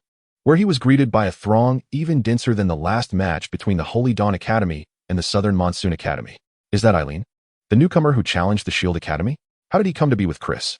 Has he also registered for the selection competition? Since his last challenge at the Shield Academy, Eileen had gained considerable notoriety at the Holy Dawn Academy. Chapter 53. The heart of strategy. Chris led him to the competitor's resting area. He truly did sign up for the selection competition. Chapter 53. The heart of tactics. Chris led him into the contestants' resting area. He truly is participating in the selection matches. How did he become so close to Chris? Is it common for newcomers to participate in such selection competitions? Can he win enough matches to join the academy team? Amidst the cacophony, Eileen could barely discern the conversations in the stands. However, a wave of excitement began to swell within him. He relished this anticipatory feeling of battle, this exhilarating atmosphere. Yet a wave of excitement began to swell within him. He relished the anticipation of battle, thriving in the electrifying atmosphere. I adore this surge of passion. Each facing elimination rounds until a first-place contender emerged, after which it would proceed to a double elimination format, making every match crucial. Chris, oblivious to the gazes from the stands, signaled encouragement to Eileen. Several matches will commence simultaneously shortly. Just listen for your name from the instructor and make your way to prepare for the match. All right, Eileen gestured encouragingly at Eileen. Several matches will commence simultaneously. Just listen for your name called by the instructor and then proceed to prepare for your match. All right, Eileen. 5 equally sized zones had been delineated, and in the center of each stood a teacher from the Holy Dawn Academy. Indeed, Chris wasted no time. Within mere minutes, Kate, whom Eileen recognized, stepped into the arena center and announced the commencement of the matches. Eileen. Suddenly, someone called his name from the side. Huh.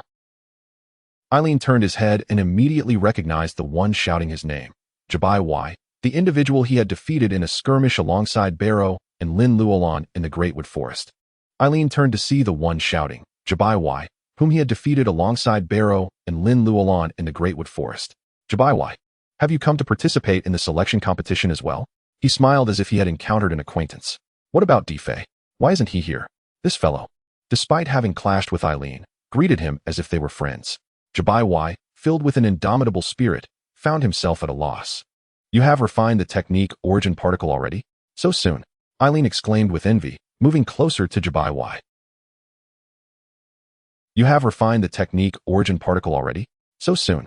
Eileen exclaimed with envy, moving closer to Jabai Y. What is it like while refining the technique origin particle? How does it feel when it flows within your body? What on earth are you? An enemy or a good friend? Jibai found himself momentarily speechless. The first match of Group 5 unexpectedly turned out to be such a heavyweight confrontation. An enemy or a good friend? Jibai found himself momentarily speechless. The first match of Group 5 unexpectedly turned out to be such a heavyweight confrontation. Both participants were formidable characters. It was uncertain who would emerge victorious. At that moment, gasps and murmurs erupted from the stands and the contestant area. Ruofeng? Eileen instinctively felt a sense of familiarity, and in the next moment, he recalled that this was the class bully that Barrow had mentioned, who was preparing to team up with him. He looked up to see a boy standing in the center of the arena. Resembling the image on Barrow's card, he had a sharp chin and long black hair cascading down. Opposite Ruofeng stood an exceptionally tall and muscular boy. Yet his technique is even more formidable than Defei's. Is he the one? Unable to contain his curiosity, he pointed at Ruofeng and asked, yet his technique is even more formidable than Defei's. Is he the one? Unable to contain his curiosity, he pointed at Ruofeng and asked Jibai why. Yin Xinzhong is a third-year student, known for his impenetrable defense, earning the nickname Iron Wall among his peers. Like Ruofeng, he is also a strong contender expected to succeed in the selection competition. Defense? He doesn't seem to charge like Moes and bulldoze through. What use is mere defense? You have no idea. If the attacking party fails, they will surely exhaust more energy and technique origin particles. Moreover, he excels at using physical combat techniques for defense. Any technique practitioner who cannot breach his defenses cannot inflict real harm on him. They will be worn down. He excels at using physical combat techniques for defense. Any technique practitioner who cannot breach his defenses cannot inflict real harm on him. They will be worn down. Once his opponents deplete their technique origin particles, they will undoubtedly be unable to withstand his final counterattack. Jibai shot a disdainful glance at Eileen, then turned back, suddenly bemused, making Jibai feel even more helpless in the face of Eileen's presence. The competition has officially commenced.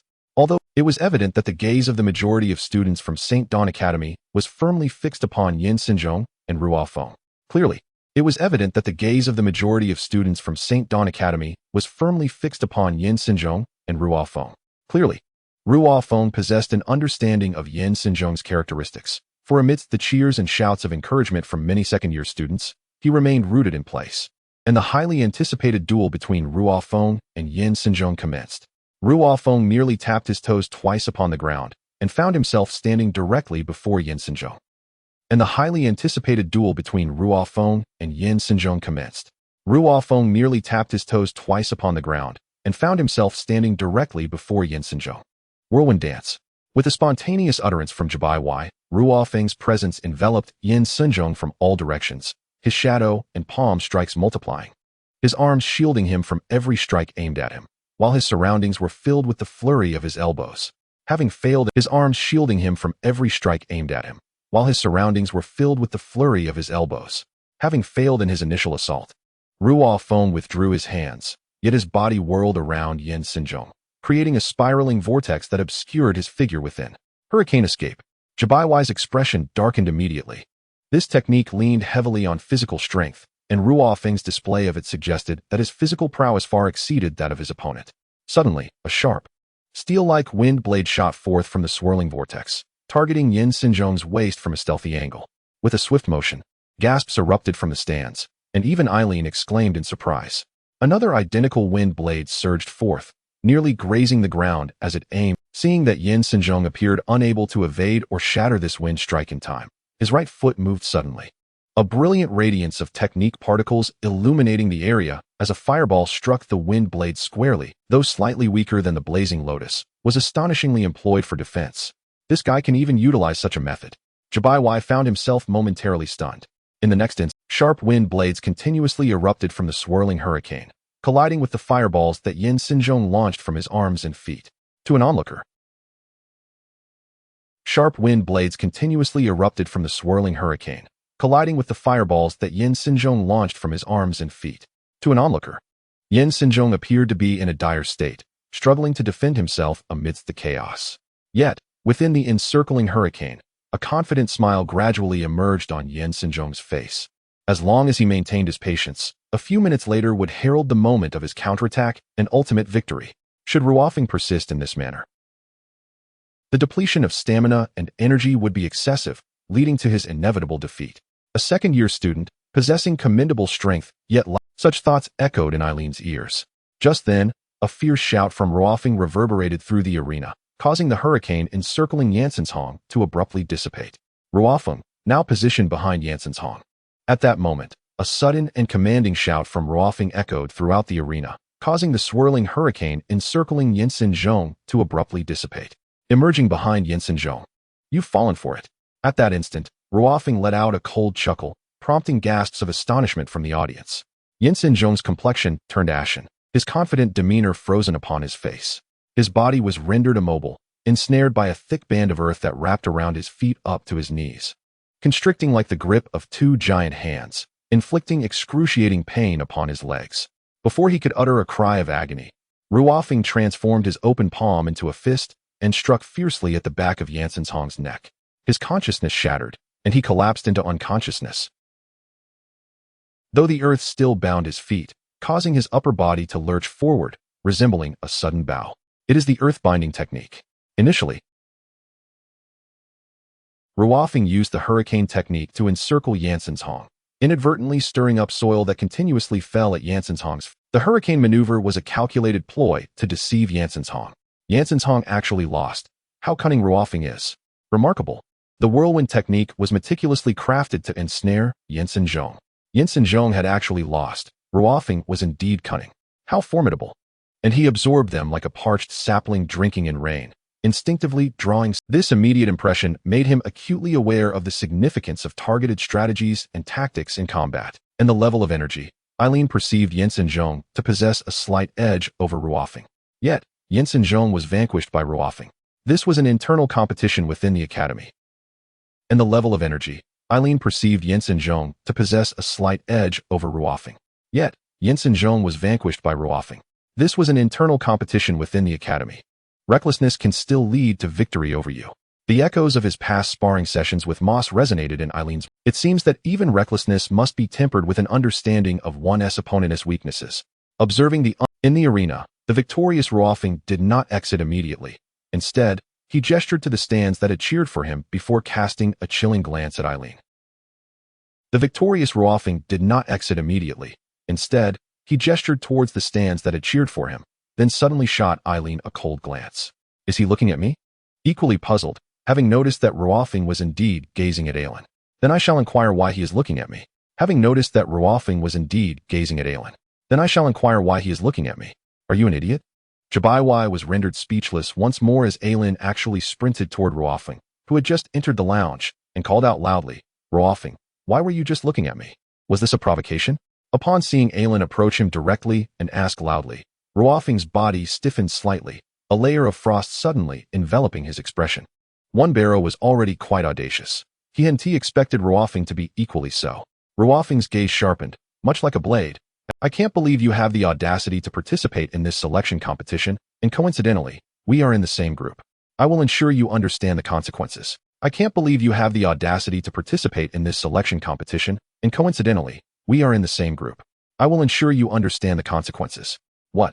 Relying on some secret techniques from the Feetland family has been quite formidable since second year, having defeated many in his class. If that were the case, Eileen was surely in for a rough time. Ruofing had even bested Jansen's. It seemed improbable that Eileen could rival him. A chorus of gasps and murmurs. Eileen was surely in for a rough time. Ruofing had even bested Jansen's. It seemed improbable that Eileen could rival him. A chorus of gasps and murmurs erupted. Are we truly in the same group? Apart from his surprise, Eileen displayed no fear. Instead, he wore an expression of fierce determination. Ruofing merely cast a cold glance at Eileen, saying nothing, and walked past him to take a seat nearby. How rude. Eileen felt a surge of indignation at Ruofing's blatant disregard for him. I will flatten you to the ground." He suddenly shouted at Ruofing, oblivious to his surroundings. Jabaiwai looked on, his expression darkening. What on earth is wrong with this guy's head? So impolite. Eileen, fuming, took a seat beside Jabaiwai. "Stay away from me. Are we that close?" Jabaiwai exclaimed in frustration. Does shouting like that even help? With that much energy spent yelling. Are we that close? Jabaiwai exclaimed in frustration. Does shouting like that even help? With that much energy spent yelling. Won't that be embarrassing? What is so embarrassing about it? Eileen scoffed, then nodded thoughtfully. However, Jabaiwai, you do have a point. Do you have any good ideas? I am not in his group. Moreover, what can I do? With your prowess, It seems that facing him is akin to certain defeat. Jabaiwai exclaimed. How on earth can one contend with him? Eileen racked his brain, reminiscing of, did you win? He was so engrossed in thought that he failed to notice Jabaiwai departing to compete, only realizing it to sit beside him, prompting a surprised exclamation from Eileen. Are you not only lacking in intellect, but also in vision? He was so engrossed in his thoughts that he failed to notice Jabaiwai leaving his side to compete. It wasn't until Jabaiwai returned, flushed and panting from his match. Eileen suddenly heard someone calling his name. Who is it? He turned curiously, only to find Is it time for my match? It finally dawned on him. Eileen was up against Tej. Tej, a second-year student, had already refined his element particles and was reputed to have mastered the web binding technique, making it perilous for Eileen to engage him in combat. Was he to confront such a formidable opponent right from the outset? Anyone daring enough to enroll in this, and one had to win 3 matches to advance. Amidst the murmurs, Jabaiwai rubbed his heated chest, observing Eileen as he entered the arena. If this fellow, who had just boasted so loudly, were to falter in his opening match, it would indeed be a disgraceful defeat. Go, Eileen. A resounding cheer following his challenge against the esteemed Shield Academy's Lingjia. Eileen had become an idol among the new students, many of whom emulated him fervently in their training. Now, as the only freshman participating in this competition, the sight of him stepping onto the field ignited fervent cheers from his peers. Why hasn't Lin Lu entered this competition? Eileen, still somewhat oblivious, suddenly recognized that Lin Luolan's true capabilities could very well shine in such a contest. After all, even someone as powerful as Di Fei had proven helpless against Lin Luolan. I wonder who would prevail if I faced Lin Luolan now. As he entered the competition arena, Eileen couldn't help but ponder this question. Suddenly, a voice interrupted his thoughts. Wait, what are you doing? Eileen snapped back to reality. Realizing he had been so absorbed in contemplating how to deal with Ruofing and wondering why Lin Luolan wasn't participating that he had been walking. As Eileen stepped into the competition area, he could not help but ponder this question. Wait, what are you doing? Suddenly, a voice interrupted. Jabaiwai gazed at Eileen's mortifying demeanor, feeling an overwhelming darkness descend upon him. It seemed unnecessary to regard him with any seriousness. He would scarcely be able to surpass even the preliminary hurdles set by Tej. In another corner of the resting area, Ruofing let out a cold snicker. What on earth is going on in that fellow's mind? Jabaiwai gazed at Eileen's disgraceful demeanor, feeling an overwhelming darkness envelop him. It seemed unnecessary to regard him at all. Engulfed by the thunderous roars and cheers, his body surged into an unprecedented state of fervent excitement. He regarded his upperclassman opponent. Are both sides prepared? Victory is imperative. As the teacher officiating as the referee inquired, Eileen stood at the center of the arena, surrounded by a dense throng of spectators. Enveloped by thunderous shouts and cheers, instantly igniting within him an unprecedented fervor, he beheld his dark-skinned, composed upperclassman opponent, and a fierce fighting spirit ignited in his eyes. The sudden blaze of combat spirit in his eyes even startled the teacher officiating the match, prompting a fleeting thought to cross their mind. All right, begin. Was indeed a natural competitor and warrior. The intensity of his gaze momentarily startled the teacher from St. Dawn Academy, who was officiating the match. What rendered both Tej and the majority of the audience bewildered was Eileen's unexpected action at the precipice of battle. He abruptly turned his back to Tej and stumbled forward, seemingly on the verge of falling. Jabaiwai, observing from the contestants' resting area, widened his eyes in disbelief. Just as it appeared Eileen would crash heavily to the ground, he propelled himself with immense force, pushing his body backward and flipping over at an astonishing speed. With a resounding smack, Tej had yet to register the unfolding events when Eileen's feet, a mere blur, struck him fiercely in the chest, sending him tumbling backward, landing with a resounding thud. What? Half of the students from St. Dawn Academy sprang from their seats, exclaiming in utter disbelief. A counterattack. Jabaiwai leaped up, compelling them to leap from their seats in astonishment. The dance of the falling pillar. Jabaiwai, too, leapt up, overwhelmed by an impulse to vomit blood. An even louder uproar of astonishment erupted in the arena, and perspiration beaded on Jabaiwai's forehead and back. Such formidable strength and explosive power. He could affirm that even if he employed the same technique, he could never match Eilin's speed or intensity. Not long ago, Eilin's strength and velocity were nowhere near his own. Yet now, it was evident that Eilin's physical prowess surpassed his own. Eileen's strength and velocity paled in comparison to his own. Yet now, Eileen's physical prowess was evidently surpassing his, even outstripping him. collapsed on the ground, unable to muster the strength to prop himself up with his hands, groaning in agony, utterly incapable of rising. Collapsed on the ground, unable to muster the strength to prop himself up with his hands, although Tiger had not anticipated such a maneuver from Aaron and had let his guard down. The fact that he was struck so forcefully that he had no time to evade and could not regain his footing speaks volumes about the sheer explosiveness of the attack.